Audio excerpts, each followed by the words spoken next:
Áður en gengið til dagskrár og þá minnir forseti á að forseti gengur út frá því að fresta málum sem eru á dagskrá áður en fundargerðir koma á dagskrá klukkan 18:30 og þá tekur við umræðu fundargerðir sem eru á dagskrá og gert ráð fyrir því að fundi ljúki 19:30. En þá gengið til fyrsta máls á dagskrá sem umræða borgarhönnunarstefnu að beiðni borgarfulltrúa Samfylkingarinnar, Pírata, Sósíalistaflokks Íslands, Flokks fólksins og Vinstri grænna og tekur það fyrst til máls Dóra Björk Guðjónsdóttir, borgarfulltrúi.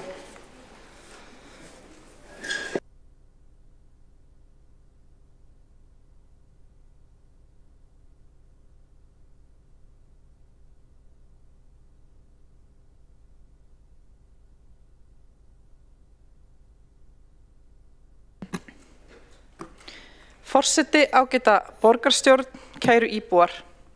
Það eru stór tímamót og mikil ánægja og heiður að fá að kynna hér borgarhönnunarstefnu Reykjavíkur á fyrstu sinnar tegundar. En til hvers?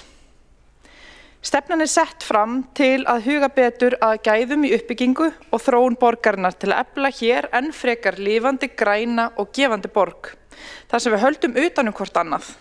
Þar sem borgin býður upp á menningu og stuðlar að félagslegum töfrum og tengir okkur saman. Þar sem við hvetjum fólk til að ferðast á vistvænan hátt og bjóðum öll velkomin. Hún sett fram til að innleiða stóra sýn aðalskipulagsins grænt og manneskjuvænt umhverfi í hinu smáa, sem skiptir samt svo ótrúlega miklu máli. Þar sem við leggjum áherslu á að nýta innviði vel og þétta byggðina og tryggja hagkvæma nýtingu lands í takti við alþjóðlegar áherslur sjálfbæra borgarþróun. En það ekki sama hvernig það gert. Það verður að vera á forsendum íbúana, hamingju þeirra og velferðar. Það verður sömuleiðis að læra af því sem hefur heppnast vel en líka af því sem betur hefði mátt fara. Út á það gengur þessi stefna. En við viljum líka vera skýr og að borgin vinni vel með uppbyggingaraðilum að farsælli borg í þágu íbúa.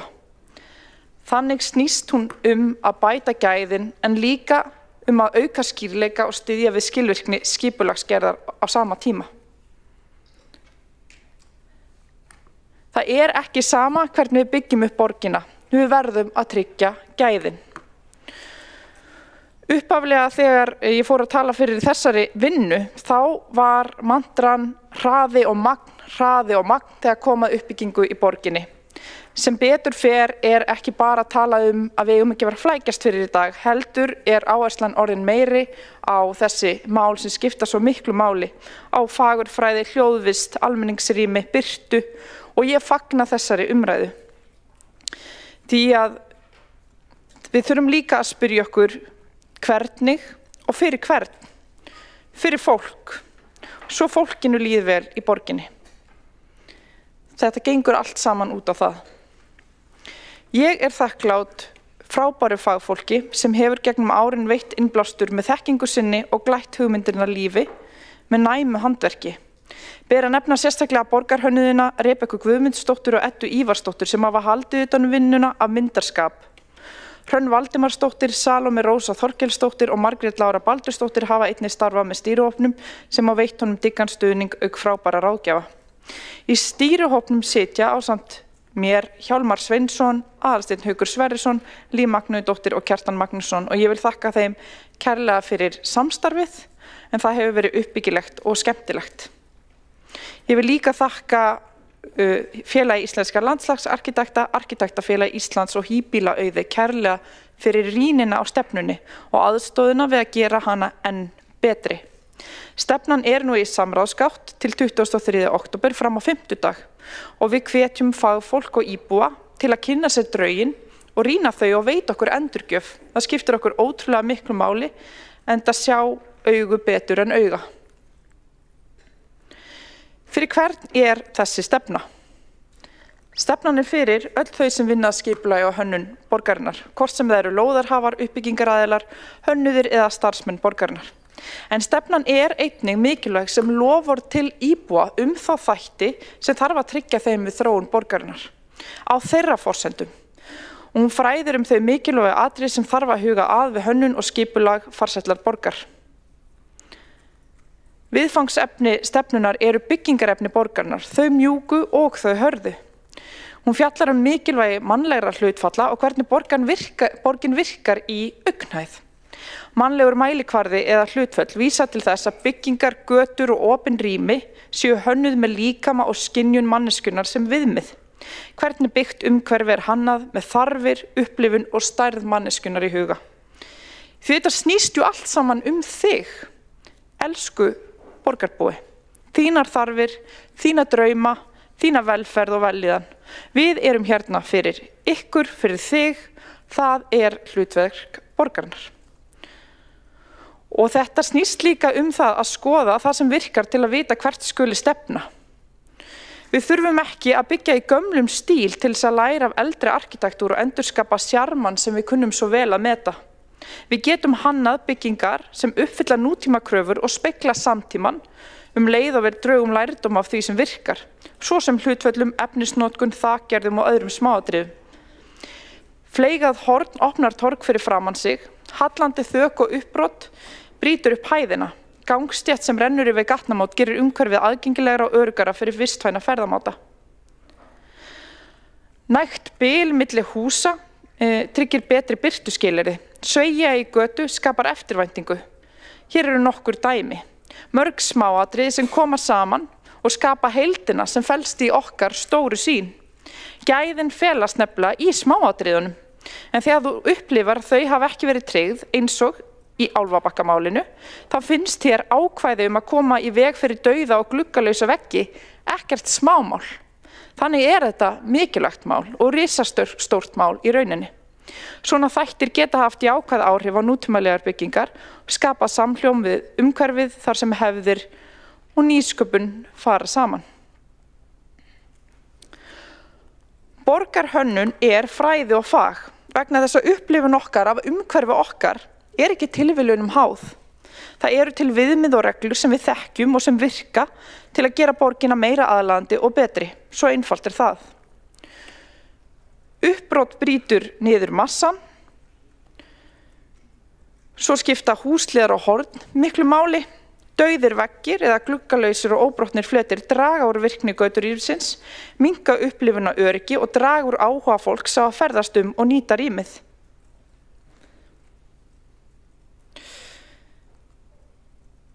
Jarðhæðar og kantsvæðis þar sem byggingarnar mæta jörð eru veggir almanna rýmisins og skipta þannig öllu máli. Að inngangar og gluggar séu áberandi og að innra og ytra rými tengist og glæði hvort annað lífi. Þakform skipta máli. Hallandi þök henta vel íslensku loftslagi og veðurfari og tryggja eðlilegt vatnsrennsli. Þau hleypa einnig oft betri birtu niður í rýmið sem þau halla frá og bjóða upp á fjölbreyttari rýmisform í íbúðum. Þegar horft frá götu geta hallandi eða stölluð þök gefið tilfinningu fyrir lægri og manneskjulegri byggð, sem eykur gæði og nálægð í borgarrýminu. Hallandi þök geta þannig gert háar byggingar, þannig að við upplifum þær aðeins lægri og lætur okkur líða aðeins betur þegar við löpum framhjá. Flöt þök geta svo gegnt öðru hlutverki.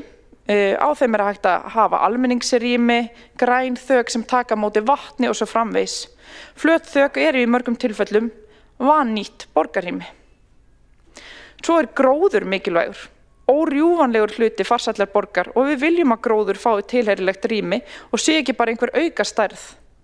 Og erum að setja viðmið að styðjast við 3-30-300 regluna. Og ég hvet ykkur til að kynna ykkur hana. Í þessari stefnu þannig mikið af nýjungum, mikið af punktum sem að skipta miklu máli. Hlutir sem við höfum kannski verið að fylgja einhverju leyti en ekki alltaf nægilega markvisst og ekki heildstætt byggt á samþykktri stefnu. Nú erum við að breyta því. Við þurfum að vera auðmjúk, opin og draga lærdóm af því sem hefur lukkast vel, sem svo margt en líka af því sem hefði geta orðið betra. Borgin dásamleg og verður betri með degi hverjum. Við þurfum að vita hvernig borg við viljum, leiðbeina og vera opin fyrir hugmyndir og setja þarfir borgarbúa í forgang. Við þurfum skýrari tengingar bygginga við borgarland og við þurfum að vera skýr með þær kröfur sem við setjum strax í upphafi. Það tryggir ekki bara gæðin, heldur styður einnig við skilvirkari skipulagsvinnu og góð samskipti milli borgaryfirvalda og uppbyggingaraðila. Þannig helst það hönd í hönd að hraða, flýta fyrir og tryggja gæðin. Borgarhönnunarstefna verkfærakista fyrir hönnuði, uppbyggingaraðila og aðra sem borgina byggja til að nýta sér við vinnu sína. Hún líka loforð til íbúa þau gæði sem við ætlum að tryggja þeim í uppbyggingu og þróun borgarinnar. Farsælborg fjölbreytt, tengd og vel hönnuð og þessi stefna leiðarljós til að byggja slíka borg leið og við tryggjum gæðin. Þetta snýst ekki bara hvernig borgin lítur út, heldur fyrst og fremst hvernig hún lætur okkur líða. Takk fyrir. Dóra Björk Guðjónsdóttir, borgarfulltrúi við lokið máli sínu og tekur þá næst til máls Sara Björk Sigurðardóttir, borgarfulltrúi.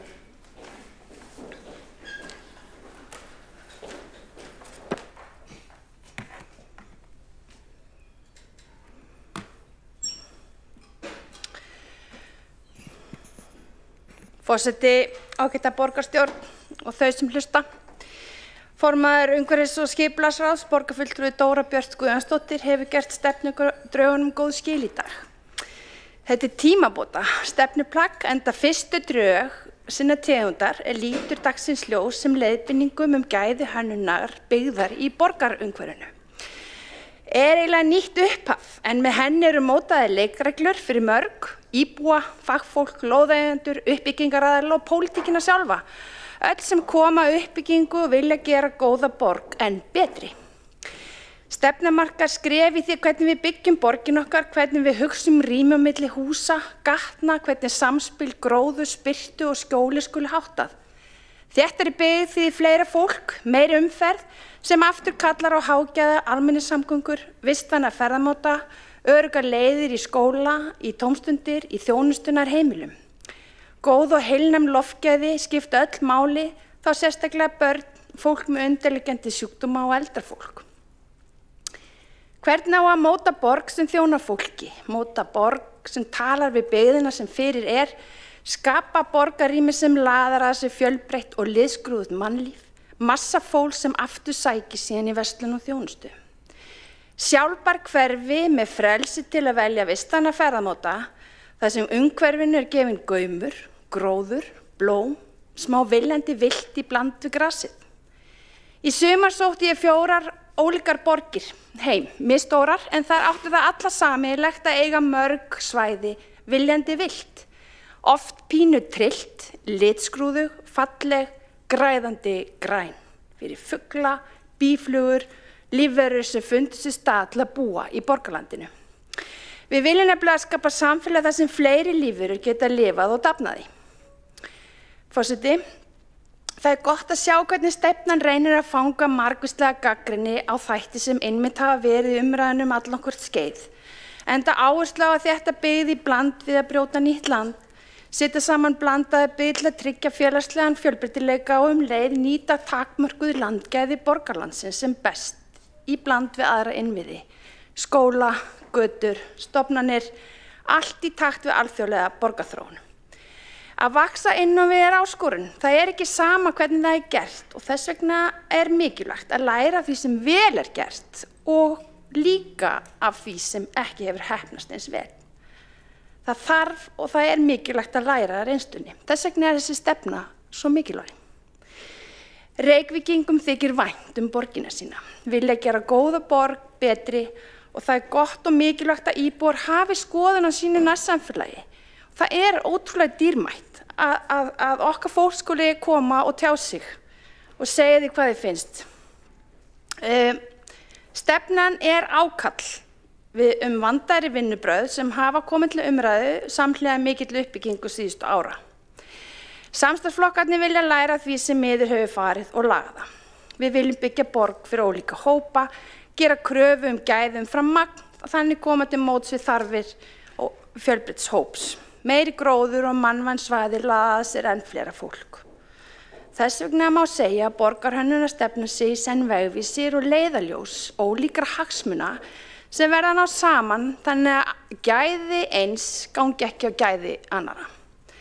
Það mikilvægt fyrir íbúa að þeir sjáu þann ramma sem skipulagsyfirvöld í borginni og uppbyggingaraðilar vinni að. Íbúar, atvinnulíf og þjónusta þurfa að búa í sátt, geta ekki án hvors verið og öll hafa metnað fyrir umhverfinu sem það býr í, starfar í og sækir þjónustu til. Forseti, það verður spennandi að sjá viðbrögð borgarbúa og fagfólks og allra hagaðila þessari stefnu. Við hvetjum endilega til þess að koma inn með umsagnir inn í samráðsgáttina. En að lokum langar mér að þakka formanni umhverfis- og skipulagsráðs borgarfulltrúi Dóru Björtu Guðjónsdóttur fyrir að leiða vinnuna af alúð. Ég veit að margar hendur hafa komið að vinnunni og borgarfulltrúin nafngreindi það áðan. En mér finnst borgarfulltrúin eigi skilið þakklæti fyrir að hafa haft sýnina, segluna til að leiða vinnuna áfram og ekki gefist upp þó á móti hafi blásið. Þetta hefur verið löng og ströng fæðing, hríðarnar á köflum harðar, mikið gengið á en afurðin hefur litið dagsins ljós. Og ég segi að lokum til hamingju í Reykjavík. Sara Björg Sigurðardóttir, borgarfulltrúi, hefur lokið máli sínu og tekur þá næst til máls Alexandra Brím, borgarfulltrúi.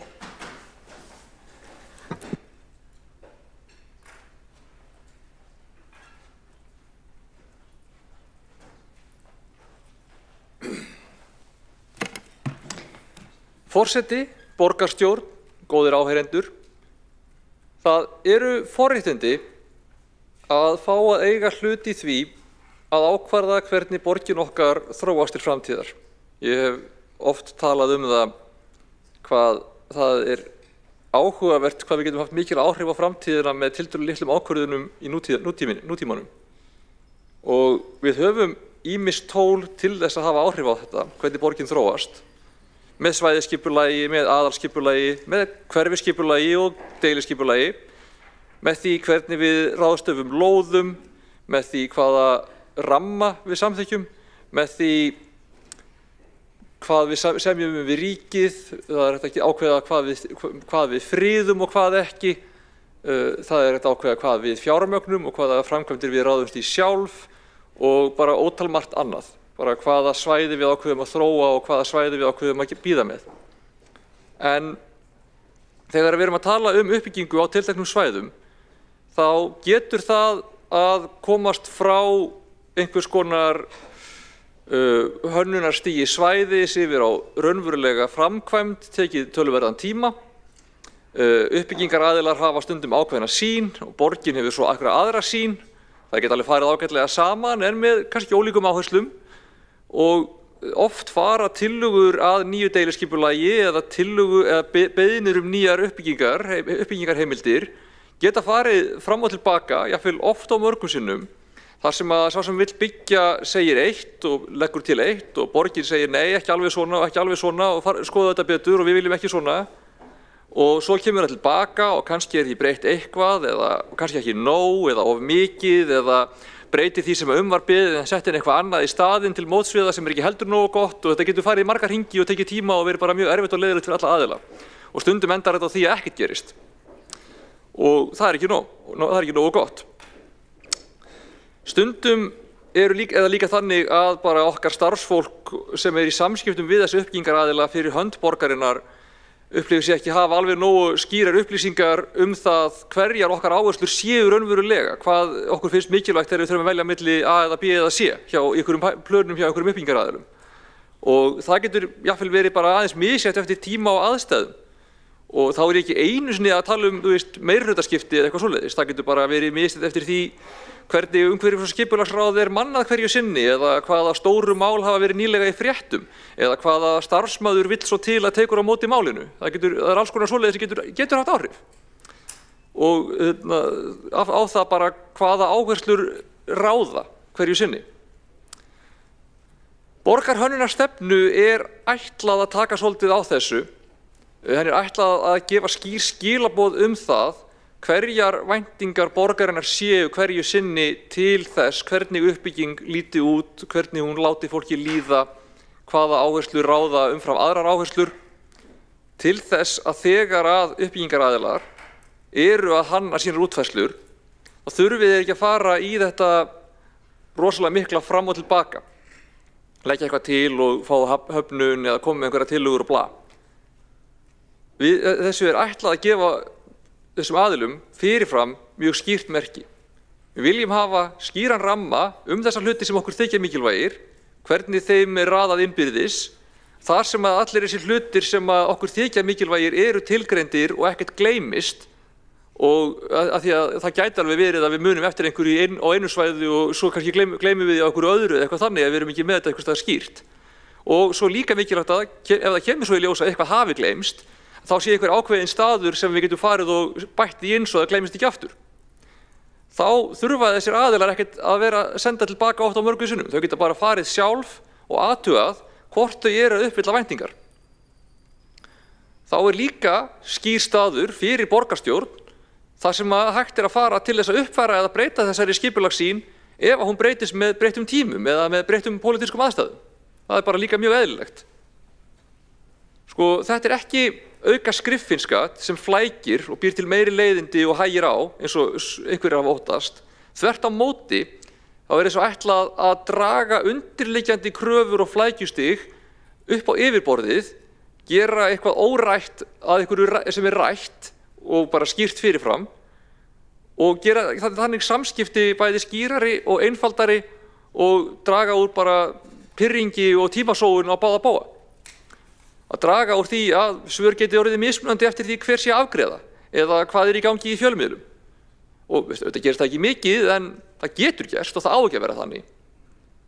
Það líka mikilvægt, eins og fram hefur komið, að við höfum skýr tól til þess að grípa inn í þegar að ljóst að stefni í eitthvað slæmt. Til dæmis bara þegar það gerist að deiliskipulag samþykkt þar sem að tæknilega séð hægt að byggja eitthvað miklu stærra, groddaralegra og grænna heldur en fyrir séð var þegar að deiliskipulagið samþykkt. Og í slíku tilfelli þá hefði verið mjög öflugt og gott ef við getum haft skýra stefnu borgarinnar eins og borgarhönnunar stefnu til þess að vísa í til að votta það að það sem væri verið að standa til þessu staði til að byggja væri í trássi við stefnu borgarinnar. En það að við höfðum ekki slíkt plagg á þeim tíma var okkur bara einfaldlega fjötur fót og kom í veg fyrir að við gætum mögulega gripið inn í. Það að skrifa borgarhönnunarstefnu hefur tekið töluvert langan tíma, ekki vegna þess að hún hafi verið kannski svo flókin sjálfu sér í útfærslu, en vissulega þetta flókið og bara mikið þarfa verk, en það sem var líka flókið var að það voru efasemdir, bæði bara í fyrri meirihlutum og bara á ýmsum stöðum það að þetta væri eitthvað sem við þyrftum og hvort þetta myndi flækja eða hægja á eða eitthvað svoleiðis. En reynslan að sýna okkur að við þurfum að hafa eitthvað svona og núna þetta loksins komið og ég bara þakka sérstaklega kannski Dóru Björt en bara fólkjur í stýrihópnum og starfsfólkinu og bara meirihlutanum sem við erum að vinna með og þeim sem að bara hafa trú á þessu til þess að kæra þetta í gegn fyrir það að hafa fylgt þessu eftir og hafa komið þessu í gegn. Þetta held ég, og þetta sé kannski ekki eitthvað sem að grípur allar stærstu fyrirsagnirnar eða eitthvað, þá held ég að þetta sé raunverulega eitt mikilvægasta skref sem við höfum tekið til þess að hafa áhrif á ásýnd og upplifun borgarinnar af sjálfri sér til framtíðar. Og ég bara fagna þessu og óska okkur öllum til hamingju með að stíga þetta skref. Ég hvet borgarbúa og fagfólk og áhugasöfum til þess að kynna sér þetta og senda inn umsagnir ef að því ber að skipta. Þá hefur borgarfulltrúinn Alexandra Briem lokið máli sínu og næstur á mælendaskrá borgarfulltrúinn Kjartan Magnússon.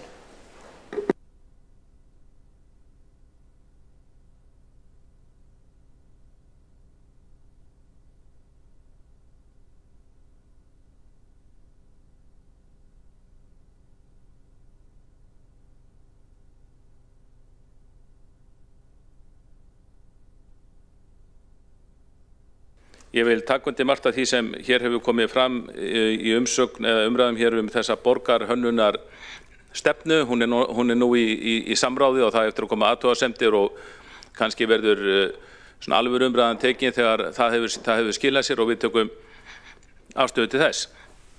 En ég tek undir það sem Dóra Björt Guðjónsdóttir sagði hér áðan. Samstarfið hefur verið mjög gott í þessum starfshópi og maður hefur lært margt nýtt. Það eru bara ákveðin forréttindi að eftir töluverða reynslu að setjast í starfshóp þar sem maður er ennþá að læra nýja hluti, og þetta plagg sem liggur fyrir er bara gott að mörgu leyti, og nú fer það bara sína leið, og það getur vel verið að það verið bara samþykkt óbreytt eða það komi ykkur breytingartillögur sem er bara eðlilegt í svona vinnu. En það er kannski tímanna tákn að það þurfa að gera svona stefnu. Það hefur undanfarin ár og áratugi kannski verið ákveðin stefna í varðandi borgarhönnun, en þó hún hafi sömuleyti verið ósýnileg. Nú, það hefur mikið verið byggt í borginni og margt af því hefur heppnast vel, en annað hefur misheppnast.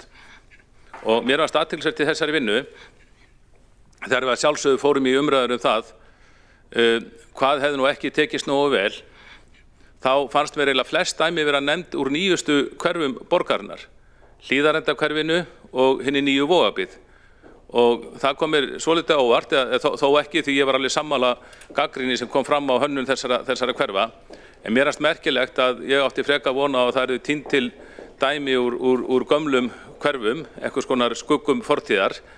En það var ekki lítið látið með skipulagið og hönnun þessara hverfa á sínum tíma af Samfylkingunni og fylgiflokkum hennar, þegar þetta var allt saman skipulagt, og það var leitað í smiðju fjölmargra ráðgjafa, og það var náttúrulega sérstakt umtalsefni á sínum tímarunni hvað þessi vinna varðandi skipulags þessara hverfa að taki langan tíma og væri dýr. En þá var okkur sagt að það ætti að vanda svo vel til verka, það þyrfti að leita fordæma erlendis, og þarna ætti náttúrulega að byggja flottustu hverfi á Íslandi ef ekki Evrópu, og það myndi auðvitað bara, það var ekki hrist fram úr emminni nema að fá bestu og flottustu ráðgjafana og arkitektana og skipulagsfræðingana og ég veit ekki hvað og auðvitað taki þetta tíma. Þess vegna var ég svolítið hissa þegar að sumt af því eða margt af því sem er að finna í þessari ágætu stefnu eða stefnudrögum sé í rauninni sótt í þessi fjölmörgu hönnunarmistök og skipulagsmistök sem voru gerði í þessum nýju hverfum. Nú, auðvitað getur maður alltaf sagt og verið sjálfumglæður, og þetta eigi maður nú bara vita fyrirfram. Það voru fjölmörgu góð hverfi hönnuð hér áður fyrr, þó það var ekki borgarhönnunarstefna fyrir hendi. En það er kannski ágætt að safna í svona handbók. Getum við ekki sagt þetta sé eitthvað konar handbók þá fyrir okkur og fyrir arkitekta og skipulagsfræðinga og svo framvegis. Góðum texta og góðum dæmum með það sem okkur finnst hafa tekist vel og það sem hefnast miður.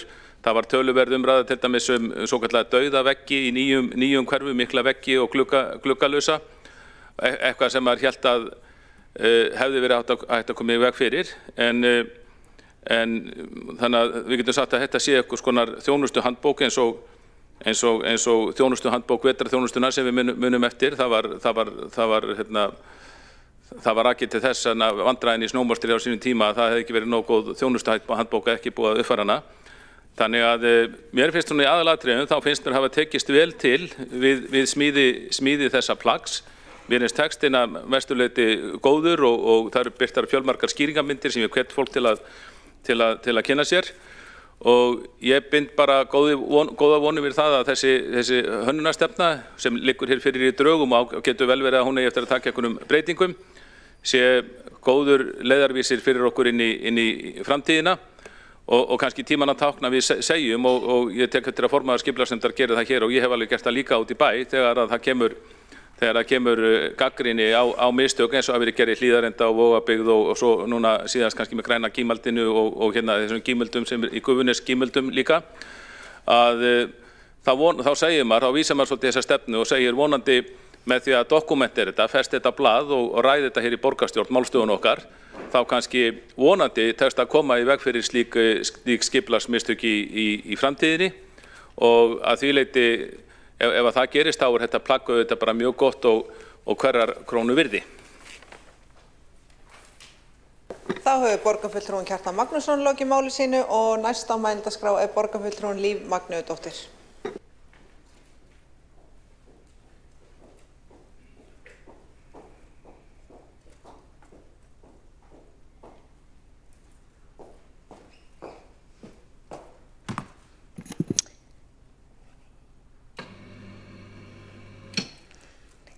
Forseti og ágæta borgarstjórn.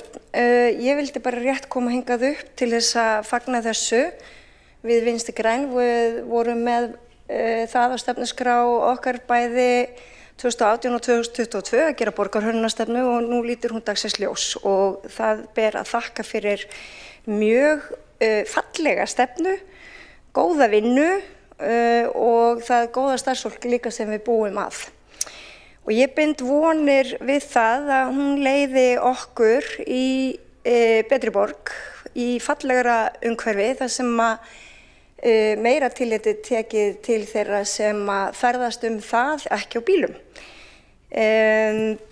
Það sem ég langaði kannski að nefna hérna í tengslu við þetta því að ég ætla nú ekki að endurtaka allt það sem hefur komið fram í ræðum borgarfulltrúa og tek undir allt sem að hér hefur verið sagt, en það hefur það verið bara á jákvæðu nótunum í þetta skipti hérna í borgarstjórn, gaman að því.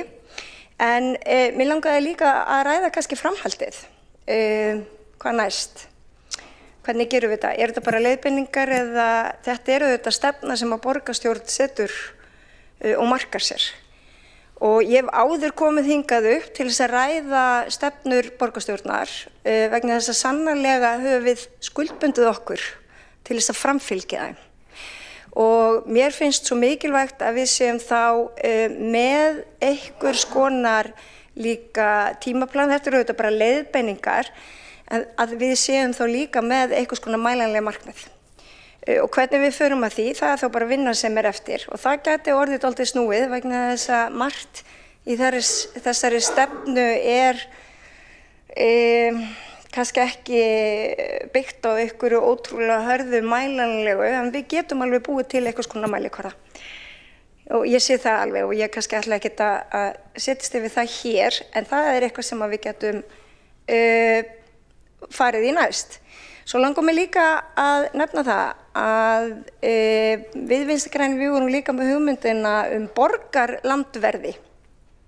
Aha, þið hafið örugglega heyrt af því þið sem að sitja í umhverfis- og skipulagsráði vegna þess að ég lagði þar fram tillögu sælla daga þar sem að ég var í minnihluta og hún fékk lítið brautagengi, en þetta er frábær tillaga, svo ég segi sjálf frá.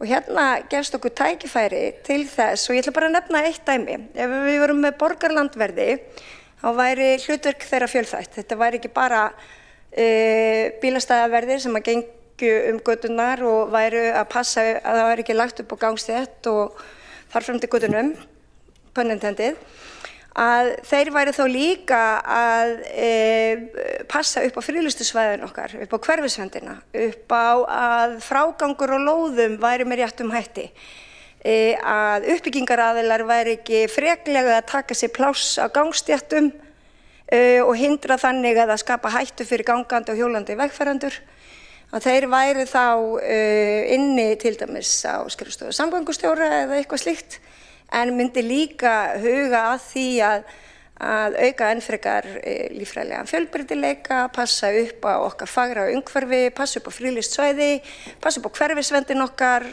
og passa bara svona almennt upp á að sé farið með það borgarland sem við höfum ákveðið að bjóða okkur fram til að bera ábyrgð á. Þannig að það er líka eitthvað sem við getum tekið og skoða í framhaldinu. Hvernig ætlum við að eitt er að setja sér stefnu, annað er hvernig ætlum við að framfylgja og hver á að fara í eftirlit og passa upp á að hluti séu gerðir.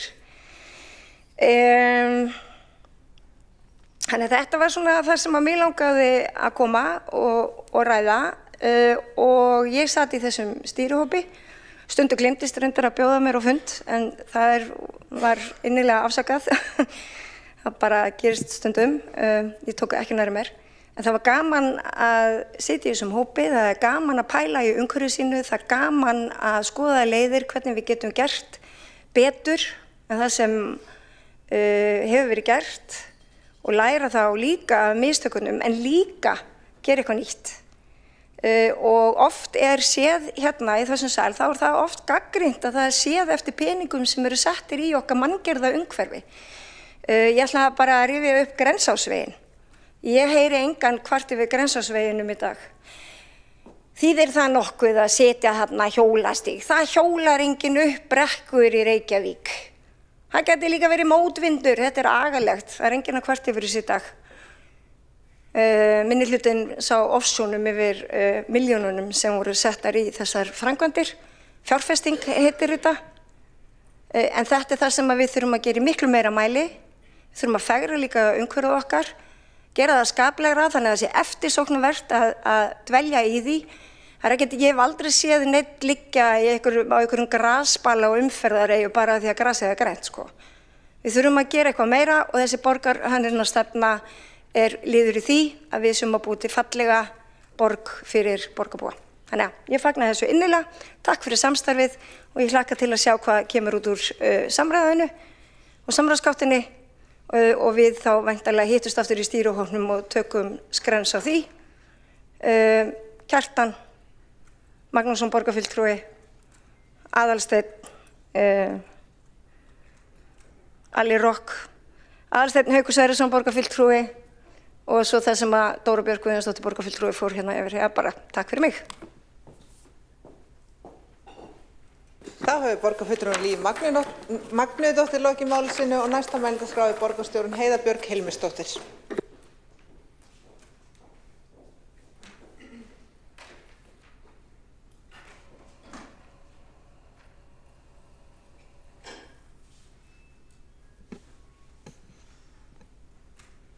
Já, forseti, ágæta borgarstjórn, mér langaði nú að fá kannski fyrst að þakka stýrihópnum og þeim fjölda fólk sem hefur komið að gera þessari borgarhönnunarstefnu.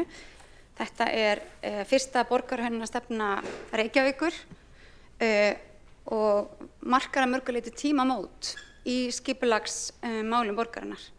Hún setur auðvitað fram svona heildstæða sýn til framtíðarinnar að hvernig við viljum að borgin okkar þróist. Við viljum auðvitað að hún sé mannvæn og í takt við það sem að Reykvíkingar vilja, en samt í samhengi, ekki bara mannleg út frá nútímanum, heldur líka í samhengi við okkar menningu, okkar náttúru og okkar umhverfi. Og það eitthvað sem að við finnum ekki fyrir, borgarfulltrúar, þegar við förum borgina, að fólki þykir gríðarlega vænt Reykjavík. Vænt söguna, vænt menninguna, vænt náttúruna. Og þannig mikilvægt að borgarhönnunarstefnan kallist á við þetta samfélag sem til staðar, staðargæðin og hönnunina, þarfir fólks auðvitað alltaf í fyrsta sæti, en að við séum alltaf að móta borgina í takti við það sem að hefur verið og við viljum að verði, þar sem allir geta að finna sér stað, óháð aldrei uppruna eða stöðu eða aðstæðum, að við séum að byggja örugga borg, aðgengilega og aðlaðandi, þar sem að fólk upplifir að það tilheyri. Það upplifi öryggi og það geti mæst átt í samskiptum, það geti ferðast á virkan hátt og notið þess að endurnærast til dæmis í nálægð við hafið eða náttúruna eða fjallalandslægið sem okkur öllum gríðarlega mikilvægt eða allavega okkur langflestum. Þannig held ég að þessi stefna geti orðið gríðarlega mikilvægt vinnutæki þegar fram líða stundir. Borgarfulltrúi Alexander Briem fór svolítið yfir það áðan að stundum hefur verið kallað eftir hugmyndum og framtíðarlausnum í tölvupóstum fram og tilbaka. Nú liggur það fyrir hvernig við viljum sjá borgin okkar þróast áfram. Og þannig getur hún verið mikilvægt tól fyrir alla sem að vinna að skipulagi og hönnun borgarinnar, hvort sem það lóðarhafarar, uppbyggingaraðilar eða hönnuðir eða starfsmenn borgarinnar. Og þess vegna líka svo mikilvægt að við séum að ræða þetta hér í dag og taka þátt í því. Öll höfum við mismunandi taugar, öll höfum við mismunandi staði sem okkur þykir vænt eða mismunandi áherslur í okkar lífi eða stjórnmálum. Borgarbúar hafa það líka og þeir eiga borgina. Við erum borgarbúar sem fáum þann heiður að stjórna hér tímabundið hverju sinni. En borgarbúar auðvitað eiga borgina og eiga að hafa mest það að segja hvernig hún þróast. Og þessi stefna þarf því að leita til sem flestra og við þurfum að fá sem flest sjónarmið fram og ég veit að stýrihópurinn hefur leitt vinnuna þannig, lagt á það áherslu, en við settum hann þess vegna í þetta opna samráð. Ég hvet öll til þess að lesa stefnuna og senda inn athugasemdir inn í gáttina eða þá beint til þeirra kjörnu fulltrúa sem að þeir best treysta. eins og stundum því að við þurfum að tryggja að Reykjavíkurborg verði áfram farsæl borg. Reykjavíkurborg ung borg, hún að vaxa hraðar en flestar borgir og við þurfum að huga vel að hönnun og skipulagi til framtíðar. Það eru auðvitað stór tímamót og mér langar að þakka öllum í stýrihópnum og Dóru Björt Guðjónsdóttir sérstaklega sem fór fyrir honum og hefur brunnið fyrir þessu verkefni ásamt fleirum hér. Við höfum verið sammála það að það mikilvægt að með aðalskipulaginu komi svona skýrar stefnur. Við höfum auðvitað verið með hverfaskipulög og annað slíkt en núna tökum við þetta kannski örlítið lengra og einfeldum okkur aðeins til viðbótar samtalið og samvinnuna. Við þurfum auðvitað að horfa á það að Reykjavíkurborg í rauninni vagga íslensks borgarlífs. Við erum eina borgin á Íslandi og við þurfum að búa hér til borg sem að fólk upplifir að sé borg fyrir okkur öll, þar sem að unga fólkið kýs að búa, þar sem að lífsgæði bjóðast sem í samkeppnishæf við borgir erlendis. En við höldum samt í gleðina og það góða sem að heillar okkur flest við Reykjavíkurborg. Þar sem að mannlífið og menningarlífið einhvern veginn sterkt kennileiti og þessi samkennd og þessi rými á milli íbúða og milli húsa, öll gömlu torgin okkar og opnu svæðin en samt líka ný og við einhvern veginn náum að láta þetta tengjast saman til framtíðar og byggjum hér farsæla, sterka, öfluga borg á Íslandi.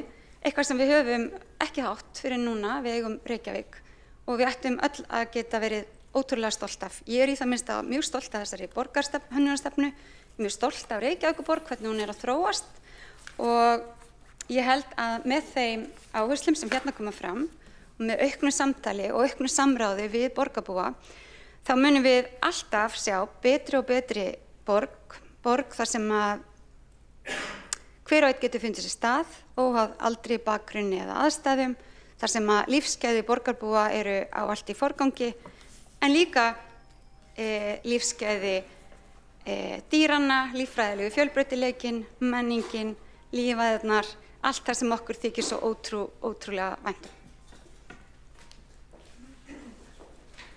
Þá hefur borgarstjóri Heiða Björg Hilmisdóttir lokið máli sínu og næsta mælendaskrá borgarfulltrúinn Dóra Björt Guðjónsdóttir.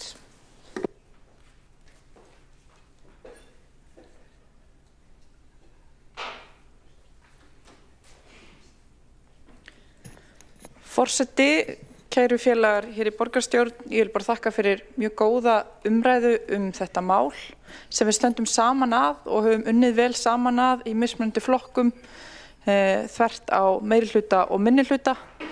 Þetta snýst það að iðka faglegu vinnubrögð við okkar vinnu, líti það sem að betur hefði mátt fara en líka það sem að vel hefur tekist og læra af því og gera betur og vera auðmjúk en jafnframt stolt. Og þetta mikilvægt, ég hef trú á því og þess vegna fagna ég því að við séum komin á þennan stað. Stefnan í samráðsferli, hún í samráðsgáttinni fram á fimmtudag og ég vil hvetja alla íbúa, allt fagfólk til þess að lesa yfir stefnuna, koma með athugasemdir vegna þess að við viljum svo gjarnan heyra frá enn fleirum. Fjölmargir aðilar hafa fengið hnipp og verið bent á þessa stefnu sem væri gott að fá umsögn og til þess að hún verði sem allra best og heppnist vel í þágu íbúa, í þágu þeirra velferðar og þeirra hamingju með þeirra þarfir í huga. Því að þessi stefna snýst það, velferð íbúa og að við séum að skapa hér borg fyrir fólk. Takk. Þá hefur borgarfulltrúinn Dóra Björt Guðjónsdóttir lokið máli sínu og ekki hafa fleiri hvattvörundi hljóð undir þessum lið og göngum við til næstar liðar á dagskrá sem umræða skýrslu innri endurskoðun bensínstöðvarlóðar sem ber heitið samningaviðræður við rekstraraðila og lóðarhafa bensínstöðvarlóða. Og fyrst á mælendaskrá borgarstjórinn Heiða Björg Hilmisdóttir.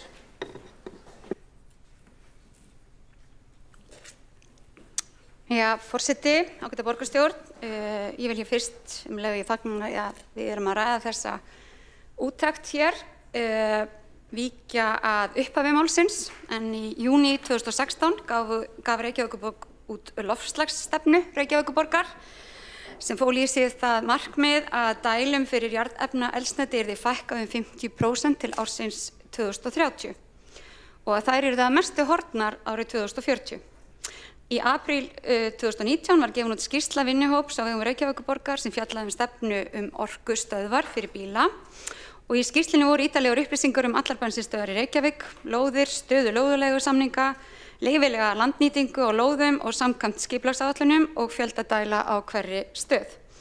Nú þá voru líka í þeirri skýrslu settar fram tillögur viðræður við lóðarhafa, skipulagslega sýn sem viðræðurnar yrðu byggðar á og skilmála og hvata sem fylgt yrði í þeim viðræðum. Nú og þann 9. maí 2019 samþykkti svo borgarráð að ganga til þessara samningaviðræðna við bensínstöðvarlóðir í borginni og borgarráð samþykkti enn fremur samningsmarkmið fyrir viðræðurnar og jafnframt að settur yrði á fót samninganefnd sem fengi heimild til að leiða viðræður við lóðarhafa bensínstöðvarlóðanna og gera drög að samningum við þá. Þetta var samþykkt samhljóða í borgarráði og fór af stað. Þannig að loftslagsstefnan, skýrslan og samninganefndin samningsmarkmiðin, staðan á lóðunum, þetta eru allt saman atriði sem voru rædd og samþykkt á vettvangi borgarinnar og ég nefni þessa vegpósta í málinu vegna þess að stundum svona látið að því liggja að einhvers konar leyniför hafi verið að ræða, að borgarfulltrúar hafi ekki fengið allar upplýsingar og það eru auðvitað af og frá eins og kemur reyndar fram nokkuð vel í skýrslunni. Í rauninni það þannig að allt þetta ferli hefur verið fyrir opnum tjöldum, allar upplýsingar leigja á borðum leið og þær liggja fyrir, það eru þær lagðar fram í borgarráði og núna þegar skýrsla innri endurskoðunar liggur fyrir málið hér eftir sem hingað til allt á borðum. Og hver það megin niðurstaða skýrslunar? Jú, hún sú að ákvörðun borgarráðs sem að ganga til samningaviðræðna lokun bensínstöðva í íbúðahverfum hafi verið í samræmi við málefnaleg megin markmið Reykjavíkurborgar þróun byggðar og stefnu borgarinnar í loftslagsmálum. Fulltrúar í borgarráði höfðu greinagóðar upplýsingar málið þegar það var tekið fyrir og einróma samþykkt. Í úttektinni eru reyndar lagðar til 12 tillögur að umbótum til að skerpa frekar á verklagi starfs- og stýrihópa, opinber samningateymi og reglum úthlutun lóða og lóðasamninga og ég fagna þeim og við höfum þegar samþykkt að senda þær allar til vinnu inn í borgarkerfinu, gerum þá í borgarráði síðastliðinn 5. dag. Þetta nefnilega mikilvæg skýrsla og það mikilvægt að kalla eftir úttekt innri endurskoðunar á stórum málum þegar við erum að fara nýjar leiðir, þegar við erum að gera eitthvað sem að fólk ekki öruggt með, allavega af því við viljum alltaf gera betur og við höfum nýtt okkur skýrslur innri endurskoðunar með þeim hætti og þess vegna köllum við eftir þessari skýrslu. Og það breytir ekki því að markmiðin voru og þau eru ennþá mikilvæg. Það mikilvægt að koma bensínstöðvunum sem eru óumhverfisvæn starfsemi og að vissu leyti áhættusöm starfsemi úr íbúðahverfum. Aðferðafræðin var ákveðin af borgarráði, hún gekk eftir. Ég sé að það mikið rætt mögulegt verðmæti þessara lóða í höndum olíufélaganna og það auðvitað erfitt að fullyrða það. Það erfitt að svara mögulega kannski. Það erfitt að hafa fast í hendi hvert verðmæti lóðana Það erfitt að hafa fast í hendi hvert verðmæti starfsemina sem á sér stað núna á þessum lóðum hverju það að skila eigendum sínum. Sumir lóðasleigusamningarnir áttu sér skamma líftíma, aðrir lengri. Það þó þannig að eignarnám sem hefur verið nefnt í stað samningaviðræðna, það ekki eitthvað sem að Reykjavíkurborg stundar. Reykjavíkurborg umgengst ekki atvinnulífi í borginni þannig að við tilkynnum þeim að við ætlum að taka af þeim lóðir og þeir þurfi að ganga frá. Við semjum alltaf við atvinnulífið. Og við semjum okkur til niðurstöðu, þá það sem að borgarráð var einróma sammála að væri best að gera. Við tökum þetta hlutverk alvarlega, við erum athafnaborg, við erum vagga atvinnulífsins í landinu, við erum borg þar sem að fyrirtæki og atvinnulífið velur stórum hluta að starfa í og framgang okkar má ekki vera þannig að þau megi bara hverju stundu búast við því að jörðin verði bókstaflega kippt undan fótum þeirra. Þannig bara vinnum við ekki og þannig gerast hlutirnir ekki í Reykjavík og þeir hafa ekki gerst þannig í Reykjavík. Þannig það verður þá algjör nýlunda og eitthvað sem að mögulega einhverjir flokkar koma þó með í sinni kosningabaráttu. En hér eru þessar mikilvægu tillögur sem ég nefndi áðan að hafa þegar farið í farveg. Innri endurskoðun mun aðstoða okkur við það og fara yfir það á næsta ári. Hvernig tókst til að innleiða þær umbætur í stjórnkerfinu sem að þar eru nefndar? Ég fagna sérstaklega því varðar starfs- og stýrihópa verklagið og opinber samningateymi. Ég held að það sé mikilvægt að fara vel yfir það. Ég held að það sé líka tímabært að fara vel yfir úthlutun lóða og lóðaleigusamninga. Þannig að allt þetta mun nýtast okkur. Og forseti, það auðvitað sjálfsagt þegar að ræða jafn flókin og viðamikil úrlausnarefni og hér ræðir að svona verklag og framkvæmd og niðurstaðar sé skoðuð vandlega og með gagnrýnum hætti, því þannig getum við bætt okkur og þannig getum við gert betur næst. Og það sem ég finnst fyrst og fremst þetta mál sýna að eftir lestur skýrslunnar að hjá Reykjavíkurborg starfa fólk sem vel starfi sínu vaxið. Það auðvitað mikið ábyrgðar hlutverk sem hér var sett á sérstaklega ef ég má nefna samninganefndina sem vann að þessu og leysti það vel á hendi og í samræmi við málefnaleg meginmarkmið okkar þróun byggðar og loftslagsmál og þau markmið sem að borgarráð setti þeim. Skýrsla innri endurskoðunar og vinnulag hennar sýnir einnig að þeir ferlar sem við höfum sett upp til að gæta vandari stjórnsýslu og góðri meðferð á eignum íbúa borgarinnar, þeir virka vel og tryggja að aðhald til staðar. Og það leið tryggir að vinnubrögð okkar sem förum með stjórn borgarinnar í hverju sinni eru fagleg, vönduð og traust og það ánægjuefni. Þá hefur borgarstjórinn Heiða Björg Hilmarsdóttir lokið máli sínu og einn borgarfulltrúi hefur óskað eftir að veita andsvar og það borgarfulltrúinn Helgi Áss Gretarsson. Forseti, ágæta borgarstjórn. Það kemur fram í skýrslu innri endurskoðanda að upplýsingar til borgarráðs árin 2021 og 2022 þegar gengið var frá samningunum að það hafi skort á að formuleg gögn að það væri gerð grein fyrir mikilvægum atriðum eins og meðal annars mögulegu verðmæti þeirra lóða sem að olíufélögin myndu fá, jafnvel þar sem að samningar veru útrunnir. Einnig kemur fram á blaðsíðu 99 að þegar þeir verið að fjalla samningana fyrir borgarráði, þá engin greining á hvers vegna 50% fækkun hafi ekki nást og ekki heldur fjallað skilyrði sem voru sett árið 2019 og sem að síðan var ekki þá staðið við. Hvernig þegar þessi skýrsla lesið með tilliti til upplýsingagjafana til borgarráðs, hvernig stendur þá á því að borgarstjóri að halda því fram að þetta ferli hafi verið opið og öll upplýsingagjöf hafi verið góð og stjórnsýslan til fyrirmyndar? Þá hefur borgarfulltrúinn Helgi Áss Gretarsson lokið við að veita ansvar og svara þá ansvari borgarstjóri Heiða Björg Hilmarsdóttir. Nei, takk. Já. Þá telst andsvörin undir þessu liði lokið og næst á mælendaskrá borgarfulltrúinn Hildur Björnsdóttir.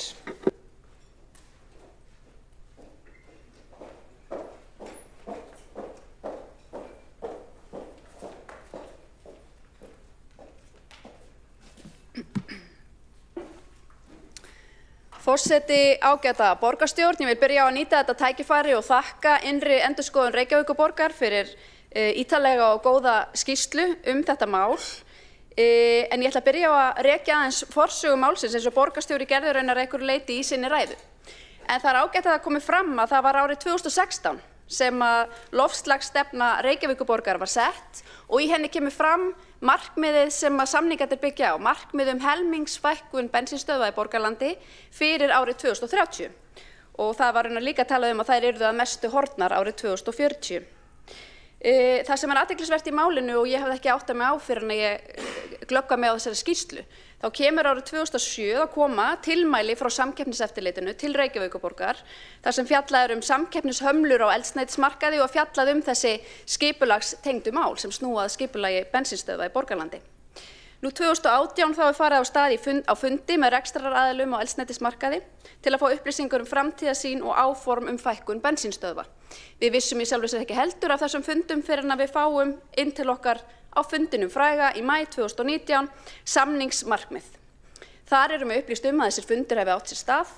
Það sé vilji olíufélagana að fara að ráðast í helmingsfækkun á sínum stöðvum í borgarlandinu og það þverpólitísk sátt. Það var raunar svo mikill metnaður í málinu.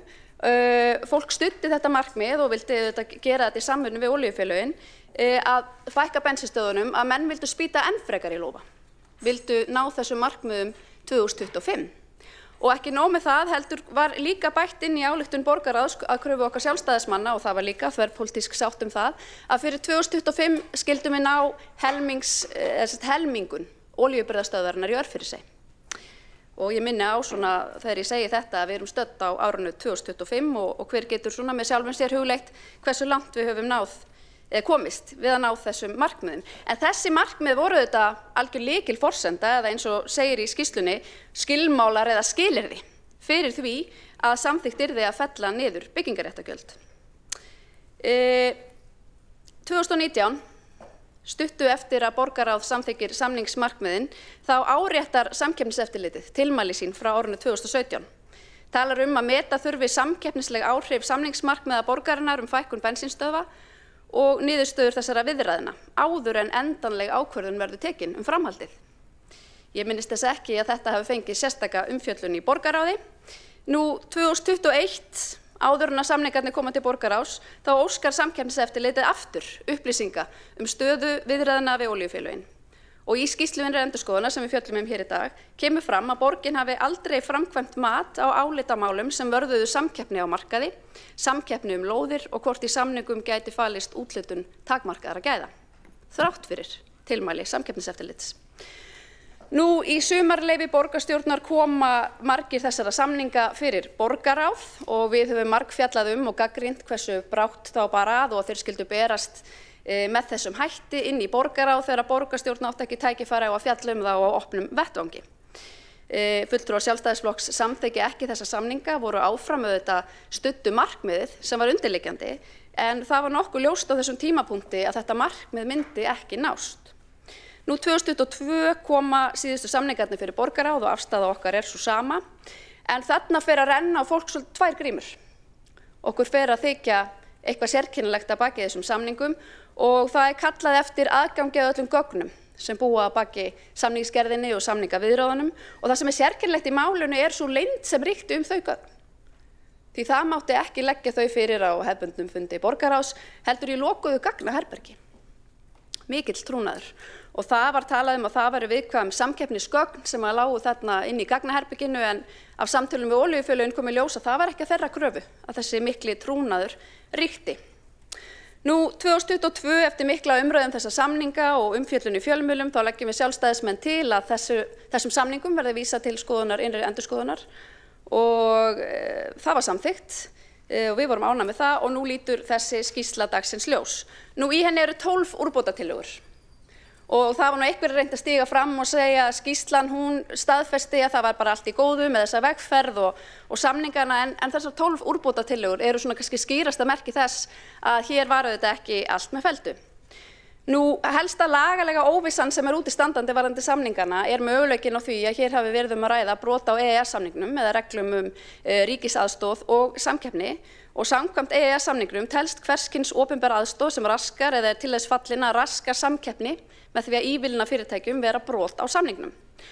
Og innri endurskoðun leggur til að það segir að það þurfi að ráðast í lagalega greiningu á því hvort þessi samkomulög samræmist reglum samkeppni og ríkisaðstoð. Því næst þurfa að taka ákvörðun hvaða áhrif niðurstaðan hefur og ákvarðanir frekari uppbyggingar á lóðunum. Vegna þess að formlegar ívilnanir til olíufélagana það raungerast þegar skipulagið samþykkt og það mjög mikilvægt. Þessari úrbótatillögu hefur verið vísað til borgarlögmanns. Ég tel raunar rétt að henni verði vísað til eftirlitsstofnunar EFTA eða ef sú leið ekki valin að við fáum hlutlausa óvilhalla lögmenn til þess að fara yfir þetta mál og veita okkur ráðgjöf í því. Þetta raunar ekki fyrsta skiptið sem að úr lóðum úthlutað með þessum hætti án þess að innheimt sé byggingarréttargjald og að opinberir eftirlitsaðilar stígi inn og segi, heyrðu, hér mögulega brot á samningnum Evrópska efnahagssvæðið. Hér verið að veita ólögmæta ríkisaðstoð og dæmið hitt sem ég að vísa til þetta úthlutun lóða í efstaleitinu til Ríkisútvarpsins sem ég hef oft fjallað og líka lagt til að verði vísa til ESA. Í skýrslunni kemur fram að upplýsingagjöf til borgaráðs hafi verið ábótavant. Upplýsingagjöf sem lá til grundvallar samningunum sjálfum var ábótavant. Það lágu ekki til grundvallar skýrar greiningar eða gögn eða minnisblöð sem skiptu máli fyrir borgaráð að taka þessar mikilvægu ákvarðanir. Og þetta kemur mjög skýrt fram og auðvitað mjög mikilvægt atriði. Það kemur líka fram að hagsmuna borgarinnar hafa ekki verið nægilega gætt. Og núna eru 9 ár frá því að þessi loftslagsstefna var samþykkt 2016, það eru 6 ár frá því að samningsmarkmiðin voru samþykkt en næstum engin uppbyggingaráformana hafa gengið eftir, það á einum stað sem byrjað að moka skurðinn. Nú, forsendur eru auðvitað brostnar fyrir þessum samningsmarkmiðin sem voru sett. Þessum metnaðarfullu markmiðum að helminga bensínstöðvar í borgarlandinu og að helminga olíubirgðastöðuna í Örfirisey fyrir 2025. Við erum stödd við lok árs 2025 og það er algjörlega útséð með það að þetta muni nást og forsendur eru þetta ljóslega brostnar. Svo það þetta umræðan byggingaréttin og í skýrslunni fjallað byggingaréttagjald sem var innheimt fyrir umfram byggingamagn íbúðarhúsnæðis á árunum 2019–2021 og þar talað hátt í 13.500 krónur fyrir fermetrinn. En ef við skoðum markaðsvirði byggingaréttar þá erum við komin í 120.000 krónur á fermetrinn. Og því að núna bara búið að samþykkja skipulag fyrir Egilsgötuna þar sem að byggingarmagnið 4.898 fermetrar og nýtingarhlutfallið 2,34. Ef við miðum við sama nýtingarhlutfall á öllum þessum lóðum að þá væri byggingaréttagjaldið hátt í 1,5 milljarður en ef við hefðum selt lóðirnar á markaðsvirði hefði það verið hátt í 11,5 milljarður. Þannig að þetta eru auðvitað gríðarleg verðmæti sem eru þarna undir og aldrei voru greind áður en þau voru afhent olíufélögunum með þessum hætti. Nú stóra myndin eru þetta algjört fúsk og sóðaskapur sem að býr að baki þessu máli og raunar lóðaúthlutunum allan síðasta áratug í Reykjavík. Og það alveg ljóst að hvorki jafnræðis né gagnsæis hefur verið gætt við úthlutun lóða í Reykjavík og við erum að horfa á tímabil, 30 ára tímabil í sögu Reykjavíkur, þar sem hefur verið skipulögð lóðaskortstefna. Þeim lóðum sem hefur verið úthlutað eru sannarlega takmörkuð gæði, en það hefur hvorki ríkt jafnræði né gagnsæi. Ég geti nefnt sem dæmi stöðu atvinnurekenda vegna þess að hér verið að vísa í olíufélög sem gert að víkja sínum lóðum og það þurfi að bæta þeim það upp með einhverjum hætti. Við getum horft á Ártúnshöfðann. Þar eru einhverjir atvinnurekendur sem hefur verið gert að víkja sínum lóðum í þá þéttingar byggðar. Sumir þurfa að greiða byggingaréttagjald. Hér eru við með olíufélög eða Ríkisútvarpið, þau þurfa ekki að greiða byggingaréttagjald og svo eru aðrir aðilar upp á Ártúnshöfða með útrunna lóðaleigusamninga eða samninga sem eru að renna út og þeir hafa ekki fengið svör við sínum framtíðarúrlausnum eða úrlausn sinna mála til framtíðar og lóðaleigusamningar kveða á það að þeim sé gert að rífa sitt húsnæði þegar lóðaleigusamningur er útrunnin, skila lóðum í upprunalegu ástandi og hreinlega hypja sig. Og borgin býður ekki upp á neitt samtal annan stað eða einhverjar lausnir. Þannig að hér ekki einhver ein regla sem gildir fyrir alla, hér sitja ekki allir við sama borð og það er gríðarlega mikilvægt að við lærum núna af þessari stóru og vönduðu skýrslu, að við tökum alvarlega þessum úrbóta tillögum vegna þess að ég lít svo á að eftir næstu kosningar þá verði komin hér ný stjórn sem að horfi til þess að breyta hér málum, skipuleggja mikið land og við þurfum að huga vel að því og gera það allt saman eftir kúnstarna reglum. Þá hefur borgarfulltrúinn Hildur Björnsdóttir lokið máli sínu og borgarstjóri Heiðbjörg Hilmarsdóttir óskar eftir að veita andsvar ásamt borgarfulltrúnum Hjálmari Sveinssyni. Já, forseti, ágæta borgarstjórn, ég ætla að byrja á því að segja, ég skil það vel að borgarfulltrúi Hildur Björnsdóttir sé örvæntingafull í leit að einhverjum glæpum í borginni og leita eftir einhverju sem hún heldur að sé ekki í lagi. Hún er greinilega líka á flótta frá eigin ákvörðunum og eigin samfæringu. Það sem ég man vel eftir því að hér hefur þetta verið rætt fram og tilbaka, þessi vegferð okkar að fækka bensínstöðvum, loftslagsmálin, við höfum verið samtaka og samráma í þessu nánast allan tíman. Og það að tala hér fúsk og sóðaskap, því vísa ég tilbaka til borgarfulltrúans, að tala það að hér gildi ekki jafnræði að gagnsæi, ég vísa því líka tilbaka til borgarfulltrúans. Hér eru það bil helmingur allra íbúða sem eru í byggð á landinu eru að byggjast upp í Reykjavík. Hér var framkvæmdist aukist 75% frá síðasta ári. Hér er ekki stefna lóðaskort, hér er sannarlega vinna og það unnið að því af heilum hug að tryggja hér jafnræði og gagnsæi, að tryggja hér vönduð vinnubrögð, að byggja ákvarðanir á samkomulagi, á stefnumótun, að eiga samtal við atvinnulífið framhaldið og ég hafna öllum svona ávirðingi og mér finnst þetta fyrir neðan virðingu borgarstjórnar. Þá hefur borgarstjóri Heiða Björg Hilmisdóttir lokið við að veita andsvar og svara þá andsvari borgarfulltrúi Hildur Björnsdóttir. Forseti, ágæta borgarstjórn, þetta var áhugavert andsvar. Hvergi í ræðu minni hljópst ég undan þeirri staðreynd að árið 2019 var þverpólitísk sátt allra flokka í borgarráði að ráðast í þá vegferð að fara í helmingsfækkun bensínstöðva í borginni og raunar líka helmingun olíubirgðastöðvarinnar í Örfirisey. Það er enginn sem víkur sér undan því að þannig var málum háttað. Það sem gerist hins vegar í framhaldinu, það er það sem skiptir máli. Það er hvernig var síðan unnið að því að framfylgja þessu samningsmarkmiðum. Hvernig var unnið að því að framfylgja því markmiði að ná fram þessari helmingun fyrir árið 2025. Og það kemur fram í skýrslunni að illa var að þessu staðið, borgarar var illa upplýst að þessu markmiðum yrði ekki náð. Það var ekki helmingsfækkun að ræða heldur 30% fækkun, tímamarkið eru þetta algjörlega úr sögunni. En það er alveg ljóst. Og það er ljóst af skýrslunni að hér ríkir hvorki gagnsæi né jafnræði hvað varðar lóðaúthlutanir í Reykjavík og ég vísa aftur á ártúnshöfðan í því samhengi og ef borgarstjóri þekkir ekki það mál þá hvet ég hana til að kynna sér það og ræða sérstaklega við lóðarhafa á Bíldshöfðanum sem að vita ekkert hvar framtíð þeirra liggur. Þá hefur borgarfulltrúin Hildur Björnsdóttir lokið við að svara andsvari og veitir þá andsvar öðru sinni borgarstjóri Heiða Björg Hilmisdóttir. Já, ágæti forseti. Mér virðist sem svo að hér hafi borgarfulltrúin ekki kynnt sér skýrsluna nægilega vel. Allavega ekki niðurstöður hennar þar sem það kemur fram að samkomulagin voru akkurat í samræmi við meginmarkmið, samningsmarkmiðana og við samþykktum þau. Stefnan þetta var skýr, við samþykktum það. Við settum á stað samningateymi sem að ég held að við unnið af heilindum og mér finnst ósmekklegt að vera að ráðast að því hér.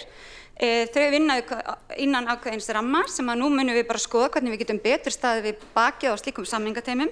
Engu að síður þá komu þeir tilbaka með samningar sem voru samþykktir og það er ekki hægt að kannski leggja ábyrgðina á því á aðra. Það er augljóst að við náum ekki markmiðunum fyrir 2025. En kannski var þetta þá ekki svona óbærslegur gjafagjörningur eins og borgarfulltrúin vill vera láta. Fyrsta olíufélögin stukku ekki öll á þetta, fyrsta allir voru ekki svona sjúkir í að gera þetta. Kannski var þetta akkurat samningurinn að við vorum að leita til olíufélagana það að koma til með okkur í þessa vegferð. Þau voru tilbúin til þess en ekki þeim hraða sem við vorum til í og það er augljóst og það er niðurstaða í skýrslunni og það stendur skýrt og greinilega þar. Þá hefur borgarstjóri Heiða Björg Hilmisdóttir lokið við að veita andsvar öðru sinni og svara þá andsvari öðru sinni borgarfulltrúin Hildur Björnsdóttir. Forseti, ágæta borgarstjórn, það sem gagnrýnt í skýrslunni að borgarar hafa ekki fengið nægar upplýsingar það þegar olíufélögin þeim hugnast ekki þessi samningsmarkmið og ekki reiðubúin að vinna eftir þeim. Þá á þetta að koma til borgarráðs og segja, heyrðu, við getum ekki unnið eftir þessum samningsmarkmiðum, viljum við breyta þeim? Erum við reiðubúin að vinna eftir sömu skilyrðum undir breyttum forsendum? Ég ætla vegna þess að hér talað að markmiðin hafi verið bara í góðu lagi og allt skýrslan blessi þau. Hér les ég bara með leyfi forseta í framsetningu markmiðana voru veikleikar. Í fyrsta lagi lá ekki fyrir með nægilega skýrum hætti hvert væri aðalmarkmiðið. Það er þetta er fjallað á blaðsíðu 12. Innri endurskoðun gerir athugasemdir við að Reykjavíkurborg hafi ekki tekið til athugunar áður en farið var af stað með viðræður við lóðarhafa hvort borgin þyrfti eða ætti að skilgreina þarfir sínar og stefnu fækkun bensínstöðva með nákvæmari hætti. Þetta var ekki gert. Það eru margir punktar sem að vísa í það veikleika í þessum markmiðum og það er mjög sérkennilegt að þetta hafi ekki komið inn á borð borgarráðs eftir umræður við olíufélögin að þau væru ekki reiðubúin að vinna eftir þessum markmiðum og þá þyrfti að endurskoða samningsmarkmiðin.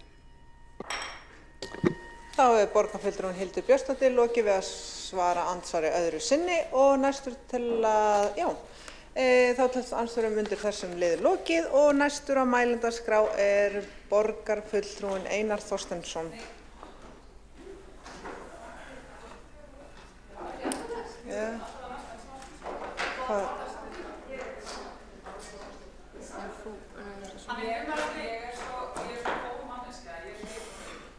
Hann er frummælandi fyrir Framsókn, borgarfulltrúin Einar Þorsteinsson.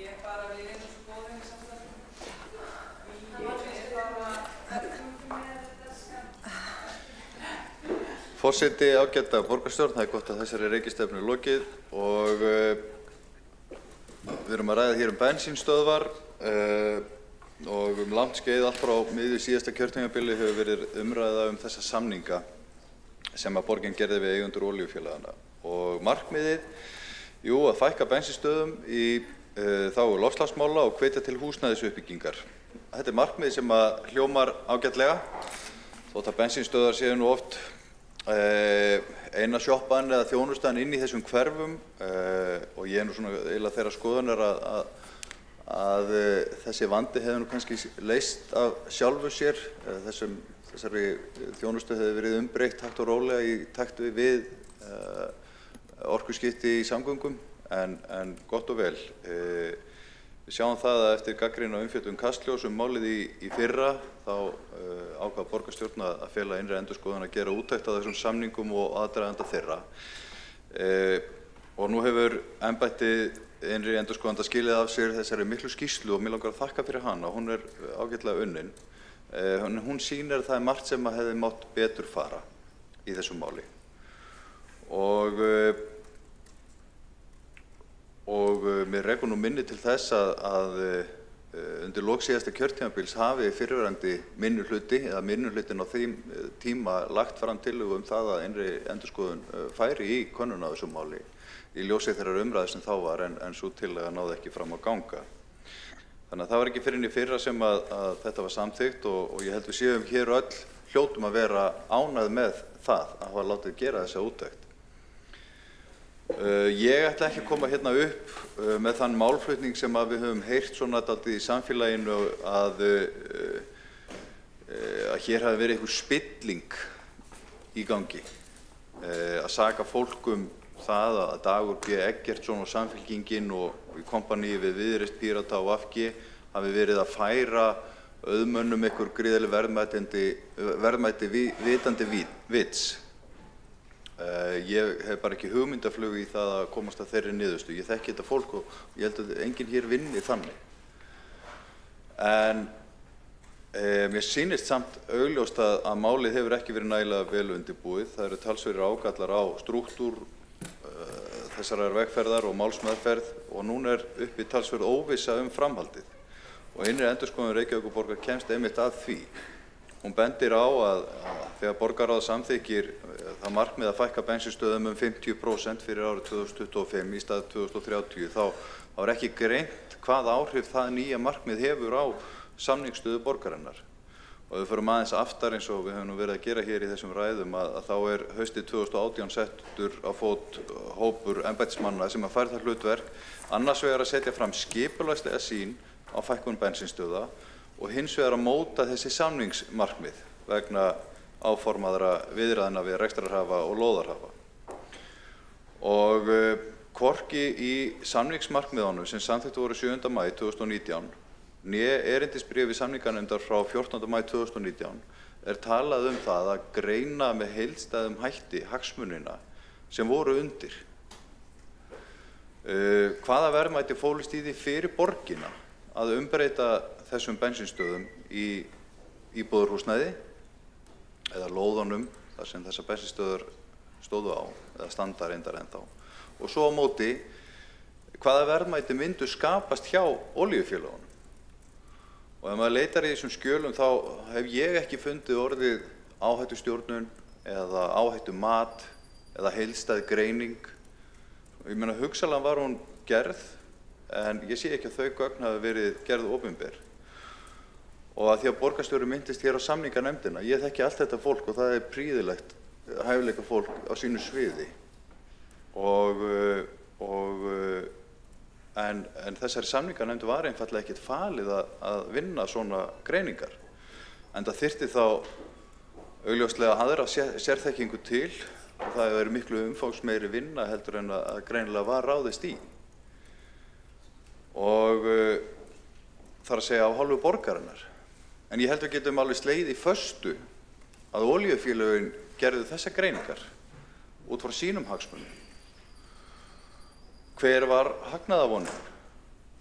Og í umræddu Kastljósinslagi þá kemur fram að í umferð voru fjárfestakynningar þar sem lagt var mat á væntan hagnað. Þannig að ég tek undir með innri endurskoðun sem segir að borgin hafi ekki nægilega lagt mat á samningsstöðu sína og það hefði verið hægt að setja verðmiða áður en var farið á stað í þessa vegferð, verðmiða á ávinningin af því að fara þá leið að taka bara til sín lóðirnar sem voru á útrunnum samningum og bjóða þær upp með auknum byggingarheimildum og draga frá kostnaðin við að taka lóðir á gildum leigusamningi eignanámi og síðan bæta við væntum hagnaði af auknum byggingarheimildum og þá væri komin einhver verðmiði sem við getum þá borið saman við það að fara samningsleiðina. Þú veist, reyna að gera einhvers konar mat á því hvað við erum að tefla sem geti þá skilgreint fyrir okkur hugsanlega ásættanlega niðurstöðu af samningaleiðina því ég ætla ekki að útiloka það að það hefði verið hægt að útfæra þetta með skynsamlegum hætti. En niðurstaðan svo að það virðist allt stefni það að mótaðilar borgarinnar séu að fá ansi góða samninga ef að heldur áfram sem horfir. En í þessari skýrslu kemur fram að þetta hefði ekki þurft að fara nákvæmlega svona. Innri endurskoðun telur að aðalmarkmiðin frá borginni hafi verið óskýr og óvissa það hvort að samningsmarkmiðin væru leiðbeinandi eða bindandi fyrir samninganefndina. Það ekki gott að vera í samninganefnd og vita ekki það hvort að þetta væri bindandi samningsmarkmið frá borgarráði eða bara leiðbeinandi. Og svo alls ekki skýrt hvernig þessi víðtæku og margþættu markmið þessa verkefnis átt að vinna saman eða leysa árekstra. Og hún bendir á að það hefur verið erfitt að mæla árangurinn að vera það. Það er auðvelt að vera vitur eftir á, en núna skiptir mestu máli að læra af þessu máli.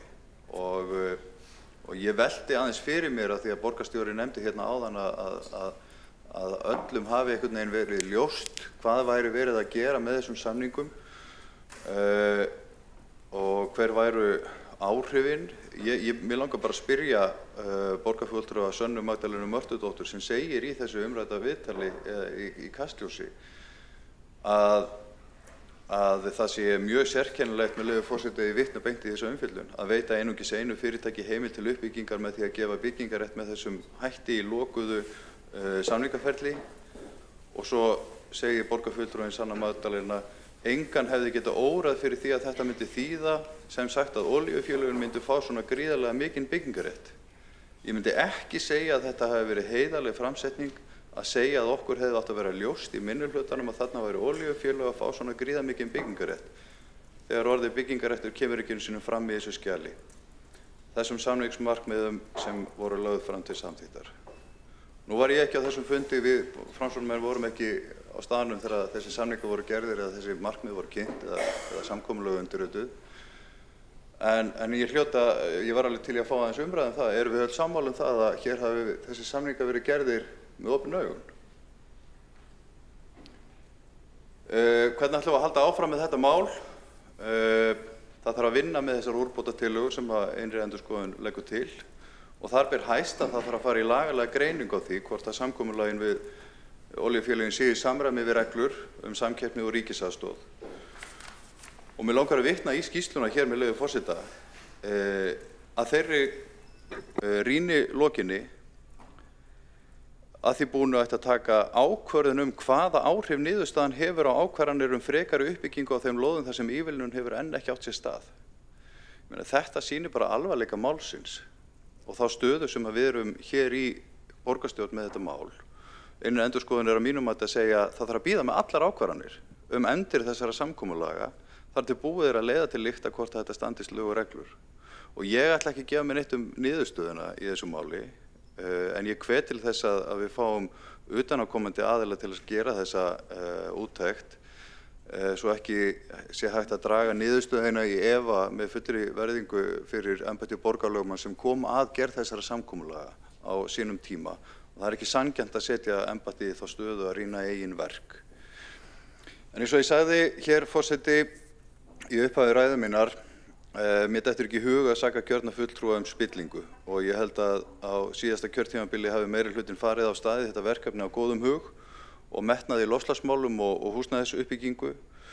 En ég vona það að þeir flokkar sem að núna stýra borginni taki skýrum úrbótatillögum innri endurskoðunar vel og föstum tökum, hlaupi ekki í grimma vörn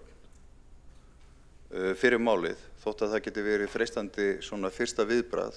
Það eru einfaldlega of miklir hagsmunir undir í þessu. Það húsnæðisuppbygging á þessum lóðum sem ég held að við myndum öll vilja sjá fara af stað.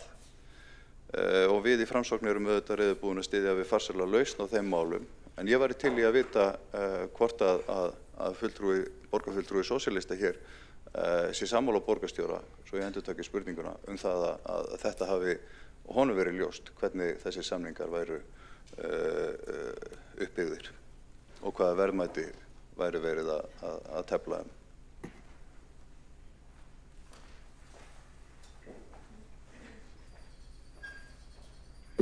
Þá hefur borgarfulltrúinn Einar Þorsteinsson lokið máli sínu og næst á mælendaskrá borgarfulltrúinn Ragnhildur Alda María Vilhjálmsdóttir.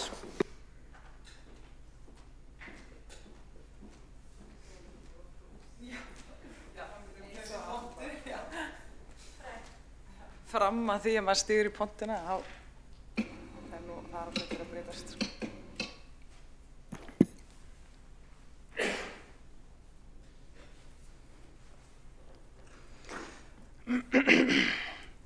Forseti, ágæta borgarstjórn og kæru gestir.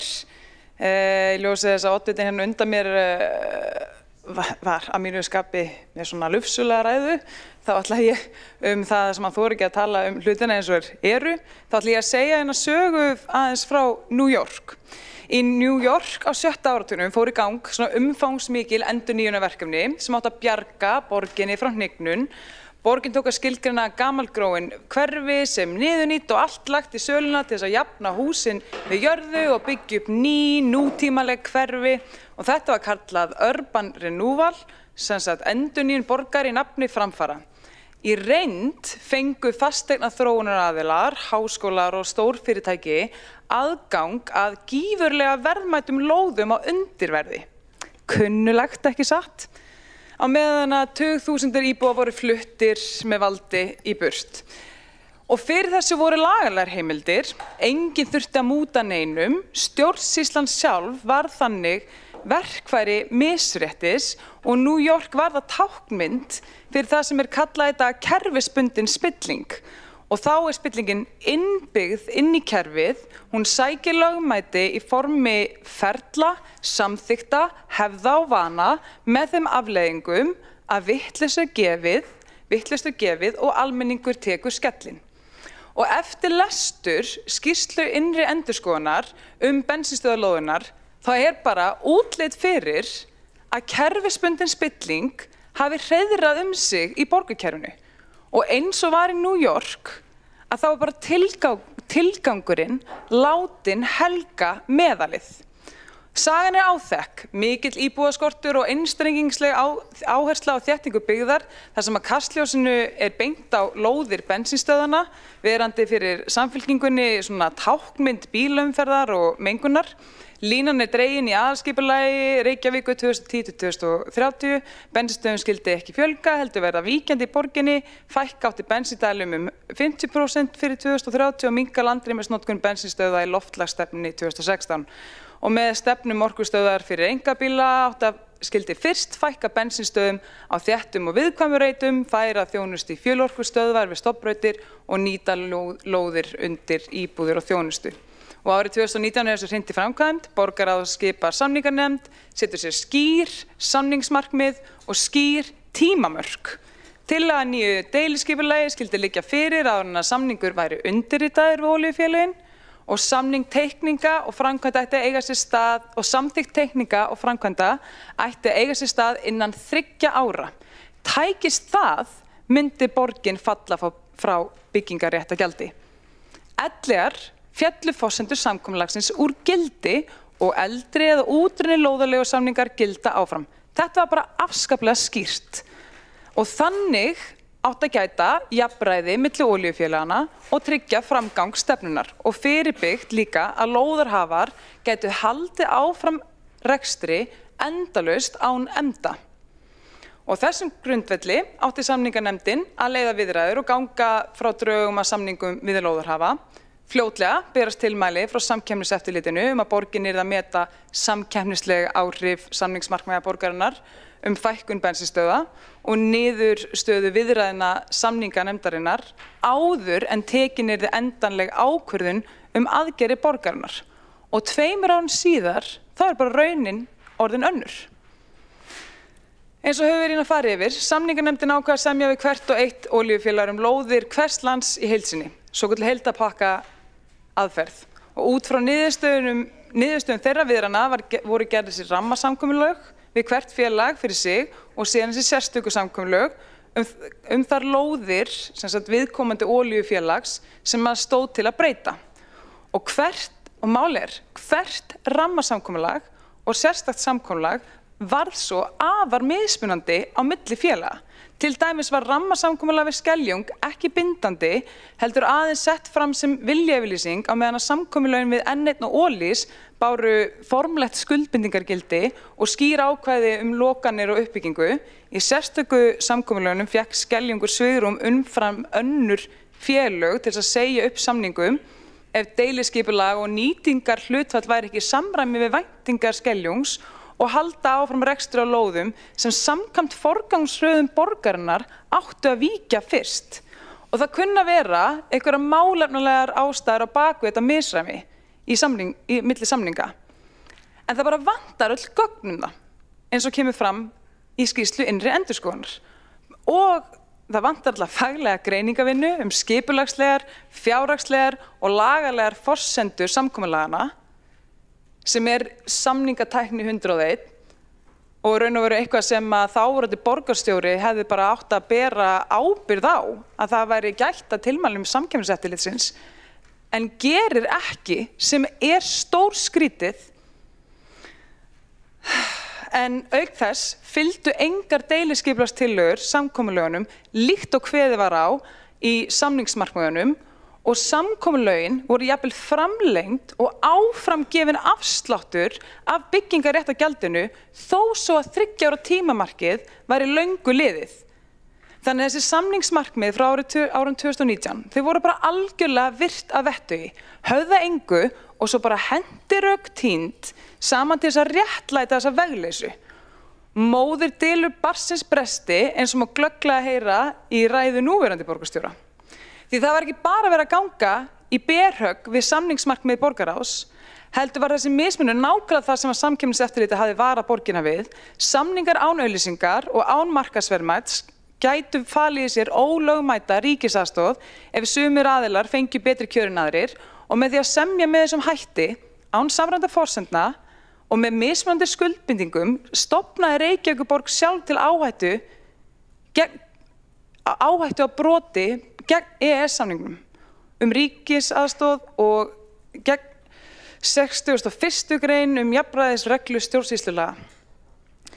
Og málið kerfisbundin spilling þrífst þar sem að skortir gagnsæi, faðmennsku og raunverulegt aðhald og þegar ákvarðanir teknar í lokuðum ferlum án greiningar, án almennlegs rökstuðnings og upplýsingum haldið á fáum höndum og stjórnsýslan rennur saman við pólitíska forystu, þá missir kerfið jafnvægið og fagleg sjónarmið byrja að víkja fyrir pólitískum hagsmunum og undantekningar verða venju, ívilnanir verða vana og ábyrgðin óljós. Og þessi hætta, hún magnast þegar sami flokkur heldur völdum árum saman og verklag, tengslanit og venjur verða bara að sjálfstæðu valdakerfi. Þetta kerfi sem að þjónar ekki lengur borgurunum heldur sjálfu sér. Og í Reykjavík þá hefur þetta mynstur orðið áþreifanlegt. Í langri valdatíð Samfylkingarinnar og alla þeirra flokkar sem sauma við hana hverju sinni hefur bara fjöldi hneykslismála lyktað af kerfisbundinni spillingu.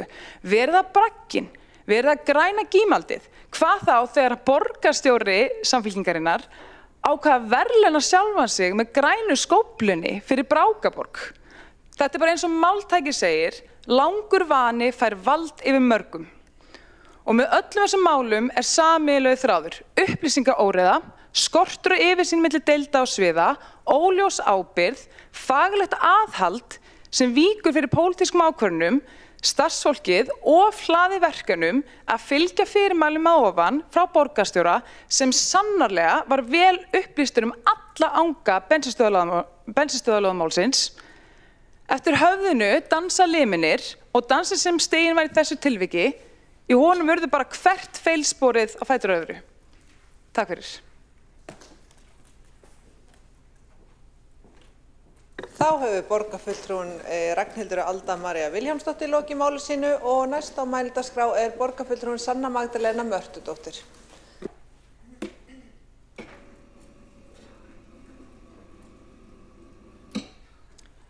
Forseti, borgarstjórn og öll sem eru að fylgjast með.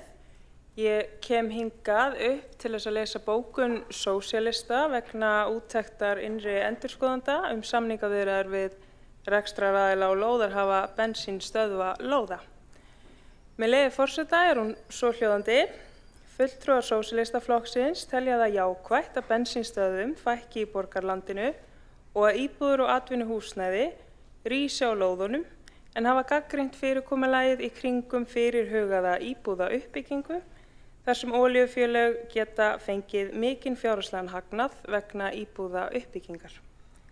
Hvað þetta varðar þá fagna fulltrúar sósíalista sérstaklega þeirri áherslu í umbótatillögum innri endurskoðanda sem snýr að því að rétt sé að mæla fyrir í reglum borgarinnar að framkvæma eigi hagrænt og fjárhagslegt mat á því hvaða verðmæti eru látin í té þegar samið við lóðarhafa aukna uppbyggingu á lóð. Tilvitnun lýkur. Þessi skoðun sósíalista hefur ekki verið neitt leyndarmál, en nú erum við komin með þessa skýrslu og umbótatillögur sem fara í vinnslu og ég stend heils hugar á bak við það að koma þeim tillögum áfram sem voru samþykktar í borgarráði á síðasta borgarráðsfundi og miða því að bæta starfsemi og stjórnsýslu borgarinnar. Þetta það sem að mér fannst mikilvægt að koma hér til skila í þessari umræðu hér í dag. Þá hefur borgarfulltrúin Sanna Magdalena Mörtudóttir lokið máli sínu og einn borgarfulltrúi óskað eftir að veita andsvar og það borgarfulltrúin Einar Þorsteinsson.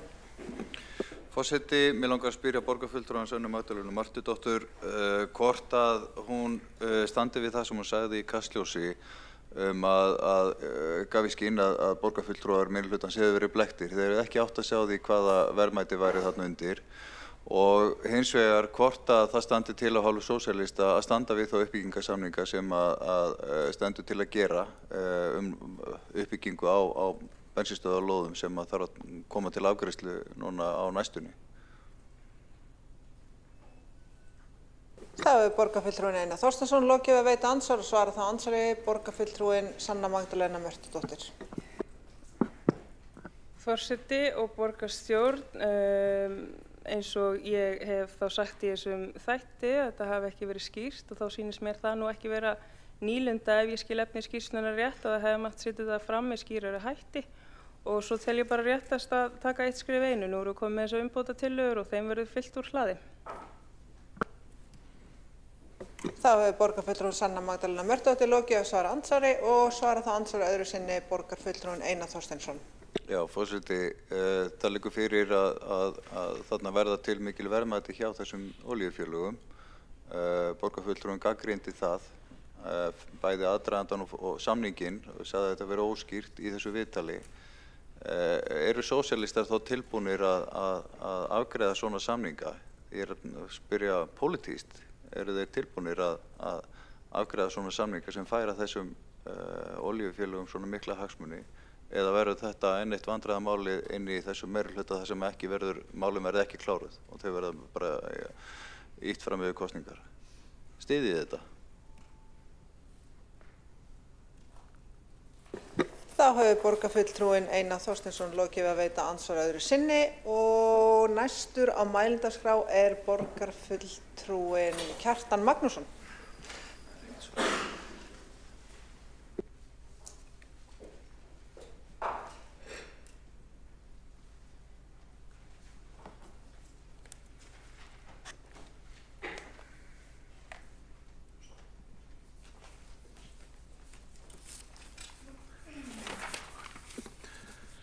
Forseti, góðir borgarfulltrúar.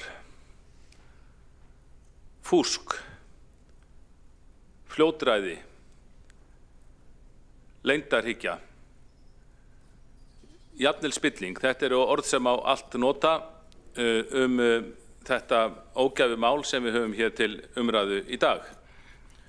Það má nota spilling, spilling þarf í sjálfu sér ekki að fela í sér neitt glæpsamlegt. Spilling hefur oft verið notuð það bara þegar að illa er farið með fé. Þegar maður hellti óvart niður mjólkinni í fjósinu í sveitinni, þá var talað spillingu. Og svo er kannski hér. Í þessu máli var verið að vinna með gífurlega mikilvæga hagsmuni, gífurlega mikil verðmæti og eins og kemur fram í skýrslu innri endurskoðunar, þá var fjölmörgu ábótavant í þessu vinnu sem þáverandi borgarstjóri og þeir sem sátu í þáverandi meirihluta bera mestu ábyrgð á. Það var, hér hefur rakið, það var í langt, það myndi sennilega ekki endast 10 mínútur ef það ætti bara að telja það upp í skýrslunni sem höfundar hennar telja að hafi verið ábótavant. Það er vel hans nefnt að það hafi bara stiklað stóru skort hafi á málefnileg sjónarmið og rökstuðningi að baki þessum ákvörðunum sem voru teknar. Þessi sjónarmiðin hafi ekki alltaf verið skýr og ekki alltaf málefnaleg. Borgaryfirvöld hafi ekki tryggt hagsmuni borgarinnar nægilega og svo framvegis.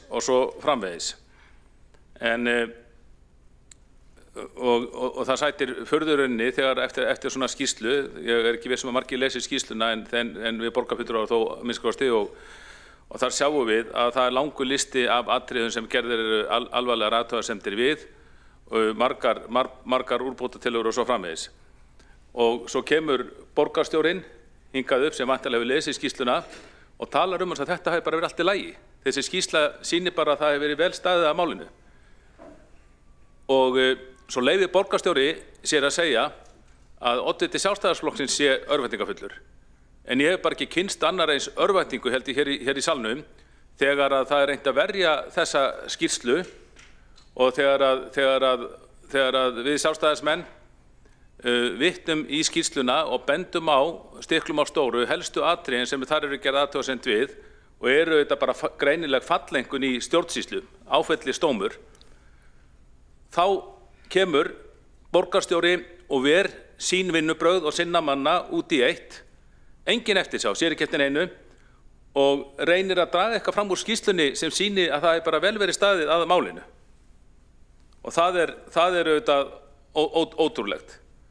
Og það er hægt að tala spillingu því það var miklu fé sólundað og svo held ég að það sé líka bara hægt að tala afglöp.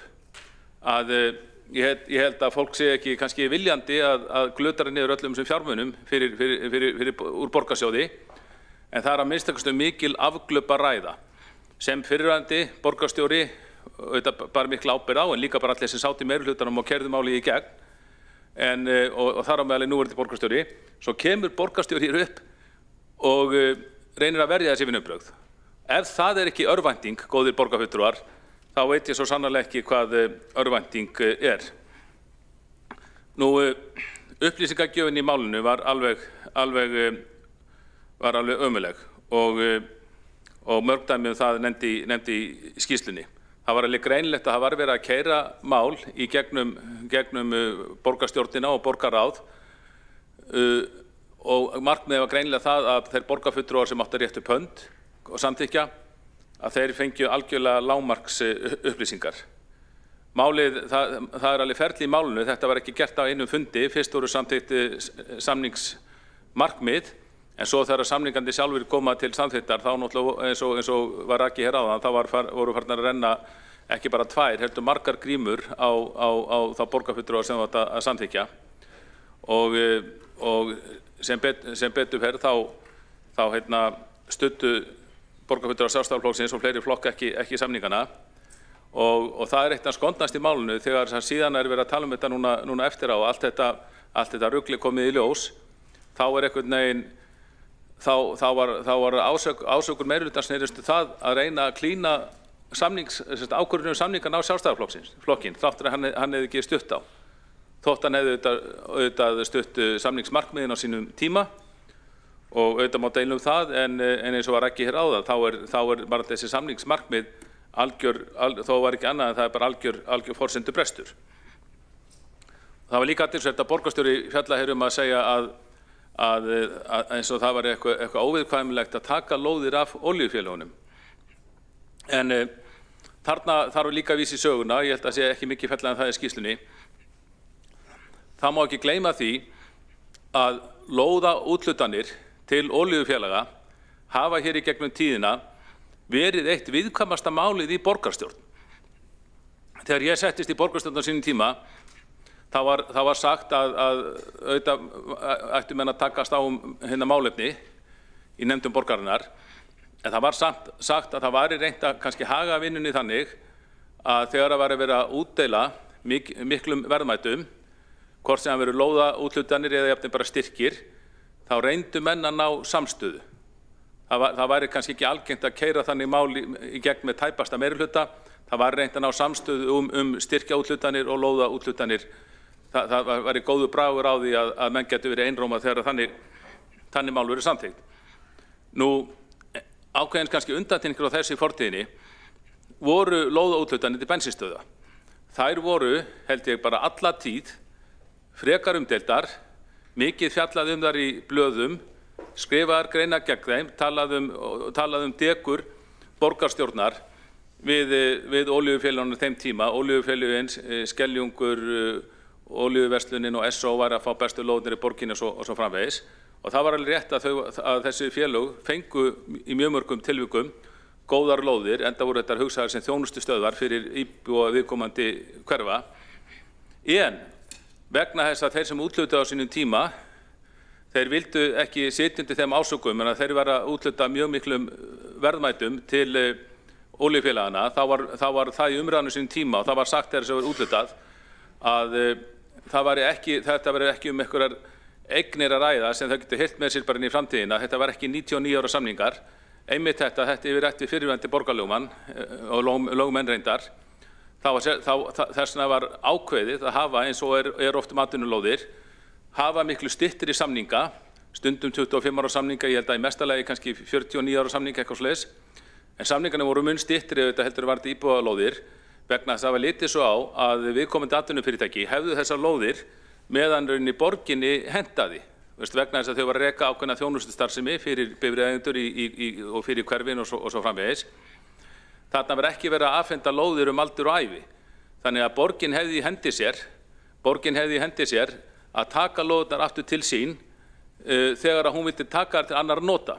Það hefði ekki kannski verið talið standardskoða stjórnsýslu að taka lóðina af einu olíufélagi og láta síðan annað olíufélag hafa lóðina til þess að líka bensínstöð. Það var talið að það þyrfti að vera breyting á skipulagi og þetta hefur ekki bara gerst í Reykjavík, þetta hefur gerst í rauninni út allt land og það hefur verið deilt það þegar sveitarfélög sérstaklega út á landi hafa tekið til sín bensínstöðvalóðar þegar samningunum hefur runnið út og eitt mál á Hornafirði, það rataði alla leið í Hæstarétt og hafði mikið fordæmisgildi, svo nefndur Hornafjarðardómur og þar var sveitarfélagið talið verið í fullum rétti fyrst að samningurum var runnin út og það ætlaði að taka viðkomandi lóð til annarra nota heldur en að hafa bensínsölu. Þá var sveitarfélagið talið verið í fullum rétti að taka viðkomandi lóð til sín bótalaust. Þetta var Hæstaréttardómur og aðrir svipaðir dómar hafa fallið en þessi var óvinni skýr. Þannig að auðvitað átti borgin að láta þessa lóðaleigusamninga bara renna út, 747 höfðu runnið út og fleiri voru á leiðinni. Borgin átti bara að láta það renna út, taka þá bara til sín og tilkynna breytingu á skipulagi, svo að borgin geta gert hvað sem við þessar lóðir, geta selt þær og blankur borgarsjóður geta fengið til staðinn. Við erum að tala verðmæti, eins og hefur verið sagt, frá sennilega upp á meira en 10 milljarða, sem er bara losaðir burtu með gjafagjörningum vinstri meirihlutans á sínum tíma. Þetta er náttúrulega bara hrikaleg sóun sem skattgreiðendur súpa segið að eins og með aðrar ákvarðanir hjá þessum meirihluta og og það verst að einhvern veginn menn kunni ekki að skammast sín, heldur borgarstjóri hlaupi hér í grimma vörn fyrir sínar sóunar ákvarðanir sem hún stóð að ásamt sínum borgarstjóra á þeim tíma. Þá hefur borgarfulltrúinn Kjartan Magnússon lokið máli sínu og næstur á mælendaskrá borgarfulltrúinn Helgi Áss Grétarsson.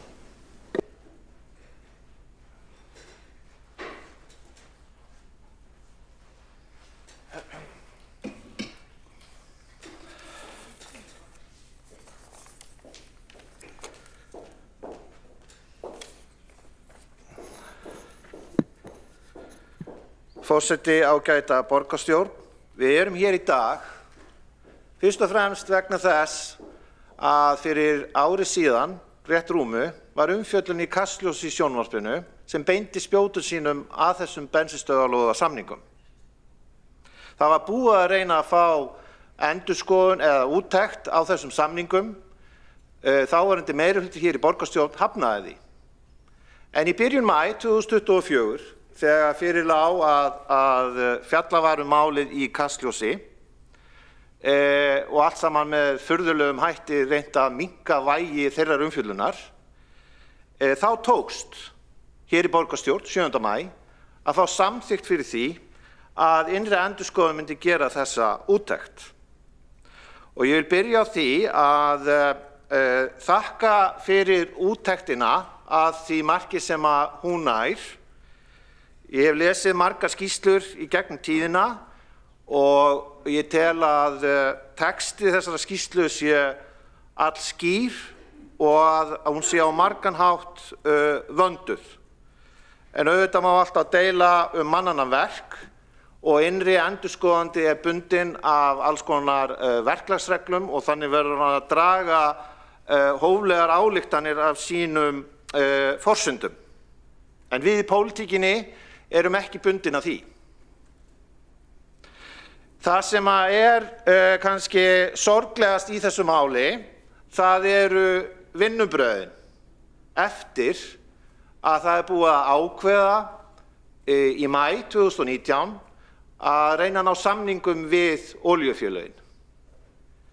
Það kemur fram í skýrslunni að vinnubrögðin fram á því höfðu verið athugasemdalaus og fagmannleg.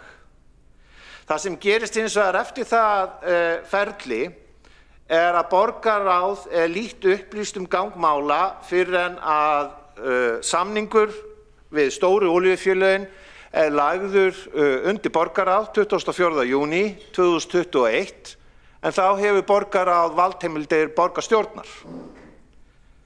Þetta mál fór þess vegna ekki fyrir borgarstjórn í eiginlegri merkingu. Og það þá eitt dæmið í raun og veru leið til þess að fela hvað sé á seiði. Vegna þess að það eru þá mun færri borgarfulltrúar sem hafa aðgang á þeim upplýsingum sem veittar voru.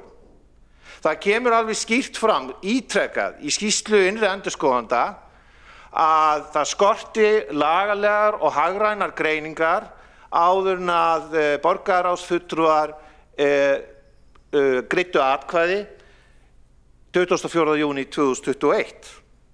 Eitt af því sem að innri endurskoðandi fjallar að það var pólitísk og óumdeilt að skýrt markmið væri að fækka bensínstöðvum 50%.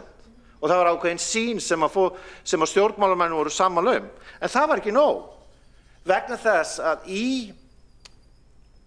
samningsmarkmiðunum frá 2019, maí 2019, eru líka bindandi leikreglur. Meðal annars varðandi lóðaleigusamninga sem eru runnir út og líka þá sem eru ekki runnir út. Það var ekkert farið eftir þeim leikreglum. Engar útskýringar veittar hvers vegna þær voru allar virtar að vettugi. Engin formleg gögn eru til að þetta hafi verið útskýrt fyrir borgarráðsfulltrúum. Þetta bara eitt af mörgum dæmum þar sem að vinnubrögðin eru gagnrýnd í skýrslu innri endurskoðunar og lýsa kannski ákveðinni menningu að við höfum meirihluta og við gerum það sem að okkur sýnist. Þess vegna lyktar þetta allt saman mjög illa. Það er verið að afhenda mikil verðmæti án þess að það sé verið að greina hvaða aðrir valkostir koma til álita og hvernig borgin getur varið sína hagsmuni. Ég ætla að benda á að samkvæmt skýrslunni, þegar við horfum á samningana við stóru olíufélögin í júní 2021, þá voru 34 lóðarlegu samningar ræða og 6 voru útrunnir. Töluverður fjöldi var útrunnin. Og það liggur alveg fyrir, það sem er líka gott við skýrsluna, að það er farið yfir réttarreglur lóðarlegu samninga og eignarrétt og hvaða heimildir sveitarfélög hafa í þessu tilvikum. Og þá er það einfaldlega þannig að sveitarfélag hefur lagalegar heimildir að þvinga fram efni lóðarlegu samnings ef að það kýs svo. Þetta náttúrulega er til þess fallið þegar þú ert með 6 útrunna lóðarlegu samninga að þú ert með sterka samningsstöðu. Þú ert með sterka samningsstöðu. En hvað er gert? Það sem er gert er að í slíkum tilvikum þá er verið að veita fólki byggingarheimildir og leið og þær væntingar eru komnar og þú með byggja í stað bensínstöðvarlóða, þá ganga þeir samningar kaupum og sölum. Og eitt dæmi það er Álfabakki 7 í Norðurmjót og sú lóð var seld fyrir tæpa 370 milljónir þó svo að samningurinn hafi verið útrunnin árið áður. 370 milljónir. Annað dæmi er náttúrulega það sem framkvæmdur hafnar á Eiðisgötu 5. Þar var hann seldur í nóvember 2024 á 805 milljónir króna. Það sem hann vænta mátti að byggingarréttargjald væri 66 milljónir. Þetta er ekkert annað en þetta lítur afar illa út og er satt best að segja sóðalegt. Vegna þess að það er alþekkt í lögfræðinni að þú hefur til dæmis einhver heilbrigð og málefnaleg markmið, en það skiptir líka máli hvaða aðferðum þú beitir við að ná þeim markmiðum. Og kjarni vandans hér er að Reykjavíkurborg var að veita of fáum, of mikil verðmæti í hendur án þess að endurgjald hafi komið fyrir. Það aðrir aðilar sem eru í álíkri stöðu fá ekki slíka meðferð. Þess vegna er innri endurskoðun að gagnrýna það að hvergi í ferlinu eru greiningar á grundvallarréttarreglum eins og ríkisaðstoð, samkeppni og fleira og engar upplýsingar veittar til borgarráðs áður en að gengi er frá samningunum. Þessi vinnubrögð eru hins vegar, satt best að segja, ekkert svo undarlegi í mörgu tilviki vegna þess að menn segja bara að það er markmið að reyna að breyta borginni sem að gengur framar öllu, að fækka bensínstöðunum. En það skiptir máli hvernig þú nærð þeim markmiðum. Hvers vegna eiga öflug olíufélög að fá þessi verðmæti í hendurnar og geta síðan selt þau á einkamarkaði þegar samningsstaðan í upphafi fyrir viðkomandi aðala er mun lakari. Á heildina litið, pólitískt, þá er augljóst þegar horft er á málflutning vinstrimanna í gegnum tíðina og hvernig farið er með opinber gæði, að hér hefur fyrst og fremst Samfylkingin verið að afhenda olíufélögunum verðmæti á silfurfati. Og hvort sem að það sé eðlilegt eða óeðlilegt með tilliti til markmiðana, þá niðurstaðan óásættanleg fyrir skattgreiðendur hér í Reykjavík. Og þess vegna það mjög brýnt, eins og fram kemur í skýrslu innri endurskoðanda, og með leyfi forseta, ein tillagan svo hljóðandi: Reykjavíkurborg ætti að ráðast í lagalega greiningu á því hvort samkomulag frá júní 2021 og febrúar 2022 við Lóðarhafa samrýmist reglum um samkeppni og ríkisaðstoð. Þótt fyrr hefði verið. Kjarni málsins einfaldur. Þetta skítamál sem Samfylkingin fyrst og fremst ber ábyrgð á hér í rekstri borgarinnar. Þá hefur borgarfulltrúinn Helgi Ás Grétarsson lokið máli sínu og næsta á mælendaskrá borgarfulltrúinn Marta Guðjónsdóttir.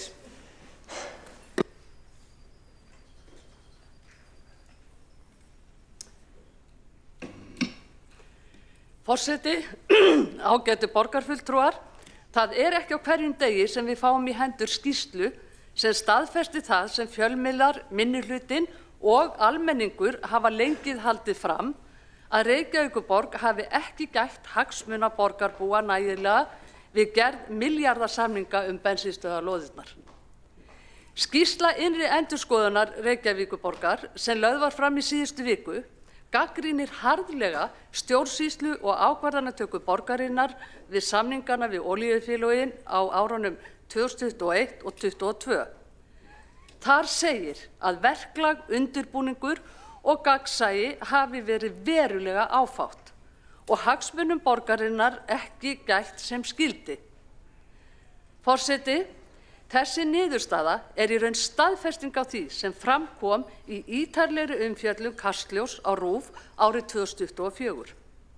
Að samningarnir hafi verið gerðir fyrir luktum dyrum, án kostnaðarmats, án jafnræðis og án þess að borgarfulltrúar fengju að sjá heildargögnin nema í lokuðu gagnaherbergi. Eins og fram kom í máli Vigdísar Hauksdóttur, fyrrverandi borgarfulltrúa, í umræddum Kastljósþætti sagði Vigdís með leyfi forseta: Svo sá ég þessa samninga inn í einhverju leyniherbergi. Það var búið að rífa símann af manni og maður átti ekki að vera með tölvu til að skrifa hvað væri í samningunum. Svona vinnubrögð sæma ekki opinberri stjórnsýslu. Innri endurskoðun staðfestir nú að ákvæði samningana hafi ekki verið nægjanlega gagnsæ, að mat á markaðsvirði lóða og byggingarréttar hafi skort og að misræmi hafi verið milli samninga. Innri endurskoðandi bendir jafnframt á að reglur samkeppni og ríkisaðstoð hafi ekki verið greindar með formlegum hætti. Þrátt fyrir að það sé verið að ráðstafa verðmætum sem metin eru á allt að 12 milljarða króna. Forseti, það einmitt þetta sem Kastljós fjallaði að olíufélögin fengi byggingarrétt á 12 lóðum með heimild til að reisa allt að 700 íbúðir. Að 5 af þessum lóðum voru þegar með útrunarleigusamninga og borgin hefði getað leyst þær til sín að kostnaðarlausu. Og að viðskiptalegt virði þessara samninga var svo mikið að félögin færðu það inn í efnahagsreikninga sína sem milljarða eignir. Með leyfi forseta, eins og Víðir Smári Petersen, prófessor í lögum við Háskóla Íslands, sagði í Kastljósi: Ef það ekki samið á annan veg, þá getur sveitarfélagið krafist þess að leigutaki taki sitt hafurtask, ef svo má orði komast, og skilji við lóðina í því ástandi sem hún var afhent. Þetta þýðir að borgin hefði getað tekið þessar lóðir tilbaka án greiðslu. En í stað þess voru gerðir samningar sem færðu olíufélögunum milljarða verðmæti, án samkeppni, án opinberrar auglýsingar og án skilyrða, enda ekki gert ráð fyrir neinum viðbrögðum við vanefndum. Innri endurskoðun segir það berum orðum: hagsmunir Reykjavíkurborgar hafa ekki verið nægjanlega tryggðir í samningunum við Lóðarhafa. Þetta eru þung orð og staðfesting á því sem margir höfðu varað við. Forseti, ágætu borgarfulltrúar, það sem mest stingur í augu að ferli var langt frá því að endurspegla góða stjórnsýslu.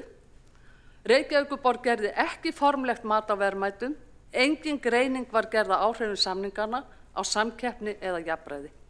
Og ákvörðunartaka í borgarráði byggði á, eins og segir í skýrslu innri endurskoðunar, í nokkrum tilvikum á ófullnægjandi upplýsingum. Þetta er ekki spurning um smávægileg mistök.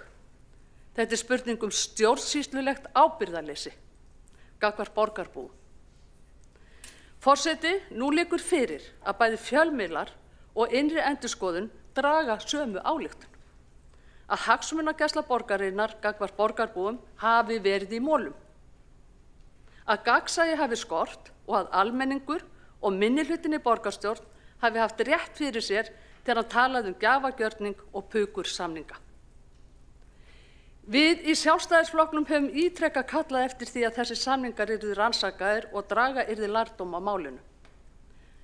Nú hefur innri endurskoðun gert það sem meirihlutin vildi ekki gera sjálfur.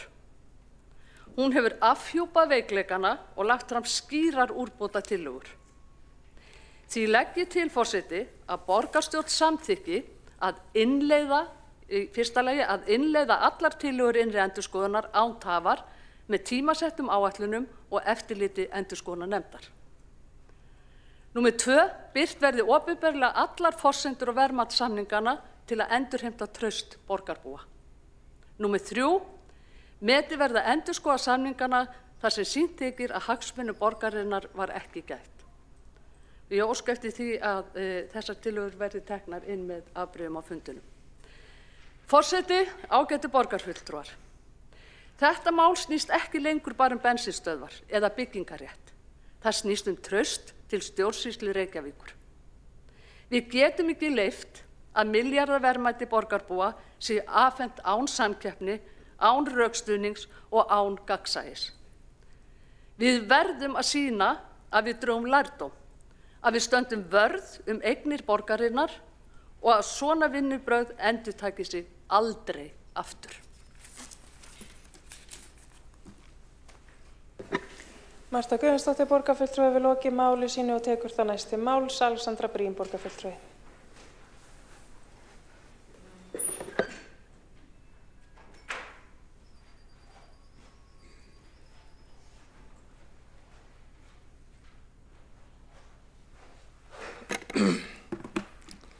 Forseti, borgarstjórn og góðir áheyrendur.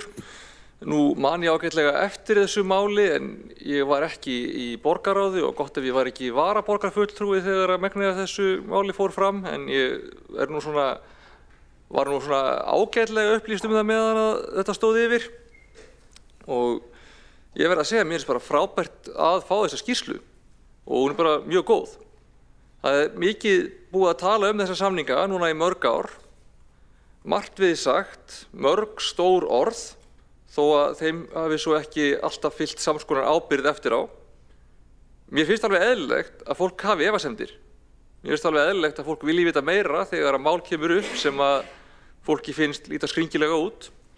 Og þá er ekkert endilega nóg eða mögulegt að ljúka því máli svo vel sé bara með pólitísku samtali í borgarstjórn eða bara með því að borgarstjóri fari í háalvarleg sjónvarpsviðtöl og standi fyrir svörum eða eitthvað svoleiðis. Það er ekki alltaf nóg. Þess vegna, einmitt, höfum við innri endurskoðun. Og stundum þá er bara fínt að fá slíkan óháðan aðila til að taka svona mál og skoða þau og skila niðurstöðu. Og niðurstaðan er ekki að þetta hefur verið fullkomið. Það hefði mátt skilgreina markmiðin skýrar, forgangsraða þeim betur sín á milli. Það hefði mátt stilla skilmálum upp betur og tryggja þannig betur að hagsmunir borgarinnar næðu fram að ganga. Og það hefði auðvitað verið óskandi ef að framgangurinn hefði verið hraðari í þessum málum í kjölfarið. En hvað mig varðar þá eru stóru línurnar alveg skýrar. Það eru alls konar athugasemdir hvernig verklagið hefði mátt vera betra. En hvergi í niðurstöðu innri endurskoðunar koma fram nokkur merki að þarna hafi verið óeðlileg leynd yfir málinu eða þarna hafi verið spillingu eða annarleg markmið að ræða eða einhverjar ómálefnalegar forsendur. Þarna var einhver haldið leyndu fyrir borgarráði. Þarna var engin spilling, þarna var engin úthlutun gæða til tengdra hagsmunaaðila. Samt hefur því verið haldið fram í borgarstjórn. Tek það fram. Ég fagna þessum umbótatillögum þær eru málefnalegar og réttar og mikilvægt að taka þær til greina til framtíðar. Það má augljóslega læra af þessu ferli. Það nú þegar búið að vísa þeim öllum til framkvæmdar í borgarráði, en það var ekki óréttmætt eða óeðlilegt að fara í þessa vegferð miðað við þá pólitísku áherslu sem við höfðum þá og höfum enn, að fækka bensínstöðvum í þéttbýli og byggja meira húsnæði sem raunveruleg þörf er á. Það er réttmætt markmið.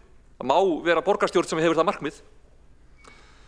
Þó svo lóðaleigusamningar renni út, þá hefði ekki verið eðlilegt að sparka þessum aðilum alfarið af lóðunum einhliða.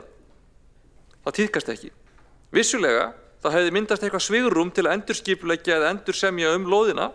Mögulega hefði mátt minnka þær eða gera eitthvað. Það er alveg rétt.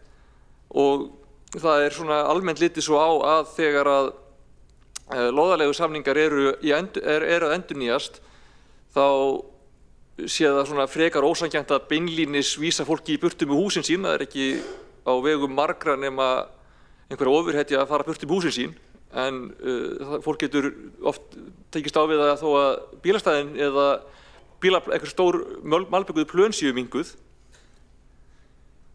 Það hefði verið ákveðið tækifæri mögulega þar sem að lóðaleigusamningar voru að renna út að gera eitthvað svoleiðis, en ekki til þess að losna við alla bensínstöðina á einu bretti, ekki án samninga. Ekki nema vilja fara bara í mjög hörð dómsmála því að það er ekki hefð fyrir því að sparka mönnum alfarið í burtu þegar svona gerist. Það er hins vegar misjafnt bæði eftir aðilum og eftir lóðum hver staða lóðana var, og mér finnst það alveg hafa verið málefnalegt og í takt við bara vandaða stjórnsýslu og jafnræði að fara frekar í heildrænt samtal bara hvernig við vildum lenda þessu með þessar bensínstöðvarlóðir heildrænt, frekar en að fara í hart á hverjum stað, mögulega með málaferlum og töfum bara á hverju lóð fyrir sig og búa til óvinni úr öllum þessum félögum sem við hefðum frekar vilja ná einhvers konar heildrænum málefnalegum niðurstöðum með. Markmiðið með þessu var að ná niðurstöðu sem allir aðilar gætu unað við. Ef við hefðum ákveðið að láta bara lóðaleigusamningi renna út og fara bara skipuleggja eitthvað annað, þá telum að alveg að það hefði verið einhver grundvöllur fyrir því að þess aðilar ætla að kæra, því að almennt séð eru aðilar sem eiga lóðaleigusamninga við borgina að geta gert ráð fyrir því að þeir séu endurnýjaðir, og það eru ákveðnar væntingar sem að skapast í slíku umhverfi, þó að það sé að fara rök fyrir því að það megi brjóta gegn því, og ég ætla ekki að segja að það sé algilt, það komi alveg upp aðstæður þar sem þarf ekki að gera það, en það er ekki alveg endilega nóg að svo aðstæða sé bara við nennum þess ekki lengur, eða þannig. Þannig að mér finnst það eðlilegt markmið að fara í samningaviðræður og reyna að ná niðurstöðu sem allir aðilar gætu verið sáttir við til framtíðar.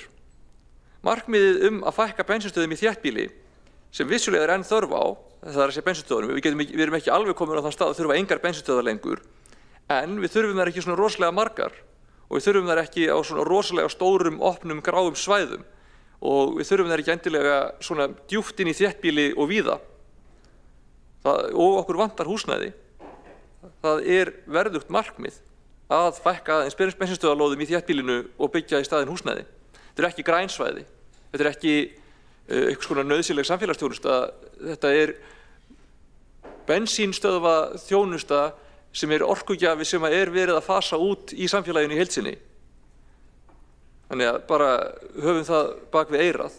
Það er hluti af okkar ábyrgð sem skipulagsvald og sem borgarstjórn að skipuleggja borgarinn til framtíðar, og þetta er ásættanleg lóð til þess að þróa í eitthvað annað heldur en að vera stórt opið, malbikað plan. En jú, ég man eftir yfirlýsingagleðinni sem að einkenndi umræðuna þessi mál á fyrri tímabilum, og ég heyrði hérna áðan ákveðin enduróm af þeirri umræðu. Og vissulega eru flest þeirra sem viðhöfðu slíkar yfirlýsingar farin til annarra starfa. En mér finnst samt ástæða til að halda því til haga að það er ekki í lagi að saka kjörna fulltrúa hástöfum víðtæka og grófa spillingu í störfum sínum þegar staðreyndir málsins eru svona skýrar. Fulltrúar borgarráðs á þessum tíma höfðu allar upplýsingar. Lokuð gagnaherbergi þegar er að ræða viðkvæmar samningaviðræður eru ekki óeðlileg. Það hefði beinlínis verið ámælisvert að gæta ekki fyllsta öryggis. Og ef að til dæmis þessi samningsdrög hefðu lekið út í fjölmiðla því einhver hefði farið með snjalltíma og tekið mynd, eins og sambærileg mál komu alveg upp á þessum tíma, að það voru trúnaðargögn að leka úr borgarráði á þessum tíma, ef ég man rétt. Það hefði verið ámælisvert að gæta ekki fyllsta öryggis. mér finnst það líka ámælisvert að sami flokkur og talar fyrir því að við skulum hætta að innheimta innviðagjöld, að við skulum hætta að bjóða út lóðir og bara gefa þeir út á kostnaðarverði, skuli svo snúa sér við og tala að með þessum samningum hafi hagsmunagæsla fyrir borgarbúa verið í mólum að því við innheimtum ekki innviðagjöld. Mér finnst það fáránlegur málflutningur.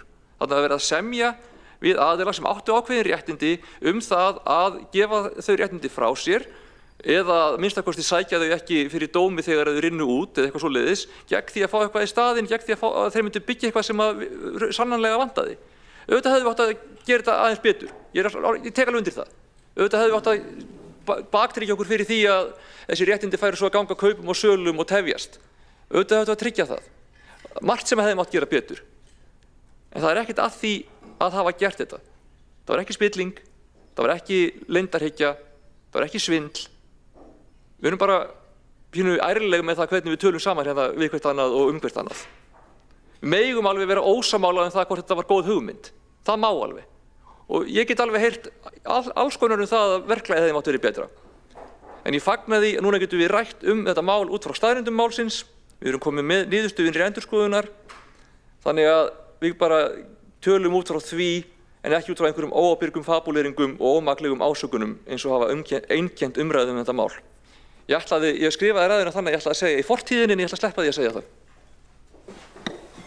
Alexandra Briem, borgarfulltrúi, við lokið málu sínu og næstur tekur til máls Hjálmar Sveinsson, borgarfulltrúi.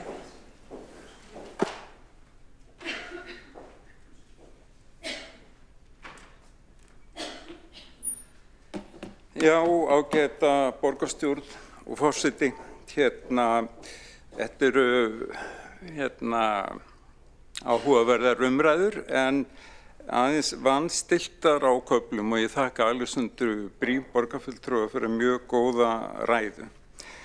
Ég ætla bara rétt að rifja upp að því að ég þekki þetta frá langri tíð og ég hef aldrei verið í borgarráði og var ekki í borgarráði þegar þessi samningar voru samþykktir eða samningsmarkmiðin. En sem sagt, það var búið að tala mjög lengi það að það væri alltaf margar bensínstöðvar og í mörgum tilvikum mjög verðmætum lóðum inn í íbúðahverfum. Það sem væri einmitt hægt að byggja íbúðarhús og það vantaði íbúðarhús og íbúðir í borgina. Og það var með minnir, ég veit ekki betur en að sjálfstæðismenn hafi lagt talsvert mikla áherslu á þetta, nákvæmlega þetta. 2009 og ég man líka eftir því að Júlíus Vífill Ingvarsson, fyrrverandi borgarfulltrúi, komið tillögu þessa efnis. Ég man ekki þar að segja fækka bensínstöðvum, þá væntanlega ganga til samninga við olíufélögin og hvort það var 2012 eða 2013, ég man það ekki. Allavega, þá eitt af því sem var til dæmis nefnt þarna fyrir löngu síðan og hefur kannski ekkert mikið breyst að það svo staðreynd að í Reykjavík ein bensínstöð á hverja 3000 íbúa en í Kaupmannahöfn ein bensínstöð á hverja 20.000 ef ekki 25.000 íbúa. Þetta var rætt og voru allir sammála þetta að þetta væri þjóðþrifaráð að vinna þessu. Það heyrðist frá talsmönnum olíufélagana að þau teldu líka að þetta veri mjög óhagstætt að hafa svona margar stöðvar og þá þróast málið þannig og þá kom öllum svolítið óvart og það gerði síðan ekki neitt. Þegar ekkert olíufélagið vildi taka fyrsta skrefið og afsala sér einhverju tiltekinni lóð. Þannig að þegar ekkert hafi gerst í mjög mörg ár og þá tekur borgin sig til og fer að móta ákveðna aðferðafræði til að flýta þessu ferli. Og eins og við vitum þá voru þau samningsmarkmið samþykkt hér í borgarráði 2019, þar sem ég var ekki, ég bara les stundum fundargerðir og það kemur reyndar fram í þessari ágætu skýrslu sem við erum að ræða að borgarfulltrúar og kannski einhverjum borgarráðsmenn máttu vita hvað fælist í þessum samningum sem að þá var verið að undirbúa, nefnilega að markaðsverðmæti lóðana yrði mjög mikið.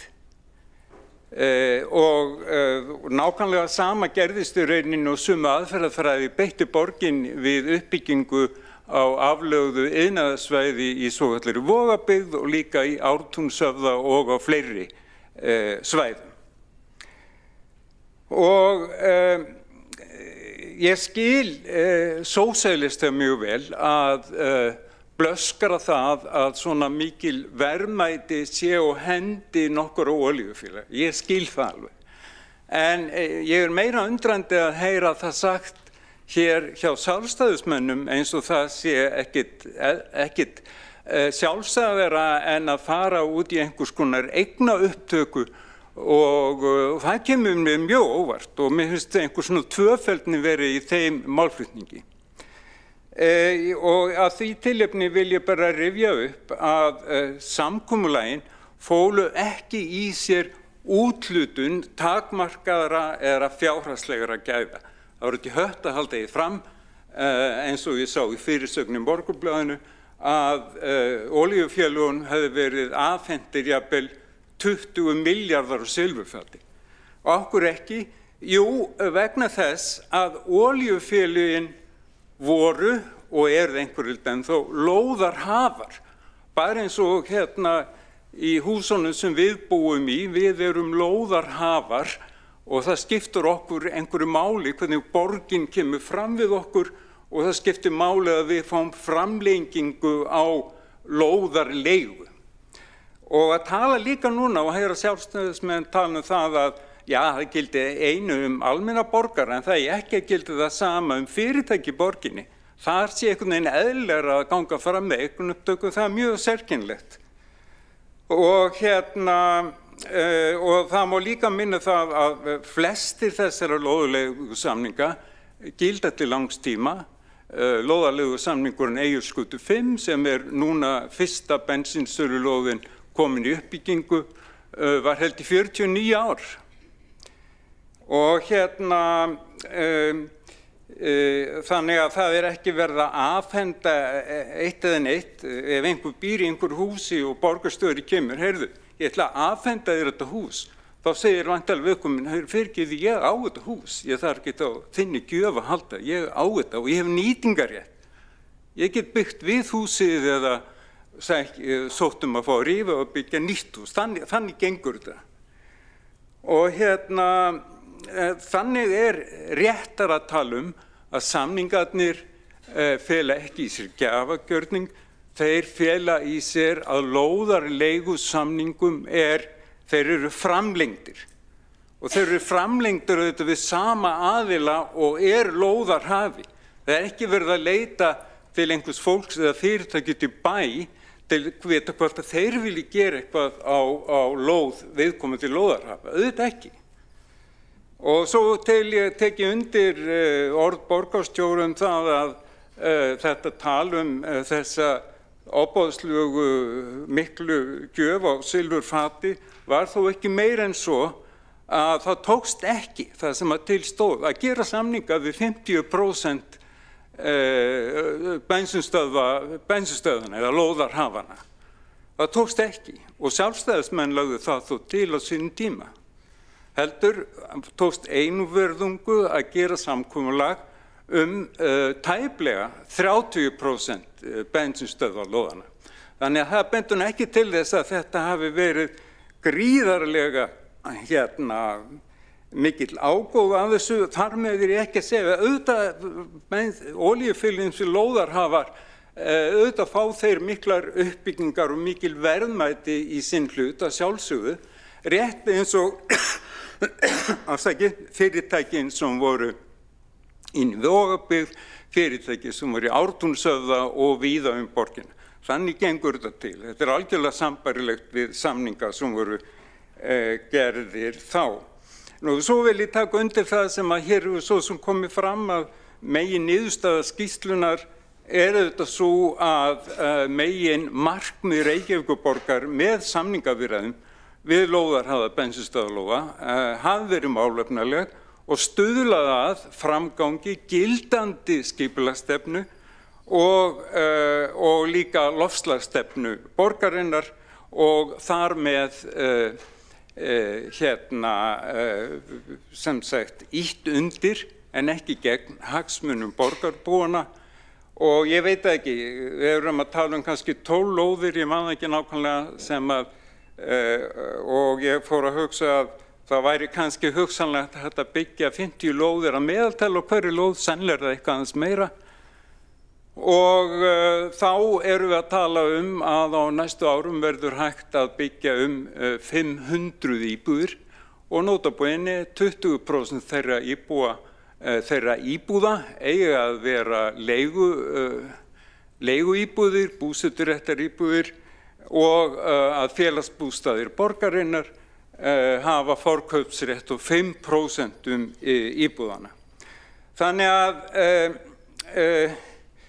ég sé þetta megin markmið sem risastóran ávinning fyrir Reykvíkinga. Og tala það að það hafi verið afhent, tekið af borgarbúum einhverjar miklar upphæðir afhent öðrum, en það vill bara til, svo ég endurteki það, að þarna voru fyrir lóðarhafar og það er alveg sama hvað mann illa við olíufélögin, þá er það bara staðreynd málsins. Þannig að ég held að þetta sé nú bara heilmikið framfaramál, tök þó alveg undir það að lesa skýrsluna. Það er margt sem þarf að hugsa betur, skoða betur, endurskoða og svo framvegis og ég er engum vafa að það verði gert. Hjálmar Sveinsson, borgarfulltrúi hefur lokið máli sínu. 2 borgarfulltrúar hafa óskað eftir að veita ansvar. Veiti þá ansvar Marta Guðjónsdóttir, borgarfulltrúi. Forseti, ágætu borgarfulltrúar.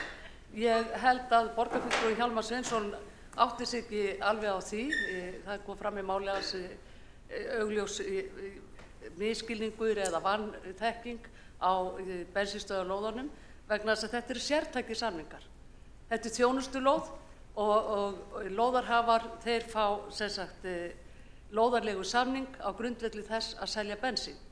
Þetta er svona og að breyta nýtingunni og þannig að olíufélögin verða fasteignafélögum og þarna að breyta þessu íbúabyggð, það stenst enga skoðun.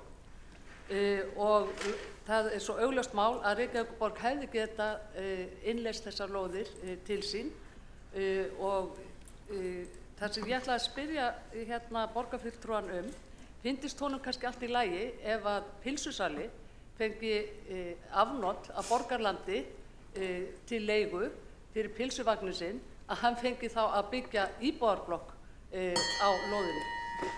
Marta Guðjónsdóttir, borgarfulltrúi hefur lokið við að veita ansvar. Svarar þá ansvari Hjálmar Sveinsson, borgarfulltrúi? Já, ég einlega satt að segja skil ekki alveg þessa tilbúnu sögu með pylsusalan en vil þó reyna að árétta það sem ég sagði minni ræðu að það er brotið blað ef að fulltrúar Sjálfstæðisflokksins líta á lóðarlegu samninga sem eitthvað sem þurfa ekki að taka alvarlega ef að það hentar borginni að gera eitthvað annað. Þannig að ég skil sósíalista að líta þannig á málin einhverju leyti en ég skil ekki sjálfstæðismenn sem að mér finnst í seinni tíð og kannski alltaf tala svolítið mikið út og suður. Hjálmar Sveinsson, borgarfulltrúi hefur lokið við að svara ansvari. Veiti þá ansvar öðru sinni Marta Guðjónsdóttir, borgarfulltrúi. Forseti, ágætu borgarfulltrúar, við borgarfulltrúar Sjálfstæðisflokksins tölum ekkert hér út og suður. Við erum að tala hérna hagsmuni borgarbúa. Við erum að tala það að hagsmunir borgarbúa var ekki gætt við þessa samningagerð og við það verður ekki unað. Okkur ber að hafa hér eftirlit og veita aðhald og það er það sem við erum að gera. Marta Guðjónsdóttir, borgarfulltrúi hefur lokið við að veita ansvar öðru sinni. Svara það ansvar öðru sinni Hjálmar Sveinsson, borgarfulltrúi. Þá verð ég að benda borgarfulltrúanum á að lesa skýrsluna aðeins nánar. Það kemur nefnilega skýrt fram að hagsmunir borgarbúa hafi með þessum samningsmarkmiðum og samningum verið í heiðri hafðir. Hjálmar Sveinsson, borgarfulltrúi hefur lokið við að svara ansvar öðru sinni. Veiti þá ansvar Hildur Björnsdóttir, borgarfulltrúi. Forseti, ágæta borgarstjórn, ég hnautum það í ræðu borgarfulltrúans að hann sagði að með samningarnir hafa ekki falið í sér úthlutun takmarkaðra gæða. Og þá langar mig að fara í skýrsluna á blaðsíðu 21 og lesa upp úr henni með leyfi forseta. Þar segir athugasemdir umsagnaraðila, og þetta eru umsagnaraðilar, svo það sé sagt, það er þeir sem fengu að veita umsagnir skýrsluna. Athugasemdir þeirra benda til þess að þeir telji að framlenging útrunninna lóðarleigusamninga kalli aldrei á álitaefni úthlutun takmarkaðra gæða. Og vísa þá í það sama og borgarfulltrúin gerir vegna þess að þeir fengu upphaflega úthlutaðri lóð og þar var gæðunum úthlutað. Innri endurskoðun telur að þessi afdráttarlausa afstaða sem ekki virðist byggð á lögfræðilegum greiningum feli sér áhættu fyrir Reykjavíkurborg og stendur því við ábendingu sína mikilvægi þess að greininga þessum toga sé framkvæmt. Þannig að þetta er sjónarmið sem hefur greinilega komið fram frá umsagnaraðilum. Innri endurskoðun tekur ekki undir sjónarmiðið, segir að feli sér áhættu fyrir borgina og ítrekar mikilvægi þess að unnin sé lagaleg greining á þessum mikilvægu álitamálum til að mynda hvað varðar samkeppni og reglur samkeppni og ríkisaðstoð. Hildur Björnsdóttir, borgarfulltrúi við lok við að veita ansvar, svara þá ansvari borgarfulltrúi Hjálmar Sveinsson. Já, þakka fyrir ábendinguna og hún er rétt og ég bara tek undir það. Það er mjög mikilvægt að það verði farið í eitthvað lögfræðilega úttekt á því hvernig þessi mál standa varðandi samkeppnismál. Hjálmar Sveinsson, borgarfulltrúi við lok við að svara ansvari, veiti þá ansvari öðru sinni Hildur Björnsdóttir, borgarfulltrúi. Forseti, ágæta borgarstjórn, ég þakka svarið og fæ þá að halda áfram að bregðast við ræðunni vegna þess að borgarfulltrúin talaði eitthvað ósamræmi í málflutningi sjálfstæðismanna hvað varðar lóðarleigusamninga og ég er nú ósammála því og við erum að kalla á jafnræði og gagnsæi og samræmi í þessum efnum og þá er bara einfalt að nefna einmitt Ártúnshöfðann þar sem að sumir hafa fengið uppbyggingarheimildir en greitt fyrir þær heimildir byggingarréttargjald. Og það mjög ólíkt því sem við sjáum hér. Þar eru veittar uppbyggingarheimildir en ekkert byggingarréttargjald greitt og svo erum við með fjöldan allan af atvinnureikendum, sérstaklega á bílstöðvanum en líka víðar. Samanlagt fasteignamat þeirra eigna eru 20 milljarðar. Þetta eru aðilar sem standa á lóðarleigusamningum sem eru útrunnir eða að renna út og þeim er gert að rífa sitt húsnæði og víkja af lóðunum á eigin kostnað og þetta felur í sér gríðarlegt tjón fyrir atvinnureikendur. Þannig að við erum að kalla á þetta samræmi og jafnræði í þessum efnum. Hildur Björnsdóttir, borgarfulltrúi við lok við að veita ansvar öðru sinni, svara þá ansvar öðru sinni Hjálmar Sveinsson, borgarfulltrúi. Já, ég er mikill talsmaður og örugglega öll hér svona samræmis og jafnræðis og jafnvægis, það er ekki spurning og ég þekki ekki til hlítar þarna á Bíldsöfða, bendi þó á Vogahverfi, þar voru nokkrir lóðarhafar 30%, 20% kannski, sem að vildu ekki taka þátt í þeim einkaréttarsamningum sem að þar voru gerðir. Og ef þið farið það ágæta hverfi, þá sjáu þeim, þar eru nokkur svona gömul verksmiðjuhús og það var bara þeirra ákvörðun. Það var engin þvingar til eins eða neins, sko. En eins og ég segi, Bíldsöfðamálið þekki ekki, þó er það ljóst að það stóð alla tíð að þarna upp á Höfða blandað hverfi, bæði stórt íbúðahverfi, líka mikilvægt atvinnuhverfi. Hjálmar Sveinsson, borgarfulltrúi við lokið við að svara ansvari öðru sinni, telst á ansvörum lokið undir þessa ræðu. Forseti ætlar að loka mælendaskrá þegar næsti ræðumaður hefur lokið máli sínu. Ég ítreka, forseti ætlar að loka mælendaskrá þegar næsti ræðumaður hefur lokið máli sínu. En tekur þá næst til máls Ragnhildur Alda María Vilhjálmsdóttir, borgarfulltrúi.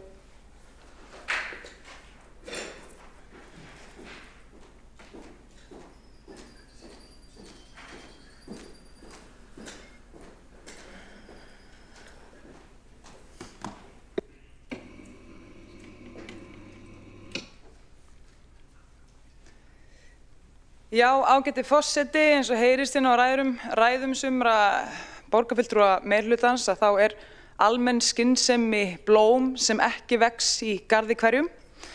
Ég ætla að fá að vitna hérna í fyrrum borgarstjóra Samfylkingarinnar með leyfi forseta.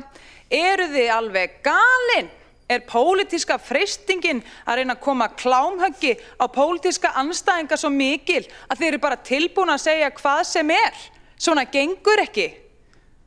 Svona leyfði borgarstjóri Samfylkingarinnar sér að tala minnihlutann. Eru þið alveg galin? Vegna þess að sjálfstæðismenn voru hér að kalla eftir úttekt á þessum samningum, úttekt sem greinilega átti svo sannarlega rétt á sér. Svo segja borgarfulltrúar meirihluta sér.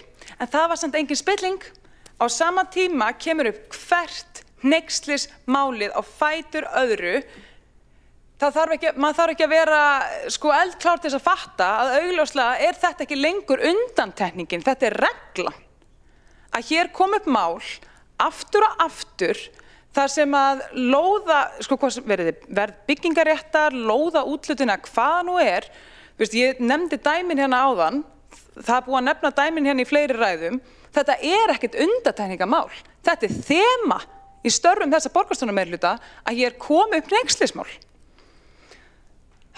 Stórar ákvarðanir aftur og aftur teknar án faglegra greiningar og rökstuðnings og þá eru það ekki faglegar ákvarðanir, þá eru það pólitískar ákvarðanir og það að ákveða að halda áfram þrátt fyrir tilmæli samkeppniseftirlitsins að gera greiningar en samt ekki gera þær, það er líka pólitísk ákvörðun sem var tekin inn að hálfu æðsta embættismanni borgarkerfisins, þáverandi borgarstjóra. Já, af því hér er nefnt að sjálfstæðismenn hafa fyrri tíðum talað fyrir íbúðaruppbyggingu á þeim lóðum bensínstöðvarfélaganna þar sem að samningar hafa verið að renna út. Já, svo sannarlega. Það er ekkert að því að nýta lóðir þar sem að samningar eru að renna út í íbúðaruppbyggingu eða eitthvað annað. Það er ekkert að því. Það sem að við erum að athugast við er það ekki samútsett Jón eða séra Jón og það að stjórnsýslan hér hafi verið bara, já, eins og fram hefur komið, að mörgu leyti í bága við lög. En hvað vitleysa er þetta? En já, en hvað gerist svo hjá Samfylkingunni þegar hún ákveður að samþykkja aðalskipulag þar sem að skýrt er kveðið á fækkun bensínstöðva? Jú, hún snýr sér við og byrjar að bæði framlengja og endurnýja útrunna samninga og kemur þá jafnvel inn í þessa samninga upp kaupsákvæði sem voru ekki í þeim fyrir. Það er bókstaflega verið að semja allt af sér. Það er bara að byrja að semja af sér sína sterkustu brjóstvörn áður en haldið var áfram í þessa sneipu för. Þannig að því að borgarfulltrúar Samfylkingar ætla svo núna að fara að tala tvöfeldni, ég meina halló, og reyna svo að ásaka sjálfstæðisflokkinn að tala fyrir eignanámi og bara sem fyrr gerir borgarfulltrúinn Hjálmar Sveinsson sjálfstæðismönnum upp skoðanir og ræðst síðan á þær. En það er ljóst mál að borgarfulltrúinn mætti sjálfur heldur illa lesinn til leiksir í dag og eins og venjulega það bara miða lítið í átt til manndóms og framfara hjá Samfylkingunni. Verið það í þessu máli eða öðrum eða bara hvernig talað er hér í þessu borgarstjórnarsal í dag þetta grafalvarlega mál. Það sem það liggur fyrir að það voru mistök gerð á hverju einasta skrefi, nánast, og ekki vera að fylgja eigin stefnu. Allir það sem nú ekki líka er rauði þráðurinn í störfum með borgarstjórnarmeirihlutan sérs. Hann hefur ekki einu sinni manndóm til þess að fylgja eigin stefnu og eigin aðalskipulagi. Herði, eigum við að taka þetta saman? Jú, það er tekið pólitíska ákvörðun 2019 að flýta markmiði 50% fækkun bensínstöðva. Svo er það því allt í einu breytt, en það er engin undirbúningur, engar greiningar, ekkert mat á áhrifunum. Það er jafnvel rangtúlkað loftslagsstefnuna og fólk er ekki sem vissum hvort það er að fara að fækka dælum eða stöðvum. Herru, svo er engin greining á efnahagslegum og skipulagslegum og samkeppnislegum afleiðingum, þrátt fyrir formuleg tilmæli samkeppniseftirlitsins, eins og ég nefndi, þau voru einfaldlega hunsuð. Það koma upp mjög ólíkir samningar upp úr þessum viðræðum, þrátt fyrir að hér hafi verið imbrað á að það þyrfti að gæta að jafnræði, þyrfti að gæta samkeppnissjónarmiðum, en samt fá sum félög mun hagstæðari stöðu en aðrar en önnur. Eitt félag fyrir óbindandi rammasamning, víðtækar uppsafnarheimildir, áframhaldandi nýting og lóð með útrunnan leigusamning, á meðan aðrir aðilar voru bundnir að mun skýrar á strangari skilmálum. Þetta er bara mismunun sem augljóslega bara býr hættunni heimi að brjóta gegn jafnræðisreglu stjórnsýsluréttar. Borgin er ekki að fylgja sínum einri leikreglum, en samt kemur fólki hérna ekki til hugar að það gæti verið eitthvað skrítið í gangi. Ragnhildur Alda María Vilhjálmsdóttir borgarfulltrúi hefur lokið máli sínu, einn borgarfulltrúi hefur óskað eftir að veita ansvar, borgarfulltrúinn Hjálmar Sveinsson. Bara að benda á það sem hefur komið nokkru sinni fram hér í borgarstjórnarsal, það kemur einmitt fram í skýrslu innri endurskoðunar að stefnu borgarinnar hafa einmitt verið fylgt með þessum samningum. Það kemur bara mjög skýrt fram. Hjálmar Sveinsson, borgarfulltrúi hefur lokið að veita ansvar. Svara það ansvari borgarfulltrúinn Ragnhildur Alda María Vilhjálmsdóttir. þetta hlýtur nú að vera, sko, á maður að segja lygi eða bara einbeittur brotavilji til þess að segja rangt frá. Niðurstaða skýrslunnar er skýr. Þetta er eiginlega bara frekar aumur útúrsnúningur hérna hjá kollega mínum í Samfylkingunni. Það bara fer ekki á milli mála að niðurstaða skýrslunnar var svo að þá er ekki verið að fylgja þeim samningsmarkmiðum sem sett voru fram hérna 2019 og ég bara, þú veist, af öllum rökum til þess að tína saman til þess að verja þessa vitleysu að fara að reyna að segja þetta. Ég meina þetta svara sér nú bara sjálft. Ragnhildur Alda María Vilhjálmsdóttir borgarfulltrúi hefur lokið við að svara andsvari, veitir það ansvar öðru sinni borgarfulltrúin Hjálmar Sveinsson. Já, nei, þetta svarar sér nefnilega ekki sjálft.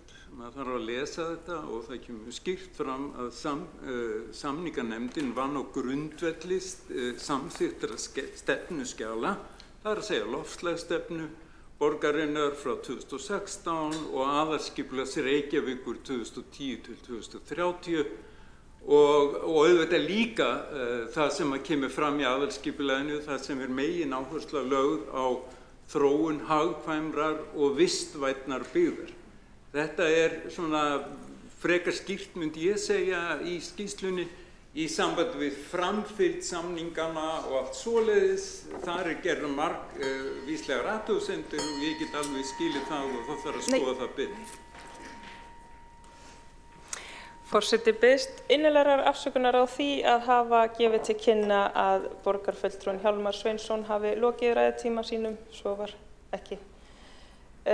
Hjálmar Sveinsson, borgarfulltrúi, hefur þá lokið við að veita ansvar öðru sinni og svarar þá ansvarið öðru sinni borgarfulltrúin Ragnhildur Alda María Vilhjálmsdóttir. Ágæti forseti, bara ég ætla að lesa hérna setningu upp úr upp úr skýrslunni með leyfi forseta.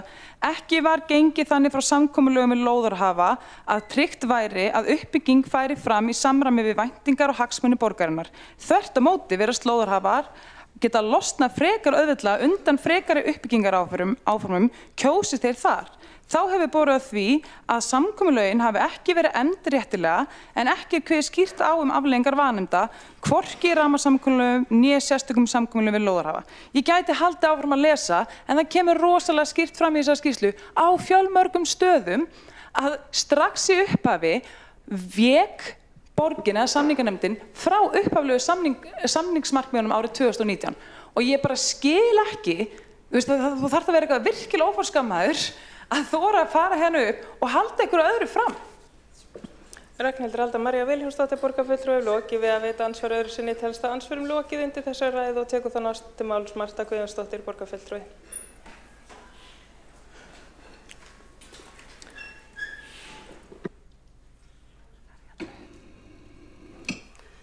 Forseti, ágætu borgarfulltrúar, ég tek hér aftur til máls í framhald af umræðinu skýrslu innri endurskoðunar Reykjavíkurborgar. Í þeirri umræðu var rætt vinnubrögð borgarinnar skort á gagnsæi, ófullnægjandi undirbúning og ákvarðanir teknar á nægilegra gagna. Í þessari ræðu vil ég beina sjónum mínum að því hvernig þessi samningar og þessi vinnubrögð birtast í reynd. Hvernig orð skýrslunnar verða að raunveruleika í skipulagi borgarinnar. Því það sem innri endurskoðun fjallar á blaði, ómarkviss vinnubrögð, óskýr mörk og skortur á faglegu mati, það sjáum við nú í verki í málum eins og deiliskipulaginu á bensínstöðvarlóðinu við Birkimel 1. Forseti, það stendur til að reisa fjölbýlishús með 42 íbúðum og aðeins 6 bílastæðum á lóð sem samkvæmt aðalskipulagi átt að nýtast til þjónustu og menningarstarfsemi í tengslum við Háskóla Íslands. Þetta er lóð sem tengist beint þeim samningum við olíufélögin sem skýrslan fjallar Samningum sem nú eru gagnrýndir fyrir skort á gagnsæi, kostnaðarmati og hagsmunagæslu fyrir borgarbúa. Þetta er því ekki bara eitt skipulagsmál af mörgum, þetta er birtingarmynd þessara stjórnsýslu í hnotskurn. Þegar samningar eru gerðir án formlegs verðmats og án samkeppnissjónarmiða endar það með deiliskipulagi eins og þessu, þar sem gróðasjónarmið ráða för en samráð, gæði og heildarsýn víkja. Forseti, þrátt fyrir fjórar stórar menningar- og menntastofnanir, Háskóli Íslands, Landsbókasafn, Stofnun Árna Magnússonar og Félagsstofnun stúdenta, hafi gert alvarlegar athugasemdir við breytinguna, voru þau gögn ekki einu sinni lögð fram þegar að afgreiða átti málið til auglýsingar. Þetta var þegar að kalla var eftir þeim síðar, fannst skjalið ekki í kerfinu. Þetta ekki einangrað atvik. Þetta nákvæmlega það sem innri endurskoðun varar við. Ákvarðanir teknar á veikum grunni, samráð, hunsað og skjöl sem eiga að tryggja gagnsæi hverfa í kerfinu. Minjastofnun bætir við í umsögn sinni með leyfi forseta fyrirliggjandi tillaga að deiliskipulagsbreytingu mun hafa neikvæð áhrif á heildarásýnd svæðisins og rýra varðveislugildi einnar merkustu skipulagsheildar í sögu Reykjavíkur. Þetta ekki bara faglegt mat, þetta viðvörun. Viðvörun að borgin sé farin að tapa áttum í skipulagsmálum sínum og láta fjárhagslegan þrýsting ráða í stað þess að fylgja eigin stefnu og lögum aðalskipulag. Forseti, það sem við sjáum við Birkimi leitt því aðeins toppurinn á ísjakanum. Undir yfirborðinu liggur sami vandi og innri endurskoðun dregur fram. Skortur á heildarsýn, ófullnægjandi greiningar og óskýr mörk milli stjórnsýslu og einkahagsmuna. Þegar borgin sjálf fer að verja hagsmuni einkaaðila umfram hagsmuni útsvarsgreiðenda, þá erum við komin á hættulega braut. Það ekki við olíufélögin að sakast. Þau nýttu bara tækifærið sem þeim var boðið. Ábyrgðin liggur hér, hjá okkur, hjá Reykjavíkurborg. Forseti, í þessu samhengi hefur einnig verið bent á að Reykjavíkurborg gæti raun gengið skaðlaus frá samkomulaginu við Skeljung HF lóðina við Birkimi leitt. Samkvæmt ákvæðum samningsins fellur hann einfaldlega niður ef ekki gengið á kröfum lóðarhafa nýtingarhlutfall og þá heldur Skeljungur áfram starfsemi sinni í óbreyttri mynd þar til lóðarleigusamningur rennur út sem verður árið 2045. Það þýðir að borgin stendur ekki frammi fyrir neinni skaðabótaskyldu eða fjárhagslegri áhættu ef hún ákveður að hafna þessari uppbyggingu. Þvert á móti gæti borgin þannig endurheimt stjórn á reitnum og unnið áfram með háskólanum og menningarstofnunum í nágrenninu að framtíðarsýn sem samræmist aðalskipulagi og upphaflegum tilgangi svæðisins. Að það verði helga mennta- og menningarstarfsemi, ekki hámarksarðsemi. Forseti, við verðum að stöðva þessa þróun, við verðum að draga lærdóm af skýrslu innri endurskoðunar og hætta að afgreiða deiliskipulag á grundvelli samninga sem skortir lagastoð, samkeppnismat og gagnsæi. Það verður að gera hlé á frekari afgreiðslu þessara svæða þar til heildarsýn liggur fyrir og tryggja að framtíðarskipulag verði unnið í samráði við íbúa, stofnanir og sérfræðinga. Forseti, borgarbúar eiga rétt á því að stjórnsýslan sé traust, fagleg og heiðarleg. Marta Guðjónsdóttir borgarfulltrúi við lokið máli sínu og tekur þá næst til máls Líf Magneiðardóttir borgarfulltrúi.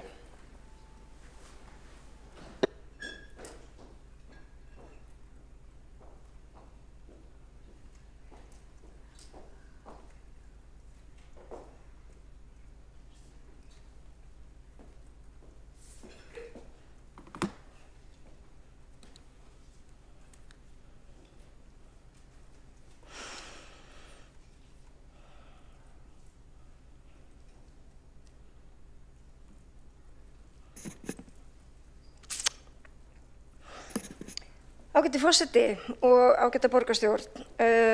Það ágætt að rýna það sem við getum betur gert í stóru máli og fækkun eldsneytistöðva í grónum hverfum og í ljósi loftslagsvárinnar og umhverfisáhrifa og fleira. Það allt gott og blessað. Markmiðin eru ennþá skýr. Mig langar aðeins að fara reyndar svolítið út og suður í ræðu minni og það sem að mig langar að fjalla fyrst eru kannski vinnubrögð. Það eru vissulega athugasemdir frá innri endurskoðanda að margt hefði mátt vera í meira föstu formi, að það hefði kannski mátt vera starfsmaður sem að héldi utan skjalagerð, að það veri skjalað í tímaröð og með réttum hætti, að þetta væri allt saman kannski svona betri skjalastjórnun, en okkur skorti ekki upplýsingar í borgarráði og nú satt ég í borgarráði á þessum umrædda tíma og það sem ég langar líka að halda til haga að sérstaklega minnihluti hér og allstaðar, nema kannski á Alþingi að búa að taka fyrir hendurnar á minnihlutanum í málþófi, en allt í lagi. Hér hefur minnihlutin mörg tæki til þess að grípa inn í og afstýra og biðja fundi í borgarstjórn. Þegar það var nefnt hér í ræðu að þetta hefði allt verið gert í mikilli leynd hásumar, að þá vil ég líka benda á það að borgarráðsfulltrúar á þessum tíma ekki bara samþykktu málið, heldur þeir fóru aldrei fram á önnur gögn. Þannig að það bendi líka til þess að kannski var gagna upplýsingu fullnægt á þessum tíma. Það var heldur aldrei beðið það að ræða málið í borgarstjórn og fulltrúi minnihlutans hefði verið það í lófalagið að fara fram á það og það er ekkert erfitt. Þannig að borgarráð sem að fer með valdheimildir borgarstjórnar yfir sumartíman, það hefði vel verið hægt að boða aukafund, en það var ekki beðið.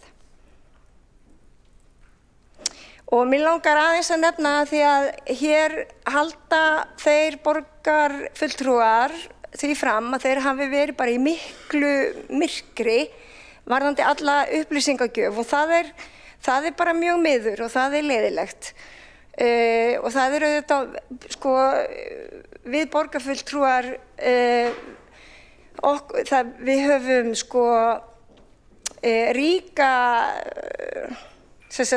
ríkar heimildir til þess að fá allar upplýsingar sem við biðjum Þannig að okkur er líka í lófalagið að biðja alls konar upplýsingar. Og eins og í þessu máli þá var það reynda gert. Það var borgarfulltrúi Miðflokksins sem bað það að öll gögn málsins yrðu tekin saman og það var nota bene að því að við þurfum að hafa líka tímalínu á hreinu.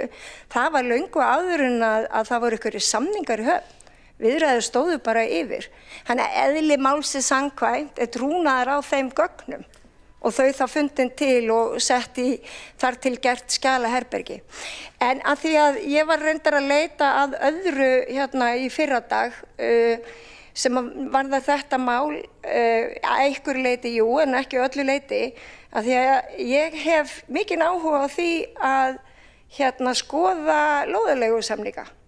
Að því að á sínum tíma, og það eru bara 100 og eitthvað ár síðan að Reykjavíkurborg var eiginlega mjög sniðug, hún keypti upp alla lóðir í Reykjavík og áðar og gerir síðan þessa lóðarlegu samninga. Og Norðurlöndin öfunda okkur að því að við höfum ennþá bara fullt eignarhald á eiginlega mest öllu landi Reykjavíkurborgar, það er ekki allt eignarland, þannig að við höfum bara góða forsendur til þess að breyta landnotkun og þegar tækifærin gefast til. Þannig að allt í lagi, þetta er smá útúrdúr, en þá fann ég vegna þess að ég mundi eftir því, sem var bara mjög gott, að Sjálfstæðisflokkurinn bað yfirlit yfir alla lóðarleigusamninga Reykjavíkurborgar, sem er bara ótrúlega áhugavert plagg. Og þar eru sumar lóðir í rauninni bara runnar út, lóðarlegan er runnin út og aðrar ekki og bara til margra ára.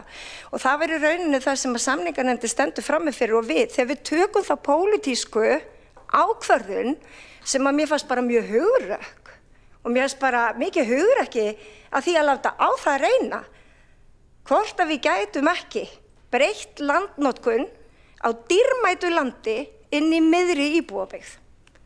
Og það var auðvitað ekki með hagsmuni olíufélaganna eitthvað að leiðarljósi, heldur með hagsmuni borgarbúa og borgarinnar að leiðarljósi. Og það markmið blífur og það er ekki gagnrýnt í þessari skýrslu. En snúum okkur aftur að því þar sem ég var hérna fyrir 2 dögum að reyna að finna þetta umrædda skjal í gögnum mínum, þá fann ég þessa kynningu.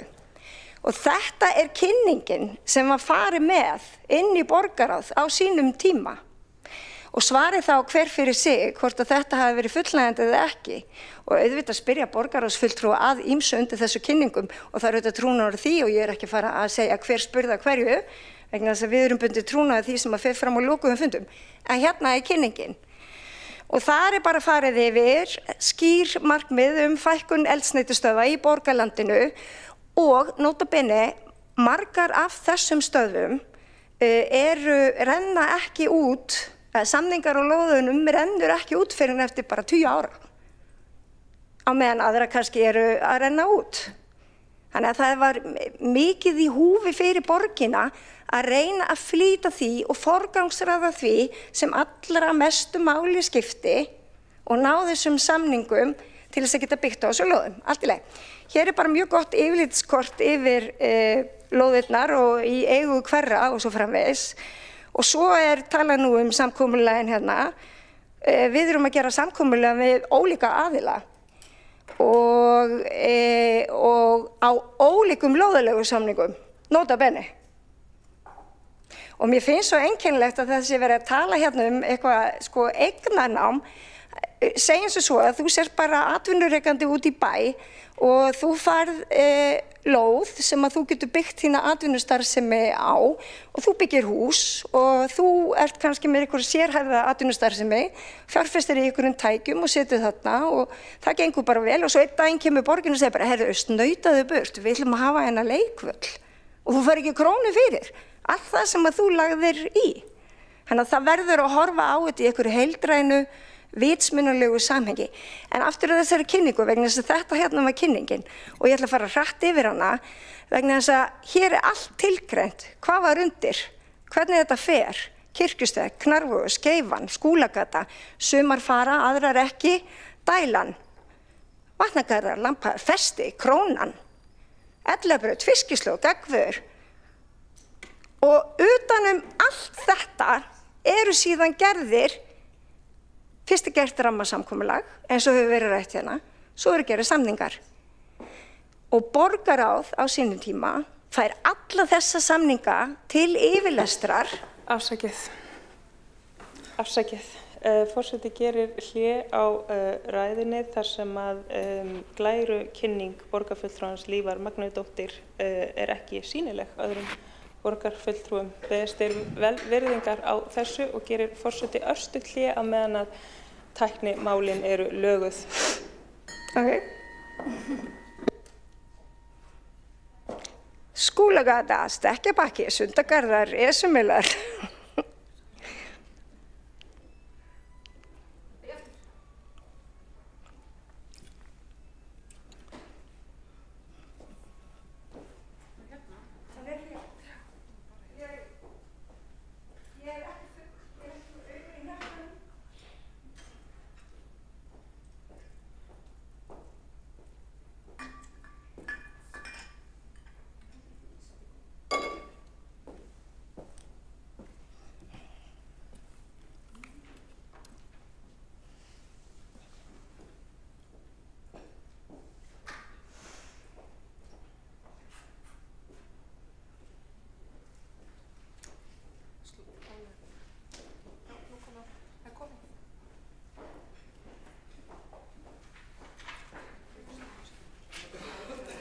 Á ég að spóla á kynninguna?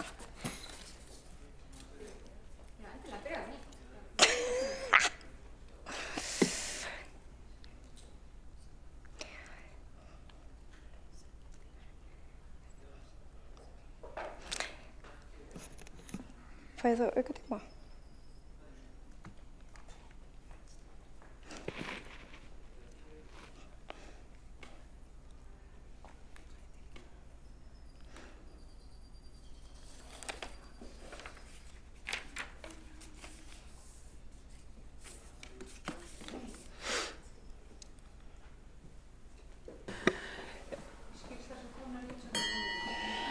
Fundi framhaldið klukkan 14:53 beðist velvirðingar á þessum tæknimistökum og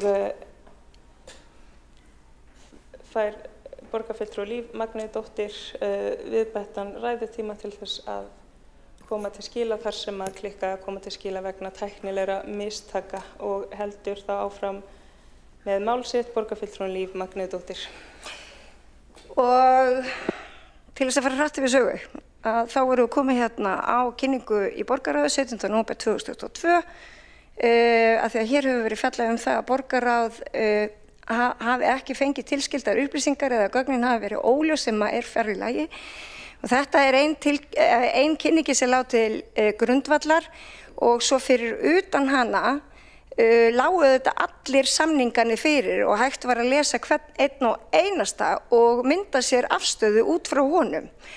Og að því hér hefur til dæmis Birkimeljurinn verið nefndur, að þá erum við hérna, og við sjáum, þetta er bara mjög greinagott, við sjáum hvaða bensínstöðvarlóðir fara, hvað ekki var hægt að fallast á, hvað var í forgangi, það voru gerðar gríðarlega mikla greiningar á sko bæði legu bensínstöðvarna og líka þá eins á hvaða lóðaleigusamningu þeir voru og allt þurfti þetta að taka tillit til og eðli málsins samkvæmt koma auðvitað olíufélögin sem hafa fjárfest og hafa hagsmuna að gæta þarna á þessum lóðum vegna þess að reka ekki bara, þú veist, bensínsölu heldur líka ýmiss konar annars, ýmiss konar þjónustu að þá hérna lágu allir þessi samninga til grundvallar og í þeim er líka misjafnt, það er ekkert endilega einhverjir sérstakir gjafagjörningar og það sem að borgarráð samþykkti líka á þessum tíma,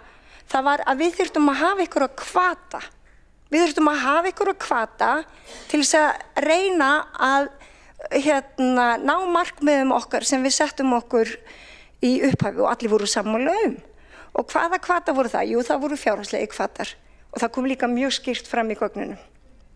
Þannig var það. Þannig að borgarráði má hafa verið ljóst hvað borgarráð var að samþykkja. Og það er bara einhvern veginn eftiráskýring að koma og segja þetta var allt í myrkrinu og við fengum engar upplýsingar. Þar fyrir utan þá hef ég bæði verið í minnihluta og meirihluta. Þannig að ég kalla bara eftir gögnum ef mér sýnist svo og ég fæ þessu gögn. Og það er bara mjög leiðilegt að heyra hér að borgarráðsfulltrúar eða borgarfulltrúar að þeir hafa ekki sama greiða aðgang á gögnum. En það er þá bara eitthvað sér atriði til þess að skoða vegna þess að ég grænslaðist fyrir samskipti samkeppniseftirlitsins við borgarstjóra og við borgarlögmann og það var meðal annars sett inn á embættisafgreiðslu lista. Og það er auðvitað okkar ábyrgð að lesa hvað þar fer fram á embættisafgreiðslu lista. Það var síðan sendt til umhverfis- og skipulagssviðs til umsagnar og þetta var 15. ágúst til dæmis 2019. Þannig að það er hægt að komast að þessu. Mér langar líka að taka það fram að öll samskipti samkeppniseftirlitsins við Reykjavíkurborg gengu út á að tryggja að jafnræðis væri gætt og þetta voru tilmæli og ábendingar og þessu upplýsingabeiðni. Þannig að svo það sé líka sagt. En nú er tími minn á þrotum, ég kannski líka þessu á þessari mynd að minnsta kosti. Hvað er hægt að gera betur? Jú, þá má þetta alltaf vera vitur eftir á. Nú erum við með þessar umbótatillögur út allt kerfið. Kannski hefðu við átt að sníða okkur stakk eftir vexti og ekki vera svona ótrúlega hugtjörf í að setja okkur eitthvað markmið og meira að segja, þú veist, stytta tímann sem að við ætluðum að ná þeim. En við erum í pólitík, að það ekki. Það skiptir máli að setja sér raunhæfi markmið. En það skiptir líka máli að setja sér háleit markmið. Og þetta verkefni er ennþá gott. Það er ennþá umhverfislegt, borgarbúar munu hagnast á því og ég bara velti líka fyrir mér það sem hefur komið fram hér. Er ekki alltaf best að virða samningsfrelsið og ganga til samninga frekar en að nota eignarnámsheimildina? Ég segi jú. Það hefði verið mjög kostnaðarsamt fyrir borgina að nýta sér eignarnámsheimildina og ég held að það hafi verið einboðið fyrir Reykjavíkurborg að ná þessum samningum eins og lagt var upp með. Það var ekkert óheiðilegt við það. Það er engin spilling. Það voru algjörlega með hagsmuni borgarbúa að leiðarljósi fyrir þessu. Þannig að ég vil bara að lokum segja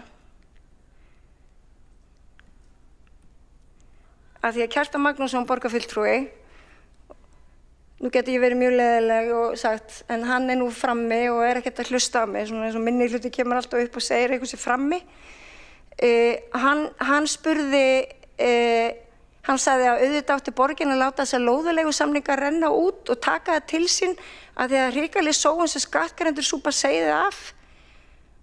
En ég spyr mig líka, hver að súpa seyðið af hverju ef ekkert gerist á þessum lögum? Og við erum bara með bensíndeilur. Líf Magnúsdóttir borgarfulltrúi við lokið máli sínu og tekur þá til máls borgarfulltrúinn Helgi Ás Grétarsson.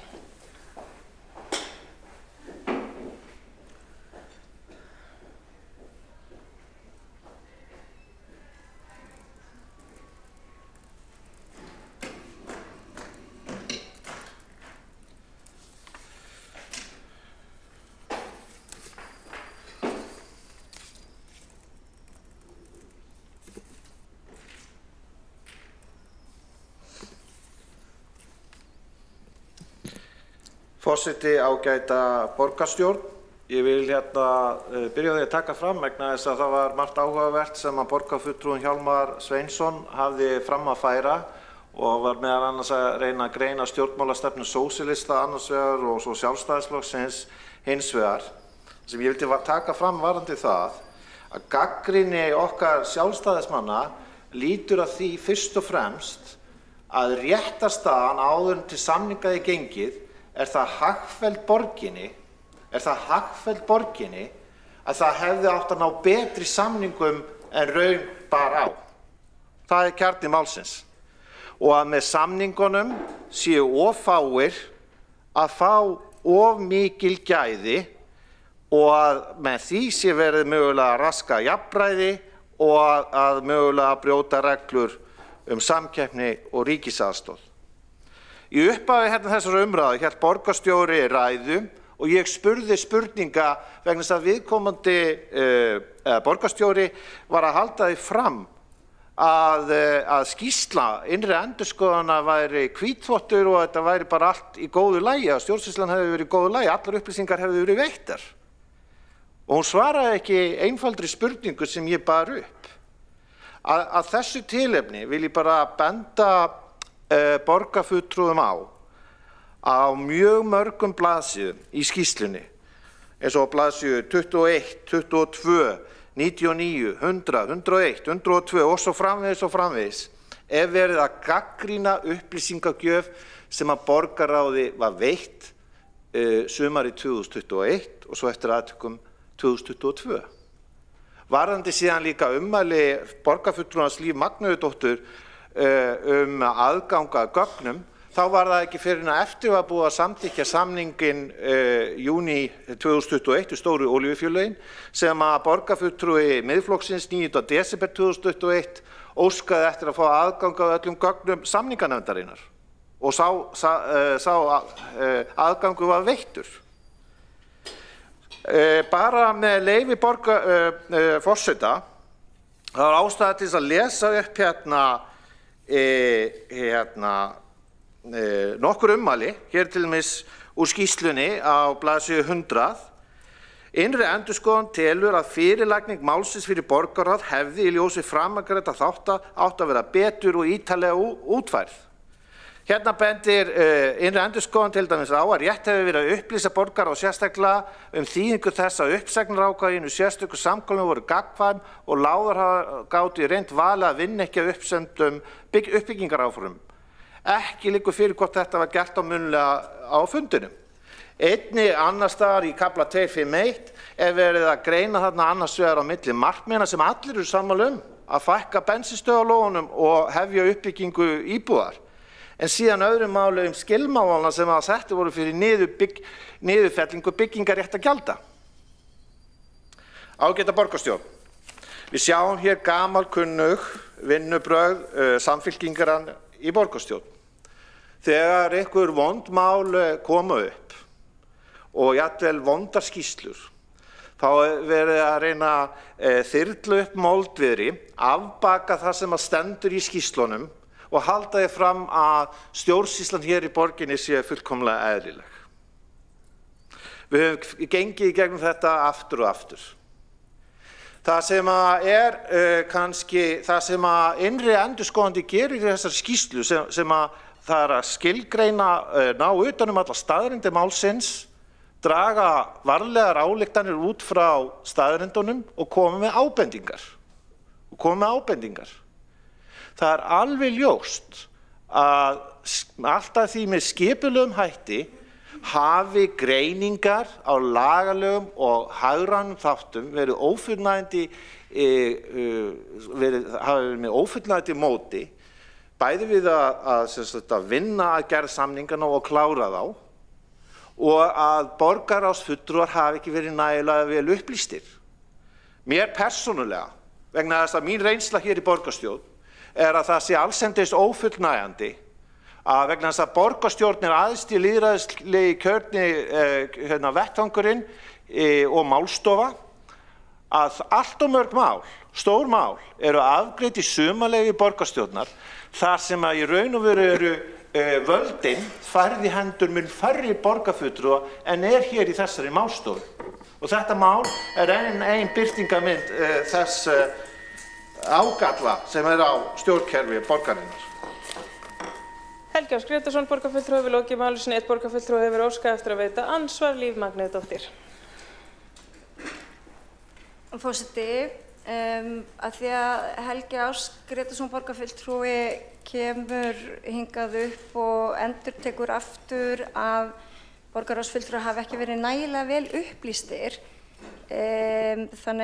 og vitnar síðan í skýrslu innri endurskoðanda, þá má líka spyrja sig, ekki hægt að vera með getgátu bara í hina áttina? Borgarráð óskaði aldrei eftir þessum gögnum, greiningum í upplýsingum, og þá ekki hægt að álykta svo að borgarráð taldi ekki nauðsynlegt að það væri óskað eftir þeim? Vegna þess að aðalmáli þetta, ef að borgarráði finnst eitthvað óupplýst eða vanta, þá það á ábyrgð borgarráðs að kalla eftir því. Og þá spyr ég, það var ekki gert, af hverju? Við getum verið með alls konar getgátur. En úr því verður ekki skorið í þessari skýrslu innri endurskoðanda sem að segja líka jafnframt að gögn hafi verið til reiðu og borgarráðsfulltrúar eru ekki slefandi hálfvitar. Þeir eru starfi sínu vaxnir. Líf Magnúsdóttir, borgarfulltrúi, hefur lokið að veita andsvar. Svarar það ansvari Helgi Áss Grétarsson, borgarfulltrúi. Forseti, ágæta borgarstjórn. Ég að reyna að ræða málið út frá því sem framkemur í skýrslu innri endurskoðanda. Borgarfulltrúin Líf Magnúsdóttir með einhverja fabuleringar hvað ef og hefði og svo framvegis. Hvað hefði borgarráðsfulltrúar átt að gera í stöðinni?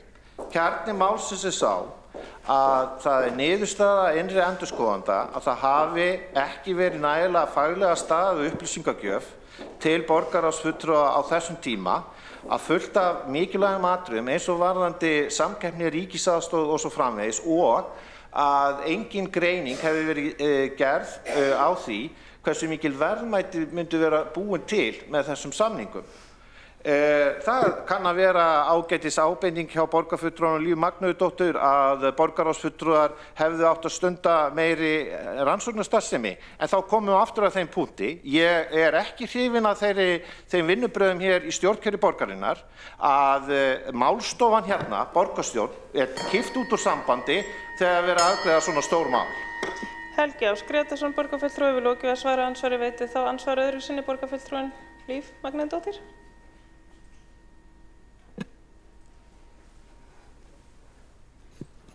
Forseti, já, og þá held ég að ég og Helgi Áss Grétarsson, borgarfulltrúi, geti verið sammála þetta, að borgarráð auðvitað axlar ábyrgð á því sem að borgarráð gerir, og þar á að biðja þá umrædd gögn ef að borgarráði finnst þau vanta.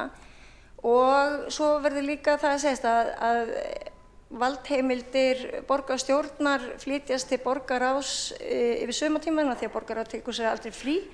En ég nefndi það líka í ræðu minni að ef að málið brýnt og mikilvægt þá þetta alltaf hægt að óska eftir aukafund í borgarstjórn sem þessi málstofa sem að borgarfulltrúinn vísar í. En það var ekki gert. Þannig að við verðum að ætla að borgarráð hafi verið vel upplýst, gerði ekki athugasemdir og baði ekki þennan fund, af því að það var ekki þörf á því. Líf Magnúsdóttir, borgarfulltrúi, hefur lokið við að veita ansvar öðru sinni, svarar það ansvar öðru sinni borgarfulltrúinn Helgi Ásgeir Grétarsson. Forseti ágæta borgarstjórn, ég ætla bara að minna á, við værum ekki að ræða þessa úttekt nema af því að það var birtur sjónvarpsþáttur í Ríkisútvarpinu sem var reynt að koma í veg fyrir að yrði birtur. Það var fyrst rás sem myndaðist nægilegur pólitískur þrýstingur til þess að þessi úttekt yrði gerð. Henni var hafnað á síðasta kjörtímabili. Við skulum ekki vera að þrátta hvað menn hefði átt að gera á síðasta kjörtímabili. Kjarni málsins sá að niðurstaða innri endurskoðanda skýr. Upplýsingagjöf mjög marga mikilvæga þætti þessara samkomulaga, annars vegar frá 24. júní 2021 og svo í febrúar 2022, hún var ekki nægilega vöndug og ekki nægilega góð og það veldur tortryggni.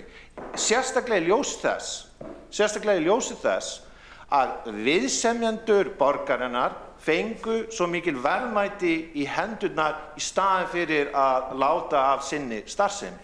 Þess vegna tortryggnin. Helgi Ásgeir Grétarsson, borgarfulltrúi, hefur lokið við að svara ansvar öðru sinni, telst að ansvarum lokið undir þessa ræðu og tekur þá næst til máls Hildur Björnsdóttir, borgarfulltrúi.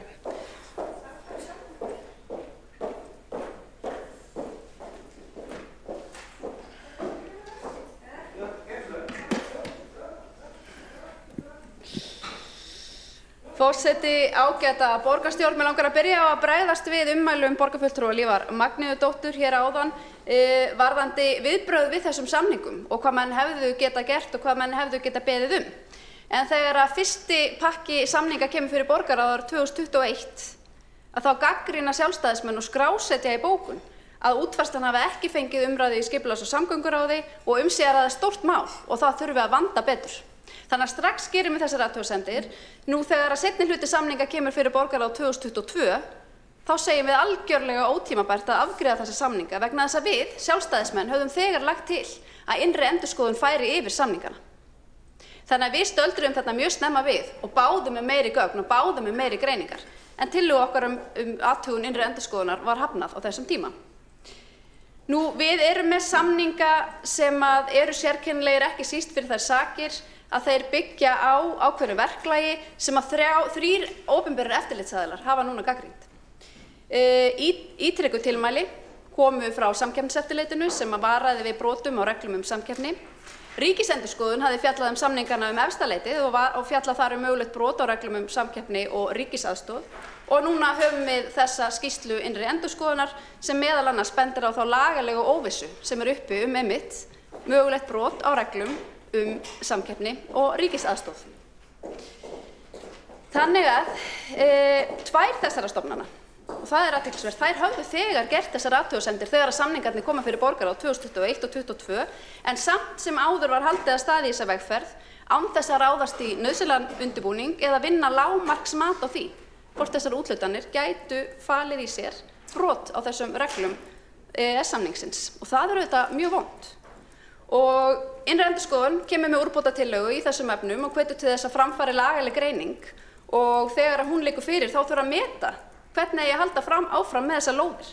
Þannig að núna erum við í þeirri stöðu vegna þess að það var fúskað með allt verklagi þessu ferli eftir að samningsmarkmiðin eru samþykkt að við þurfum að bíða með skipulag þessara lóða.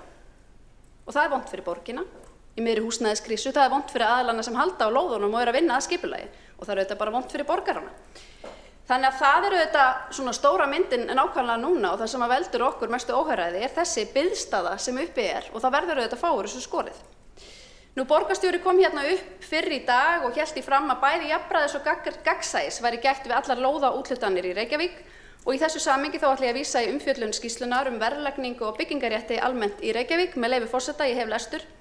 Gjaldtakan eins og hún framkvæmd ekki gagnsæ. Ég held áfram.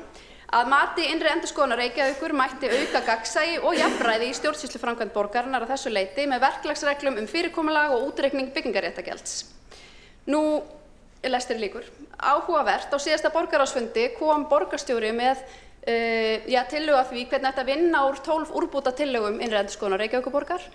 Ein þessara tillagna, úrbóta tillaga nr. 10, snýr einmitt að því að setja eigi reglur fyrirkomulag, útboð og útreikninga á söluverði fyrir byggingarrétt til að stuðla að gagnsæi. Og það líka talað að tryggja jafnræði.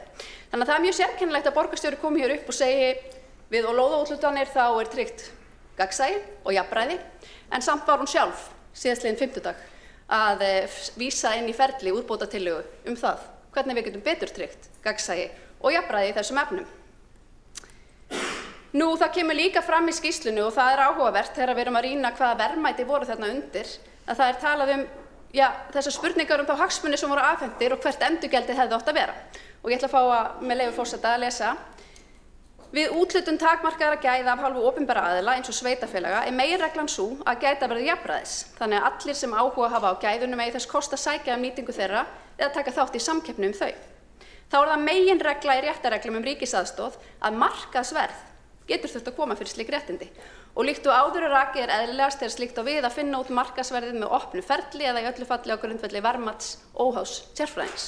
Svo þetta ennþá útistandandi líka. Hvaða verðmæti lágu þarna undir? Nú, hér hefur því líka verið haldið fram að hagsmunir borgarinnar hafi verið nægilega tryggðir skýrsla innri endurskoðunar fer auðvitað yfir það með ýmsum hætti að svo var ekki. Ýmsir veikleikar hafa verið í samkomulögunum enda hafi þau að talsverðu leyti verið í ósamræmi við leikreglurnar sem borgarráð setti. Það var alveg ljóst, segir innri endurskoðunar, að byggingarréttargjöld hafi verið felld niður gagnvart lóðarhöfum á öðrum og hagstæðari forsendum en samningsmarkmið gerðu ráð fyrir og ekki var gengið þannig frá samkomulögum við lóðarhafa að tryggt væri að uppbygging færi fram í samræmi við væntingar og hagsmuni borgarinnar. Þannig því miður þá voru hagsmuni borgarinnar ekki nægilega vel tryggðir og nú mikilvægt að vinna vel úr þessum úrbótatillögum. Hildur Björnsdóttir, borgarfulltrúi við lokið máli sinni, einn borgarfulltrúi hefur óskað eftir að veita andsvar, Líf Magneiðardóttir. Forseti, ég get fyllilega tekið undir það sem að Hildur Björnsdóttir borgarfulltrúi segir að við þurfum að vinna úr þessum úrbótatillögum. Ég veit það fyrir víst að borgarlögmaður mun reyna að gefa út minnisblað eða álit sitt varðandi það sem að hér hefur verið rætt ríkisstyrki fyrir áramót. Svo langar mig líka að halda því til haga að í mörgum af þessum samningum sem eru gerðir einstaka lóðarleigulóðir þá verið sem sagt að tryggja að lóðirnar verði verðmetnar á óháðum löggiltum fasteignasölum og það séu þá tveir sem að verðmeti það áður en að gengi það til samninga. Þannig að það sé alveg á tæru í öllum þessum samningum að við lúslesta og þeir eru náttúrulega ólíkir en á mörgum stöðum þá það sem sagt gert. Þannig að eitt auðvitað rammasamningur og rammasamkomulagið sem við göngum út frá og svo þegar þú ert að semja einstakar lóðir og hvað skuli gert á þeim og þá kannski rétt að taka þær greiningar sem þurfa að koma til hliðsjónar. En við getum aldrei skipulagsvald hafi verið eitthvað að sprengja verð á lóðum að því að við vitum hvað kemur þannig skipulagningu. Við erum stjórnvald, þannig að svo þessi sagt líka. Líf Magneiðardóttir, borgarfulltrúi við lokið að veita andsvar, svara það ansvari borgarfulltrúin Hildur Björnsdóttir. Forseti ágæta borgarstjórn, ég þakka andsvarið. Það er alveg ljóst af skýrslu innri endurskoðunar og það skorti bæði lagalegar greiningar, hagrænar greiningar, fjárhagslegar greiningar að baki þessum samningum og það eru greiningar sem hefðu verið mjög mikilvægar fyrir borgarráð að hafa undir höndum áður en ákvörðun var tekin. Ég vil nú líka benda á, ég benda á það áður að mér finnst ekki rétt, þó þessi gott auðvitað að borgarlögmaður sé að vinna þetta minnisblað og ætla að gera það hratt, að ég tel rétt að þessi greining fari fram utanhús, ekki síst vegna þess að það er borgarlögmaður sem fæst við erindin sem kom frá Samkeppniseftirlitinu í þrígang í aðdraganda samningana og metur greinilega sem svo að það þurfi ekki að taka sérstaklega tillit til þeirra. Þannig að það er eðlilegt að það sé einhver annar en sjálfur borgarlögmaður sem að framkvæmir mat á því hvort að hér hafi verið átt sér stað brot á þessum reglum samkeppni og ríkisaðstoð. Hildur Björnsdóttir, borgarfulltrúi við lokið að svara ansvari, veit það ansvar, öðru sinni borgarfulltrúin Líf Magneiðardóttir. Já, forseti, það auðvitað ekki of seint að gera alla þessar greiningar, lagalegar, fjárhagslegar, hagrænar, þú veist, hver missir félagana á móti því sem að kemur og svo framvegis. Það auðvitað líka gert í samningaviðræðum. En það auðvitað vont að hér ekki mikið vantraust til embætti borgarlögmanns sem að síðan ef það kemur til þarf auðvitað líka að svara fyrir það hafi ríkisaðstoð og ESA-tilmæli verið brotin.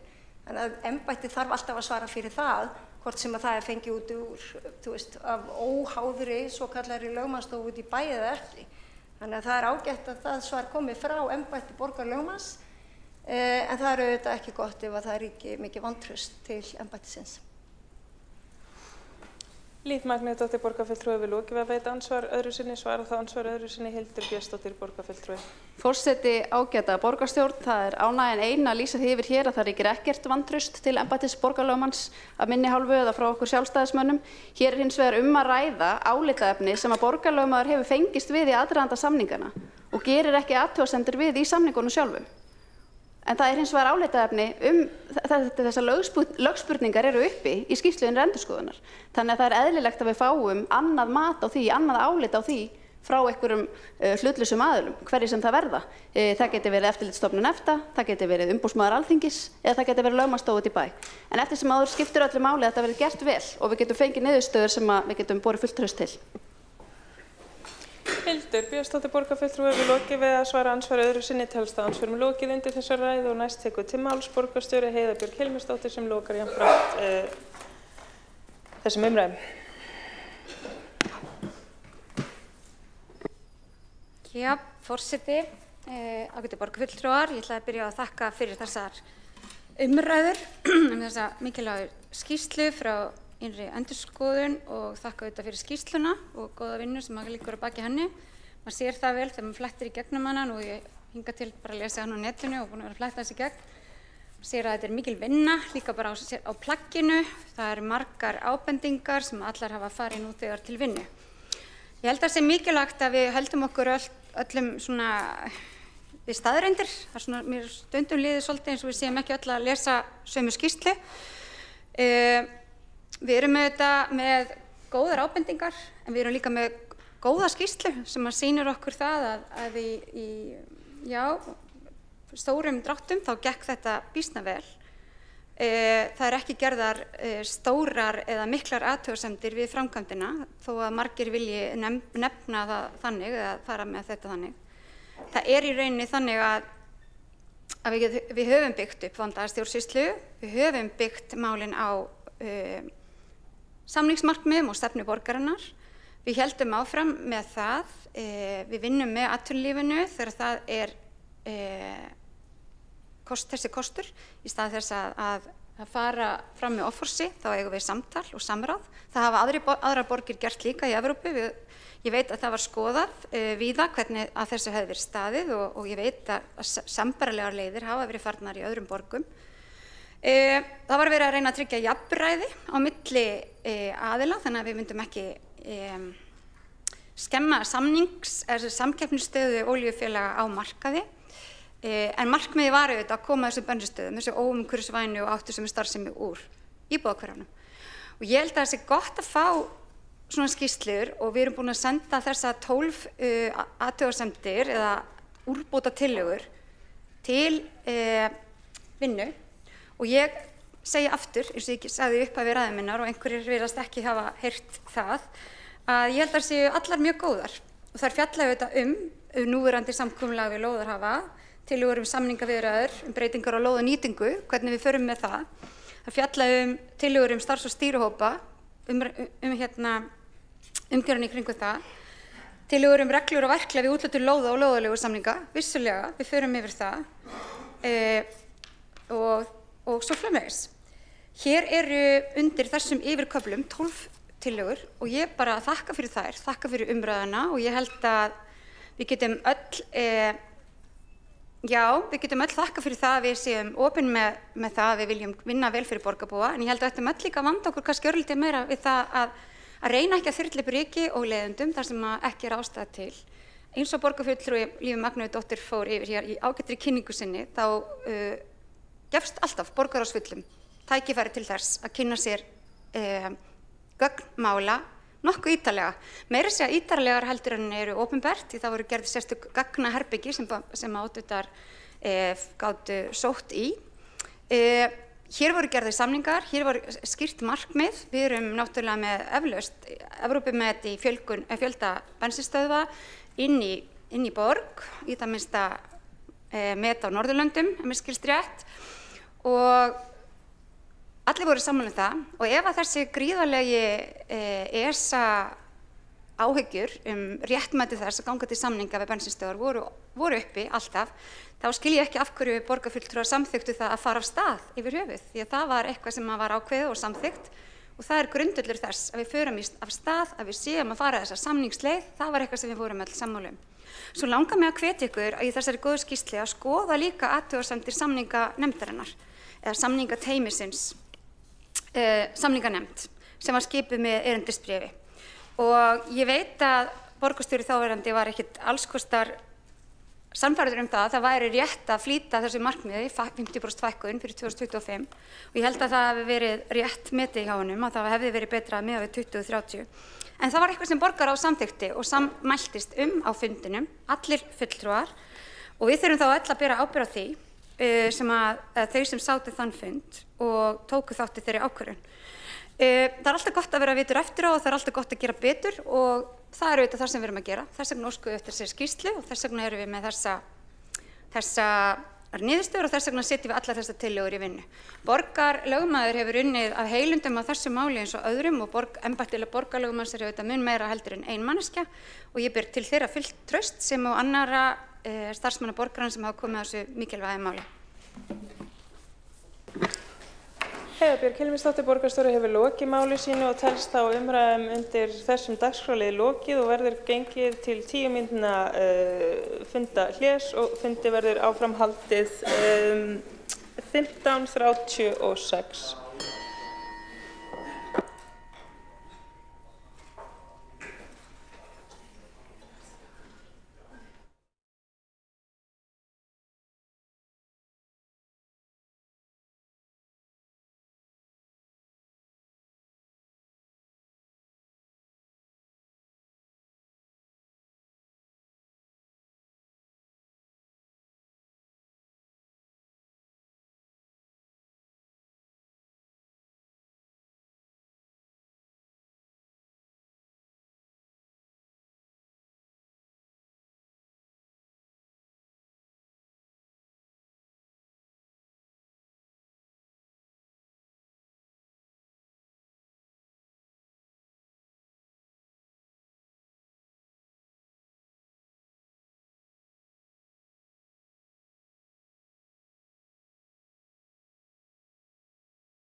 Fundi áfram haldið í borgarstjórn 15:41 göngum við þá til þriðja liðar á útsendri dagskrá sem tillaga borgarfulltrúa Sjálfstæðisflokksins að láta framkvæma könnun meðal fólks á barneignaaldri leiðir til að brúa umönnunarbilið og tekur þá til máls borgarfulltrúin Hildur Björnsdóttir.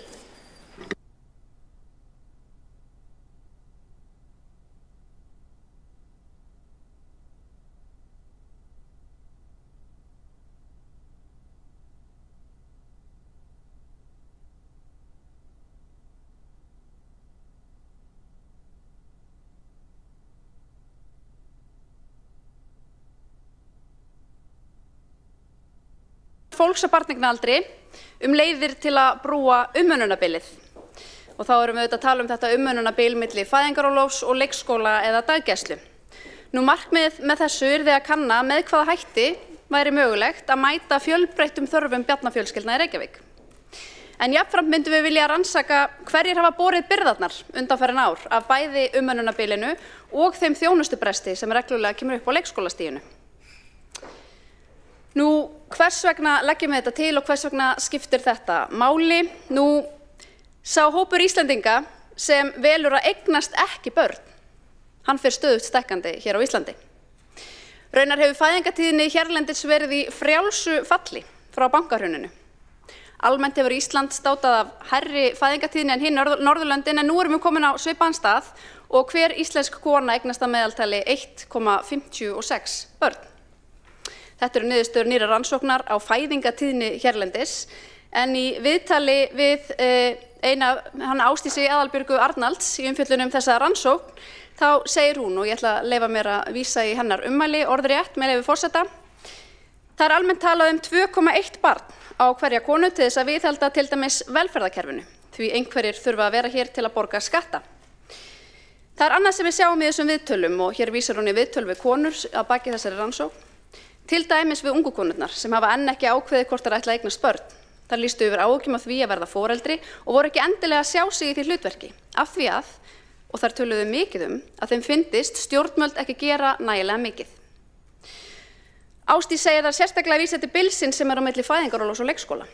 Fæðingarorlofið á Íslandi sé 12 mánuðir, svipað á Norðurlöndum. Hér eigi börn hins vegar ekki rétt á leikskólavist strax að loknu fæðingarorlofi. Og svo nefnir Ásdís sérstaklega Reykjavík sem dæmi. Þar byrji börn ekki á leikskóla fyrir en 2 ára aldur og foreldrar þurfi því að brúa 1 ár. Og aftur vísa ég í hana og með leyfi forseta: Og þetta lendir frekar á mæðrum en feðrum að brúa þetta bil.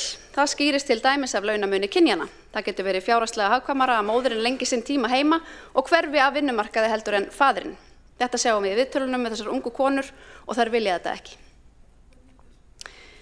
Þessar tölur eru auðvitað ekki nýjar af nálinni og það má vísa í margvíslega rannsóknir sem styðja þær fullyrðingar að barneignir hafa almennt haft jákvæð áhrif á launaþróun karla en neikvæð áhrif á launaþróun kvenna.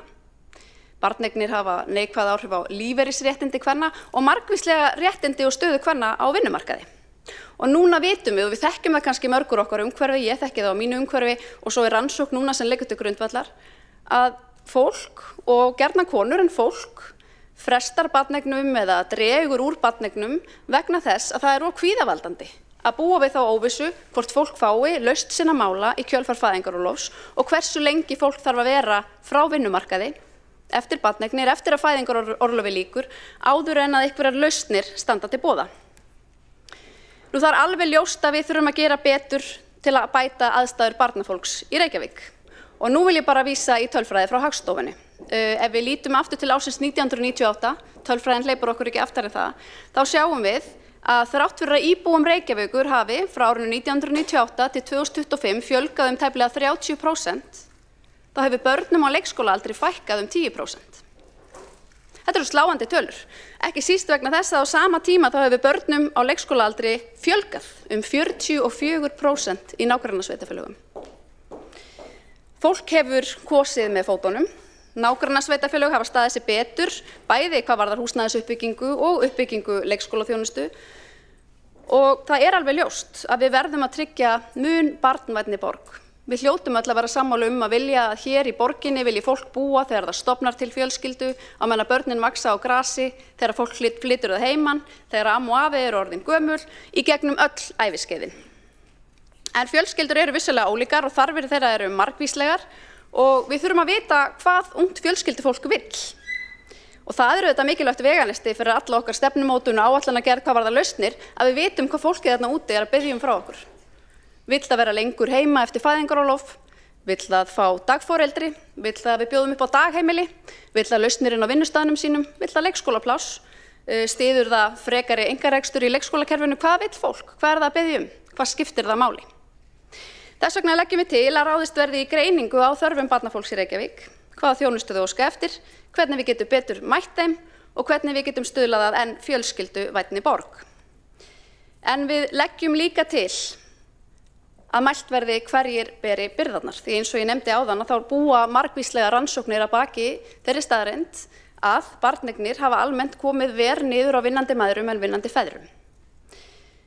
Sýndi fram á að barneignir hafi neikvæð áhrif á launaþróun kvenna, jákvæð áhrif á launaþróun karla. Það þetta með lífeyrisréttindin og konur eru almennt líklegri til að taka á sig byrðarnar af barneignum eða skertri þjónustu sem tengist börnum. Og það væri auðvitað fróðlegt, ekki síst núna á kvennaári, að greina stöðuna sérstaklega í Reykjavík. Hverjir bera byrðarnar af barneignum í Reykjavík? Hverjir bera byrðarnar af skertum opnunartíma leikskólana? Hverjir bera byrðarnar af mönnunarvandanum? Fáliðuninni á leikskólanum og hverjir koma til með að bera byrðarnar af Reykjavíkuleiðinni í leikskólamálum. Þegar að gjaldskrár hækka og fólki ýtt inn í skertan vistunatíma, hverjir munu draga úr vinnu í kjölfarið á því.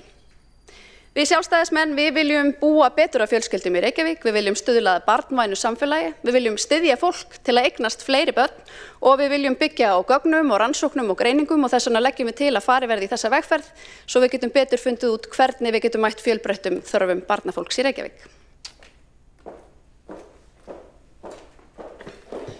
Borgarfulltrúinn Hildur Björnsdóttir hefur lokið við mál sitt, einn hefur óskað eftir því að veita andsvar og það er borgarfulltrúinn Alessandra Brím. Forseti, já, ég vildi bara svona aðeins spyrja borgarfulltrúann Hildi Björnsdóttur því að það getur verið að bara eitthvað aðeins færi fram hjá mér í ræðunni en borgarfulltrúinn talaði fæðingartíðnina sem að þurfa að vera í kringum 2,1 á konu til að viðhalda í rauninni fólksfjölda sem að er rétt. En það býr í rauninni ekki til neitt ákveðið vandamál nema við séum hart á móti því að fólk flytjist hingað inn.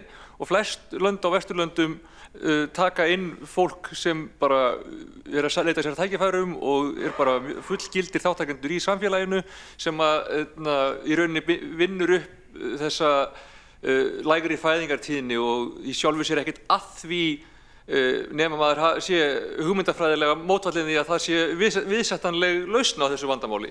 Svo vil ég líka benda á það að bara passum okkur aðeins hvernig við tölum fólk sem að kýsa eignast ekki börn. Það er bæði fyllilega bara í lagi sem val og svo eru sum okkar sem geta það ekki. Borgarfulltrúinn hefur lokið við að veita andsvar og svara þá andsvari borgarfulltrúinn Hildur Björnsdóttir. Forseti, ágæta borgarstjórn, takk fyrir ágæta spurningar. Ég vil taka það algjörlega skýrt fram að það er að mínum mati mjög jákvætt að hingað til lands flytji fólk af erlendum uppruna og taki þátt í okkar samfélagi og það eykur bara fjölmenninguna og gæði samfélagsins og ég er bara mjög jákvæð fyrir því og þakka fyrir að fólk hafi áhuga á að taka þátt í okkar samfélagi. Ég tel hins vegar að það megi tryggja fólksfjölgun auðvitað að hluta með því að við fjölgum fólki erlendis frá sem að kemur hingað til að vinna og starfa og vera með í okkar ágæta uppgangi. En hins vegar skiptir líka máli að við stuðlum að því að við fjölgum okkur nægilega og til þess þurfum við að styðja, vera með stuðningsnet og stuðningskerfi fyrir barnafjölskyldur og barnafólk og mér finnst vont að sjá þessar tölur sem sýna, jú, hér hefur Reykvíkingum fjölgað 30% frá 98 en börnum á leikskóla aldrei að fækka. Og ef við lítum til nágrannasveitarfélaga þá þróunin önnur. Þar börnum á leikskóla aldrei að fjölga 44%. Þannig að það eitthvað sem að gerast hjá okkur sem verður þess valdandi að fólk vill ekki búa hér á meðan að stofna til fjölskyldu. Það geti verið húsnæðisverð eða þjónustubrestur við fjölskyldur eftir fæðingarorlof. Borgarfulltrúinn hefur lokið við að svara andsvari. Óskar borgarfulltrúinn eftir að veitir þá andsvar öðru sinni borgarfulltrúinn Alessandra Brím. Forseti, já, þetta er áhugavert og ég gleði mig að heyra við Hildur Björnsdóttir eru bara frekar sammála þetta með fólksfjölgunina og hvernig við þurfum að horfa á þetta þannig. En mér leikur forvitni á að heyra hver sé afstaða Sjálfstæðisflokksins gagnvart því að til dæmis ríkið lengi fæðingarorlof eða þá að leikskóli verði skilgreindur sem fyrsta skólastig og við fáum greiðslur með og það er búin til ákveðnar skyldur og ákveðin rammi í kringum það og þannig að okkur verði kleift að setja meiri peninga í það og ég hef þar efasemdir þessa tillögu að það skiptir í sjálfu sér ekki máli hvað fólki finnst að við ættum að gera ef að það er bara ekki til dæmis hægt að ráða fleiri leikskólakennara því að þeir eru ekki til fleiri í kerfinu eða það er alls konar svona breytur sem að skipta máli. Ég held að við séum öll sammála það að fjölga leikskólaplássum en það er ákveðin bara praktísk takmörk fyrir því hvað er þetta byggja hratt og hvað er þetta manna vel þar sem við byggjum. Borgarfulltrúin hefur lokið við að veita andsvar öðru sinni og svarar þá andsvar öðru sinni borgarfulltrúin Hildur Björnsdóttir. Forseti ágæta borgarstjórn með sjálfstæðismenn tölum í öllu samhengi frelsi og val, hvort sem við erum að tala samgöngur eða húsnæði eða úrræði í kjölfar barneigna. Það er nú nokkuð fróðlegt að ríkisstjórnin áður en hún sprakk síðasta ríkisstjórn stofnaði átakshóp það hvernig þetta brúa umönnunarbilið og þessi hópur heldur áfram störfum undir nýjum forsætisráðherra og í þeirri vinnu þá hafa verið unnar þjóðhagslegar greiningar á því að lengja fæðingarorlofið eða tryggja þjónustu eftir fæðingarorlof og það kemur betur út að tryggja þjónustu eftir 12 mánaða fæðingarorlof en það er dýrast fyrir sveitarfélögin, það kemur verr út fyrir sveitarfélögin. Þannig að þarna þyrfti ríkið augljóslega að mæta sveitarfélögunum með einhverjum hætti eða við þurfum að kynna til leiks nýjar lausnir. Og ég held að leiðin í þessum efnum er að bjóða bara fjölbreyttar lausnir, fólk er ólíkt, fjölskyldur eru ólíkar og það sem við þurfum og viljum er ekki allt eins og er ekki hægt að tróða í eitt og sama boxið.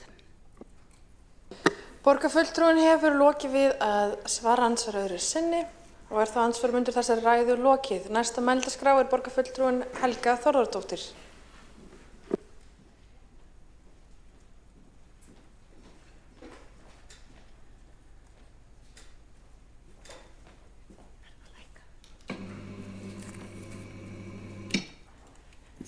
Forseti og ágætu borgarfulltrúar. Já, hér ræðum við tillögu Sjálfstæðisflokksins að láta framkvæma skoðanakönnun meðal fólks á barneignaraldri hvaða leiðir eða lausnir foreldrar vilja helst sjá til að brúa umönnunarbilið milli fæðingarorlofs og leikskóla.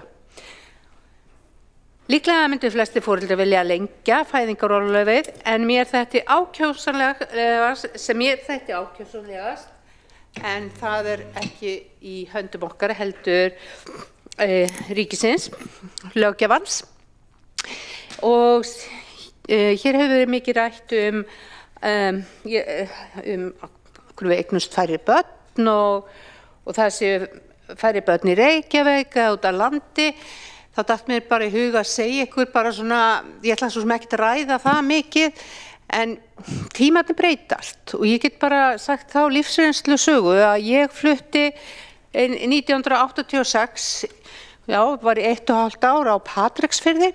Þar flutti ég 28 ára gömul með 2 litla drengi og hér þótti ég bara ekkert rosalega gömul en þá voru svona fólk á mínum aldri að ferma og með svona 4 börn, cirka. Það var svona meðaltalið. Síðan flutti ég nokkrum árum seinna til Svíþjóðar, þá átti ég von á mínu 3. barni og þá var ég orðin 34 ára og þá fannst mér ég vera svolítið gömul en þá var ég bara mjög ung að þeirra mælikvarða. Þannig að svona breytast tímanir en vissulega er ég sammála því að við þurfum að ræða þetta og þetta er mikilvægt mál. En síðan ég kom inn í borgarstjórn hefur stöðugt verið að ræða hvernig við brúum þetta bil og það er meira að segja starfandi hópur sem undir heitinu brúum bilið. Hjá síðasta meirihluta var að störfum stýrihópur undir nafninu börn 0 til 6 ára. Hjá þeim hópi var henni mjög mikil og góð vinna. Það var líka haldið mjög gott borgaraþing þar sem foreldrum var boðið að mæta og koma áherslum sínum í þessum málaflokki á framfæri. Síðan nýr meirihluti tók við hefur verið mikil áhersla á að halda áfram þessari vinnu og vinna að leiðum til að brúa þetta bil. Strax í mars á þessu ári var settur á stað spretthópur uppbyggingu leikskóla í Reykjavík.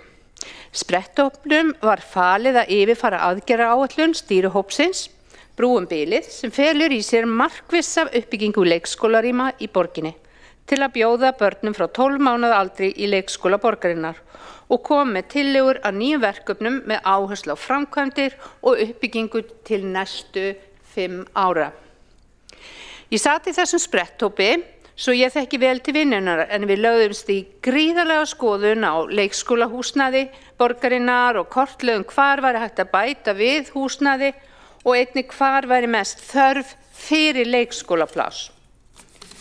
Helstu niðurstöður voru þær að á næstu 5 árum áætlað að til verði 1987 ný leikskólapláss sem dreifast á hverfi borgarinnar.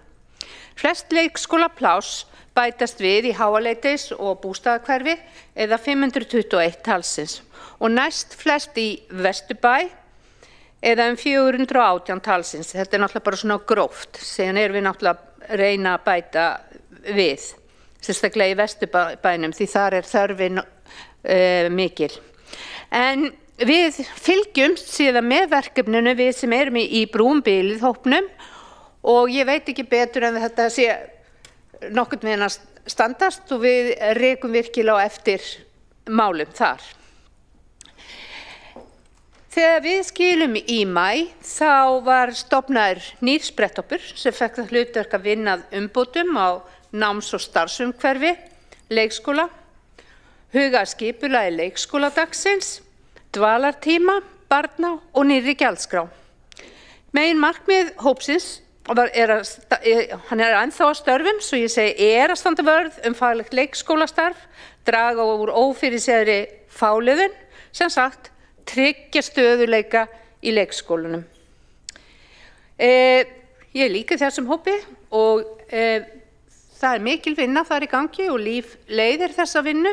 Við byrjum á að skoða margs konar skýrslu og meðal annars skýrsluna frá hópnum 0 til 6 ára sem voru margar tillögur og ýmislegt annað. Og núna, akkurat í þessum töluorðum, tillaga að nýrri gjaldskrá í samráðsgátt og samráðsgáttin opin til 29. október og ég vil bara hvetja alla til að taka þátt og koma með ábendingar og prófa reiknivélina sem þar máta sig inn í þetta og síðan munum við rýna ábendingarnar og mjög líklega að gera breytingar. Og það eitt sem ég verða að koma smá pirringi á framfæri því að mér finnst eins og allir tali að þetta séu algjörlega tilbúnar tillögur. Við erum auðvitað að hlusta á ef það koma ábendingar inn í þessa gátt. Þannig að svo þoli ég heldur ekki þegar talað að við séum eitthvað að fara eftir Kópavogsleið, en ég bara verða að koma þessum pirringi frá mér. Já, við höfum gert margt og hér enn einu bætt við og við viljum hlusta. Það lagt til að við gerum skoðanakönnun meðal fólks á barneignaraldri og okkur í þessum meirihluta finnst mikilvægt að hlusta á íbúa og því legg ég til að þessari tillögu verði vísað til skóla- og frístundaráðs og bara væri glöð að taka á móti honum í Brúum bilið hópnum og finnst það eðlilegur hópur til að taka við þessu verkefni. Takk fyrir. Borgarfulltrúinn hefur lokið mál sitt, 2 hafa óskað eftir því að veita andsvar og fyrst þess að veita andsvar borgarfulltrúinn Sandra Ókares. Forseti, ágæta borgarstjórn, bara fagna því að það er að taka þessa tillögu áfram. Mér langaði að spyrja af því mér leiðist þessu umræða að það sé alltaf lausnin að lengja fæðingarorlofið og borgarfulltrúinn Helga Þóradóttir kom inn á það að fólk vildi það. Ég, svona í fljótu bragði, sé ekki nein gögn sem að sem að sýna fram á það að það sé ósk fólk sem núna á barneignaraldri að það vilji lengja fæðingarorlofið, að það sé einhver lausn í þessu að fólk, þannig að ég vildi bara spyrja hvaðan hefur þessar upplýsingar, því að ég allavega finn þær ekki fljótu bragði og hefði þá áhugað að sjá það. Borgarfulltrúinn hefur lokið við að veita andsvar og svara þá andsvari borgarfulltrúinn Helga Þórðardóttir. Forseti, ég þakkaði fyrir að ég vil þakka borgarfulltrúanum Sandra Kares fyrir spurninguna. Því ég vil svara því að ég hef ekki verið neinar skýrslur varðandi þetta, en ég sagði orðrétt að mér þætti ákjósanlegast að lengja fæðingarorlofið, ef ég væri í þessum sporum. En ég byrja orðrétt sagði ég vil lengja fæðingarorlofið. Ef ég væri niður á Alþingi þá myndi ég tala fyrir því. Takk. Borgarfulltrúinn hefur lokið við að svara andsvari. Óskað eftir að veita annað andsvar? Nei. Veitir þá næst andsvar borgarfulltrúinn Einar Þorsteinsson. Forseti, mig langar að þakka borgarfulltrúnum Helgu Þórðardóttur fyrir sína ræðu og spyrja hana þá spurningar hennar fyrst hún tekur jákvætt og meirihlutinn í tillöguna. Hún tiltölulega einföld þessi tillaga og af hverju ekki bara að samþykkja hana hér eða þá að lýsa því hvaða breytingar þarf að gera á henni til þess að hún fái brautargengi ef að tilefnið til þess að senda hana inn í þennan stýrihóp brúum bilið. Af hverju ekki bara samþykkja hana hér? Borgarfulltrúinn hefur lokið við að veita andsvar. Ég bið borgarfulltrúa sem ekki að tjá sig að slökkva á míkrofónum rétt á meðan. En svara þá andsvari borgarfulltrúinn Helga Þórðardóttir. Forseti, takk fyrir að benda mér á þetta. Já, ég get svarað því. Mér finnst bara eðlilegra að þessi hópur ræði þetta og það þarf líka að kostnaðarmeta tillöguna og já, mér finnst bara eðlilegt að þetta fari inn í hópinn til skoðunar. Borgarfulltrúinn hefur lokið við að svara andsvar. Óskað eftir að veita annað andsvar undir þessa ræðu? Nei, þá telst andsvar undir þessa ræðu lokið. Og næsta mælda skrá borgarfulltrúinn Ragnhildur Alda María Vilhjálmsdóttir.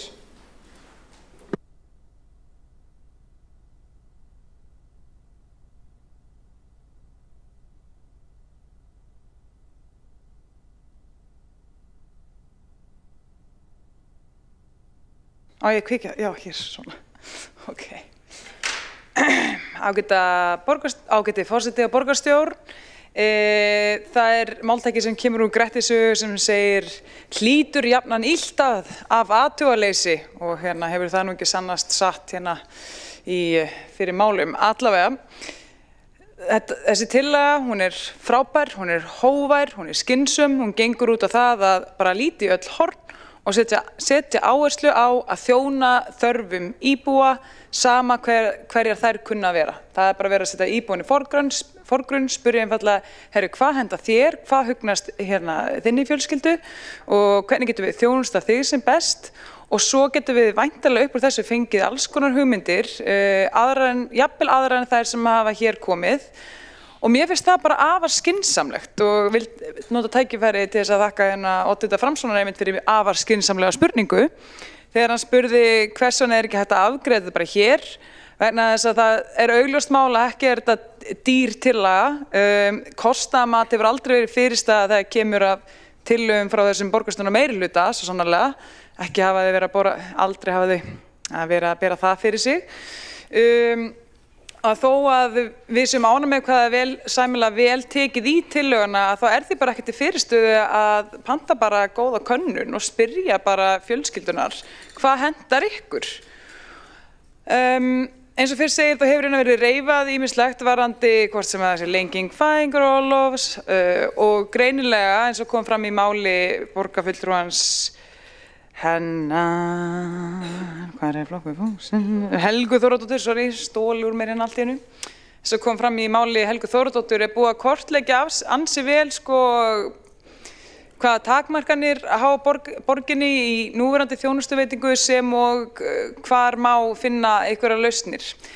Og það bara gott og vel, það bara fínt að gera það og alveg nauðsynlegt. En það sem algjörlega mikilvægast í öllu þegar við erum að reyna að skipuleggja þjónustuna okkar ekki að spyrja sjálf okkur hvað getum við gert, heldur hvað þarf íbúinn. Og það það sem þessi tillaga snýst Hún það bara við erum búin að kortleggja hvað við getum gert, en nú komið að því að spyrja bara íbúana hvað vantar ykkur út frá ykkar forsendum, út frá ykkar högum og því sem myndi veita ykkur hvað bestu þjónustu. Og tillagan, hún bara snilldarlega einföld að leitunni til og hún krefst ekki mikið þess að hér sé farið eitthvað pólitískt karp hægri eða vinstri eða miðjuskoðanir, heldur bara einfaldlega þið til í að spyrja fólk? Það snýst tillagan. Erum við til í að spyrja fólk hvað því finnst? Mér finnst það vera bara eitthvað sem borðliggjandi já, ætti að svarið að vera. Þannig að gott að vel að vísa þessu inn í einhvern stýruhóp, en mér finnst það nú samt heldur grunnsalegt að fólk sé svona trigger shy, að hvað sem geek-feimið, ég veit ekki hvað það ræðilega íslenska, en allavega, mér finnst það ekki nógu gott að fólk bara þori ekki að taka afdráttarlausa afstöðu til þess hvort að spyrja íbúa þeirra þjónustu þarf eða ekki. Ég myndi nú halda það að það væri eitthvað sem allir getur sameinast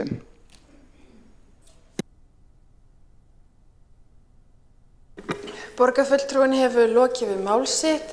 Einn borgarfulltrúi óskað eftir að veita andsvar og það borgarfulltrúinn Líf Magnúsdóttir. Forseti, já. Það alltaf gott að kanna hug fólks á barneignaraldri. Nú ég kona en þá barneignaraldri og ég sé kannski að hætta að eignast börn, en allt í lagi, við skulum láta það liggja með til hluta.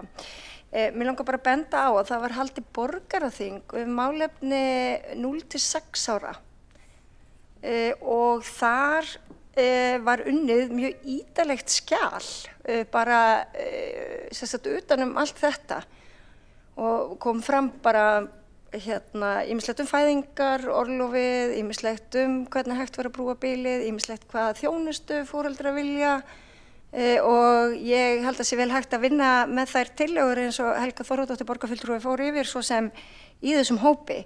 Þannig að þegar við erum að ákveða stór og viðamikla rannsókn eða spurningakönnun, þá held ég að þurfa að undirbyggja hana vel. Þannig að mér finnst allt í lagi að vísa þessu þangað. Borgarfulltrúinn hefur lokið við að veita andsvar. Óskar borgarfulltrúinn eftir að svara andsvari. Svara þá andsvari borgarfulltrúinn Ragnhildur Alda María Vilhjálmsdóttir. Já, ágæti forseti, til borgarfulltrúinn til allra huggunar, það stendur kemur hérna fram í tillögunni að við viljum að Félagsvísindastofnun muni vera til ráðgjafar og aðstoða okkur við að útfæra könnunina, þannig að það verður svo sannarlega að leita til sérfræðinga í þessum málum og það bara gott og vel og flott þetta þingi sem að borgarfulltrúinn nefndi, það var bara mjög glæsilegt þing.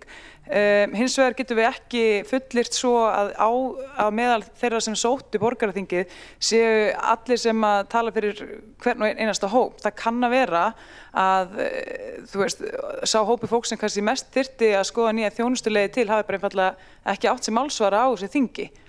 Ég meina að það kann að vera að, þarna hafi kannski vantað eitthvað sem að ég veit ekki, það bara, það svo fjölbreyttur hópur af foreldrum í borginni og mér finnst einfaldlega bara ekkert því til fyrirstöðu að kanna hug alls þessa fólks. Borgarþingið var góð byrjun en það má ganga lengra. Borgarfulltrúinn hefur lokið við að svara andsvari og veitir þá andsvar öðru sinni borgarfulltrúinn Líf Magnúsdóttir. Forseti, já, ég get lesið mig til gagns. Og hér stendur með leyfi forseta að leita verið atbeina Félagsvísindastofnunum við framkvæmd könnunar og ráðgjafar óskað bestu útfærslur hennar. Gott og blessað. Félagsvísindastofnun er auðvitað sérfræðingur í að senda út spurningakannanir í stóru þýði, en mér finnst líka rétt að vísa þessu inn í skólafrístundaráð sem hefur einmitt þennan málaflokk mikið að segja og inn kannski í þennan stýrihóp sem er að skoða margvíslegt og taka saman gögn og það fyrir myndi göttunum og svo líka bara getum að sagt, ég menna það kann líka vera félagsvísindastofnun rambi ekki á þann sem hafi þá einhverjar skoðanir sem að Sjálfstæðisflokkurinn saknar, en ég bara að segja að þetta er svo ótrúlega mikið af gögnum. Það kostar auðvitað að láta félagsvísindastofnun gera spurningakönnun meðal foreldra eða fólks á barneignaraldri og ég held að þið bara liggja svolítið yfir því og ég held að þessi hópi geti það. Borgarfulltrúinn hefur lokið við að veita andsvar öðru sinni og svarað andsvar öðru sinni borgarfulltrúinn Ragnhildur Alda María Vilhjálmsdóttir. Já, ágæti forseti, ég get þá vonandi orðið í tvígang til hugunar hér borgarfulltrúnum vegna þess að de facto með því að samþykkja tillöguna að þá væri henni væntanlega vísað til skólafrístundaráðs sem myndi þá hafa samband við Félagsvísindastofnun og hefja frekari vinnslu á tillögunni með því að vísa henni bara til skóla og frístundaráðs er raun og veru verið að bæta við auka skrefi og fyrir utan það við vitum ekki nákvæmlega hvað kemur úr því. En aftur þessi tillaga er svo snilldarlega einföld og skilmerkileg að það ætti nú að vera auðvelt að samþykkja hana hér í salnum í dag og bara leggjast og sýna það í verki að hér er hugur á því að sannarlega mæta foreldrum og fólki sem hyggst hefja barneignir á þeirra forsendum. Borgarfulltrúinn hefur lokið við að svara andsvar öðru sinni og telst á andsvörum undir þessar ræðu lokið. Næsta mælendaskrá er borgarfulltrúinn Þórdís Lóa Þórhallsdóttir.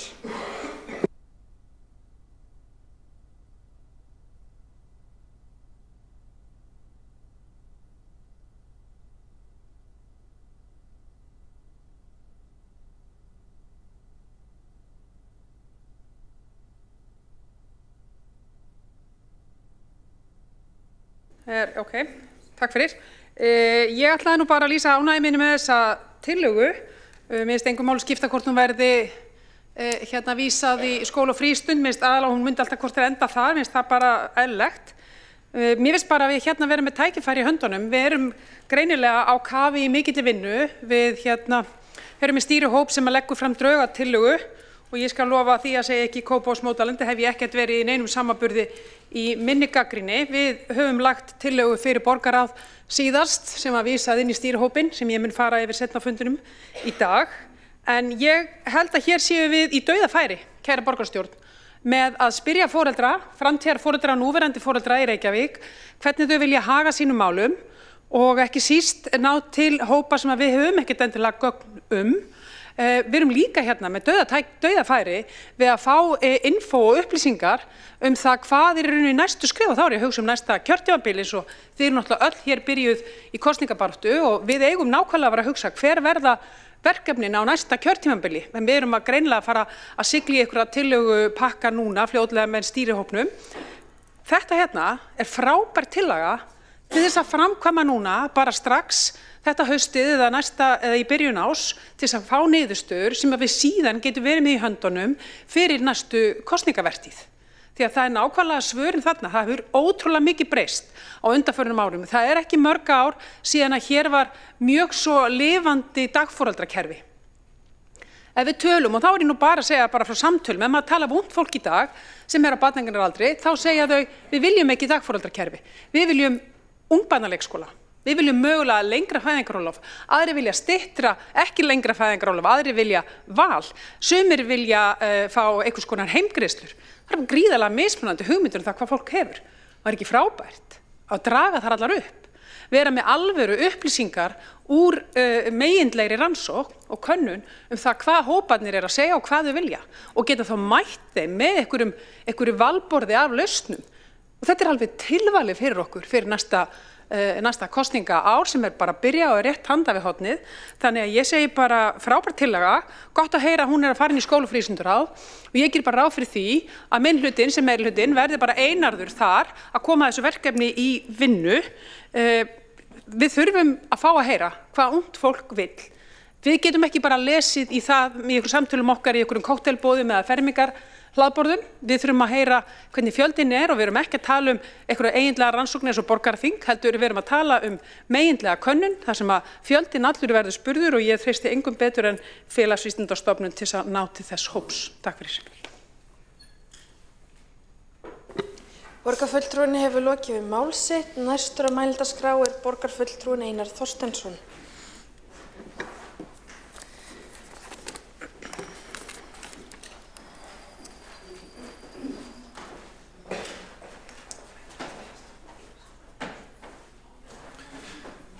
Forseti ágæta borgarstjórn, ég kann nú borgarfulltrúa Þórdísi Lóu Þórhallsdóttur litlar þakkir fyrir þessa ræðu sem hún hélt því hún sagði allt sem ég ætlaði að segja. Þetta er rosalega einföld tillaga og hún góð og skýr og það ekkert óskýrt hvað hana varðar fyrir stýrihópinn brúum bilið að meta. Það bara verið að tala það að það leita atbeina Félagsvísindastofnunar við framkvæmd könnunarinnar og ráðgjafar óskað bestu útfærslur hennar. Ég meina, það það bara að vinna sem tekur við. Ég held við hlustum of sjaldan á foreldra nema þegar við erum búin að taka einhverjar ákvarðanir í borgarstjórn sem að fólk líkar ekki við og við fáum mótmæli. Ég held þessi bara tilvalið að fara núna út og hlusta á borgarbúa og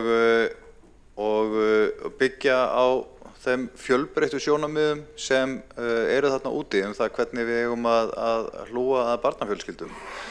Við í Framsókn höfum talað fyrir því að við viljum brúa bilið með fjölbreyttum leiðum, þar að segja, vera með hlaðborð úrræða fyrir barnafjölskyldur til þess að brúa bilið vegna þess að við vitum það að fjölskyldurnar eru jafn ólíkar og þær eru margar. Það svona læðist að manni sá grunur að þeir flokkar sem vilja senda þessa tillögu inn í stýrihópinn vísa henni í staðinn fyrir að samþykkja hana. Þeir óttist að fá niðurstöður til dæmis það að fólk kunni kannski bara vel við tilhugsunum það að vinnustaðir geti komið upp annars vegar daggæsluúrræðum eða vinnustaðarleikskólum eða það að það sé bara stór hópur foreldra sem að myndi vilja sjá fyrir sér að skipta með sér heimgreiðslum í einhvern tíma og þess vegna ég að þæfa málið. Ég óttast það.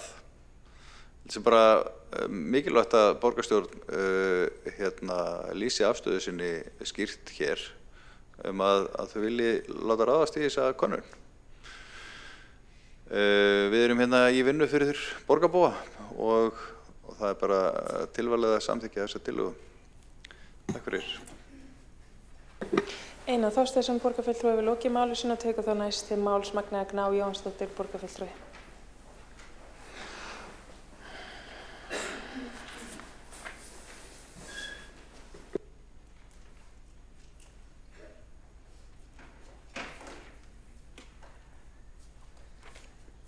Forseti ágæta borgarstjórn, mér langar að byrja að þakka Sjálfstæðisflokknum fyrir að leggja fram þessa tillögu. Ég held að sé alltaf gott að rýna í það hvað fólk vill og þarf og sérstaklega á þessum stað í lífinu þegar fólk að koma undir sig fótunum og stofna fjölskyldu. Þegar hér var talað samráð og borgarþing sem var haldið af stýrihópum málefni 0–6 ára, þá vildi ég koma það að það var ekki einungis haldið borgarþing, heldur líka farið í mikið samráð bæði innan borgarinnar og við félagasamtök og svo við foreldra í borginni. Og þær upplýsingar voru mjög gagnlegar og hafa nýst inn í þá vinnu sem þegar hefur farið fram. En auðvitað má byggja ofan á því og ég fagna því auðvitað að við sem að ræða meira samráð við þennan hóp og við sem að horfa til þess hvernig við getum náð til fjölbreyttara aðila innan hópsins. Það er auðvitað þannig að þegar við förum í opið samráðin á heimasíðu borgarinnar, það er einungis hluti hópsins sem að tekur þátt í því, en við þurfum líka að ná til allra annara sem að ekki taka þátt í slíku samráði. Og fólk á barneignaraldri er ólíkur hópur eins og fólk hefur komið hérna inn á í dag. Hann hefur ólíkar þarfir, sumir eru að eigna sitt fyrsta barn, aðrir sitt þriðja, sumir eru í námi, aðrir eru yfirmenn, sumir eru á leigumarkaði og annir með húsnæðislán. Og það gerir það að verkum að þessi hópur vill sennilega ólíka hluti og það þýðir að við verðum að vera með ólík úrræði og þjónustu fyrir þennan hóp. Sum vilja leikskólapláss, kannski vinnustöða leikskóla, einkareknum leikskóla eða borgareknum leikskóla. Aðrir kunna að velja dagforeldragæslu, sumir verið heimgreiðslur eða lengra fæðingarorlof. En svo er kannski hópur sem vill eitthvað allt annað, opna leikskóla eða aukna félagsþjónustu og það er það sem að kannski kom manni sérstaklega óvart í þessu samráði sem fórum varðandi 0 til 6 ára, er að það var hluti í hópsins sem vildi fá aukna þjónustu fyrr. Þá sem eru 0 til 1 og svo er ennþá í fæðingarorlofi, vildi fá samþætta þjónustu á milli heilsugæslunnar og félagsþjónustunar, þannig að þessi gripi þá inn í áskornir sem að koma upp snemma eða aukinn stuðningur veittur fyrr. Og ég held að það sé líka eitthvað hluti sem við þurfum að horfa til, hvernig erum við að mæta þessum hóp sem er þá ekki komin inn á biðlista eða er á biðlista, á meðan hann er á bið, getum við verið með opna leikskóla, getum við samþætt þjónustuna með heilsugæslunni eins og er gert víðast hvar erlendis, þar sem að heilsugæslan er kannski rekin af sveitarfélaginu, getum við komið betur inn með stuðning þar þá bæði fyrir foreldra og börn. Ég held að það sé eitthvað sem við ættum að skoða í þessu samhengi. Ekki bara hvernig við brúum bilið eftir 12 mánaða aldur, heldur líka hvernig við brúum bilið frá því að barn fæðist og þar til að fæðingarorlofi lýkur. En ég held að lykilatriði í þessu samhengi sé að hlusta og reyna að skilja hópinn, skilja áskoranir sem að glíma við ungu fólki, blasa við þeim. Þetta er fólk sem er oft í erfiðri stöðu að taka sín fyrstu skref í lífinu, komast út á vinnumarkaði, klára nám og koma undir sér fasteign, svona ákveðnum rótum í lífinu og er kannski annarri stöðu heldur en þau sem eldri eru og náttúrulega ný kynslóð líka sem við verðum að hlusta og reyna átta okkur á hvað vill og þarf til þess að ná að blómstra í okkar samfélagi. Þannig að ég styð þessa hugmynd og tel að þetta sé mikilvægt innlegg í það að skapa sjálfbært kerfi fyrir börn og fjölskyldur í borginni. Magnea Gná Jóhannsdóttir, borgarfulltrúi, hefur lokið máli sínu og tekur þá til máls borgarfulltrúin Hildur Björnsdóttir.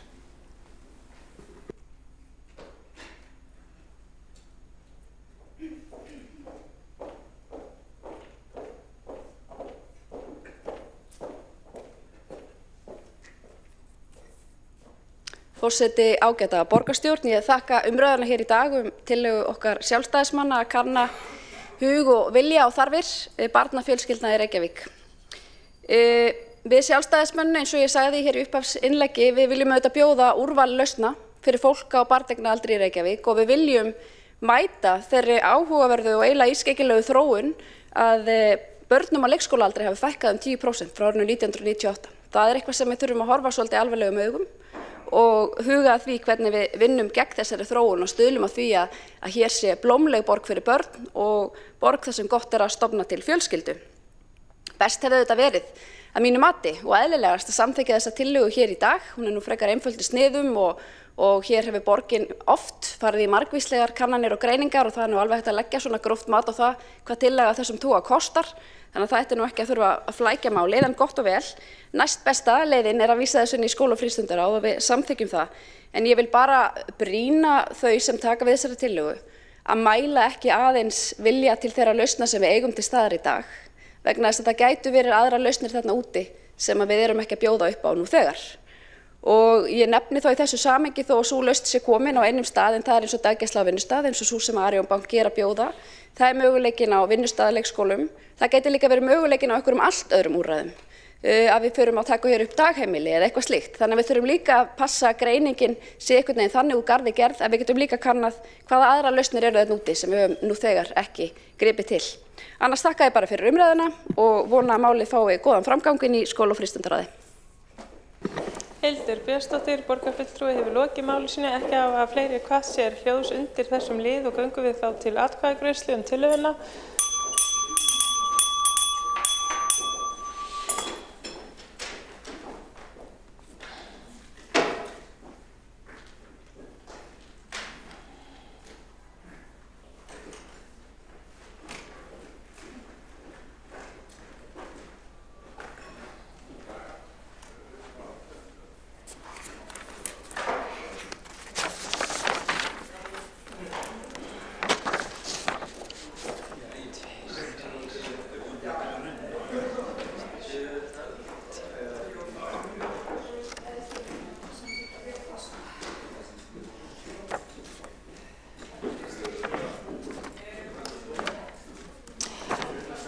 Borist hefur málsmeðferðartillaga að vísa tillögu borgarfulltrúa Sjálfstæðisflokksins að láta framkvæma könnun meðal fólks á barneignaaldri leiðir til að brúa umönnunarbili til meðferðar skóla- og frístundaráðs, þau sem samþykkja vinsamlega skefjæðismerki.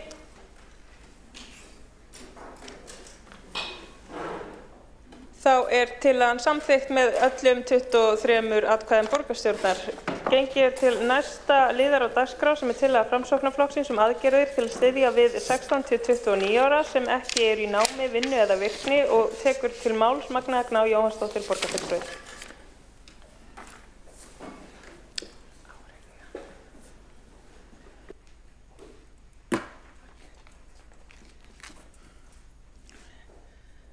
Forseti, ágæta borgarstjórn, við Framsókn viljum ráðast í markvissar aðgerðir til að styðja við 16 til 29 ára einstaklinga sem ekki eru í námi, vinnu eða virkni. Í Reykjavík eru 1500 einstaklingar á aldrinum 16 til 29 ára í vanvirkni, samkvæmt upplýsingum frá velferðarsviði. Á bak við þessa tölu eru raunverulegir einstaklingar, ungt fólk sem á allt lífið framundan. Og því skiptir máli að við grípum ungt fólk í vanvirkni og veitum því aukinn stuðning til að komast aftur í virkni. Við leggjum til að borgarstjórn samþykki að fela velferðarsviði í samstarfi menningar- og íþróttasvið og skóla- og frístundasvið að útfæra aðgerðir til að auka virkni og stuðning við einstaklinga á aldrinum 16 til 29 ára sem ekki eru í námu, vinnu eða virkni, svokallaða NEET-hóp. Hugtakið NEET stendur fyrir, með leyfi forseta, Not in Education, Employment or Training. Á íslensku þýðir það að einstaklingur sem ekki í námi, vinnu eða virkni. Í hópinn falla bæði þeir einstaklingar sem eru að leita sér að vinnu eða námi og þeir sem eru algjörlega óvirkir, oft vegna heilsu eða félagslegra erfiðleika. Hlutfall ungs fólks í NEET-hópnum hefur aukist víða í heiminum og þetta hópur sem ráðamenn alla Evrópu hafa haft vaxandi áhyggjur af. En í Evrópusambandinu var hlutfalli 11% árið 2023 á meðal 15 til 29 ára og Íslandi hlutfalli 6,3% meðal 16 til 24 ára. NEET-hópurinn fjölbreyttur og lausnirnar til að mæta hópnum þurfa að taka mið af því. En í hópnum meðal annars ungmenni sem hafa hætt í skóla, þau sem hafa mist vinnu eða ekki fengið vinnu og þau sem glíma við andlega vanheilsu eða félagslega erfiðleika. Þá eru karlar aðeins líklegri til þess að verða í hópnum, fleiri eru af erlendum uppruna í hópnum og börn einstæðra foreldra eru útsettari fyrir því að lenda í hópnum. Afleiðingar af vanvirkni eru miklar. Einstaklingar sem eru í vanvirkni byggir til að mynda ekki upp færni eða tengslanet í námi eða starfi, sjálfstraust og félagsfærni veikist á einstaklingum í vanvirkni og fátækt og félagslega einangrun eykst. Við vitum líka að rannsóknir hafa ítrekað sýnt okkur að vanvirkni ungmenna mikill áhættuþáttur fyrir neyslu vímuefna.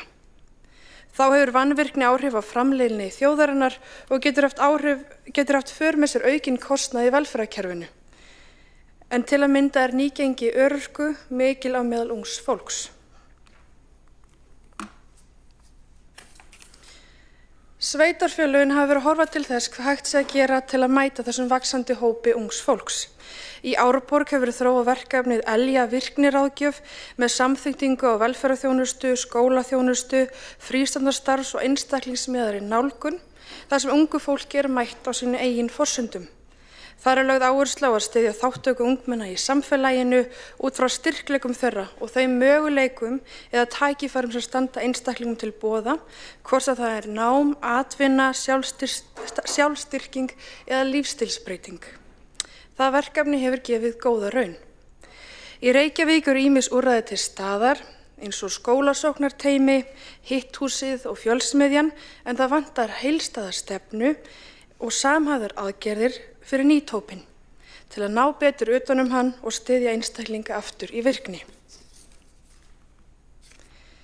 Eins og í kominu áðan er fjölbreyttan hóp að ræða og því er engin ein lausn sem virkar fyrir alla. En ljóst er að snemmtæk íhlutun og forvarnir gegn brotthvarf úr framhaldsskóla eru mikilvægar til að tryggja virkni hópsins. Til staðar verður að vera persónuleg ráðgjöf og stuðningur við ungt fólk. Einnig er mikilvægt að unnið sé proaktív til að ná fyrir utan hópinn á þeim stað sem hann er og byrgja brunnin áður en að barnið dettur ofan í hann. Til að þetta takist þarf að auka samstarf milli velferðarsviðs, skóla og frístundasviðs og menningar og íþróttasviðs. En þessi svið hafa öll tengsl við hópinn og með aukinni samvinnu getum við komið veg fyrir að einstaklingur falli á milli kerfa. Einnig er mikilvægt að tryggja að útfærslur og aðgerðum til að styðja við og auka virkni hópsins sé unnar af fagfólki með sérþekkingu af málaflokknum í takt við þarfir hópsins. Stuðningur við nemendur í grunn- og framhaldsskólum er lykilatriði til að fyrirbyggja einstaklingur verði hluti af nýtópnum. Við leggjum því jafnframt til að Reykjavíkurborg geri farsældarsamninga við foreldra eða forsjáraðila nemenda sem ljúka grunnskóla. Með það markmiði að auka samstarf borgarinnar við framhaldsskóla og bregðast við brottfalli nemenda úr framhaldsskólum. Slíkir samningar hafa verið gerðir í Grindavík og Árborg og gefist vel, en samningarnir hafa opnað á samskiptaleið á milli sveitarfélagsins og framhaldsskóla barns, sem gerir sveitarfélaginu kleift að bregðast strax við ef ungmenni sína merkju að þau sé að falla úr framhaldsskóla. Snemmtæk íhlutun og samstarf á milli grunn- og framhaldsskóla fellur þá vel að stefnu borgarinnar samþætta og notendamiða þjónustu við börn og markmiðum farsældarlaganna og getur orðið mikilvægt brúarverkefni á milli kerfa til að stuðla því að ekkert barn falli á milli þeirra. Að lokum vil ég minna á að við höfum ríkar skyldur þess að þjónusta börn, þótt þau séu útskrifuð úr grunnskóla. Afleiðingar vanvirknis eru miklar fyrir einstaklinga og samfélagið og við verðum að auka stuðning við ungmenni sem detta úr virkni og hjálpa þeim aftur út í lífið yfir þá þröskulda sem geta orðið á vegi þeirra. Með því að grípa inn í á réttum tíma getum við hjálpað ungu fólki að finna sína leið og komast aftur í nám, starf eða virkni. Magnea Gná Jóhannsdóttir, borgarfulltrúi, hefur lokið máli sínu og tekur þá næst til máls Árelía Eydís Guðmundsdóttir, borgarfulltrúi.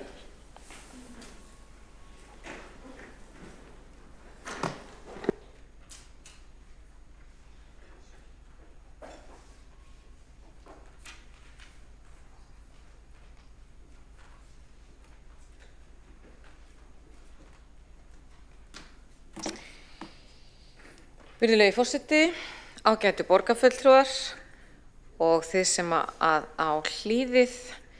Hér er verið að ræða mál sem að hefur miklar afleiðingar fyrir þá sem að eru í þeirri stöðu að taka ekki þátt, hvorki á vinnumarkaðinni í námi. Breytingar á vinnumarkaði hafa haft alveg gríðarlega mikið að segja það hvað tækifæri liggja fyrir okkur almennt séð. Þannig að fyrir 30 til 40 árum að þá gastu tekið hlé eða ekki verið í námi, þú gast fengið vinnu og aflaðir töluvert fé. Þannig að sem dæmi þegar ég fór 19 ára eða 20, ég ætli að hafa ekki verið 20, til þess að kenna í 1 ár þar sem að ég var að kenna við Héraðsskólann Núpi, sem að liggur í Dýrafirði, að þá sögðu nemendum mínir við mig hvernig dettur í huga að vera kennari, fannst ég vera þó nokkuð menntuð, ég var með stúdentspróf og hvernig dettur í huga að vera kennari, þú fæð miklu meira í fiski. Þannig að allir gátu gengið að vinnu í fiski, allir gátu gengið að vinnu farið, kallmenn oft, ungir menn farið til sjós og svo framvegis og fólk hafði tiltölulega góð laun. Nú vitum við það, og það nú ekki lítið fjallað það þegar við að fjalla gervigreind og áhrif gervigreindar eða automation, svo ég fái leyfi til þess að nota enskuna, en sjálfvirknivæðingin, svo ég nota íslenskuna þannig betra, hefur þau áhrif að láglauna störf eða störf sem að hægt að sjálfvirknivæða hafa orðið sjálfvirknivæð. Og okkur ég nú farað með þennan fyrirlestur hér, gagnvart breytingum á vinnumarkaði, það bara til þess að útskýra að ef að fólk fellur inn í þann hluta þar sem að það hefur ekki það sem til þarf til þess að fá, þar sem að í rauninni fyrstu viðmið á vinnumarkaði, þá það komið í miklu meiri gildru sem að við í daglegu tali köllum fátæktargildu heldur en áður var. Sérstaklega gagnvart því að geta haft aðgang að störfum og þar með aðgang að fjármagni til að koma sér af stað í lífinu. Það jafnan þannig að við skilgreinum árin á milli 20 og 30 eða árin á það sem við Íslendingar köllum 30 aldri sem árin þar sem við erum að prófa okkur áfram. Við erum aðalega að prófa okkur áfram til þess að vita hvað það sem okkur líkar ekki jafnvel. Við prófum okkur áfram með því að vinna á mismunandi stöðum, við prófum okkur áfram jafnvel með því að fara í skóla, fara í íþróttir, við prófum okkur jafnvel áfram með nýja maka, við erum sérst að leita að því hver ég og hvernig get ég haldið áfram í lífi þannig að mér líði sem best. Hvernig finn ég út úr því hvaða styrkleika ég hef og hvaða veikleika ég hef. Það sem hefur gerst núna bæði á Íslandi og annars staðar nýtt fyrirbrigði þar sem að fleiri sem að koma inn á örorkubætur ungt fólk. Við höfum ekki upplifað þetta áður og fjöldinn sem slíkur sem hann reyndar það ungt fólk og svo konur sem komnar yfir 60 sem eru mest vaxandi hópur og örorkubótum.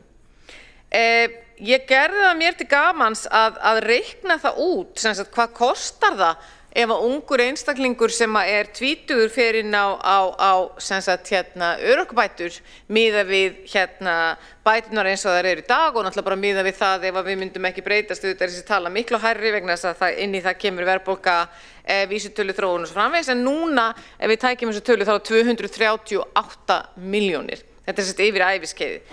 Þessi tala útskýrir ekki þá tilfinningu að skipta ekki máli. Þessi tala útskýrir ekki þá tilfinningu að tilheyra ekki samfélaginu. Þessi tala útskýrir það ekki þegar það eru aldrei mánudagar. Það eru aldrei laugadagar vegna þess að í rauninni ekkert sem brýtur upp þá daga vikunar sem við þurfum á að halda því það það sem að gera lífi okkar að því sem að gangverk okkar yfir árið í rauninni hvernig við vinnum. Og þar af leiðandi í rauninni tap samfélagsins og tap þeirra einstaklinga sem að ekki komast út á vinnumarkað eða inn í skólakerfið miklu stærra og meiri harmsaga í rauninni heldur en að við getum farið fram hér með einhverjum fjárhagsleg uppæð. En sýnir þó hversu dýrt það fyrir okkur að grípa þau ekki. Ég tel að við þurfum að huga sérstaklega að þessum hópi, ég tel að við þurfum að huga sérstaklega að ungum mönnum sem að hafa verið að koma meira inn á örorkubætur og náttúrulega örorkubæturnar eru eitt en við erum líka að tala um þá sem að eru atvinnulausir og þeir sem ekki eru hreinlega í virkni almennt séð. Við þurfum að taka okkur saman, finna út úr því samfélagslega að segja hvað við getum best gert fyrir þennan hóp því tapið miklu stærra og meira heldur en orðfá að því komið þegar kemur að því að finna ekki styrkleikum sínum, finna ekki hæfileikum sínum, finna ekki í rauninni ástríðu sinni farveg. Takk fyrir mig. Árelía Eydís Guðmundsdóttir, borgarfulltrúi, hefur lokið máli sínu og tekur þá næst til máls Ragnhildur Alda María Vilhjálmsdóttir, borgarfulltrúi.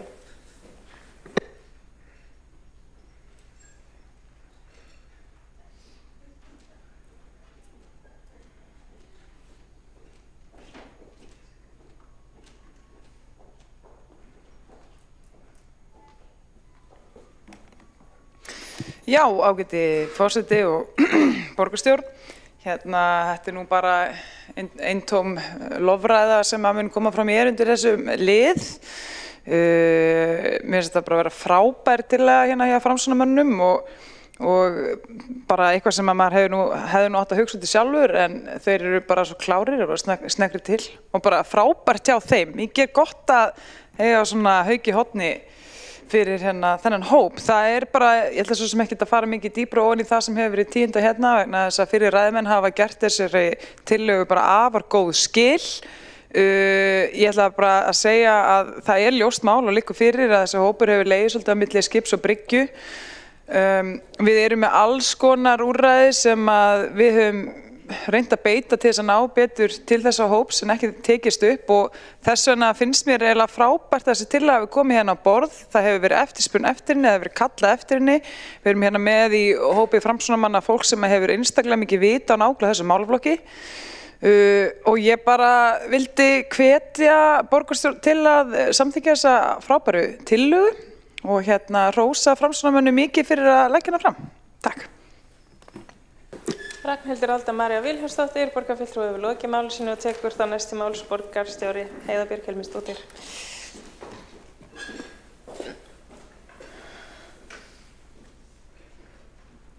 Já, forseti, borgarfulltrúar, borgarfulltrúi Framsóknar leggur til að velferðar að setja á fót stýrihóp til að samþætta þjónustu fyrir svo kallan NEET-hóp.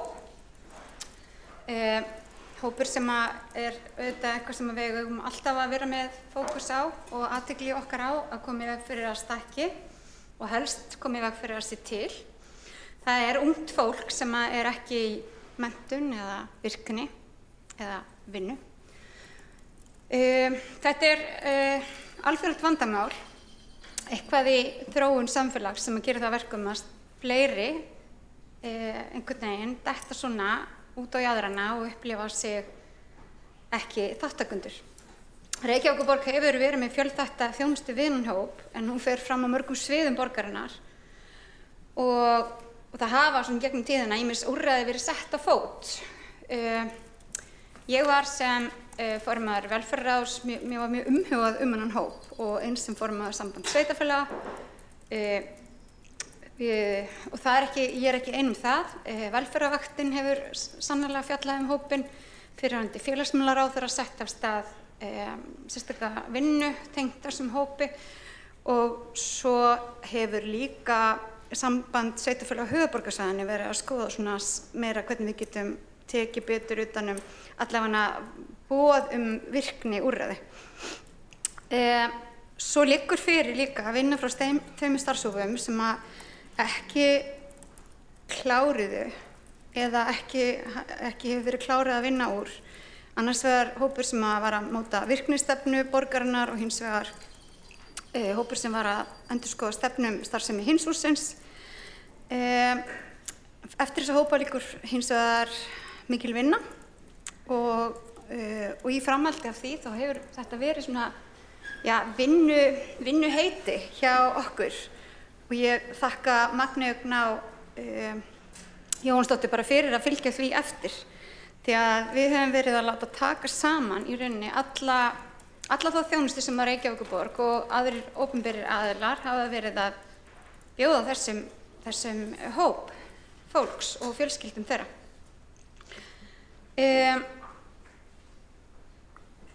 Við erum að reyna að skoða líka hvernig við getum betur tryggt verklag og flæði og þjónustu fyrir aldurinn 14 til 18 ára.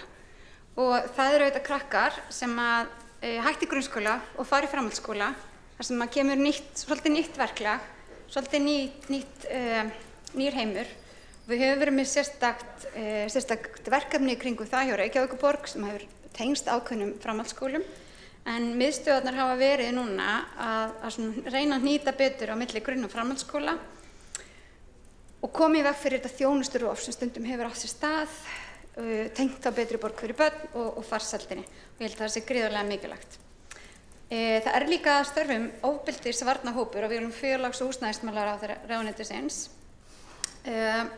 Líklega ekki félags- og húsnæðismála, það heitir eitthvað allt annað núna. Segjum bara félags.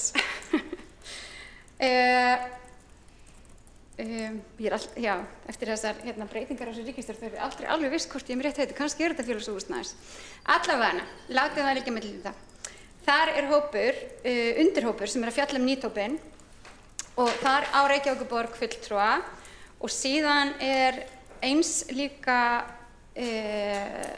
svona samráð forvarna- og frístundafulltrúa sveitarfélaga á stórhöfuðborgarsvæðinu þar sem unnið með lögreglu og öðrum, þar sem verið að fjalla meðal annars úrræði fyrir 17 ára ungmenni og fleiri. Við höfum verið að fylgjast með þessu. Ástæðan fyrir ég svona frekar vel inn í þessu að í framhaldi af minnisblaði sem við fengum sannarlega inn í velferðarráð í lok árs 2023. Þá höfum við verið að kalla eftir fleiri og fleiri meira upplýsingum og fleiri tillögum að því hvernig við eigum að gera. Og inn á skrifstofu borgarstjóra og borgarritara núna verið að safna saman öllum þessum gögnum og líka rannsóknum á því hvað það sem virkar, hvað það sem hefur virkað annars staðar. Nú erum við með tiltölulega kannski lágt hlutfall á Íslandi miðað við mörg önnur ríki en það þýðir líka að mörg önnur ríki hafa farið í beinni aðgerðir af þessu. Við viljum einhvern veginn reyna að stuðla að því að það verði farið í svolítið svona heildstæða stefnumótun, helst með þátttöku annarra opinberra aðila sem geta komið að því að styrkja og styðja við ungmenni og fjölskyldur þeirra sem í þessari erfiðu stöðu. Því að það erfitt að koma sér út úr því að hafa ekki verið í neinni virkni eða vinnu í lengri tíma. Og það erfitt oft fyrir foreldra eða aðstandendur að bregðast við. Og við þurfum einhvern veginn að hafa þetta dálítið heildstætt og þetta þarf að vera dálítið mikið einstaklingsbundið hver stuðningurinn á að vera. Við erum með fjölda úrræða, við erum með námskraft og unglingabrú og GL-miðstöðin sem við tókum þátt í á tímabili. Við erum með heilmikið fyrir kannski fólk sem með einhverjar fatlanir, helgarsmiðuna og hinsegin félagsmiðstöðina og skorska verkefnið og stigin foreldrahús sem mér finnst afar mikilvægt að við gerum áfram. Og svo þessi einstaklingsbundni stuðningur inn í miðstöðunum, sumarstarfum fyrir 17 ára. Mér sagt að þau séu mjög mikilvæg, þannig að við munum sannarlega horfa það áfram. Við erum að horfa sérstaklega á 16–24, þá það auðvitað fjölsmíðan sem við höfum staðið að, sem úrræði, auðvitað ekki opið öllum, en hitthúsið hefur auðvitað verið og þar höfum við verið að skoða hvernig við getum betur mætt þessum hópi. Og svo auðvitað úti í samfélaginu ýmis verkefni sem að geta aðstoða okkur við þetta og ekki síst Vinnumálastofnun sem á að vera að aðstoða allavega eftir 18 ára að vinnuleit. Ég held að Reykjavíkurborg gæti líka komið sem atvinnurekandi sterkar inn. Við settum af stað virknihús, undir þar eru EPS atvinnuráðgjöf sem umfangsmikill stuðningur, umfangsmeiri stuðningur heldur en almennt við fólk, kallað Individual Placement and Support, af því þetta kallað IPS atvinnuráðgjöf og það þýðir eitthvað í alþjóðlegu samhengi. Við höfum verið með grattistak auðvitað mjög lengi sem að 18 mánaða endurhæfing. Þá sérstaklega horft á rétt eins og borgarfulltrúinn kom inn á í sinni ræðu að þarna verið oft að fólk getur leiðst út í notkun einhverja vímuefna til þess að annaðhvort sem ástæða eða afleiðing þessara stöðu. Við höfum verið með sérstök búsetuúrræði fyrir ungar einstæða foreldra á aldrinum 18 til 29 ára sem eru í þessari stöðu, sérstaklega til þess að tryggja að börnin þá verði sem minnst fyrir því að þessi vanvirkni foreldra hafi áhrif á þeirra líf. Þetta hefur allt áhrif, en við höfum verið með sérstakt úrræði þarna þar sem fólk fær félagslega íbúð og stuðning til virkni og vinnu. Og svo framvegis, ég gæti auðvitað haldið lengi áfram, en ég held að aðalmálið að við fögnum bara þessari tillögu frá fulltrúa Framsóknarflokksins. Ég ætla ekki að fara út í afhverjunni til 29 ára eða 24 ára. Það eitthvað sem maður mætti vinna betur með að skilgreina akkurat hópinn. Almennt talað nýthópinn upp í 24 ára. En ég lít bara á hana sem hvatningu til þess að við höldum áfram að efla þjónustuna úrræðin fyrir þennan hóp fólks og höldum áfram þeirri miklu vinnu og greiningavinnu sem hefur átt sér stað undanfarið, bæði á skólafrístundasviði, velferðarsviði en líka en líka hefur mannauðssvið verið að skoða þetta með okkur og svo höfum við tekið þetta upp í samtölum við ráðherra og aðra sem hafa þá kannski tækifæri til þess að koma að þessu með öðrum hætti. Mér sagt að til dæmis í Noregi sé hægt að skrifa undir svona samninga eins og ég held að borgarfulltrúinn hafi verið að nefna á. Mér finnst það mjög spennandi kostur. Þannig að sveitarfélagið að fá að vita ef að barn ekki skráð í skóla eða ekki skráð í virkni, þannig hægt sé að bregðast við. Og við getum einhvern veginn skrifað undir með ungmennunum að við styðjum við. Það eru auðvitað menntunarskyldu til 18 ára aldurs núna. Ég nú eitt af þeim foreldrum sem að nýtti mér ofta að minna á það, þannig að börn eiga í rauninni rétt á menntun til 18 ára. Þó svo að skólarnir sem að við erum ekki kannski alltaf að bjóða þeim hendi öllum. Þetta eitthvað sem kannski við þyrftum líklega að styðja og það myndum við gjarnan vilja gera þá með mennta- og barnamálaráðherra og með þeim aðilum sem þar eru. En mér langar að leggja til að vísa þessari tillögu til okkar á skrifstofu borgarstjóra og borgarritara því við erum í þessari vinnu núna og þá gjarnan fá fulltrúa Framsóknarflokksins með okkur í þá framhaldsvinnu og kannski bollaleggingar hvernig best að haga framhaldinu. Heiða Björk Hilmisdóttir, borgarstjóri, hefur lokið máli sínu og einn borgarfulltrúi hefur óskað eftir að veita ansvar, Magnea Gná Jóhannsdóttir. Já, forseti, ég vil byrja því að þakka borgarstjóra fyrir að taka vel í tillöguna. Við langar aðeins að leiðrétta því að tillögan gengur ekki út á þá að stofna stýrihóps, heldur að velferðarsviði verði falið í samstarfi við menningar- og íþróttasvið og skólafrístundasvið að koma með aðgerðir til þess að mæta hópnum og gæti þá tekið inn alla þá vinnu sem liggur fyrir í þessum hópum sem að borgarstjóri fór yfir vítt og breytt borgina eins og hitthúsið og ofbeldishópan og allt þetta sem hefur verið að gera. En það vantar kannski að samhæfa þessa hluti. Þetta eru hlutir sem að eiga kannski við ákveðin hlutahópsins, 16 til 18 ára, 16 til 25 ára, en ég held að almenna viðmið í Evrópusambandinu hafa verið að færast upp í 16 til 29 ára, Árborg að miða við 16 til 29 ára og svo langaði mig að því að borgarstjóri kemur inn á Noreg og þessa samninga sem eru gerðir þar að það nákvæmlega það sem að tillagan gengur út á seinni hluta tillögunnar að gerðir séu svona farsældarsamningar eða eitthvað samþykki foreldra að framhaldsskólinn megi upplýsa sveitarfélagið þegar komin brottfallseinkenni alveg eins og gert í Árborg og hefur verið gert áður í Grindavík. Þannig að það lagaleg heimild fyrir þessu núna og ekkert sem stoppar okkur frá því að gera það strax. Magnea Gná Jóhannsdóttir, borgarfulltrúi, hefur lokið að veita ansvar, svarar þá ansvari Heiða Björk Hilmisdóttir, borgarstjóri. Forseti, ágætu borgarfulltrúar, ber að þakka fyrir ansvarið og þekki vel að Magnea Gná Jóhannsdóttir, borgarfulltrúi, vel að sér í þessu máli enda höfum við deilt miklum áhuga á því að koma í veg fyrir að börn og ungmenni lendi í þessum aðstæðum. Gott að heyra að ég skildi þá þessa samninga rétt. Ég hef sjálf verið mjög jákvæð fyrir því að bjóða upp úr slíkt. Þessi vinna sem að kannski tillagan gengur akkurat út og í rauninni í gangi og hefur verið undanfarið, það að kalla saman alla þessa aðila. Hvort það starfs... Úr framhaldsskólum.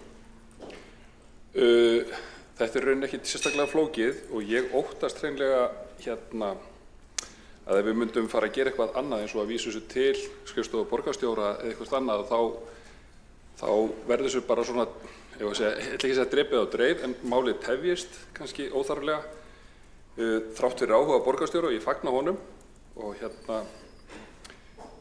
bara þannig mál að við verðum að fara að bregðast við að ég held að þetta sé svona í besta falli þá þetta sennilega eitt allra brýnasta mál sem við þurfum að glíma við núna. Þessi fjöldi orðinn svakalegur og við erum að horfa á það að krakkar í auknum mæli að hverfa frá öllu félagsstarfi. Það bara minni virkni hjá hópnum og menn að velja sér jafnvel atvinnuleysi og aðgerðarleysi frekar en að sinna þessum hlutum. Og ég held að sé bara mjög brýnt að þessi svið sem þarna eru talin til, velferðarsvið, menningar, íþróttasvið og skólafrístundasvið, geti mjög hæglega tekið höndum saman og gengið í málið. Þorvaldur Danielsson, borgarfulltrúi, hefur lokið máli sínu. Forseti minnir borgarfulltrúa ávarpa aðra borgarfulltrúa með fullu nafni og starfstitli og tekur þá næst til máls borgarfulltrúi Magnea Gná Jóhannsdóttir.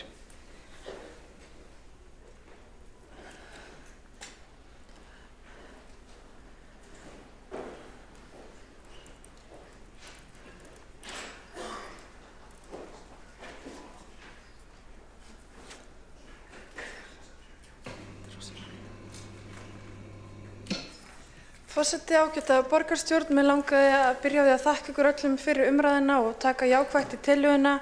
Þetta mikilvægt samvinnuverkefni okkur allra í þessum sal að tryggja að ungt fólk sé ekki í vanvirkni og til sé úrræði til að mæta þeim hóp og að þjónusta borgarinnar sé samþætt til þess að tryggja það að enginn lendi á milli kerfa og fá ekki þá þjónustu sem hann þarf til að komast aftur í virkni.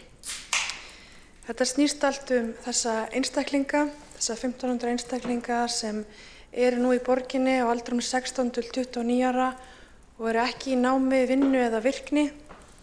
Það auðvitað alvarlegt og einhvað sem við verðum að taka til okkar. Við viljum auðvitað öll geti nýtt sína hæfileika.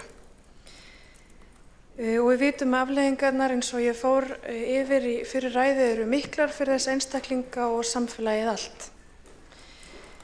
Ég styð það að tillagan fari áfram. Ég held að það sé mikilvægt að við vinnum áfram með þetta mál þó ég hefði kannski gjarnan viljað hún færi bara til velferðarsvið sem að gæti kallað þess aðalega til sín og unnið tillögur. En gott og vel, ef hún fær góða meðferð á skrifstofu borgarstjórar þá styð ég þá og mun auðvitað leggja mitt á mörkum til að taka þátt í þeirri vinnu. Aðalatriðið að við séum að horfa til þess einstaklinga, ráðast í aðgerðir og sérstaklega fyrirbyggjandi aðgerðir með farsældarsamningum og það eitthvað sem ég myndi vilja sjá að vera lögð sérstök áhersla á að við myndum klára að útfæra slíka samninga fyrir næsta vor þannig að við getum farið í það að biðja foreldra að bjóða foreldrum að ganga til svona samninga við velferðarsvið eða aðallega á Reykjavíkurborg þannig að við getum átt í þetta samstarf við framhaldsskólana þegar það kom upp merki brottfall og getum þá gripið strax þessa einstaklinga áður en að þeir fari í brottfall og ef þeir falla úr framhaldsskóla þá getur velferðarsvið komið inn og boðið upp á þjónustu. En annars bara þakka ég fyrir umræðina og vona til að hann nái fram að ganga og við fáum aðgerðir fyrir þann hóp. Takk. Magnea Gná Jóhannsdóttir, borgarfulltrúi, hefur lokið máli sínu og ekki hafa fleiri hvassir hljóðs undir þessum lið og göngum við þá til atkvæðagreiðslu.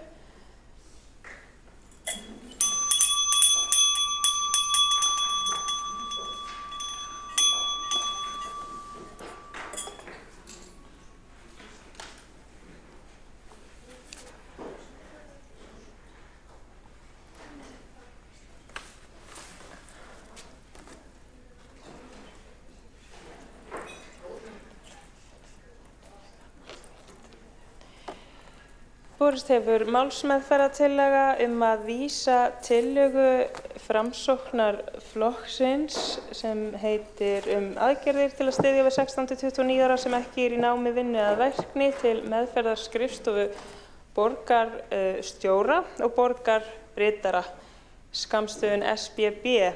Þau sem samþykkja vinsamlega skefjæðismerki. Þá tillagan samþykkt með öllum atkvæðum 23, öllum atkvæðum borgarfulltrúa og bjóðum við Atla Guðjónsson varaborgarfulltrúa velkominn á fund borgarstjórnar. En þá gengið til næsta liðar á dagskrá sem tillaga borgarfulltrúa Viðreisnar sameiginlegt sundkors fyrir höfuðborgarsvæðisins og tekur til máls borgarfulltrúin Þórdís Lóa Þórhallsdóttir.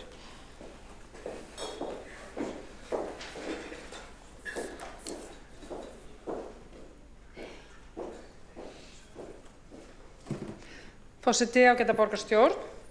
Já, ég legg hér fram litla saklausa tillögu.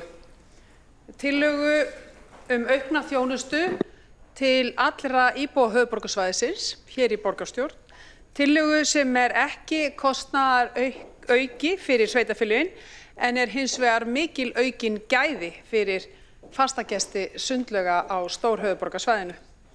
Tillagan að borgarbúar og allir íbúar höfuðborgarsvæðisins geta notað árskortin sín, sundkortin sín eða miðakortin eða stöku miðana sína í hvaða laug sem á höfuðborgarsvæðinu. Og með þessu leggur Viðreisn Reykjavík til að tekið verði upp sameiginlegt sundkort fyrir allt höfuðborgarsvæðið. Það má útfæra það á mismunandi vegu, bæði með því að nýta núverandi kort eða að búa til sameiginlegt sundkort sem gæti verið einhver leið í framtíðinni. Ef þessi tillaga fær samþykki þá þarf eðlilega að hefja formlegt samtal við nágranna sveitarfélögin á vettvangi samtaka sveitarfélaga höfuðborgarsvæðisins að koma þessu sameiginlega korti á koppinn. Tillagan í rauninni sára einföld. Hryggjarstykkið að íbúar allra sveitarfélaga á höfuðborgarsvæðinu geti nýtt sundkortin sín og sín áskort sem þau kaupa í sinni hverfislaug í öllum sundlaugum á höfuðborgarsvæðinu.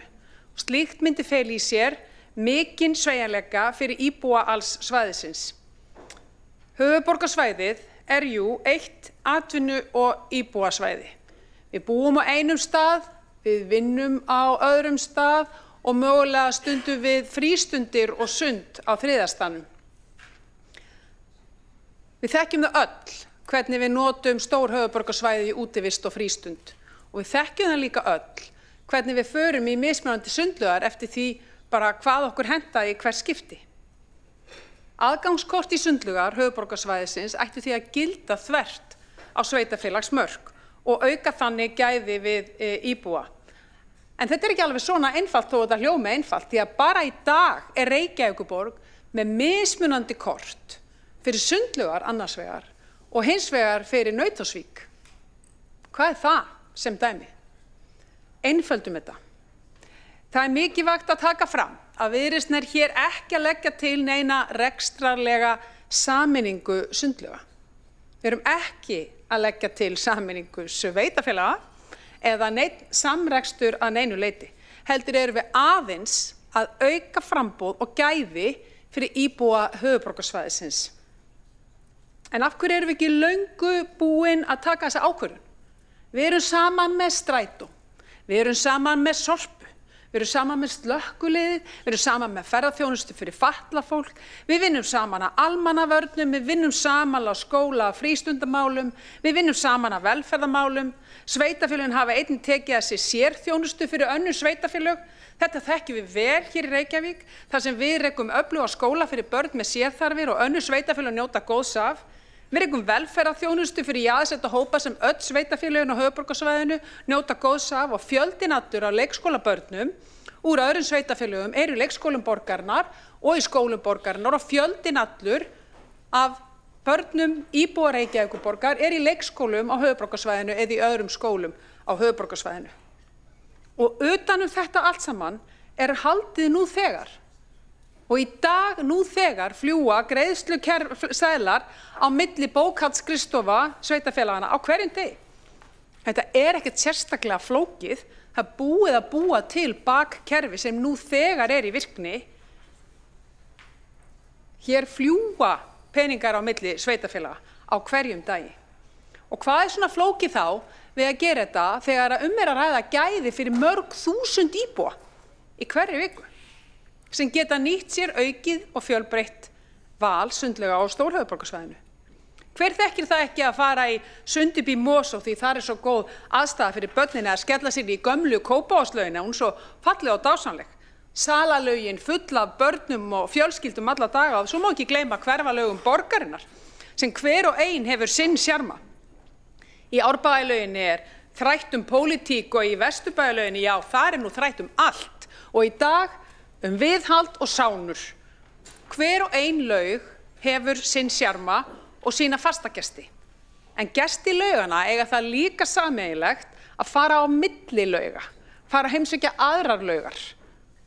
En þau geta ekki nota korti sín út fyrir sveitarfélagsmörkin. Við ættum, kæru félagar, að vera löngu búin að taka þessa ákvörðun. Því að hún einföld og hún góð og hún mikilvæg fyrir fasta gesti og fyrir gesti laugana. En hvers vegna þetta tregðulögmál? Ég lagði fram tillögu á aðalfundi Samtaka sveitarfélaga höfuðborgarsvæðisins 13. nóvember 2020. Þá fyrir hönd kjörinna fulltrúa Viðreisnar á höfuðborgarsvæðinu. Tillagan hljóðaði upp á að boðið yrði upp á höfuðborgarkort fyrir alla íbúa höfuðborgarsvæðisins. Kortið átti að gilda sameiginlega í sundlaugar, í menningarhús og í bókasöfn. Tillögunni var vísað til stjórnar sveitarfélaga á höfuðborgarsvæðinu, þetta var reyndar í miðju COVID. Stjórn Samtaka sveitarfélagana vísaði þessu síðan í umræðu inn í sveitarfélögunum en lítið gerðist og það var ekki mikill áhugi. Það var borið fyrir þetta væri tæknilega flókið og tillagan sett ofan í skúffu. Nú 5 árum síðar, kæra borgarstjórn, hefur margt breyst og sannarlega hefur tæknibreytingum fleygt fram. Samstarf sveitarfélagana heldur áfram að þróast og stofnuð hefur verið markaðsstofa höfuðborgarsvæðisins sem meðal annars hefur núna fengið það verkefni að sameina og innleiða svokallað City Card fyrir erlenda ferðamenn á allt höfuðborgarsvæðið og gera það stafrænt eða rafrænt. Það er hagur alla íbúa að við hugsum líka íbúana, ekki bara góðu gestin okkar sem koma. Og þessi tillaga, hún felst í dag og hún er einfaldari heldur hún var árið 2020, hún felst í sameiginlegum aðgangi eða sameiginlegu sundkorti, hvernig sem það er útfært fyrir alla gesti lauga fyrir þessi sveitarfélög sem standa saman að samtökum sveitarfélaga á höfuðborgarsvæðinu. Það eru mörg dæmi, fordæmi fyrir sameiginlegri notkun nú þegar. Þeim vefst þetta ekkert fyrir norðan, það er sameiginlegt skíðakort á stór Eyjafjarðarsvæðinu og búið að vera í mörg ár. Hvað er það? Ekki sögðu þau tækni örðuleika fyrir sig þar og ekki kostaði það mikið, segir fólk mér. Ásamt tíma að benda á að sveitarfélögin á höfuðborgarsvæðinu eru mörg hver með samninga við Worldclass, einkarekið fyrirtæki í heilsueflingu og þar eru allir með sundkort að mismunandi sundlugum á höfuðborgarsvæðinu, ekki heldur flókið. Og okkur þykir þetta bara sjálfsagt í dag.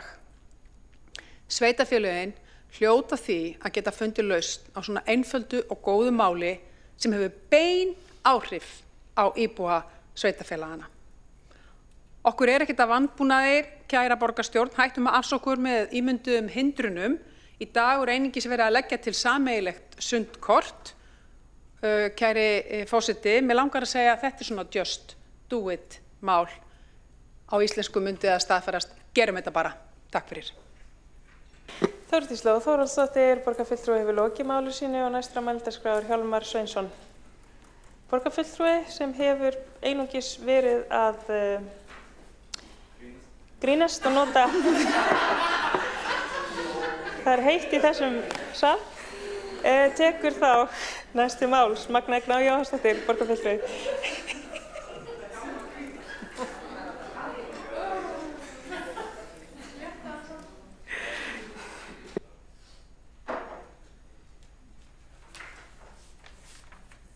Já, forseti ágæta borgarstjórn, kem hérna upp bara til þess að segja að ég styði þetta og ég held að flestir sem elska að fara í sund styðji þessa tillögu. Sundlaugar er ekki bara staður til þess að koma og slaka á, heldur mikilvægt fyrir lýðheilsu íbúa og það eru okkar strendur og samverustaðir og stundum er ákveðin tilbreyting að fara í sundlaug í öðru sveitarfélagi sem er þó kannski nær heimili okkar í Reykjavík þótt að sé í Kópavogi eða annars staðar. Þannig að ég held að við verðum að horfa til svona lausna til þess að einfalda líf íbúa. Önnur sveitarfélög hafa gert þetta eins og borgarfulltrúin Þórdís Lóa kom inn á. Ég þekki þetta sjálf frá Vestfjörðum þar sem er svona samnýtt sundkort og svo er skíðakortin fyrir norðan. Þannig að lausnirnar eru til, við þurfum bara að útfæra það hjá okkur. Og ég held að þetta geti verið bara jákvætt skref og ákveðin þjónustu aukninga því eins og borgarfulltrúin Þórdís Lóa Þórhallsdóttir kom inn á þá erum við eitt sameiginlegt atvinnu og íbúasvæði og við eigum auðvitað að reyna að einfalda líf fólks eins og við getum. Þannig að ég styð þetta og segi bara áfram sundlaugar.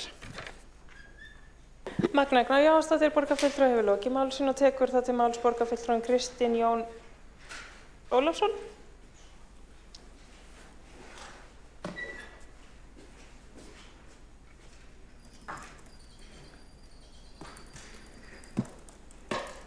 Forseti ágæta borgarstjórn. Þakka borgarfulltrúa Viðreisnar, Þórdísi Lóu Þórhallsdóttur, kærlega fyrir að vekja máls á tækifærum aukna samvinnu og heildræna þjónustuupplifun gagnvart íbúum höfuðborgarsvæðisins. Undanfarin tæp 10 ár hefur orðið mikil breyting á því hvernig við nálgumst þjónustu borgarinnar gagnvart íbúum. Þjónustustefna borgarinnar lykilplaggið í þeirri vegferð. Hún var fyrst gefin út árið 2016, en á síðasta fundi stafrænsráðs vorum við einmitt að samþykkja nýja aðgerðaáætlun þjónustustefnunnar til ársins 2027. Þess má geta einmitt frá árinu 2016 eru til staðfestar heimildir fyrir hugmyndum að fyrsta stafræna borgarkorti Reykjavíkurborgar og kom sá sem hér stendur meðal annars að þeirri vinnu sem starfsmaður. Þáverandi borgarritari Stefán Eiríksson var einnig þeirra sem var mjög andum að koma borgarkortinu á laggirnar. Á þeim tíma var menningin, ferlanir og þekkingin hins vegar ekki til staðar til þess að verkefni næði flugi. Tæknin nefnilega sjaldnast stærsta áskorunin, það eru margar aðrar á veginum. En ég er samt með ykkur í liði. Með auknum þroska, fjármagni og stofnun þjónustu og nýsköpunarsviðs árið 2019 urðu grunnstoðana mun sterkari og staðan því allt önnur í dag. Við höfum verið í fararbroddi í þróun og innleiðingu á stafrænum lausnum sem önnur sveitarfélög hafa einnig tekið upp hjá sér. Dæmin eru mýmörg, rafræn fjárhagsaðstoð. Öll okkar vinna við nemendagrunnin sem nú nýtist í þróun og lausn sem skölu upp á landsvísu fyrir skólana. Frístund.is sem í prófunum og umræðinu að önnur sveitarfélög koma að ábatamat stafræna verkefna sem við deilum með áhugasömum og svo mætti lengi telja. Auk þess höfum við tekið þátt í ýmsum samstarfsverkefnum með Stafrænu Íslandi eins og stafrænu pósthólfi og sameiginlegri samráðsgátt. Þegar lagt af stað í verkefni líkt og sameiginlegt sundkort fyrir allt höfuðborgarsvæði á mörg að huga. Meðal annars þjónustuhönnun til þess að greina þjónustuferilinn hjá íbúum og ferðamönnum, öryggi grunninnviða eins og afgreiðslukerfis og greiðslugáttar, gjaldskrá, gagnahögun, menningu, þekkingu og vilja sveitarfélaga og svo framvegis, stofnana og starfsfólks sem koma að verkefninu. Ef ekki hugað að þessum lykilþáttum frá upphafi hætta á að þjónustan skil ekki þeim árangri sem lagt upp með. Ég get því með ánægð tilkynningur að þessi grunnvinna öll í farvegi og langt komin innan og sjá okkur. Stefnt á útgáfu á fyrsta fasa stafræna borgarkortsins fyrir sundlaugarnar, Ylströndina og fjölskyldu- og húsdýragarðinn á nýju ári. Áttu við meðal annars fund, núna bara síðast í morgun greiðslugátt að þjónustu menningar og íþróttaráðs og auk þess stefnum við að kynna tillögur að nýrri gjaldskrá menningar og íþróttaráðs fyrir sundlaugarnar, Ylströndina og fjölskyldu- og húsdýragarðinn á næsta ráðsfundi í næstu viku.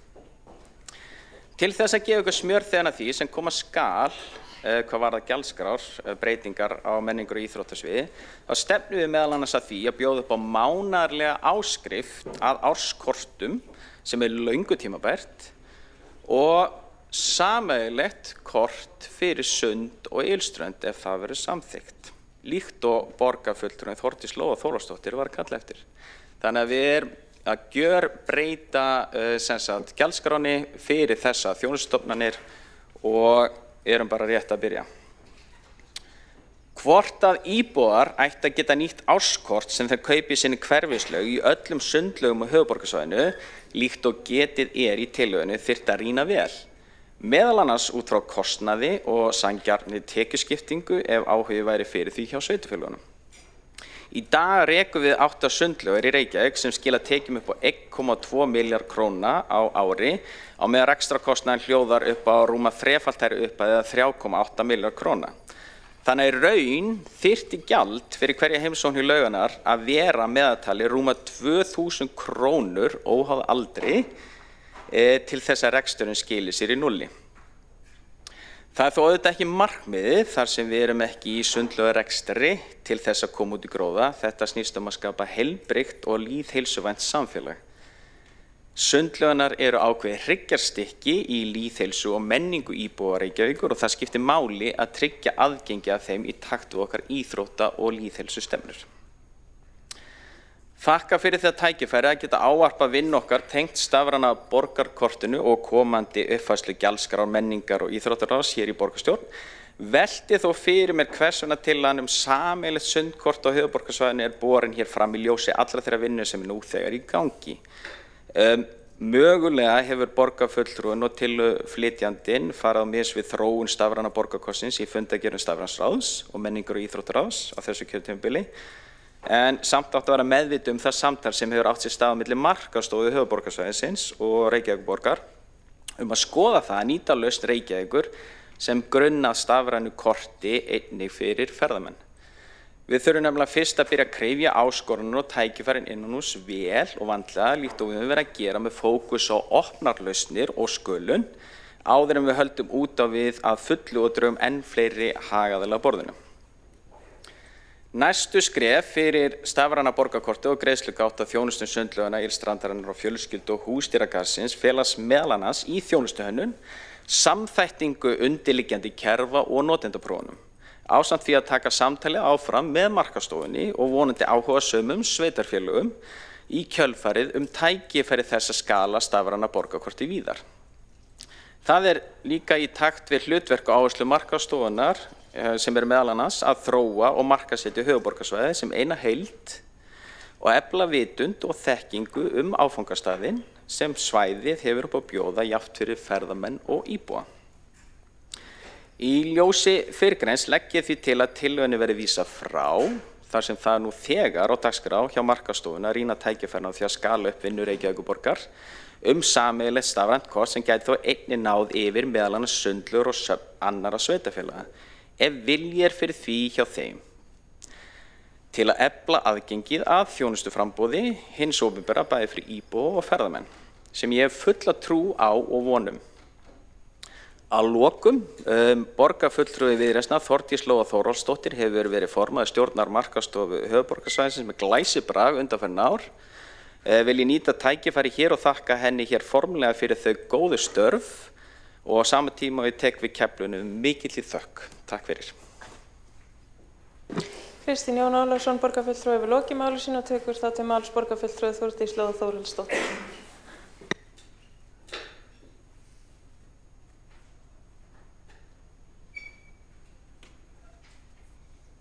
Forseti, takk fyrir þetta. Þessum fulltrúa sem hér stendur fullkunnugt þessa vinnu sem fram hefur farið og að fara ítalið yfir og eins og þið heyrðuð þá það gríðarlega mikið mál og búið að standa mjög lengi yfir en hér ég í rauninni og ég kann allt þetta þessa gáttir og flækjustigin sem það og það geggjað að það skuli vera að koma eitt sameiginlegt kort. Við erum í rauninni búin að vera að biðja til því núna í tæplega 3 ár. Þannig að þessi tilvaga hennar hugmyndin í henni bara að við gerum eins og landsbyggðin hefur gert. Við erum ekkert að flækja þetta, það ekkert mál að semja milli sveitarfélaganna einhvers konar meðalverð, það sannarlega mismunandi gjaldskrá, það mismunandi opnunartímar á öllum þessum stöðum, það ekkert mál að framkvæma svona tillögu og halda á fullum krafti áfram í þessari stafrænu þróun sem í gangi og eðla og hún að klárast. Ég mun fagna því mjög þegar verður komið einhvers konar eitt kort fyrir okkur hérna í borginni. En við getum ekki beðið í mörg ár eftir því að þessi vinna klárist og það hafa komið margar hindranir í þessa vinnu undanfarið. Það ekkert nýtt í því að það eigi að gera nýtt kort innan kerfisins. Við erum í 2025 núna, stefnum hraðbyri 2026 og það ekki ennþá komið. Þetta var rætt 2018 upprunalega fyrst að fara í samrænt kort innan Reykjavíkurborgar. Þá var það náttúrulega ekki orðið stafrænt og sannarlega ekki eitthvað app eða hvernig sem það mun enda í dag. En það bara frábært að svo vinna sé í gangi. Mér finnst mjög leitt að heyra að það að vísa þessu frá að því að þessi vinna sé í gangi, hún bara alls ekkert í gangi. Þessi tillaga ekki í gangi.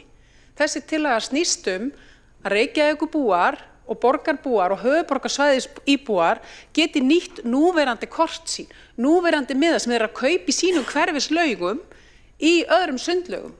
Og þetta ekkert flóknar en svo að það bara samið ákveðið verð á milli og svo bara hakað og þetta bara sendt með greiðsluseðlum í bakvinnslunni minnstamál í heimi. Þegar af því kemur að hér verður stafrænt kort sem verður frábært og sannarlega verður það vonandi innleitt á höfuðborgarsvæðið.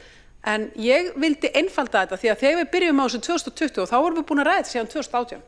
Þegar við lögðum til tillöguna 2020 þá var hún greinilega of stór biti af því að inni fólust í henni líka hugmyndir menningu og bókasöfn. Þannig að núna við bara að segja, getum við aukið gæði fyrir sundlaugagisti, hvenar? Núna strax. Hvernig? Bara á einfaldan hátt. Það hefur stanslaust verið kallað eftir því að við getum notað svona hluti sameiginlega. Það væri náttúrulega líka geggjað að gera kannski einhverja könnun á því, en það hefur ekki verið gert, það hefur ekki verið salur fyrir því. Það er mjög leiðilegt að heyra að meirihlutinn er ekki tilbúin til að taka afstöðu til þessar tillögu og notar hér einhverjar fyrirfram ákveðnar ímyndaðar frávísunartillögur það að máli sé í vinnslu, það er alls ekkert í vinnslu. Það er ekki verið að innleiða sameiginlegt sundkort fyrir höfuðborgarsvæðið, það er verið að innleiða sameiginlegt kort fyrir Reykjavíkurborg, sannarlega, geggja þegar það er komið, en þessi vinna er ekki í gangi. Hún var ekki í gangi hjá markaðsstofunni þegar ég var stjórnarformaður, getur vel verið að hún sé byrju núna á korteri seinna, mér finnst það mjög ólíklegt. Það hefur engin umræða verið þetta í sveitarfélögunum að gera þetta, þess vegna er að vera að leggja þetta fram hér núna aftur eftir 5 ára hlé.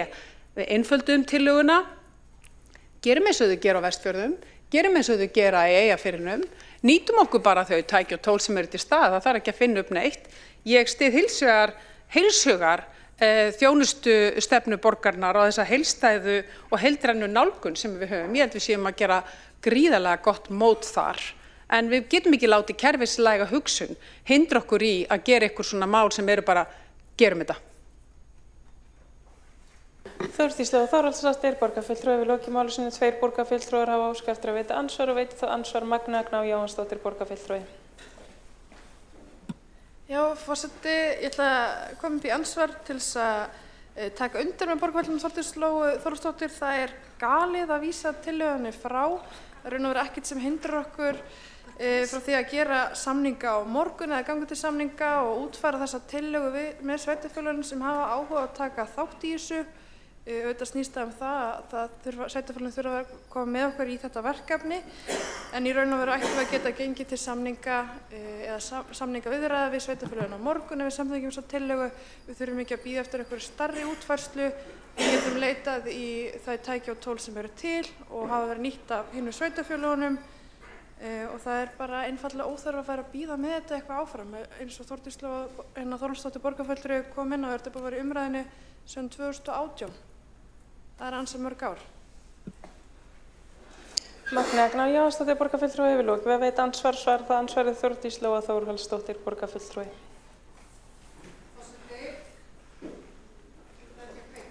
Já, svona.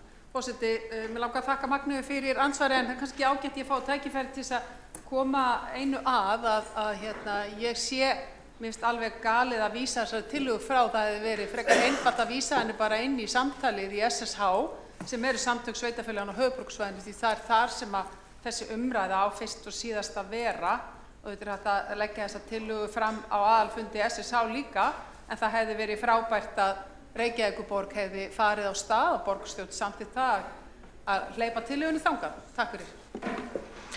Þórdís Lóa Þórhallsdóttir, borgarfulltrúi, við lokið að svara ansvari. Veitið þá ansvar borgarfulltrúin Kristinn Jón Ólafsson. Já, forseti, ágæta borgarstjórn. Það er mjög mikilvægt að við byrjum innanhús fyrst að takast á við verkefni þar, og þetta er ekki alveg svona eins og allt eins og fólk oft vill halda fram. Og til þess að gleðja ykkur þá get ég bara sagt ykkur frá því að við munum taka þetta upp á næsta fundi í markaðsstofu höfuðborgarsvæðisins, og ef við þurfum að fara eitthvað aðra leiðir hvað það varðar í því samtali þá munum við auðvitað skoða það í kjölfarið. Þannig að þetta verður tekið áfram og þetta er í vinnslu, þannig að ég skil ekki alveg hvað verður að kalla eftir aukalega hér. Takk fyrir. Kristinn Jón Ólafsson, borgarfulltrúi, hefur lokið við að veita ansvar. Svar það ansvari borgarfulltrúin Þórdís Lóa Þórhallsdóttir. Forseti, takk fyrir þetta, Kristinn, en af hverju er þá ekki tillögunni bara vísað inn í markaðsstofu höfuðborgarsvæðisins? Það sem er viljið þar er vegur, segja stundum framsóknarmenn allavega. Og þannig að ég tek nú bara undir það, en ég skil þá ekki alveg af hverju ekki hægt að vísa þessu bara þangað. Ég er ekki alveg á því að þetta eigi heima þar, en það er frábært að byrja þar ef það er einhver áhugi þar. Þannig að ég spyr þá af hverju er ekki hægt að vísa þessu inn í markaðsstofu höfuðborgarsvæðisins til samtalsins, og þá mun það hann þurfa að fara í SSH því þetta er náttúrulega samskipti á milli sveitarfélaga. Þórdís Lóa Þórhallsdóttir hefur lokið við að svara andsvari. Forseti minnir borgarfulltrúa að nota fullt nafn borgarfulltrúa. Veitir þá ansvar öðru sinni borgarfulltrúan Kristinn Jón Ólafsson. Já, takk fyrir. Ef ég á að vera alveg hreinskilinn, þá enn og aftur, þetta í vinslu og hefur verið í vinslu eins og borgarfulltrúi Þórdís Lóa Þórhallsdóttir veit til Ef eitthvað í vinslu þá skil ég ekki alveg tilgangin í því að við þurfum að senda tillöguna áfram til markaðsstofunnar. Ég bara sé ekki hvaða tilgangi það þjónar nema að það er að koma kosningar og það geti þá verið eitthvað plagg sem var hægt að vísa til. En þetta verkefni sem við höfum lagt mikla áherslu á og munum gera áfram, þannig ég bara legg áherslu á það. Takk. Kristinn Jón Ólafsson, borgarfulltrúi hefur lokið að veita ansvar öðru sinni og svara það ansvar öðru sinni borgarfulltrúin Þórdís Lóa Þórhallsdóttir. Forseti, afsakaðu Kristinn Jón Ólafsson, borgarfulltrúi, nú kemur fullt nafn. Ég bara mótmæli það harðlega. Mér finnst þetta bara að vera tilbúið svar. Þið hefur greinilega ekki, eða meirihlutin hefur greinilega ekki getað komið sér saman þetta. Vísa þessu frá bara kjarkleysi. Eðlilega á þetta að fara bara inn í samtalið, annarkvort í SSA eða markaðsstofunni. En það greinilega engin kjarkur. Ég veit hins vegar að borgarfulltrúinn Kristinn Jón Ólafsson mjög áhugasamur sameiginlegt kort. Ég fagna því og ég hef aldrei efast þann áhuga, en ég hins vegar finn bara mjög að kerfið byrjar að kerfa sig og nú kerfið að kerfa sig. Takk fyrir. Þórdís Lóa Þórhallsdóttir, borgarfulltrúi hefur lokið við að svara ansvari öðru sinni. Telst á ansvörum lokið undir þessar ræðu sem og umræðan þar sem að ekki fleiri hafa óskað eftir því að taka til máls undir þessum dagskrárlið og þá gengið til atkvæðagreiðslu tillöguna.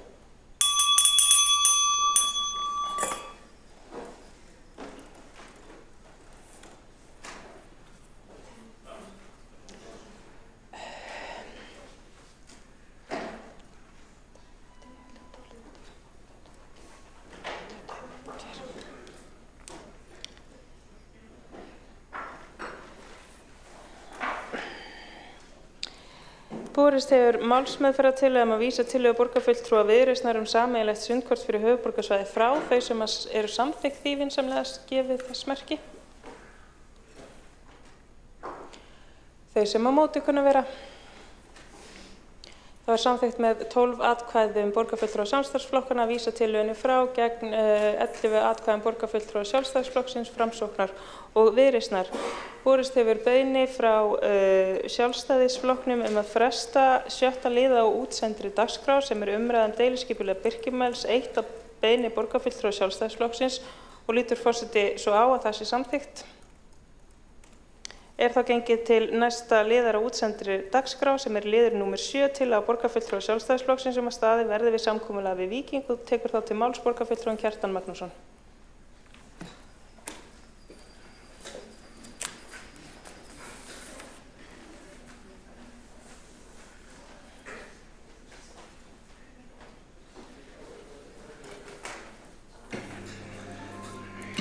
Forseti, góðir borgarfulltrúar, ég vil kynna eftirfarandi tillögu fyrir hönd borgarfulltrúa Sjálfstæðisflokksins.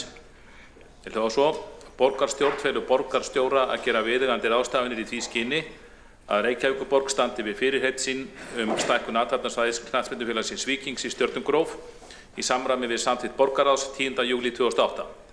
Jafnframt verði kannaðir möguleikar á nýrri staðsetningu gróðrarstöðvar að Stjörnugróf 18 en lóðarlegur samningur vegna hennar rann út í árslok 2016.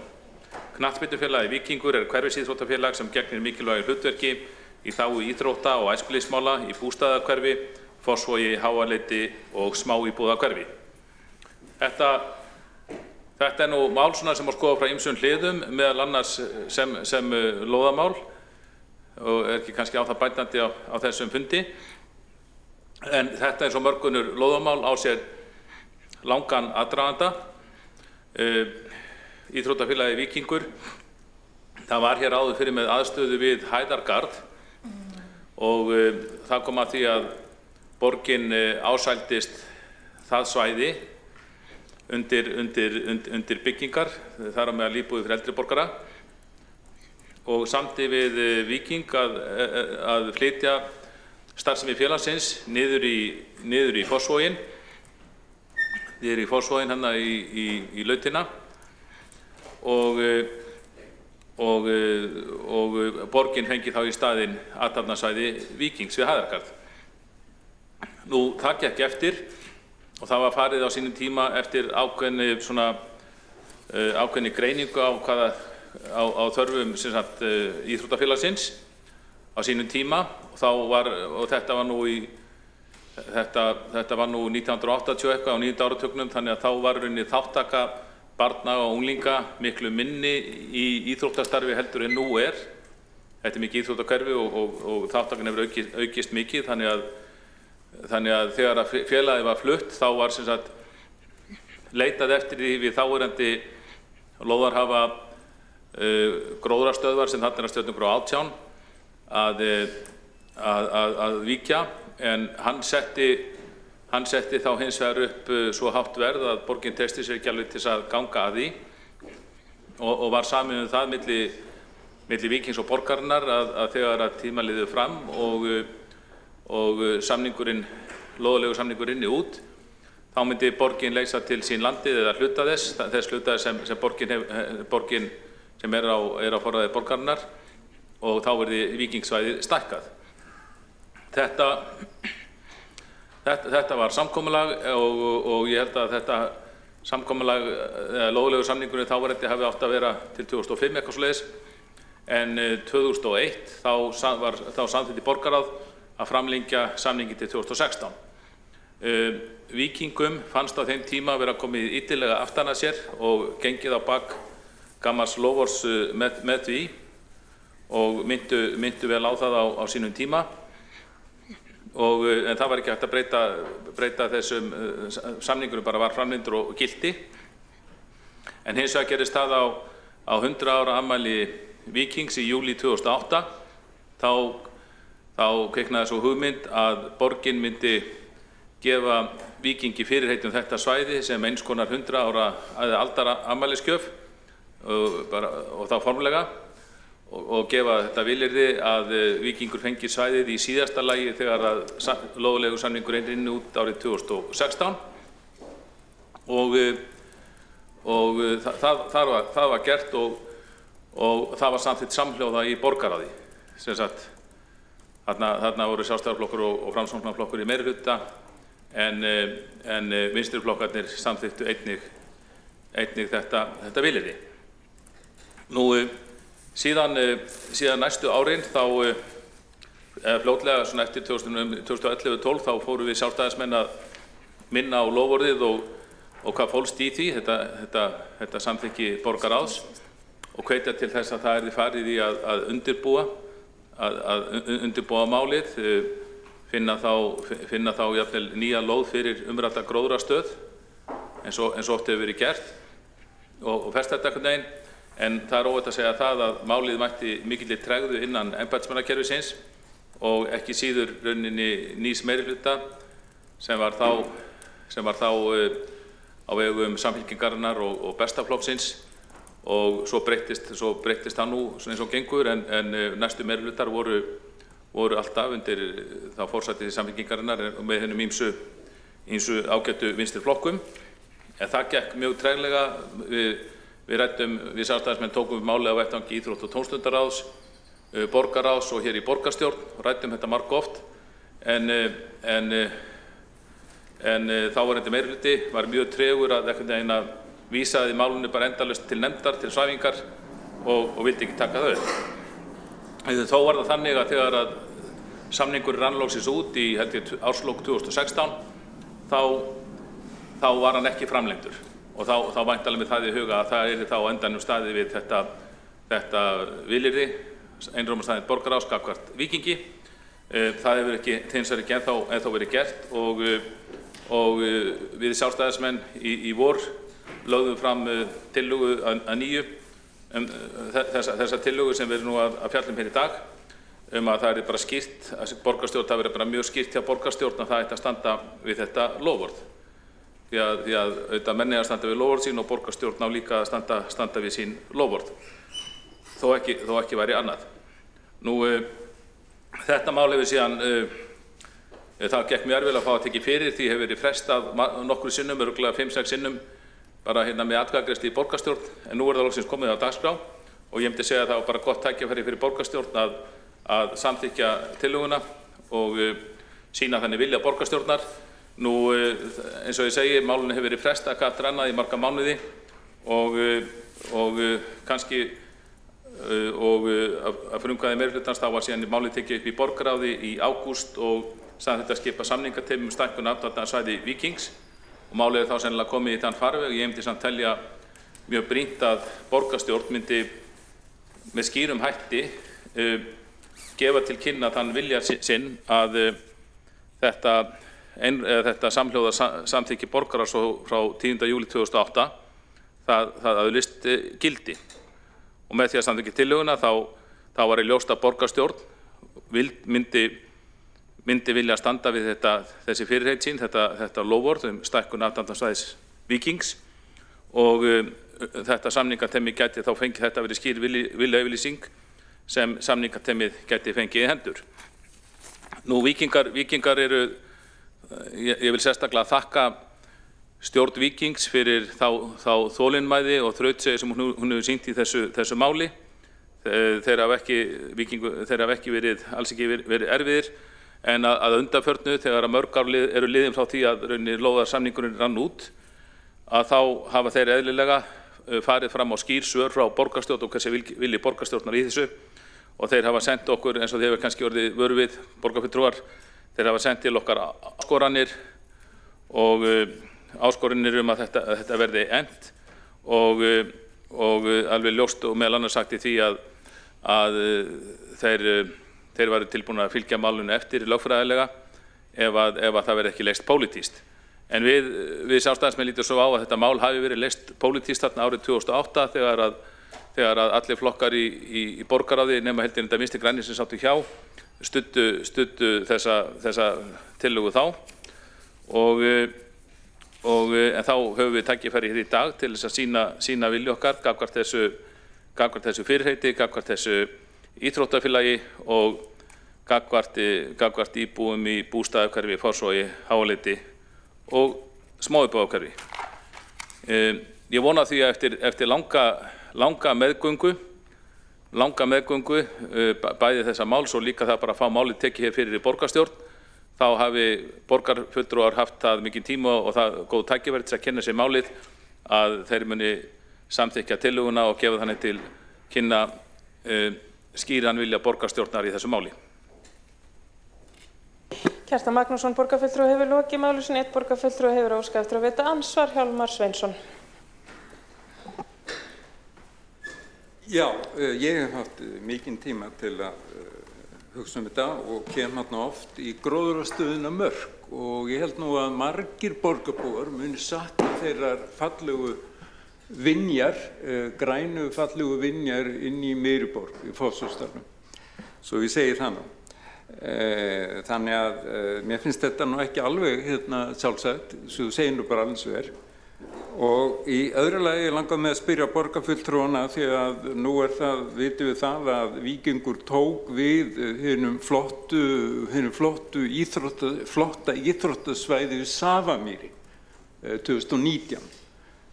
Hefur það engu breytt þannig að þeir hafa stækkað sitt æfingasvæði bara ansi mikið og ég veit að Víkingur hefur staðið mjög vel að verki í því sem að það félag gerir en það er bara spurning, hefur það engu breytt varðandi þessar landakröfur félagsins? Hjálmar Sveinsson, borgarfulltrúi, hefur lokið við að veita ansvar, svara þá ansvari borgarfulltrúin Kjartan Magnússon. Forseti, góðir borgarfulltrúar, ég þakka Hjálmari Sveinssoni fyrir góðar spurningar.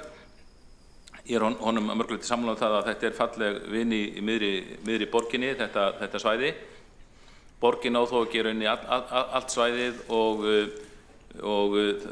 þessi Víkingar, þeir eru kannski betri útskýr en ég, hvernig þeir nýta svæðið, en það alveg ljóst að þeir munu vilja stækka sitt íþróttasvæði og eftir fá það þá verður þetta áfram bara falleg vinn í miðri borginni.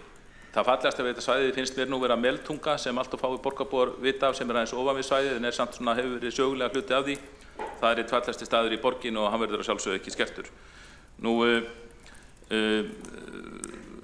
Já, borgarfulltrúinn segir sér finnst þetta ekki sjálfsagt, en ég bara vísa til þess að þetta var samþykkt borgarráðs sem hans flokkur, hans fulltrúi í ráðinu samþykkti árið 2008 og mér finnst bara vera mjög skrítið ef við ætlum að ganga bak orð okkur í þessu efni.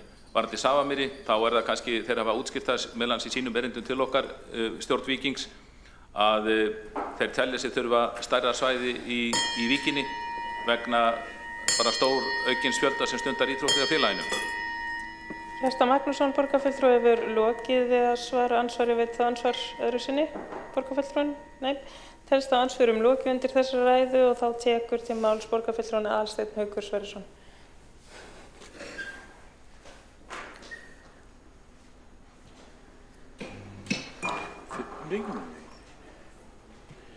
Forseti, kæru borgarfulltrúar og aðrir áheyrendur, ég vildi bara koma hérna upp og taka vel undir tillögu Sjálfstæðisflokksins að staðið verði að þessum samningi sem var gerður fyrir tæplega 20 árum síðan, sem mjög langur tími.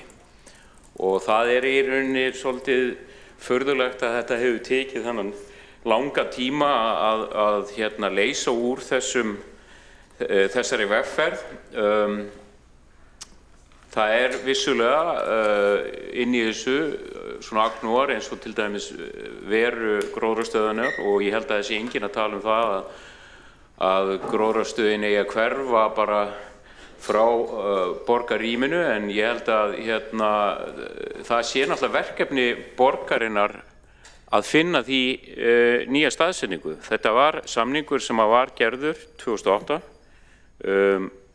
eins og borgarfulltrúinn Hjálmar Sveinsson kom réttilega að, þá fengu Víkingar hluta af svæði sem eru í Safamýri, þeim fengu þó ekki allt það svæði, það hluti af því svæði sem Framarar höfðu áður verður sem sagt byggð, íbúabyggð.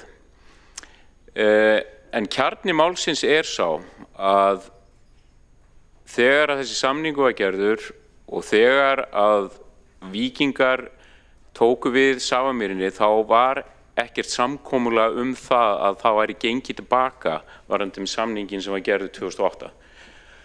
Þetta mjög mikilvægt fyrir uppbyggingu Víkings til framtíðar. Það þarf að vera skýr fyrirmæli og vegferð þannig að menn geti skipulagt til framtíðar og þeir eru búin að bíða nógu lengi og í því hvet ég bara borgarstjórn til að samþykkja þessa tillögu sjálfstæðismanna sem mjög góð. Takk fyrir. Aðalsteinn Haukur Sverrisson, borgarfulltrúi, við lokið máli sínu og tekur þá næsti máls borgarstjóri.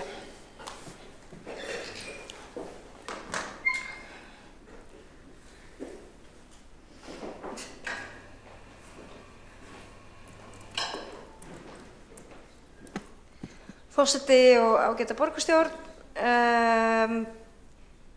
ég ber upp þá málsmeðferðartillögu að vísa tillögu Sjálfstæðisflokksins frá.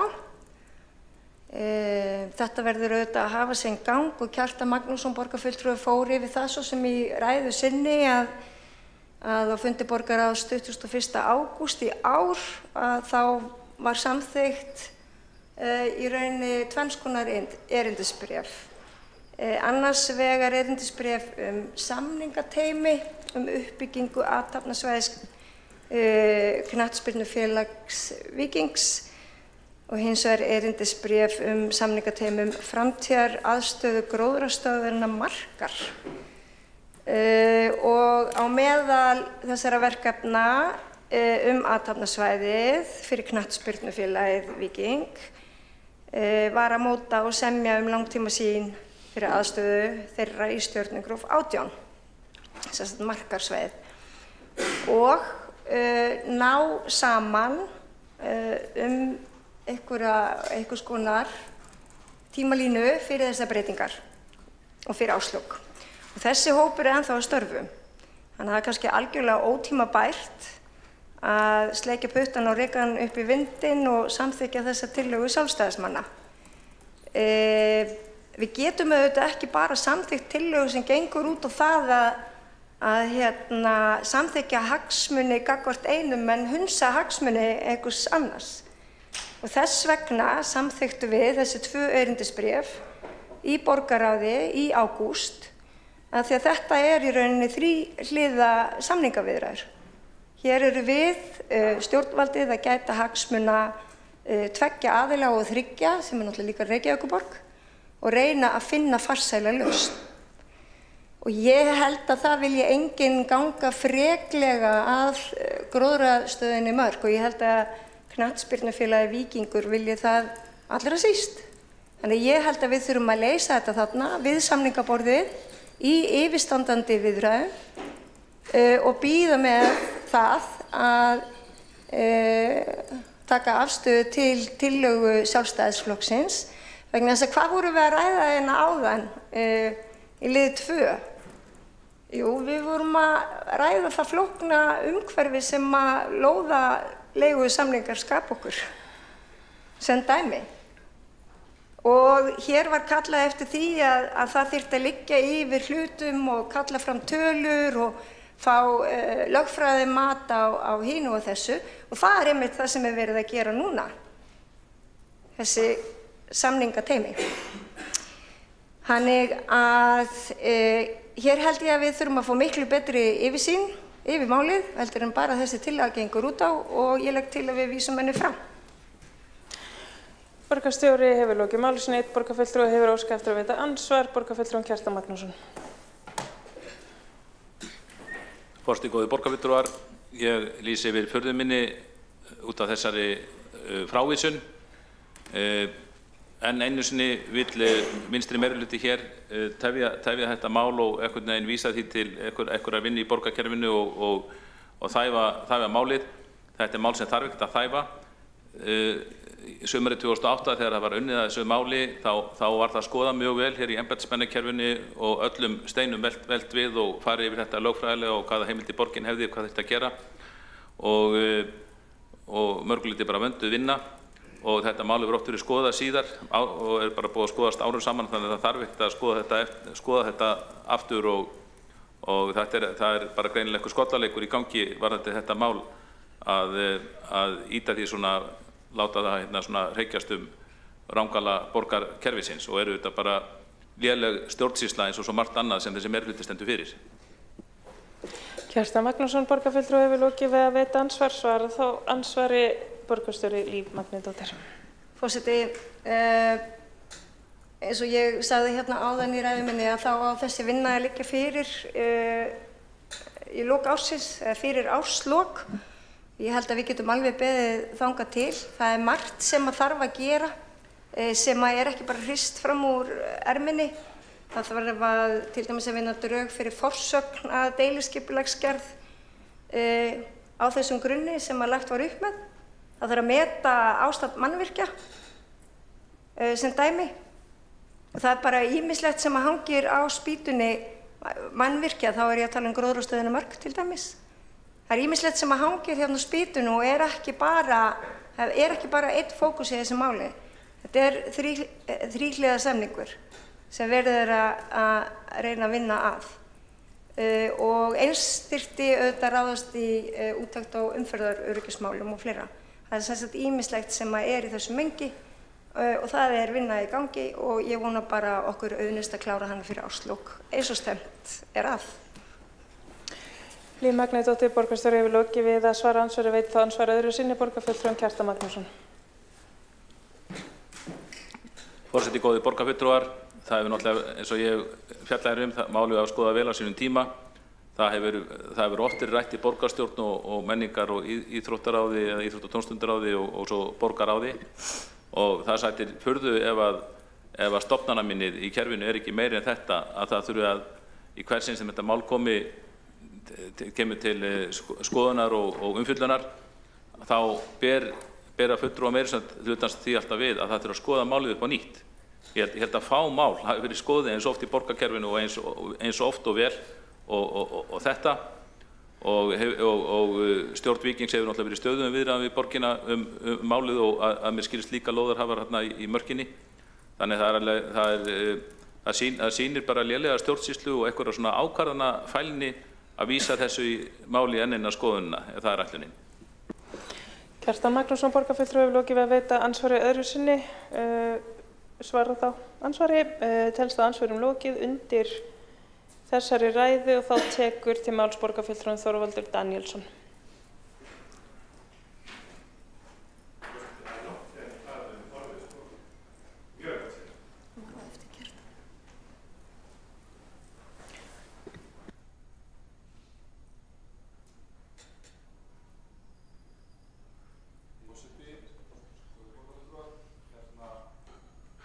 Borgarstjóri myndist á umferðaröryggismál og minnst rétt að nefna það líka að krakkar og Fossvoginum ferðast langan veg alla leið niður í Safamýri til þess að komast á æfingar og Víkingur hefur gert virkilega vel að halda utan þetta starf. Þetta er rekið núna á 2 stöðum og það er ekki auðvelt mál og þess vegna er bara brýnt að koma þessum málum í farveg og standa við gera samninga. Ég reyndar held að það sé svona afskaplega gott gleðastef í lífinu að standa við gera samninga og leita allra leiða til þess að gera það.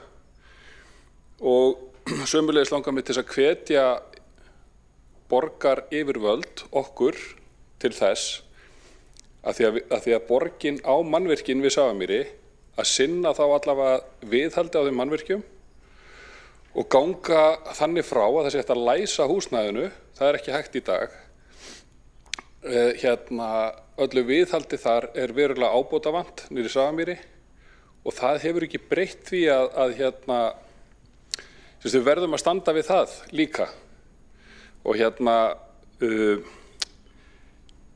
það er eiginlega hálf nöturlegt að það sé komin 17 ár frá því að þessi hugmynd er reifuð og þetta samkomulag gert. Er ekki bara komin tími til þess að klára málið? Mér finnst það. Þorvaldur Daníelsson, borgarfulltrúi hefur lokið máli sínu og tekur þá til máls borgarfulltrúinn Friðjón R. Friðjónsson.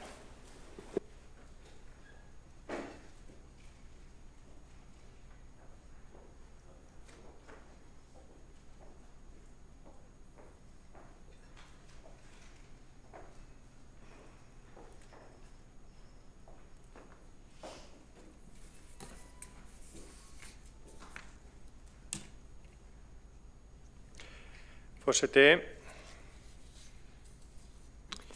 mikið færi nú vel á því að þessi borgarstjórn myndi samþykkja þessa tillögu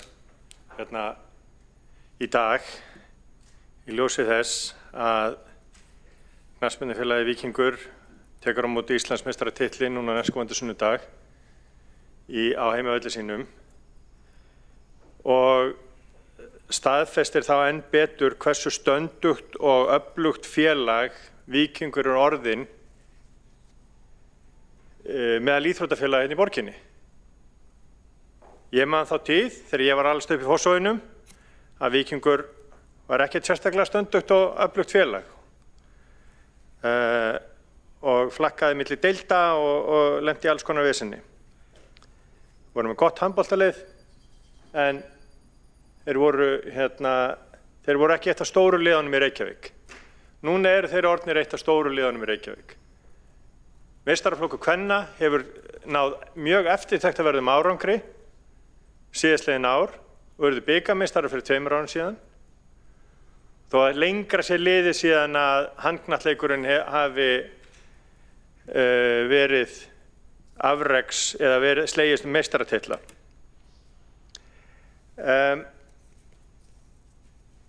Það er fjallað töluðum aðeins lóðarleigu samninga og það allt saman fyrr áðan. Borgarstjóri Líf Magnúsdóttir sem að mér finnst alltaf jáfn gaman og skemmtilegt að segja.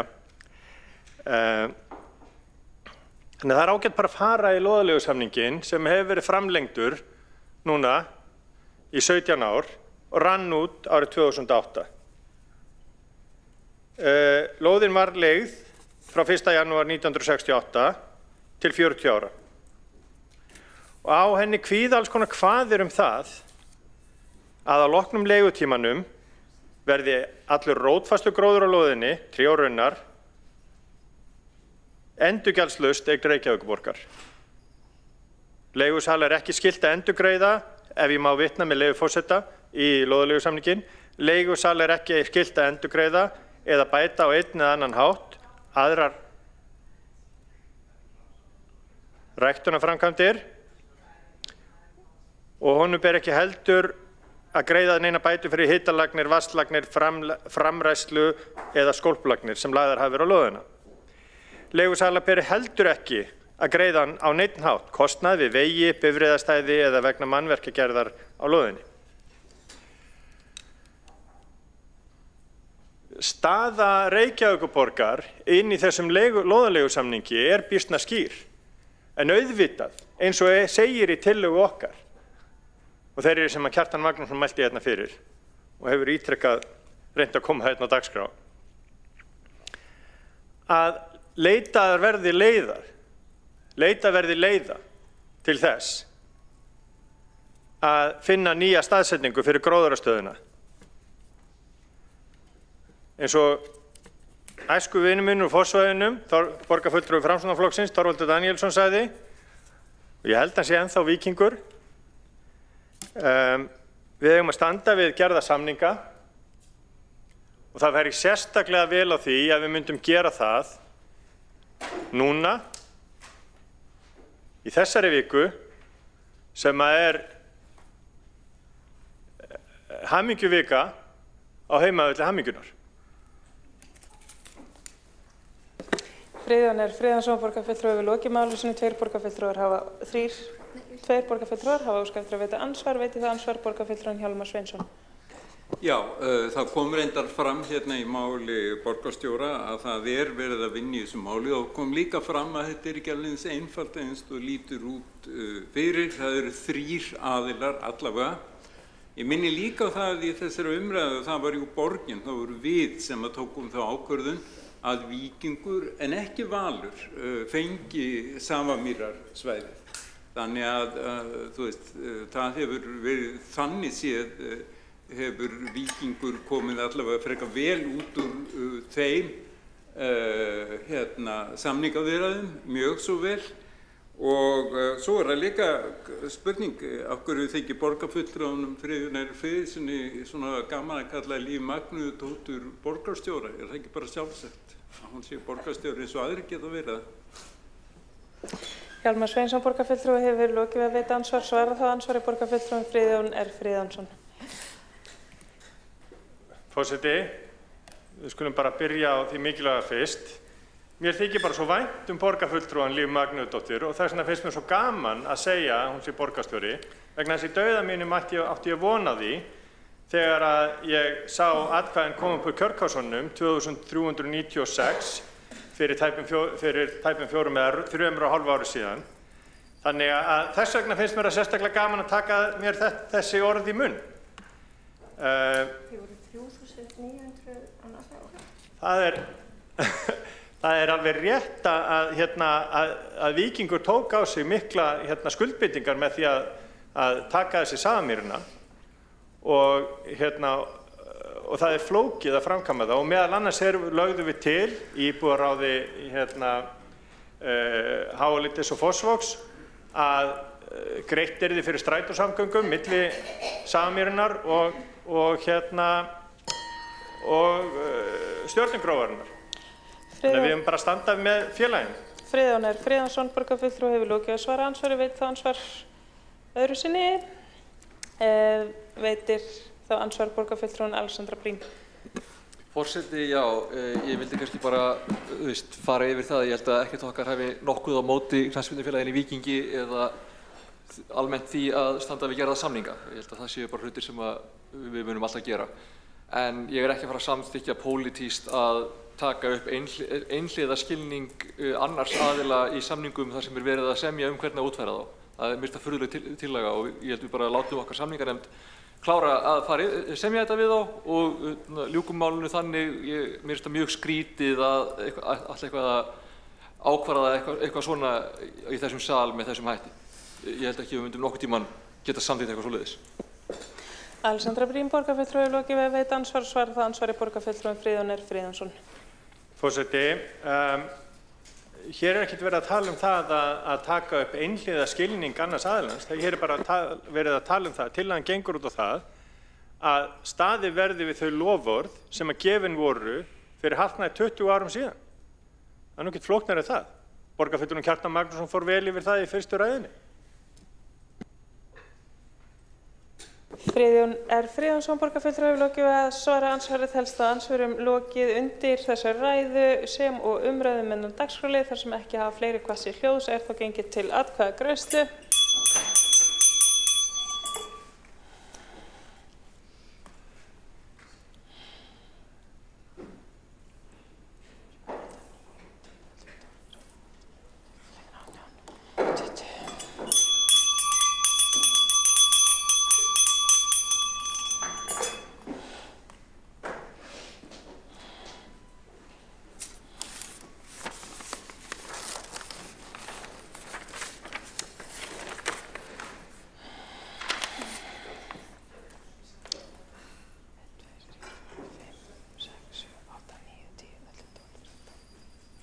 Velkomin.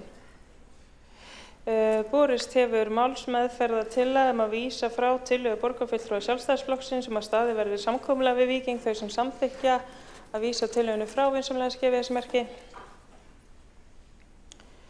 Þau sem á móti kunna vera þá er samþykkt með 12 atkvæðum borgarfulltrúa samstarfsflokkana að vísa tillögunni frá gegn 11 atkvæðum borgarfulltrúa Sjálfstæðisflokksins, borgarfulltrúa Framsóknar og borgarfulltrúa Viðreisnar. Forseti leggur til að þeim dagskrárliðum sem eftir eru á dagskrá fram að dagskrárliðum fundargerðar verði frestað. Litið er svo á að það sé samþykkt ef engir hreyfi andmælum. Þá ber forseti tillögu frestun mála. Lagt er til að fresta dagskrárliði nr. 8, umræða stöðu húsnæðismála, skóla- og frístundasviðs og velferðarsviðs að beiðni borgarfulltrúa Sjálfstæðisflokksins þau sem samþykkja slíkt vinsamlegast gefi þess merki.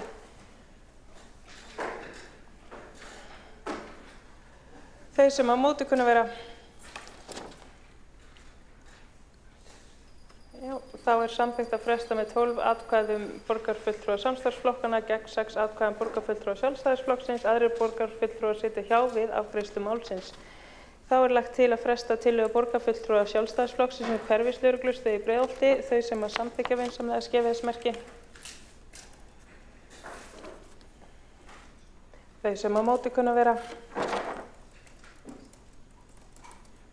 Þá er samþykkt að fresta þeirri tillögu með 12 atkvæðum borgarfulltrúa samstarfsflokkana gegn 6 atkvæðum borgarfulltrúa Sjálfstæðisflokksins. Aðrir borgarfulltrúar sitja hjá við afgreiðslu málsins. Er þá gengið til 10. liðar og útsendri dagskrá. Þar er fundargerð borgarráðs frá 9. október, fundargerð borgarráðs frá 16. október. Þar undir er liður sem þarf að samþykkja sérstaklega sem er annað liður, nýtt deiliskipulag, Holtsgata og Brekkustígur. Orðið gefi laust og forseti ítrekar að borgarfulltrúar gefi til kynna undir hvaða fundargerð er verið að ræða og einnig undir hvaða dagskrá lið. Þá tekur til máls borgarfulltrúin Þórdís Lóa Þórhallsdóttir.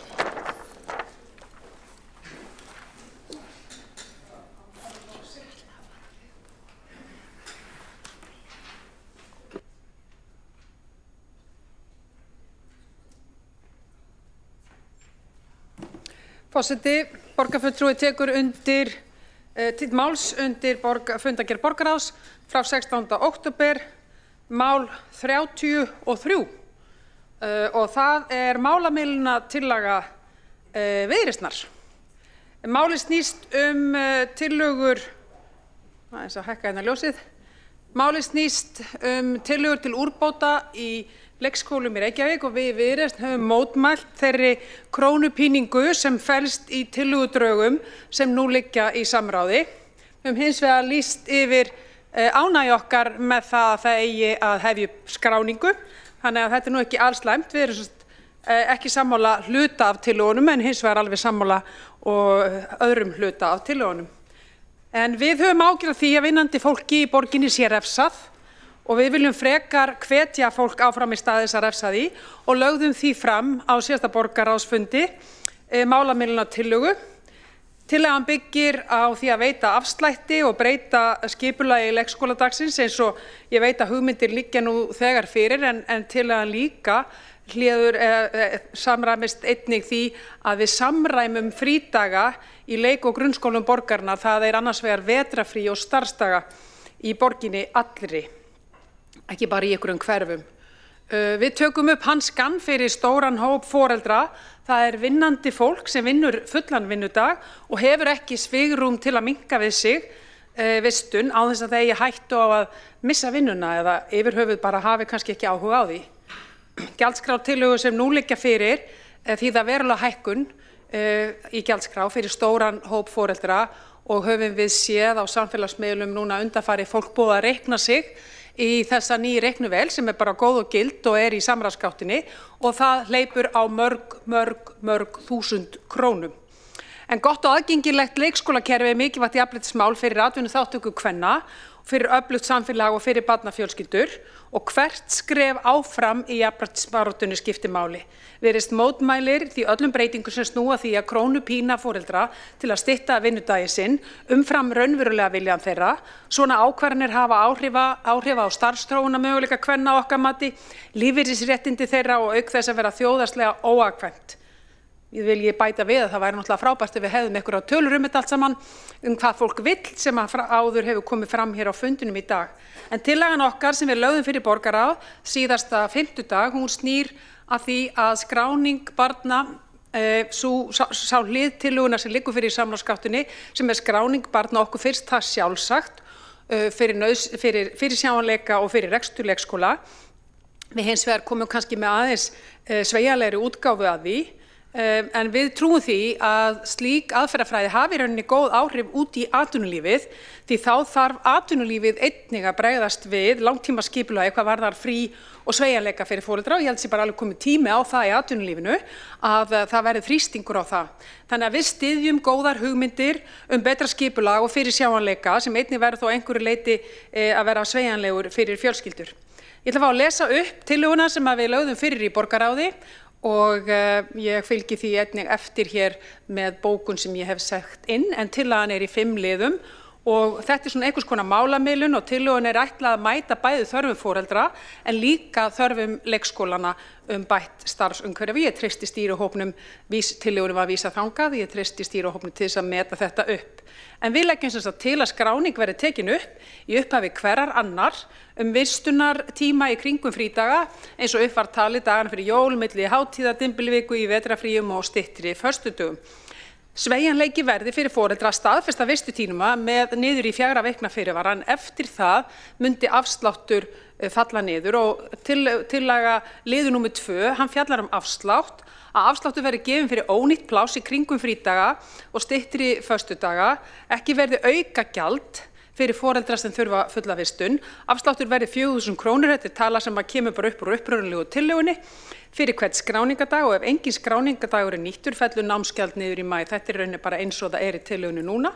Við leggjum einnig til og mér sýnist það nú bara vera þráðurinn inn í tillögunni að engin breyting verði á vistunar- og opnunartíma.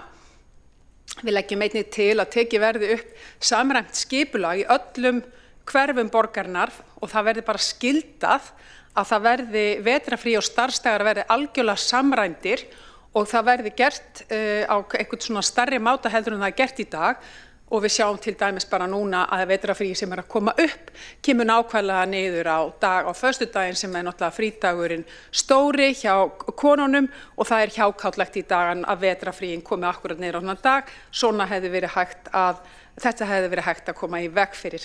Við leggjum einnig til að leikskóladeginu verði skipt upp, mér sýnist það nú líka vera inn í upprunalegu tillögunni en við göngum aðeins lengra og við segjum að starfið í eftirmiðdaginn verði þróað í krakkafrístund, hreyfistund, listastund eða annað skapandi starf með börnum. Við leggjum því hér til einhvers konar millileið, það sem tekið á báðum þáttum, það fyrirliggjandi tillögu stýrihóps sem nú þegar skráningu, en líka mætum foreldrum sem í fullri vinnu og hafa ekki bolmagn til þess að minnka vissi vistun og eiga ekki að verða refsað með einhvers konar krónupíningar gjaldskrá sem nú þegar leggur fyrir og við höfum fulla trú á því að þessu verði breytt. Þórdís Þórhallsdóttir, borgarfulltrúi hefur lokið máli sínu og næst tekur til máls borgarfulltrúin Ragnhildur Alda María Vilhjálmsdóttir.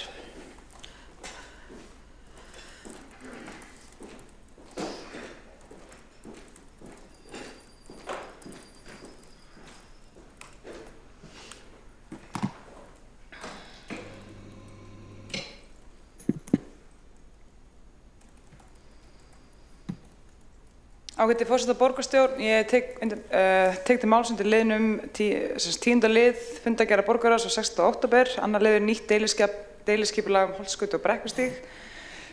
Nú reynir borgarstjórnarmeirihlutin enn og aftur að rífa Sæmundarhlíð, 120 ára gamalt hógvært timburhús sem hefur setið reisulega á horni Holtsgötu og Brekkustígs frá árdögum borgarinnar til að byggja 11 íbúða blokk án bílastæða sem varaborgarfulltrúi Samfylkingarinnar hannaði. Sæmundarhlíð lenti í veggitítlu fyrir 20 árum og þeim forsetum gerði þáverandi húsinu-nefnd ekki athugasemdir niðrið. Húsið hefur síðan verið lagað og fólk búið þar alla tíð síðan. Útlitið ekki að vansa, líkt og varaborgarfulltrúi Samfylkingarinnar orðaði það sjálfur í síðustu umsókn sinni deiliskipulagsbreytinguna. Heldur eins farið með þetta og önnur gömul friðu timburhús. Það komið tími á viðhald og eigandunum finnst það ekki svara kostnaði, enda miklu meira græða því að rífa húsið og byggja blokk. En þessi blokk mun kasta stórun skugga á sameiginlegan garð nágranna sem núna mjög sólríkur að vetri sem á sumri, mikið notaður í grill og garðveislur á sumrinu og snjókallagerð barnanna að vetri og takið þetta deiliskipulag gildi muni þessi börn aldrei geta hnoðað aftur snjókalla í garðinum með vetrasóluna í andlitinu. Húsið mikilvægur vitnisburður lífsbaráttu og þrautseigju efnaminni frumbyggja Reykjavíkur sem fluttist til Reykjavíkur með ekkert á milli handana nema heilsu sína á verkvið til að leita betra lífi. Það heitir eftir Sæmundi Sveinssyni sem fæddist á Snæfellsnesi árið 1841. Hann var tökubarn og missti fósturforeldra sína hans 11 ára. Kynntist síðan fyrstu eiginkonu sinni Guðrúnu en hún lést úr barnsfarasótt stutt eftir brúðkaupið og hann var þá ekkill og faðir, einstæður faðir aðeins 31 árs gamall. Hann kynntist annarri konu nafni Guðrúnu 1877. Fyrsta barn þeirra lifði aðeins í nokkra daga. Þó áttu þau son sem komst á legg, en árið 1883 flytja þau til Reykjavíkur, fyrst í Ánanaust og síðan upp í Holtið þar sem að Sæmundur byggði fjölskyldu sinni þetta litla hógværa timburhús árið 1902 og stendur það enn. Hann, Sæmundur, lifði á landvinnu eins og margir tómthúsmenn á þessum tíma. Þeir áttu ekkert land, lifðu á dagvinnu, fiskróðri og því sem til féll og lengst af að litið niður á svona landvinnulaunamenn og umræðan ofta þann veg að þeir kæmi svolítið af í góðæri og væri strax komin á sveitina ef leið eitthvað bæri út af. Og það voru jafnvel sett lög að það þyrfti sérstakt leyfi að vera tómthúsmaður í Reykjavík árið 1907.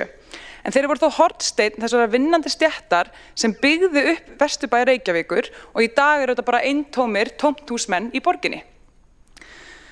En sagan segir að þegar Sæmundur var að reisa húsið þá hafi biskupinn Hallgrímur Sveinsson gengið framhjá og spurt hvað húsið þetta heita. Æ, ætli það heiti ekki bara Sæmundarkot, svaraði hann hógvær. Nei, svaraði biskup, þetta verður Sæmundarhlíð, gerandi þess að afreki hátt undir höfði að ná að reisa þetta hús. Árið 2001 mat Borgarsögusafn Sæmundarhlíð hafa hátt varðveislugildi í húsakönnu sinni, einkum vegna menningarsögulegsgildis sem hluti af elstu byggðasvæðinu. Húsið arftaki torfbæjar með sama nafni og tilheyrir timburhúsabyggð sem reis í Vesturbænum í upphafi 20. aldar. Saga hússins nátengd upphafi og þróun fyrstu byggðar á svæðinu, en það hluti af byggðamynstri sem eitt af sterkum einkennum Vesturbæjarins og endurspegla þau byggingarskeið sem elstu hverfi borgarinnar hafa gengið í gegnum. Og kraftaverki líkast hefur Sæmundarhlíð tekist að standa af sér steinsteypuöld, breytingar á aðalskipulagi og þéttingar og niðri stefnum borgaryfirvalda. En nú svo komið að af þeirri steinbæ- og timburhúsabyggð sem reisa á þessum reit í byrjun 20. aldar standa einungis 2 hús eftir, Sæmundarhlíð og Brekkustöð 10. Gamli Vesturbærinn nýtur hverfisverndar og verða því afar sterk rök að liggja fyrir ef það á að afmá úr götumyndinni þessi fáu hús sem enn standa frá árdögum borgarinnar og því ógilti úrskurðarnefnd umhverfis- og auðlindamála fyrri deiliskipulagsbreytinguna.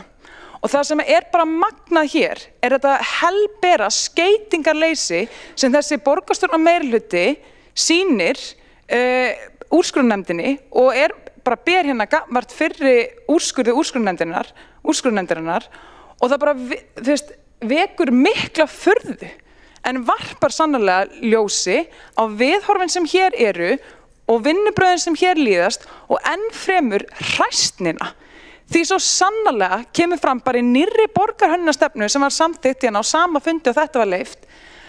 Öll þessi fjöldamörgu orð mikilvægi þess að gæta gamalla húsa og virða hverfisvernd. En nei, ekki þegar það hentar ekki.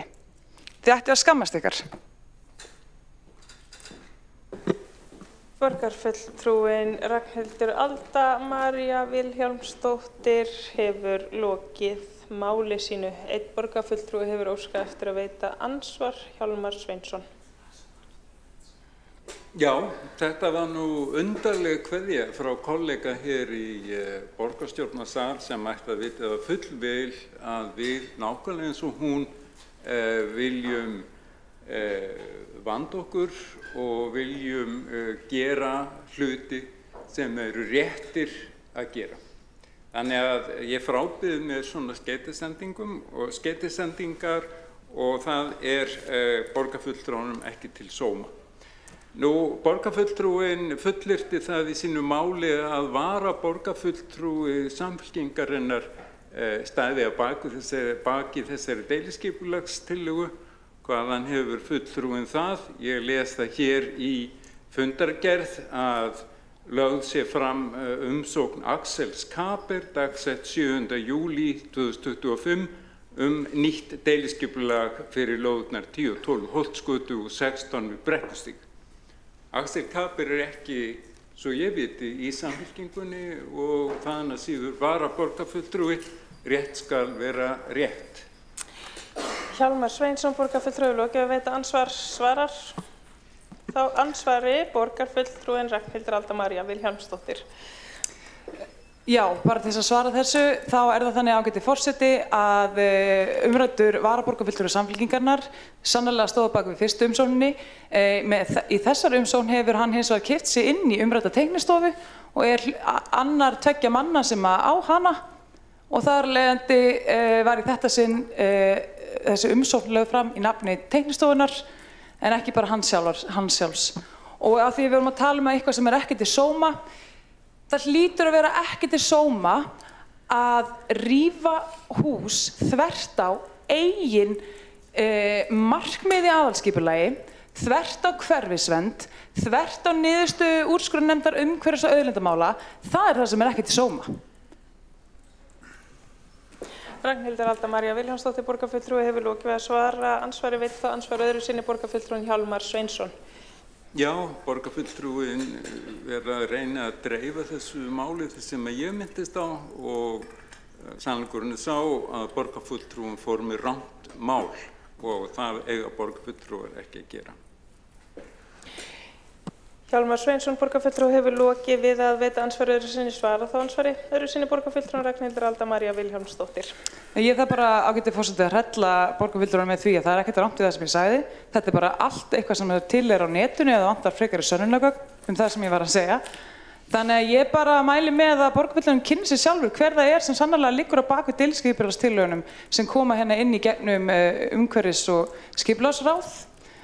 Að minnsta kosti að þá það lágmark að fylgja úrskurðum umhverfis- og auðlindanefndar og eigin aðalskipulagi og eigin borgarhönnunarstefnu og öllum hinum stefnunum sem þessi borgarstjórnarmeirihluti hefur sett fram sem eru greinilega ekkert annað en orðin tóm. Ragnhildur Alda María Vilhjálmsdóttir, borgarfulltrúi, hefur lokið við að svara ansvari öðru sinni. Telst að ansvörum lokið undir þessari ræðu og tekur næst til máls borgarfulltrúi Magna Gná Jóhannsdóttir.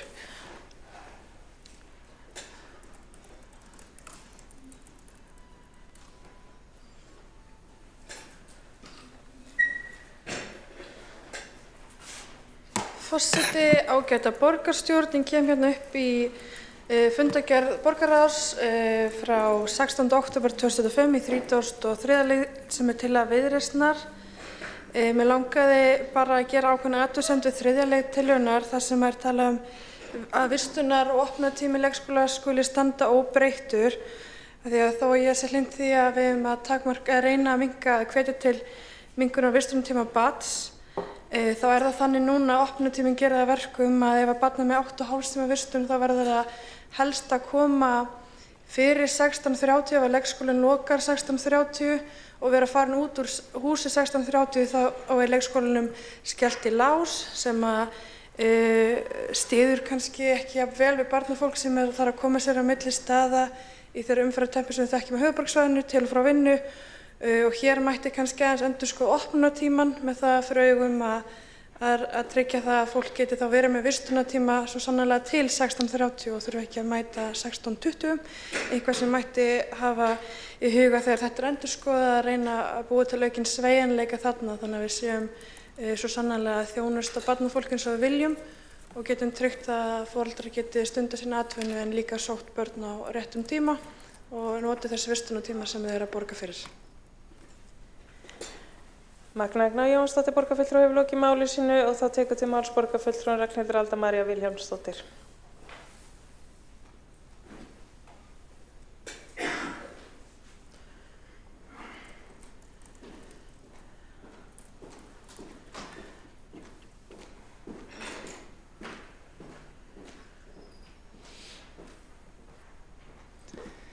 Já, ágæti forseti, ég aftur að ræða, hvað heitir þetta aftur? Blessaða 10. lið fundargerðar borgarráðs frá 16. október, sem sagt annar liður þeirrar fundargerðar. Það annað sem ég líka bara að koma inn á í þessu samhengi og það það hvernig gögnin voru lögð fram. Mér finnst það mjög áhugavert. Vegna þess að til dæmis, þegar ég hringdi í fólk að spyrjast fyrir hvort það væri nú einhverja líkur á því að borgin myndi reyna að koma með annað deiliskipulag þennan reit, var mér sagt af þeim mönnum sem þekkja vel til að það væri afar fáheyrt. Þeir hefðu raunar eiginlega nánast aldrei heyrt dæmi þess að þegar eitthvað deiliskipulag líkt á þetta hefur verið fellt úr gildi að það sé reynt aftur að rífa sama hús. Og bara það eru margir verndarenglar yfir gömlum húsum hérna í Vesturbænum og ekki ástæðalausu vegna þess að hér kemur sama fólk sem að þykir standa með hverfisvernd, þykir standa með byggingararfi þessara borgar en svo hægri vinstri að leggja fram deiliskipulag sem ganga á þennan byggingararf. Og þess vegna svo skrítið að hér sé aftur reynt og ekki síst vegna þess að þegar við skoðum í raun og veru úrskurðin og bara rökin sem þar sett fram, þá það svo ótrúlega ljóst að það þurfa miklu ríkari rök að standa fyrir því að það á að fara nú að rífa þetta blessaða hús, Sæmundarhlíð. En þau vantar og raunar fylgdi ekki einu sinni úrskurðurinn með gögnunum sem fólk fékk í umhverfis- og skipulagsráði hvað það borgarráði. Þannig að það nú eitt. Svo nú annað, það hérna í aðalskipulaginu kveðið á það að það eigi að vera að lágmarki 5 klukkustundir af sólarljósi 1. maí sem eigi að fá að skína á útisvæði. En svo þegar við skoðum þessi deiliskipulagstillögu, afsakið ég er svolítið þreytt, að það bara ljóst mála að þessi sameiginlegi garður sem að nágrannir núna njóta allir að hann mun ekki fá væntanlega 5 klukkustundir þann 1. maí af beinu sólarljósi eða minnstakosti ekkert í gögnunum sem að tilgreinir það. Þú veist þannig að það sem líka svo skrítið með þetta mál ekki bara þessi helberar hræsni sem kemur fram í þessu máli, heldur það bara að á sama fundi, og við erum að taka fyrir bensinstöðvalögmálið og við erum að taka fyrir þessa blessu nýju borgarhönnastefnu, að þá lagt fram skýrt dæmi þess í þessu máli, þessi deiliskipulagstillaga sem að segja bara svört og hvítu að þetta bara allt þvaður sem að kemur frá þessu borgarstjórnarmeirihluta það að vilja bæta verklag sitt á nokkurn hátt. Það hlýtur að vera, og þetta bara einlægt, ég skil ekki hvurslags bara, hvað maður að segja, ég skil ekki að fólk geti ekki einu sinni staðið með eigin stefnum. Ég skil ekki hvernig fólk hefur það í sér hérna að rífa svona gömul hús, jafnvel þegar það stoppað af öðrum stofnunum, að geta ekki einu sinni hugsa sinn gang. Og ég skil ekki að þeirra íbúar hafa látið margsinnis í sér kveða hversu mikil andstæða við þessi áform að vilji íbúa sé fullkomlega hundsaður. Og það bara ekkert skrítið svona að fylgi Sjálfstæðisflokksins að aukast í gamla Vesturbænum. Hver hefði getað hugsað sér það? En það ekkert skrítið. Vegna þess að íbúar sjá verkin, þeir sjá hvernig komið hérna fram við þau, þeir sjá hvernig íbúar eru hundsaðir, þeir sjá bara þessa framkomu og ég segi bara enn og aftur að þið hafið, kæru borgarfulltrúar meirihlutans, ótrúlega vondan málstað að verja í þessu. Það ekki of seint að breyta til betri vegar. Það ekki of seint að gera það sem rétt. Þegar allir í kringum ykkur, kæru borgarfulltrúar meirihlutans, eru að benda á að þetta sneypuför, fyrir utan það bara algjört skítamál, að það skuli ekki þá vera hægt að staldra við og hugsa, heyrðu nei, kannski þetta ekki sú vegferð sem við ættum að vera að leggja í. Það finnst mér líka svo sorglegt. Takk fyrir. Ragnhildur Alda María Vilhjálmsdóttir, borgarfulltrúi, hefur lokið máli sínu. Einn borgarfulltrúi hefur óskað eftir að veita ansvar. Pétur Marteinn Urbanek Tómasson.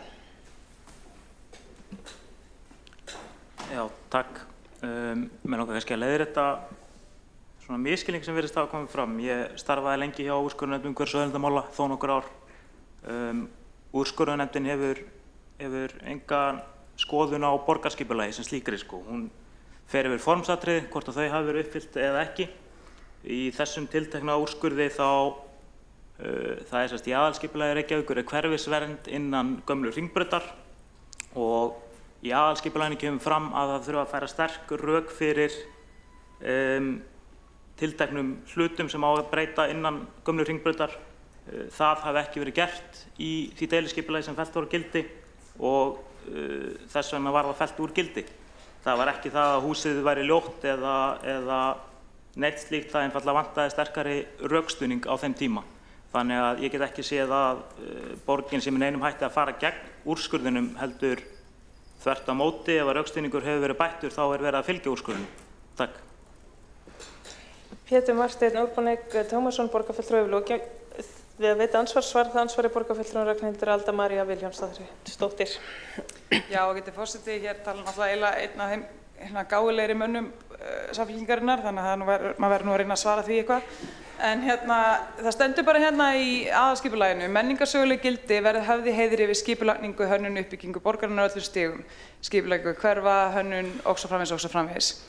Og þetta er einmitt það sem að þessi bráðvelgefni maður var að nefna, að það vantaði að útskýra hvernig þessi deiliskipulagsbreyting væri að halda þessu markmiðum í heiðri.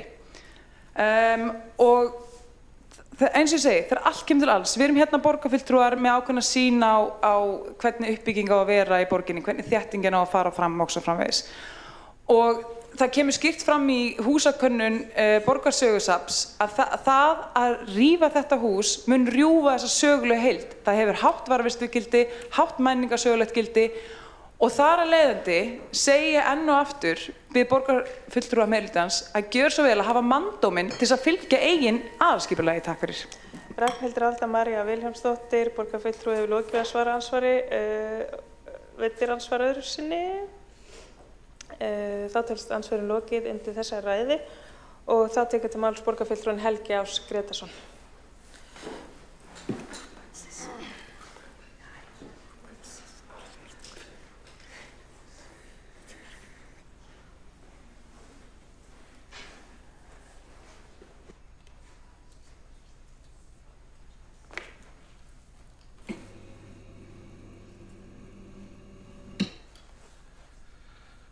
Forseti, ágæta borgarstjórn, ég kem undir lið 7. liðar fundargerðar borgarráðs frá 16. október síðastliðnum og það vekur nokkra undrun mína þegar maður skoða gögn þess máls að borgin er með verðmæta eign á Bergþórugötu og gerir leigusamning 2019 til andrými, félagsrými, félagasamtaka og ákvörðunin sem var tekin á borgarráði síðastliðinn fimmtudag laut að því að selja húsnæðið.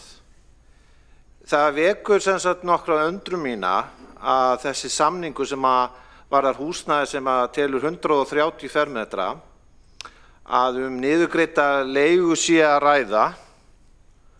Og þegar maður les hver er tilgangur starfsemi andrýmis þá er það róttækt félagsrými og andkapitalískur og svo framvegis. Og í þessu felst að það hefur verið að mér sýnist að niðurgreiða starfsemi af hálfu skattgreiðenda hér í Reykjavík til þess félagasamtaka, frjálsra félagasamtaka, til þess að stunda ákveðna sýn í pólitík. Og þá veltir maður fyrir sér væri möguleiki fyrir félag frjálshyggjumanna að fá svona þjónustu. Það væri mjög athyglisvert að sjá. Það sem ég finnst vera mjög sérstakt, ef að ég væri fasteignareigandi, í fyrsta lagi að semja svona árið 2019, en svo hitt, mér myndi aldrei detta í hug sem fasteignareigandi að nota ekki ákvæði í þessum húsaleigusamningi til þess að fyrst að segja upp leigutakanum og hann fari út áður en ég ákvað síðan að selja húsið. Það miklu eðlilegri framgangsmáti. Í staðinn fyrir að sé óvissa fyrir kaupandann, mögulegan kaupanda, að leigusamningur sé enn í gildi. Þetta ekki eðlilegir starfshættir. Alls ekki. Kjarni málsins einfaldur. Það búið að ákveða hér á hálfu borgarinnar og það ekki ágreiningur pólitískt að selja þetta húsnæði. Ágreiningur hins vegar aðferðina. Eins furðulegur og þessi leigusamningur með tilliti til fjárhæðar, þá hefur verið langeðlilegast að segja honum fyrst upp og hefja síðan söluferli. Ég lýsi nokkru þá bara undurminni og ég vildi vekja athygli á þessu sjálfu sér litla máli, en sýnir þó að þegar afkimar borgarkerfisins eru skoðaðir, þá fara hér kraftar og tímar og peningar og orka í pólitíska starfsemi sem í þágu ákveðinna sjónarmiða, ákveðinna radda, en ekki annarra. Mér finnst það ekki í anda jafnræðis og þetta mál, þó að lítið sé, vekur mann til umhugsunar með hvaða hætti verið að sinna fasteignasafni borgarinnar. Helgi Ás Grétarsson, borgarfulltrúi, hefur lokið máli sitt. Borgarfulltrúi hefur óskað eftir að veita andsvar. Alexandra Brím. Forseti, já, mér langaði nú bara að létta aðeins áhyggjur borgarfulltrúans Helga Ás Grétarssonar. Þó að Andrými sé vissulega grasrótarsamtök og hafi ákveðna sýn á hvernig pólitíkin sé, þá eru þau ekki pólitísk samtök og taka ekki þátt í stjórnmálastarfi. Maður hefði til dæmis alveg haldið að það gæti verið ágætis samtal milli Pírata og Andrýmis, en það hefur aldrei verið annað heldur en kannski bara maður veit einhverja sem eru þar, eða þannig. Þetta ekki, ég lít ekki á þetta sem flokk sem sé í pólitísku starfi, þó að þau stundum láti sig varða að mæta á einhver mótmæli eða taka þátt í einhverjum umræðum. Þetta líka, hvað segum við, grasrótarstarf, þau passa upp á það að vera bara með opið rými þar sem öðrum samtökum frjálst að koma og mæta og nota þetta í alls konar bara svona, já, pólitíska og samfélagslega umræðu og starfsemi því tengdu og svona, hvað kallum við, aktivisma. Við styrkjum við alls konar sjálfseignarfélög eða félög sem hafa pólitíska sýn, þau geta verið í skaðamingun eða í forvarnum með alls konar svoleiðis og það ekki bannað. Alexandra Brím, borgarfulltrúi, hefur lokið við að veita ansvar. Hefur borgarfulltrúin Helgi Ás Grétarsson óskað eftir að svara ansvari? Svara þá ansvari borgarfulltrúin. Forseti, ágæta borgarstjórn. Með þær upplýsingar sem aðgengilegar eru hérna á netinu, þá hugmyndafræði Andrýmis anarkísk og byggist á ákveðnum gildum sem eru á einhverju leyti, eins og ég sé það, andkapitalísk og svo framvegis. Ég þekki ekki starfsemi þessara félagasamtaka nægilega vel til þess að úttala mig nánar þau annað en það sem framkemur á opinberum heimasíðum og þess háttar. Kjarni málsins hins vegar þá varðandi þessa ákvörðun ef við tölum það efnislega. Ef ég fasteignareigandi og væri að sinna hagsmunum fasteignareigandans Reykjavíkurborgar og það búið að taka ákvörðun, að selja eign, þá myndi ég alltaf sérstaklega þegar svona óhagstæðan leigusamningar að ræða, að segja upp leigunni, síðan að selja eignina. Borgarfulltrúinn Helgi Ás Gretarsson hefur lokið við að svara andsvari veita andsvar öðru sinni borgarfulltrúinn Alexander Briem. Forseti, ég tek bara undir með borgarfulltrúanum að hann hefur ekki þekkingu á starfsemi þessara félagasamtaka og ætti því sennilega að hætta að tjá sig um þau. Ég tek fram að antikapitalismi kannski ekki mín hugmyndafræði en það fullkomlega gjaldgeng hugmyndafræði í flóru mannlífsins í borginni og má ekkert að því að þau fái að hafa sína starfsemi. Þetta ekki stjórnmálasamtök, ég kannast ekki við að þau taki þátt í séu aðildarfélagi að einum stjórnmálaflokki eða láti sig varða prófkjör eða eitthvað slíkt, þannig að ég sé ekki að þetta sé pólitískt í sjálfu sér. Hvað varðar leigusamninginn, þá bæði alvanalegt að húsnæði sé selt þó svo að í gildi séu leigusamningar og svo þá þegar annað hvort endurnýjaðir eða látnir renna út eða þeim breytt. Hins vegar gæti verið að hægt vera að finna þeim annan stað í óháð því hvað gert við húsnæðið. Það þarf ekkert að hanga saman og þó að við kunnum vel að mynda góð ráð frá borgarfulltrúanum þá þurfum við ekki nauðsynlega að fylgja þeim. Takk. Alexandra Briem borgarfulltrúi hefur lokið við að veita andsvar öðru sinni svar. Það ansvar öðru sinni borgarfulltrúinn Helgi Ás Gretarsson. Forseti, ágæta borgarstjórn. Hérna kristallast munurinn á því hvernig haldið á hagsmunum borgarinnar. Vinstri mönnum, eins og Pírötum, alveg sama peningalega hagsmuni. Það nefnilega allt í lagi að eyða peningum í samtök sem eiga hugmyndafræðilega rætur í róttæka vinstrinu, en það ekki í lagi að styðja starfsemi það sem frjálshyggju til dæmis. Það ekki hægt. Þessi nálgunaröð og hvernig þetta mál hér afgreitt birtingarmynd stjórnsýslu sem algjörlega óviðunandi og sem þarf að taka á og breyta og koma nýju lofti hérna inn í ráðhús borgarinnar og útrýma svona vinnubröðum vegna þess að skattgreiðendur hafa ekki stutt það að greiða fyrir starfsemi af þessum toga að mínu mati. Borgarfulltrúinn Helgi Ás Gretarsson hefur lokið við að svara ansvari öðru sinni. Borgarfulltrúinn hefur þegar veitt ansvar öðru sinni borgarfulltrúinn Alexandra Briem. Óskar borgarfulltrúinn eftir því að þá tekur til máls borgarfulltrúinn Árlía Eydís Guðmundsdóttir. Já, ég vildi gjarnan koma á framfæri. Afsakið, borgar óskaður eftir því að borgarfulltrúinn taki til máls úr pontu eins og venja með ræður borgarfulltrúa í borgarstjórnarsalnum. Tekur þá til máls borgarfulltrúinn Árlía Eydís Guðmundsdóttir.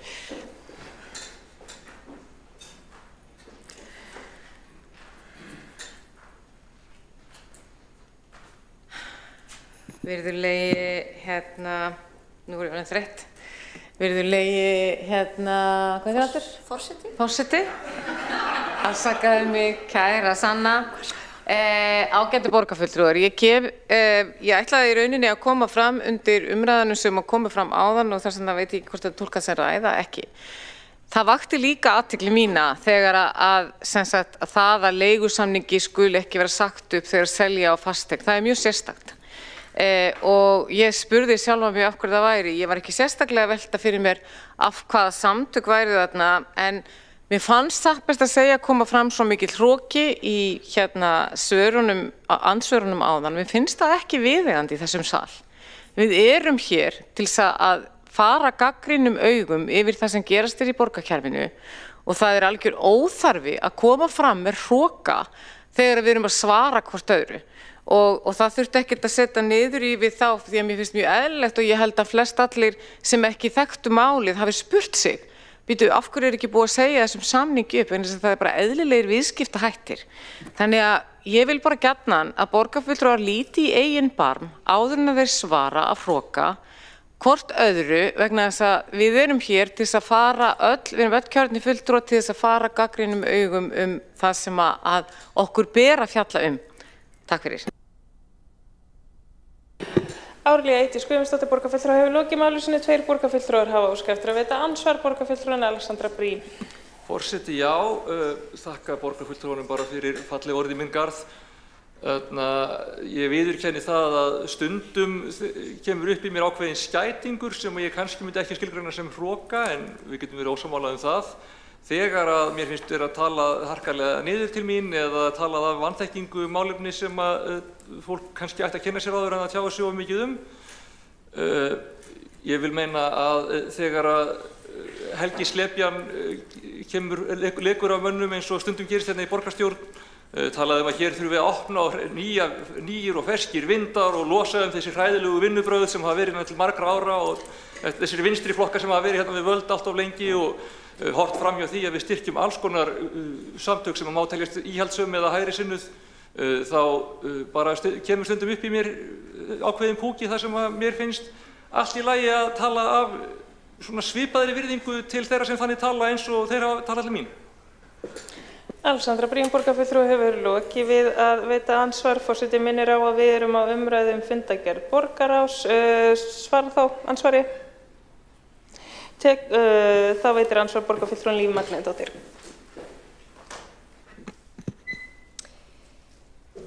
Borgarstjóri. Já, alltaf. Ég bara kér ban har mange navne.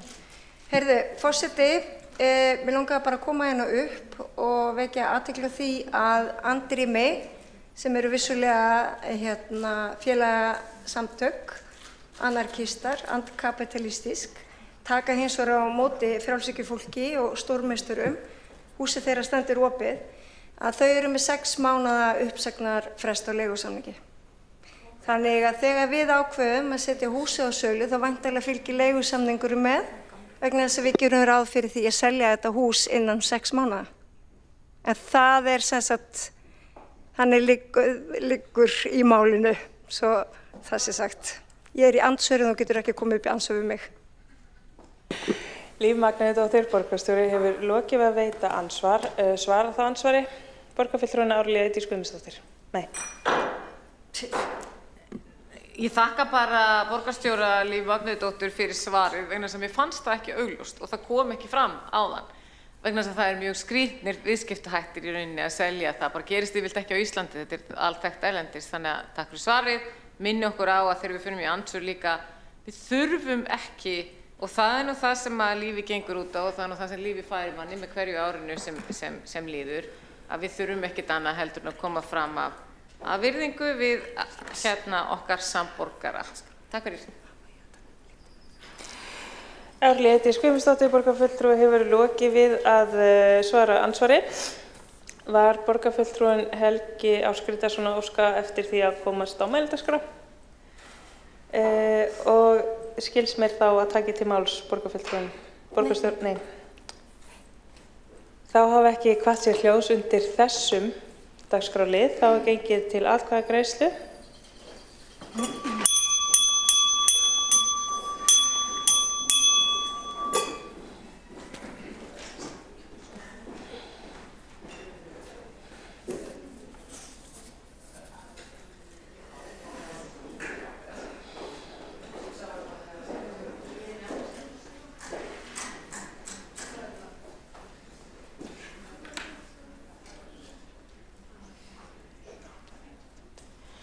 Þá gengið til atkvæðagreiðslu annan lið undir fundargerð borgarráðs frá 16. október. Það annar liður, nýtt deiliskipulag, Holtsgata og Brekkustígur, þau sem samþykkja vinsamlega skefjasmerki. Þau sem á móti kunna vera. Þá tillagan samþykkt með 12 atkvæðum borgarfulltrúa samstarfsflokkana gegn 6 atkvæðum borgarfulltrúa Sjálfstæðisflokksins. Aðrir borgarfulltrúar sitja hjá við afgreiðslu málsins. Þá gengið til 11. liðar á útsendri dagskrá. Þar undir fundargerð forsætisnefndar frá 17. október, fundargerð mannréttindaráðs frá 2. og 16. október, fundargerð menningar- og íþróttaráðs frá 10. október, fundargerð skóla- og frístundaráðs frá 7. og 13. október, fundargerð stafrænsráðs frá 8. október, fundargerðir umhverfis- og skipulagsráðs frá 8. og 15. október, fundargerð velferðarráðs frá 15. október og óskar forseti eftir að skýrt sé tekið fram undir hvaða dagskrárlið sé verið að ræða og undir hvaða fundargerð. Tekur þá til máls borgarfulltrúin Alexandra Briem.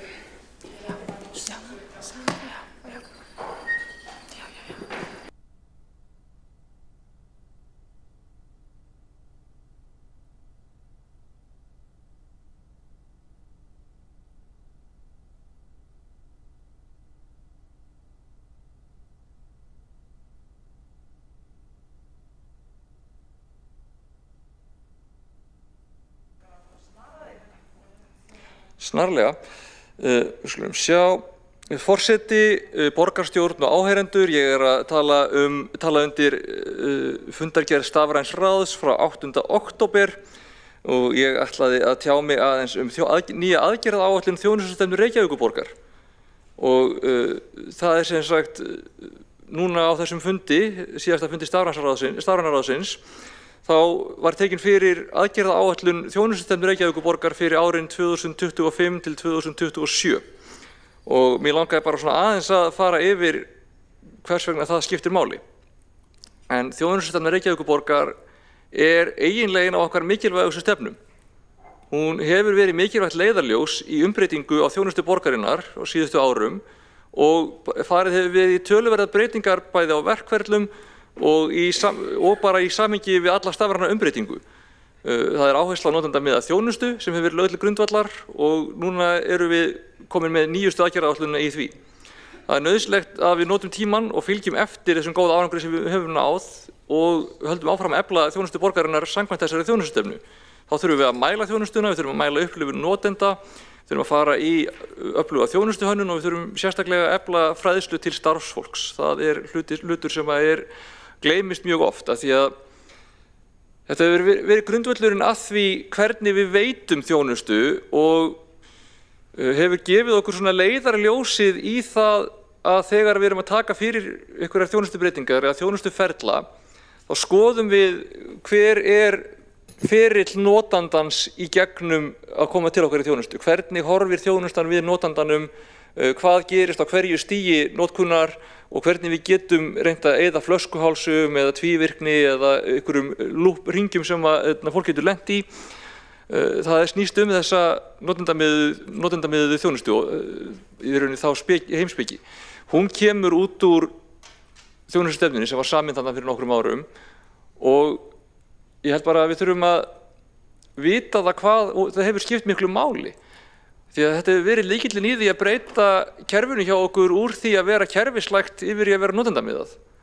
Og yfir í það, frá því að hugsa bara út frá því hvað hentar kerfinu, hvenær eru við í vinnunni, á hvaða tímum hentar okkur að vinna, alls konar svoleiðis yfir í að hugsa hvenær þurfa notendandi þjónustu, hvernig hentar þeim að biðja þjónustuna, hvað geta þeir beðið lengi og hvernig viljum við svara þeim. Þetta tekur þetta tíma og þetta þurfum við ennþá að gera betur og þetta verkefni sem mun aldrei klárast.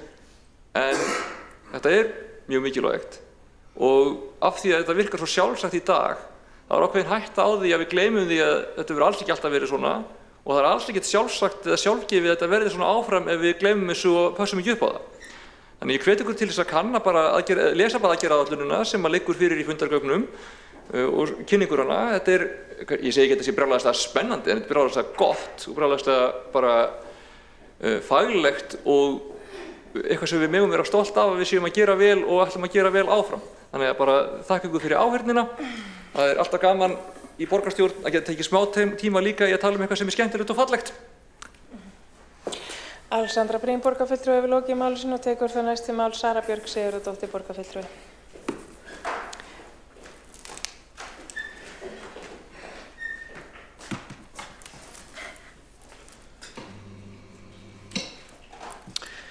Forseti, ágæta borgarstjórn, ég ætla líka að tala eitthvað sem fallegt og skemmtilegt eftir 7 tíma fund.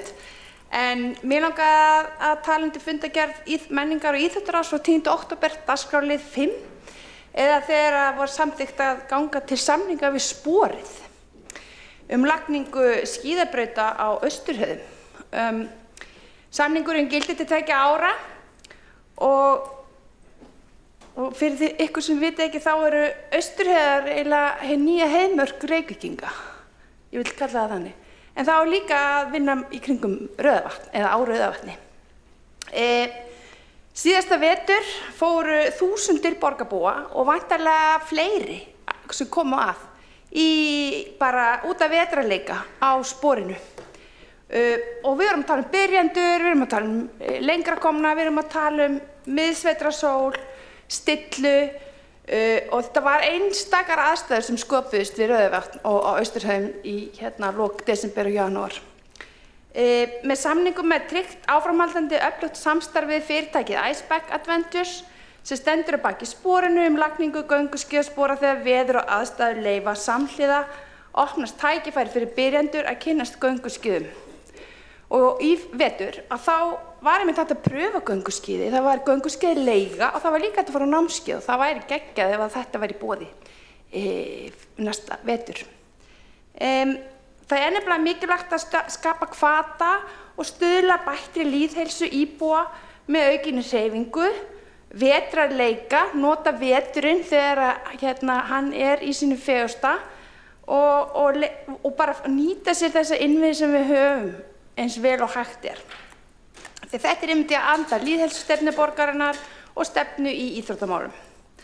Ég veit ekki með ykkur, en ég hlakka til að fara út að vetrarleika, vona að veðrið og veturinn skapi aðstæður þannig að við getum hist í vetrarspandex í Austurhöfðum.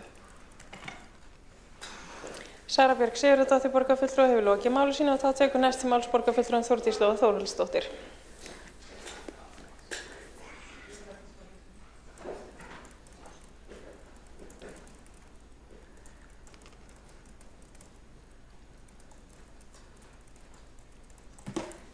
Forseti, ágæta borgarstjórn. Áður en ég fer inn í mitt mál að verja að segja hvað mér er skemmtilegt að fá að heyra vetrarspandex. Þetta er eitthvað alveg nýtt og mér langar að óska borgarfulltrúanum Alexandru Brím til hamingju og stafræna ráðinu með frábæra aðgerðaáætlun. Ég tek undir mikilvægi þess og það er alveg rétt að það er falinn veruleiki í þjónustustefnun okkar, þessari notendum þjónustustefnu sem við erum búin að innleiða undanfarin ár. En ég er ekki með alveg svona skemmtilegt, ég er hins vegar komin hingað upp til að ræða fundargerð forsætisnefndar, ekkert spandex í því, frá því 17. október lið nr. 3, undir þeim lið stóð fram umræðum fyrirkomulag á fundu borgarstjórnar. Og ég vil þá draga fram þá stöðu sem hefur verið á borgarstjórnarfundum undanfarið en sem betur fer ekki í dag.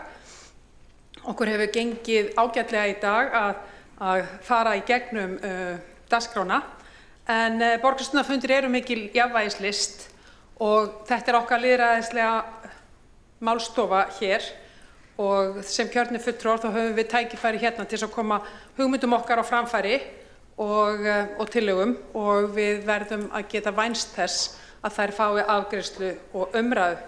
Og traust borgarstjórnar er alltaf hérna til undir og það skiptir miklu máli að samkomulög sem við höfum eða svona þá skilningu sem við höfum sameiginlega verið með hér undanfarin ár að hann sé áfram við lýði. Það getur verið erfitt að vera lítill fiskur í stóri tjörn og þessi lýðræðistjörn okkar hér í borgarstjórninni, hún skiptir mjög miklu máli og þá ekki síður fjölbreytileikinn. Ég hef verið svolítið hugsi núna þegar skoðanakannanir hafa komið undanfarið. Ég ætti náttúrulega að vera voða glöð af því að auðvitað Viðreisn búin að þrefalda fylgi sitt, allt í lagi með það, en ég hef hins vegar verið mjög hugsi yfir fylginu hér. Samfylkingin hefur haft mikið fylgi, Sjálfstæðisflokkurinn mikið fylgi, jú, Viðreisn mikið fylgi, en aðrir afar lítið fylgi. Væri það góð niðurstaða, segi ég nú bara, í alvöru. Það væri ekki mikill fjölbreytileiki í því ef að hér væru nánast bara 3 flokkar. Píratar úti, meira og minna, Vinstri grænir úti, sósíalistar inni, Framsókn inni eða úti, niðurstöðurnar eru bara ekki mjög lýðræðislegar. Þannig að ég bara vona og já, það er allir rosa hissa í framan en skoðið þið bara nýjustu kannanir. Sorry, mér finnst að 2 turnar flokka í borgarstjórn ekki vera mjög mikið lýðræði því. Það er ekki mikið fjölbreytileiki. Ég fagna því hvað við höfum verið mörg. Við vorum 16 í framboði, 16 flokkar 2018 og vorum ekki alveg svona mörg. En við erum 7-8 flokkar núna í borgarstjórn og það skiptir máli að við séum mörg og það skiptir líka máli að það sé ekki einhverju 2 risar og allir hinir litlir og okkur er ég að draga þetta fram. Ég er að draga þetta fram að því að þegar við erum litlir flokkar í borgarstjórn þá þurfum við að koma stað og hver er málstofan okkar til þess að koma stað? Jú, það er borgarstjórn og þess vegna skiptir það máli að málefni minnihlutaflokkana komist á dagskrá hérna, ekki bara á dagskrá, heldur komist í það að verða rætt og afgreitt og fá umræðu. Hvort sem þeim er vísa frá, fellt eða ekki. Það er ekki stóra málið, þetta er náttúrulega geggjað ef málið er samþykkt. En aðalatriðið er að fá þetta plattform. Afsakiði slettuna, forseti. Ég ætla að fá að lesa hér upp bókun sem ég langar að tengja við mál 3 á fundi forsætisnefndar síðasta föstudag og hún hljómar svo. Borgarfulltrúi Viðreisnar mótmælir því harðlega að málum flokksins sé ítrekað frestað á fundi borgarstjórnar. Farið er fram á að staðið verði við samkomulag sem tíðkast hefur undanfarin ár. Það er að tillögur allra flokka í minnihluta og mál meirihluta fái afgreiðslu í borgarstjórn. Í gildi hefur verið skilningur og samkomulag að fundi borgarstjórnar standi ekki lengur en til 19 og að mál og tillögur allra flokka í minnihluta og að minnstakosti eitt mál meirihluta fái afgreiðslu og tíma á fundinum þannig að tryggt sé að allir flokkar fái lýðræðislegt rými í borgarstjórn. Einungis 3 flokkar í minnihluta í borgarstjórn og forseta er því í lófa lagt að stýra fundi þannig að minnstakosti 4 mál fái lýðræðislega meðferð á hverjum fundi borgarstjórnar. Á fundi borgarstjórnar 7. október var málið Viðreisnar frestað og á borgarstjórnarfundi 16. september fór tímaáætlun einnig úr böndunum. Minnihluta flokkar í borgarstjórn hljóta að gera þá skýlusu kröfu að samkomulag fundi borgarstjórnar standi hvað varðar afgreiðslu mála og tímaramma funda. Á öðrum kosti munu verða óskað eftir aukafundum samkvæmt 8. og 9. grein samþykktar borgarstjórnar númer 1020 frá 2019 með síðari breytingum. Ég vildi koma á framfæri þessari bókun sem að Viðreisn er með undir fundargerðum forsætisnefndar í dag. Takk fyrir. Þórdís Lóa Þórhallsdóttir, borgarfulltrúi, hefur lokið máli sinni. 3 borgarfulltrúar hafa óskað eftir að veita ansvar og veitir það ansvar borgarstjóri Líf Magnúsdóttir. Forseti, ágæta borgarstjórn, já það er ágæta, þetta er auðvitað ég tek undir margt af því sem að Þórdís Lóa Þórhallsdóttir borgarfulltrúi segir. Sjálf hef ég lagt til í forsætisnefnd að við bara slempiveljum mál á dagskrá. Það var nú ekki tekið vel í það, en það er vilji til þess núna ef við náum að samfæra alla forsætisnefndum það. Allavega alltaf einum. Mér finnst ósanngjarnt að segja ítrekað frestað að málum Viðreisnar sé ítrekað frestað. Réttilega var máli Viðreisnar frestað 7. október. En hins vegar voru mál Viðreisnar afgreidd og rædd 16. september, 2. september, 24. júní, 3. júní, svo komu 2 ársreikningafundir og svo líka 8. apríl. Og þá er komið næstu í hvað? Cirka hálft ár? Þannig að ítrekka það er nú ekki alveg rétt með farið. Borgarstjóri Líf Magnúsdóttir hefur lokið við að veita ansvarsvar þá. Veitir þá ansvar Alexandra Briem, borgarfulltrúi. Forseti, já, ég kannski mörguleiti tek nú bara undir það sem að hinn ágæti borgarfulltrúi Þórdís Lóa Þórhallsdóttir var að segja. Hvað segir við? Kosningar eru duttlungafull húsbóndi. Kosningar gefa og kosningar taka og við þekkjum ekki framtíðina. Ég ætla samt að biðja fólk að afskrifa ekki Pírata alveg strax. Við eigum eitthvað smá líf í tuskunum eftir ennþá. Spyrjum að leikslokum segi ég bara. En ég held að við séum líka öll sammála það að þetta þarf að vera með einhverju sanngjörnum hætti. Og það er alveg rétt að flokkar sem eru með fáa fulltrúa verða líka fá að koma af stað. Eins og Líf Magnúsdóttir borgarstjóri fór hérna yfir áðan, þá hefur Viðreisn alveg komið stað líka, en ég skil alveg að þetta er erfitt og ég held að einhvers konar snúningur og rotasjón á hvernig málum minnihlutaflokkanna er hagað á borgarstjórnarfundum væri sanngjarnt. Ég vil bara koma því fram.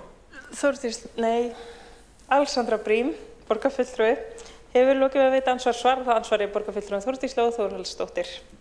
Forseti, takk fyrir það. Já, það kannski verður þetta bara, ég fattaði ekki alveg, ég hefði náttúrulega getað svarað Líf líka borgarstjóra Magnúsdóttur áðan, en í rauninni kannski það sem ég er að segja og er að benda á er ekkert endilega hvort að Viðreisnarmálum hafi verið frestað eða Sjálfstæðisflokksins eða Framsóknar, heldur snýst þetta kannski meir það sem okkur hefur tekist ágætlega í dag og það er tímastjórnun á málum. Og 16. september þá var Viðreisnarmálið á dagskrá hérna milli 8 og 9 kvöldið, þannig að það sem ég er að segja er kannski að við pössum okkur saman hérna að við klárum þessi mál, því að ég hef verið einn helsti talsmaður þess að við séum ekki með fundi langt fram eftir kvöldum. Þannig að fyrst og síðast er ég að segja klárum þetta saman. Hins vegar verð ég að segja þetta dæmi mitt úr síðustu könnunum. Ég veit sko að það er margt eftir að kosningum og ég vona svo sannarlega að það veri fjölbreyttur hópur sem að fer í gegnum kosningarnar. Það er engin spurning. Þórdís Lóa Þórhallsdóttir, borgarfulltrúi, hefur lokið við að svara ansvari, veit það ansvar öðru sinni borgarfulltrúin Alexandra Briem. Þá veitir ansvar borgarfulltrúin Magna Jóhannsdóttir. Já, forseti, þetta kannski meira svona meðsvar með borgarfulltrúum Þórdísi Lóu Þórhallsdóttur af því að ég svo innilega sammála því að við verðum að tryggja það að allir flokkar í minnihlutanum og þá meirihlutin líka geti komið máli á dagskrá. Við erum öll hérna í umboði okkar kjósenda og eigum rétt á því að leggja fram mál og mér þykir eðlilegt að við getum allavega komið 4 málum á dagskrá sem þá það sem að þarf til þess að allir flokkar í minnihlutunum og meirihlutin geti komið máli á dagskrá til umræðu, ekki bara til dagskrár. Og svo hérna spurningum með róteringu. Ég held að skiptir ekkert máli hvernig róteringin en ef það er rótering þá ætti kannski allir að vera í því líka meirihlutin ef að á alltaf að vera að fresta málum eftir 18:30. Þá þurfum við að kannski endurskoða tímamörkin ef að þau duga ekki til eða fara í eitthvað svona harðari stjórn og tímastjórnun. En aðalatriðið er að allir komi máli á dagskrá og þá skiptir róteringi öllu máli. Magna Jóhannsdóttir borgarfulltrúi hefur lokið við að veita ansvar. Svarar það ansvari borgarfulltrúum Þórdísi Lóu Þórhallsdóttir. Forseti, það er ágætt að komið fram að ég er mjög hlynnt róteringu og stóra málið er að við höldum okkur við þennan tímaramma. Við finnum það bara þegar við erum núna klukkan að ganga 8 og hér eru öll orðin þreytt. Hér er búið að vera langur fundur til þess að halda fókus. Þannig að stóra málið er að halda okkur við tímaramann. Ég styð það 100%. Vist fínt að við róturum af og til. Ég heldum öll gott að því, það er hollt og fínt. En það er alveg að búa til einhverja sveigjanlegar og beygjanlegar reglur um það. Það þarf ekki alltaf að vera alltaf. En aðalatriðið er að það sé einhver fjölbreytileiki í þessu. Takk fyrir. Þórdís Lóu Þórhallsdóttir borgarfulltrúi hefur lokið við að svara ansvari. Veitir, já. Þá er næsta mælendaskrá Magna Jóhannsdóttir borgarfulltrúi.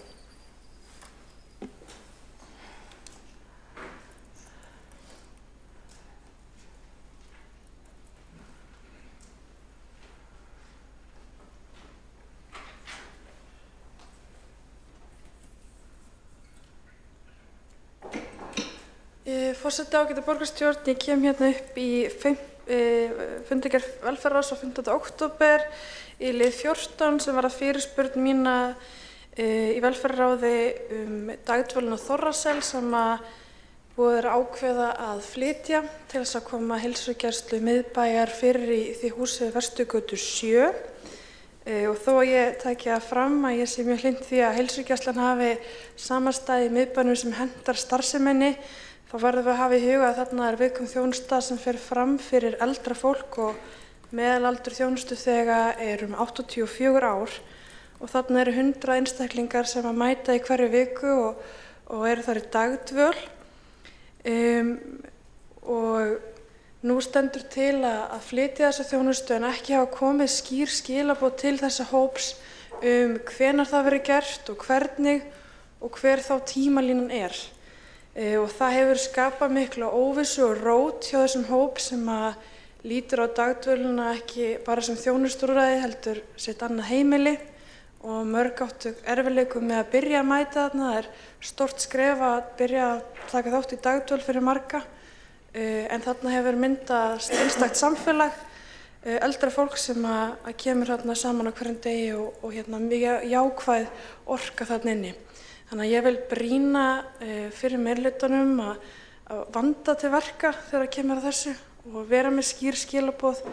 Það er mjög vont þegar við erum að segjast alltaf að leggja niður eitthvað starfsemi eða flytja hana án þess að vera með skýr svör hvað teki við og það liggur fyrir að Grunda ætlar að opna nýja dagdvöl en þar er einungis fyrir hlutarýmana, þau gera það fyrir 35 rýmum, þannig að það er fækkun á 15 rýmum sem hefur áhrif á miklu stærri hópa því að sumir eru með hlutadagdvöl, eru kannski að mæta 1-2 daga í viku og það mun þýða þá að einhverjir kannski fara á Grund en aðrir þurfa að fara í aðrar dagdvalir annars staðar í öðrum hverfum og líka hefur fyrir með sér fækkun á dagdvalarrýmum í Reykjavík sem mér finnst ekki gott og eitthvað sem við þurfum að brýna við ríkisstjórnina því að dagdvalir eru í raun og veru verkefni ríkisins og við þurfum að tryggja það að við séum að fjölga þessum rýmum til framtíðar þegar við erum að sjá fjölgun í hópi eldra fólks og það er heldur ekki gott að fólk þurfa að fara í dagdvöl langt frá sínu hverfi. Þannig að ef við getum tryggt það að þetta fólk getur verið dagdvöl sem næst heimili sínu og helst saman, þannig að við séum ekki að tvístra þessum hóp sem hefur myndað ákveðið samfélag í Vesturgötu 7.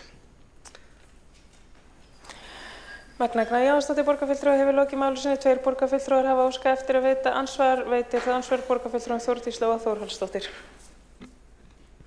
Forseti, borgarfulltrúum vil nú bara þakka borgarfulltrúinu Magnu Gnarr Jóhannsdóttir fyrir það að draga þetta mál aftur fram. Sú sem hér situr ræddi þetta mál ítrekað, skrifaði þetta greinar og ræddi þetta hérna í þessum sal í vor, síðastliðið vor. Það var ákveðið hins vegar að fara í þessar breytingar og þá flaggaði ég því sérstaklega að þetta yrði gert af skýrleika og að upplýsingar yrðu góðar og ég verð að segja það, minnst algjör meðvirkni að vera að hafa ákveð áhyggjur af hvernig heilsugæslunni líður. Hún á bara að sjá sig sjálf. Þetta er ríkið í alvörunni. Það getur bara fundið sitt húsnæði sjálf. Mín skoðun er svo að við eigum ekki að hagga við dagdvölinni þarna. Við eigum í rauninni að bæta í ef eitthvað við eigum að standa okkur alveg ótrúlega vel á þessum stað. Mér finnst algjörlega óþolandi að við sem að brjóta niður eitthvað sem við erum að gera fáránlega vel og er óumdeilt. Þannig að mér finnst það algjör skandall að við séum svona meðvirk með ríkisstjórninni. En ég segi bara meira af þessu og miklu meiri skýrleika á þessar breytingar og ég kalla bara á að það verði einhverjar upplýsingar gefnar til íbúana sem að nota þessar þjónustu og aðstandenda þeirra. Þórdís Lóa Þórhallsdóttir borgarfulltrúi hefur lokið að veita andsvar. Svarar þá andsvari borgarfulltrúi Magna Gnarr Jóhannsdóttir. Já, forseti, ég ætla bara að taka undir með Þórdís Lóu. Ég held að sé mjög mikilvægt eins og ég sagði hann að við brýnum það fyrir ríkisstjórnina og spyrjum hvert planið er og að það orð sig kannski ofnotað í samhengi ríkisstjórnarinnar. En það skiptir samt máli að við séum með plan hvað varðar þennan hóp og fjölgun dagdvalarrýma. Og það er ekki okkar að þurfa einhvern veginn að loka úrræði til þess að ríki geti opnað heilsugæslu eða stækkað hana. Við verðum að tryggja það að þessi fleiri dagdvalarrými í Reykjavík að þessi hópur fer stækkandi og þetta er fjárfesting sem að gera það verkum að innlagnum á hjúkrunarheimili seinkar til dæmis og skiptir mjög miklu máli. Þá hefur borgarfulltrúi Magna Gnarr Jóhannsdóttir lokið við að svara andsvari og næstu til að veita andsvari er borgarfulltrúin Sara Björg Sigurðardóttir. Forseti, ágæta borgarstjórn, ég ætla að þakka borgarfulltrúa Magnu Gnarr Jóhannsdóttur fyrir að vekja athygli á þessu máli. Samstarfsflokkunum og meirihlutanum í velferðarráði auðvitað annt Þorrarsel og íbúana sem þar eru. Og það er vinna í gangi og samtal við ráðuneytið sölu á þessari fasteign. Og það er miður ef að starfsfólk upplifir að málið sé ekki í ferli og auðvitað eru breytingar erfiðar fyrir öll. En dagdvalir eru auðvitað á forræði ríkisins og meirihlutinn í velferðarráði var mjög skýr með það að fá svör frá ráðuneytinu hvernig þeir ætluðu að brúa auka bil þeirra sæta eða fyrir þau sem þar eru. Og þetta eru auðvitað bara tekur tíma og það er verið að vinna í málinu og við í meirihlutanum munum reyna að vinna máluna eins mikill í nærgætni og hægt er. Þá hefur borgarfulltrúin Sara Björg Sigurðardóttir lokið við að veita andsvar og svara það andsvari borgarfulltrúin Magna Gnarr Jóhannsdóttir. Já, forseti, ég þakka borgarfulltrúnum fyrir sitt andsvar. Það sem ég kannski hef mestar áhyggjur af er þetta hringl með íbúa eða þjónustu þegar Þorrarsels. Af því að þeim var sagt upphaflega að dagdvölin myndi fara í haust eða vor og svo aftur að vor. Þannig að það liggur ekki fyrir hvenær flutningarna kemur og þá hvert þessir þjónustu þegar fara. Það er mikið rót fyrir eldra fólk sem mætir í Þorrarsel sem er eitt annað heimili og þekkir þar alla aðra þjónustuþega og hefur komist inn í starfið sem hefur líka verið áskorun fyrir marga að stíga þetta skref. Þannig að ég held að við verðum að enda þessu óvissu og vera með skýr svör við þetta fólk. Það er ekki hægt að vera að róta svo mikið í lífi eldra fólks. Þá er borgarfulltrúinn Magnea Gná Jónsdóttir lokið við að svara andsvari og næstur á mælendaskrá er borgarfulltrúinn Alexandra Brím.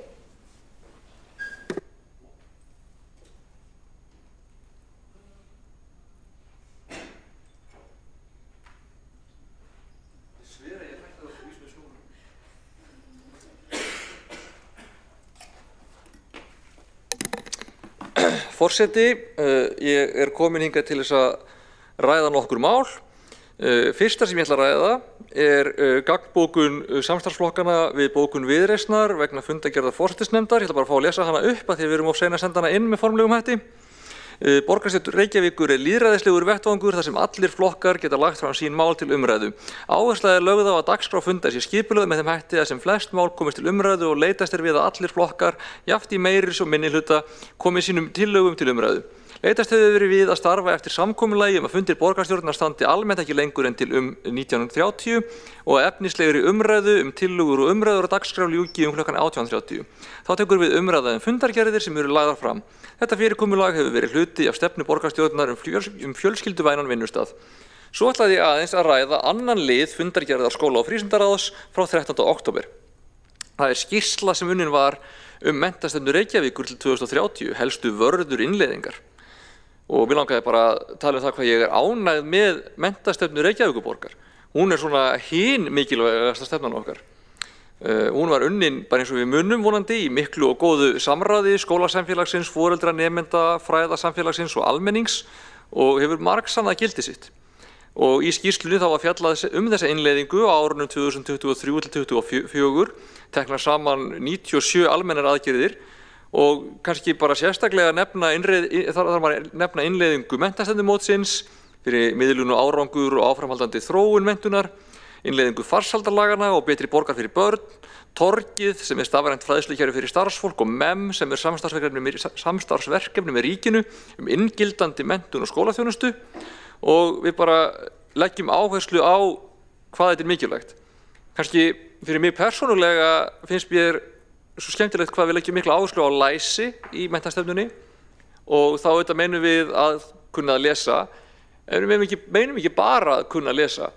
Við meinum líka að vera með samfélagslæsi, upplýsingarlæsi og samfélagslæsi og læsi á lýðræðið og læsi á hvað eru falsupplýsingar, læsi á mannleg samskipti, læsi á í rauninni lífið. Mér finnst það mikilvægt og það er svona ákveðin nálgun sem að mér finnst alltaf svolítið gaman að benda á. Skiptir máli að kunna lesa. Það skiptir líka að kunna lesa í það sem þú ert að lesa. Það skiptir máli að vita hvað af því sem þú lest er einhverjar alvöru upplýsingar, hvað er áróður, hvað eru auglýsingar, hvað er bara einhver bölvuð vitleysa, hvað eru samsæriskenningar, það skiptir máli að kunna lesa tæknina, kunna að nota tæknibúnað sem er sífellt nauðsynlegri til þess að vera þátttakandi í samfélaginu. Það er bara, mér finnst það mjög mikilvægt. Og ég vil bara hvetja okkur til þess að halda stefnu með þessa góðu menntastefnu og það verður gaman að sjá hvernig menntastefna sem tekur við eftir núna bara 5 ár eða verða 4 verður. Það verður eitthvað. Og ég veit að þetta er pínu að teygja sig hérna, en í anda menntastefnunar ætla ég að leyfa mér að fræða borgarstjórn það að í kvöld verður hægt að sjá loftsteinaregn sem kallast óríónítar og verða sýnilegir svona seint í kvöld sennilega, kannski kringum 10-11 leytið.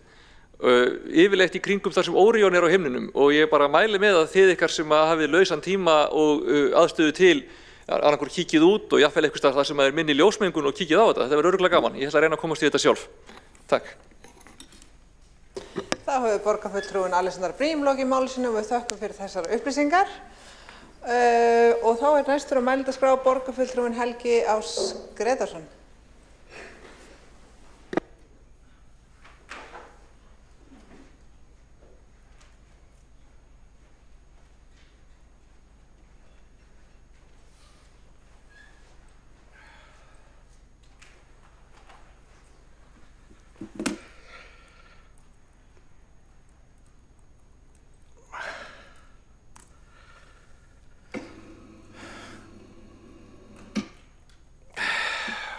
Forseti, ágæta borgarstjórn. Ég kem hérna undir lið fundargerðar forsætisnefndar frá 17. október og ég kem hérna upp af því að ég var hlustaði á borgarfulltrúann Þórdísi Lóu Þórhallsdóttur og fekk svona innblástur. Hún undir þessu lið fór að tala skoðanakannanir og svona og ég vil líka taka það fram að ég fekk nippingu frá kollega mínum í borgarstjórnarhópi Sjálfstæðisflokksins, Helgi, hvers vegna ertu að lengja fundinn? Og ég að gera það vegna þess að mér finnst vera mikilvægt varðandi skipulag fundana hérna. Það er margt jákvætt sem kom fram í máli Þórdísar Lóu þá undir lið 1 og hún held ég hafi verið með bókun.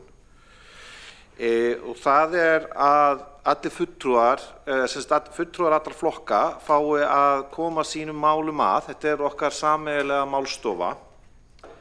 Ég tel hins vegar líka augljóst að við þurfum einfaldlega okkar tíma. Það eru 23 fulltrúar hérna í borgarstjórn og það var þannig haustið 2022 og það er vísað í þann fund í bókun fulltrúa Samfylkingar, Pírata, Sósíalistaflokks, Flokks fólksins og Vinstri grænna.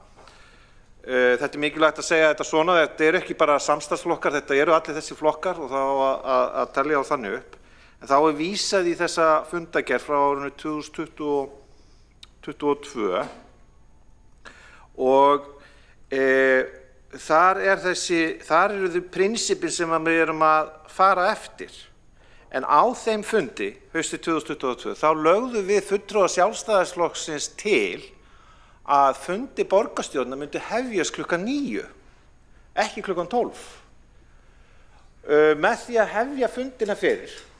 Þá gætum við haft þá lengri og klárað þá. Þannig að mér finnst bara mikilvægt að við áttum okkur á mikilvægi þessara málstofu og þetta getur verið erfitt að sitja þessa fundi, sérstaklega svona undir lokin og við erum að fara hérna í fundargerðir. En það er mikilvægt líka að fara yfir fundargerðina vegna þess að þær veita okkur innsýn í rekstur borgarinnar frá degi til dags og hvað er að gera í einstökum ráðum. Mér finnst vera miklu eðlilegri nálgun að við bítum í það súra epli að taka þessa umræðu á 2 vikna fresti eða svo og vera jafnvel í 9-10 tíma eða hvað það er, eins erfitt og það kann að vera. En með því erum við að tryggja lýðræðið. Á hinn bóginn er það alveg rétt hjá Þórdísi Lóu að það væri náttúrulega betra að þó að minnki eitthvað fjölbreytileikann að Sjálfstæðisflokkurinn væri hér einn í meirihluta. Það myndi gera alla fundi mun skilvirkari eins og það var hérna í gamla daga þegar það voru 15 borgarfulltrúar og auðvitað verð ég að viðurkenna þó að Þórdís Lóa sé að tala framtíðina og tala fyrir fjölbreytni og þess áttar að þá sakna ég þeirra tíma, verð ég að segja. Og En vandamálið, eins og við í Sjálfstæðisflokknum höfum oft talað varðandi skipulag borgarkerfisins, er að borgarfulltrúarnir eru of margir. Borgarfulltrúarnir eru of margir. Það þarf að fækka þeim. Það er bara þannig. Ef við fækkum þeim þá er líka hægt að hafa skilvirkari fundi í borgarstjórn. Og við höfum náttúrulega lagt oft til þetta og það er meira að held ég eitthvað mál í gangi í þinginu frá þingflokki Sjálfstæðisflokksins að borgin sjálf geti ákveðið þetta frá og með næsta kjörtímabili. En það leiði þá af sér að það væri hægt að koma til móts við þessi sjónarmið. En ég vil bara leggja á það áherslu á meðan að fyrirkomulagið er svona og það eru svona margir flokkar að þá verða mál allra flokka að komast að og við þurfum einfaldlega þá bara að bíta í það súra að vera svona lengi á þessum tíma. Og svo bara minni ég aftur á að haustið 2022 þá lögðum við Sjálfstæðismenn til að fundinni myndi byrja klukkan 9 á morgnana og þá væri þetta ekki neitt vandamál heldur. Þá hefur borgarfulltrúinn Helgi Ás Gretarsson lokið máli sínu og næsta mælendaskrá borgarfulltrúin Sanna Magdalena Mörtusdóttir.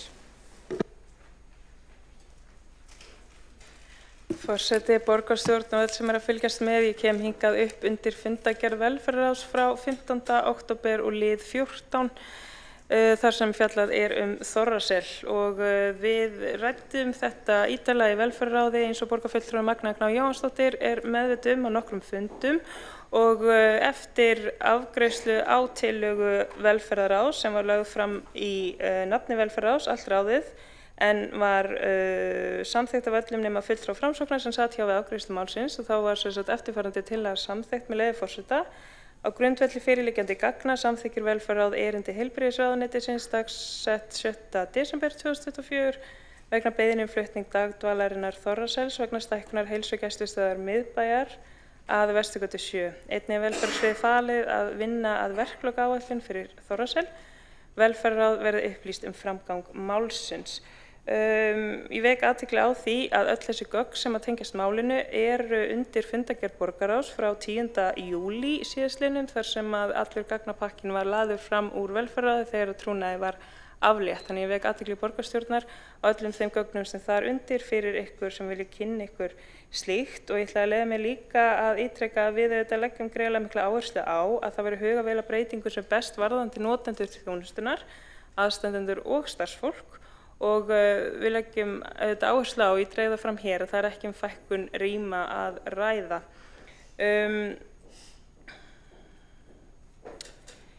Það fylgir þarna með í þessum gögnum, þá er sem sagt minnisblað frá velferðarsviði og þá er einnig blað sem að fylgir frá heilbrigðisráðuneytinu minnisblað sem að fer yfir spurningar sem að velferðarráð hafði í aðdraganda þessa en ég ítreka að það er mikil áhersla lögð á þetta verði unnið vel með öllum hlutaðeigandi og einnig að velferðarráð fái upplýsingar eftir því sem að staðan breytist eða eitthvað nýtt kemur fram í stöðinni. Það er mjög mikilvægt að vinna þetta mjög vel með öllum sem að eiga hlut að máli.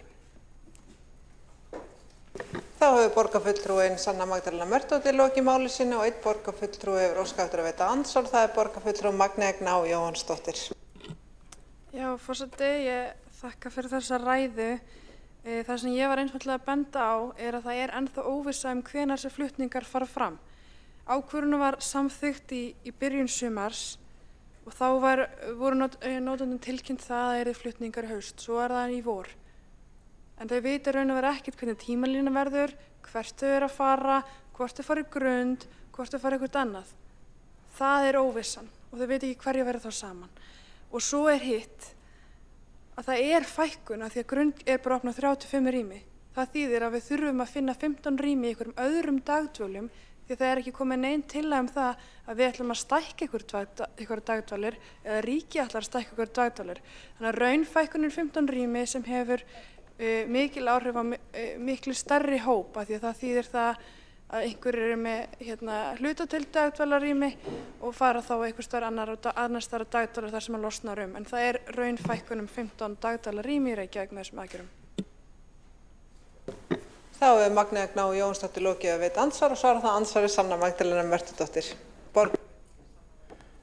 Forseti, borgarstjórn, ekki fækkun að ræða, það verða fundin önnur rými líkt og kemur fram í minnisblaði heilbrigðisráðuneytisins sem er hluti af samskiptum velferðarráðs við ráðuneytið, þannig ég bara hvet alla borgarfulltrúa til þess að kynna sér þær upplýsingar og staðreyndir sem koma fram í málinu.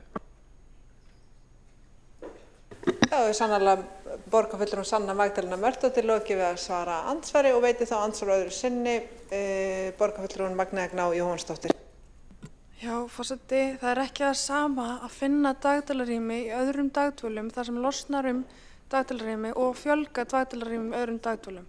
Það er ekkert sem hefur komið inn einhver tillaga fjölgun dagdvalarrýmum Reykjavíkurborg eða ríkinu. Það er ekkert komið inn í velferðarráð sem bendir til þess að það eiga að fjölga dagdvalarrýmum með einhver tillaga það. En samt stendur til að þessi flutningar fara núna fram á vormánuðum eftir því sem ég best veit núna. Þannig að raun og veru er fækkun nema það komin einhver tillaga annað sem hefur ekki ennþá komið fram. Þá hefur borgarfulltrúinn Magnea Gná Jónsdóttir lokið við að veita andsvar öðru sinni og óskar borgarfulltrúinn, nei. Og telst þá andsvörum undir þessum leiði lokið og ekki hafa fleiri óskað eftir því að koma á mælendaskrá og telst þá dagskráin tæmd. Nema eitt, við ætlum að halda í siðisönnu og lesa orð að sönnu. Orð að sönnu. Hlustiði nú vel. Betri er mögur sætt en feit málsókn. Fundi slitið í borgarstjórn 1942.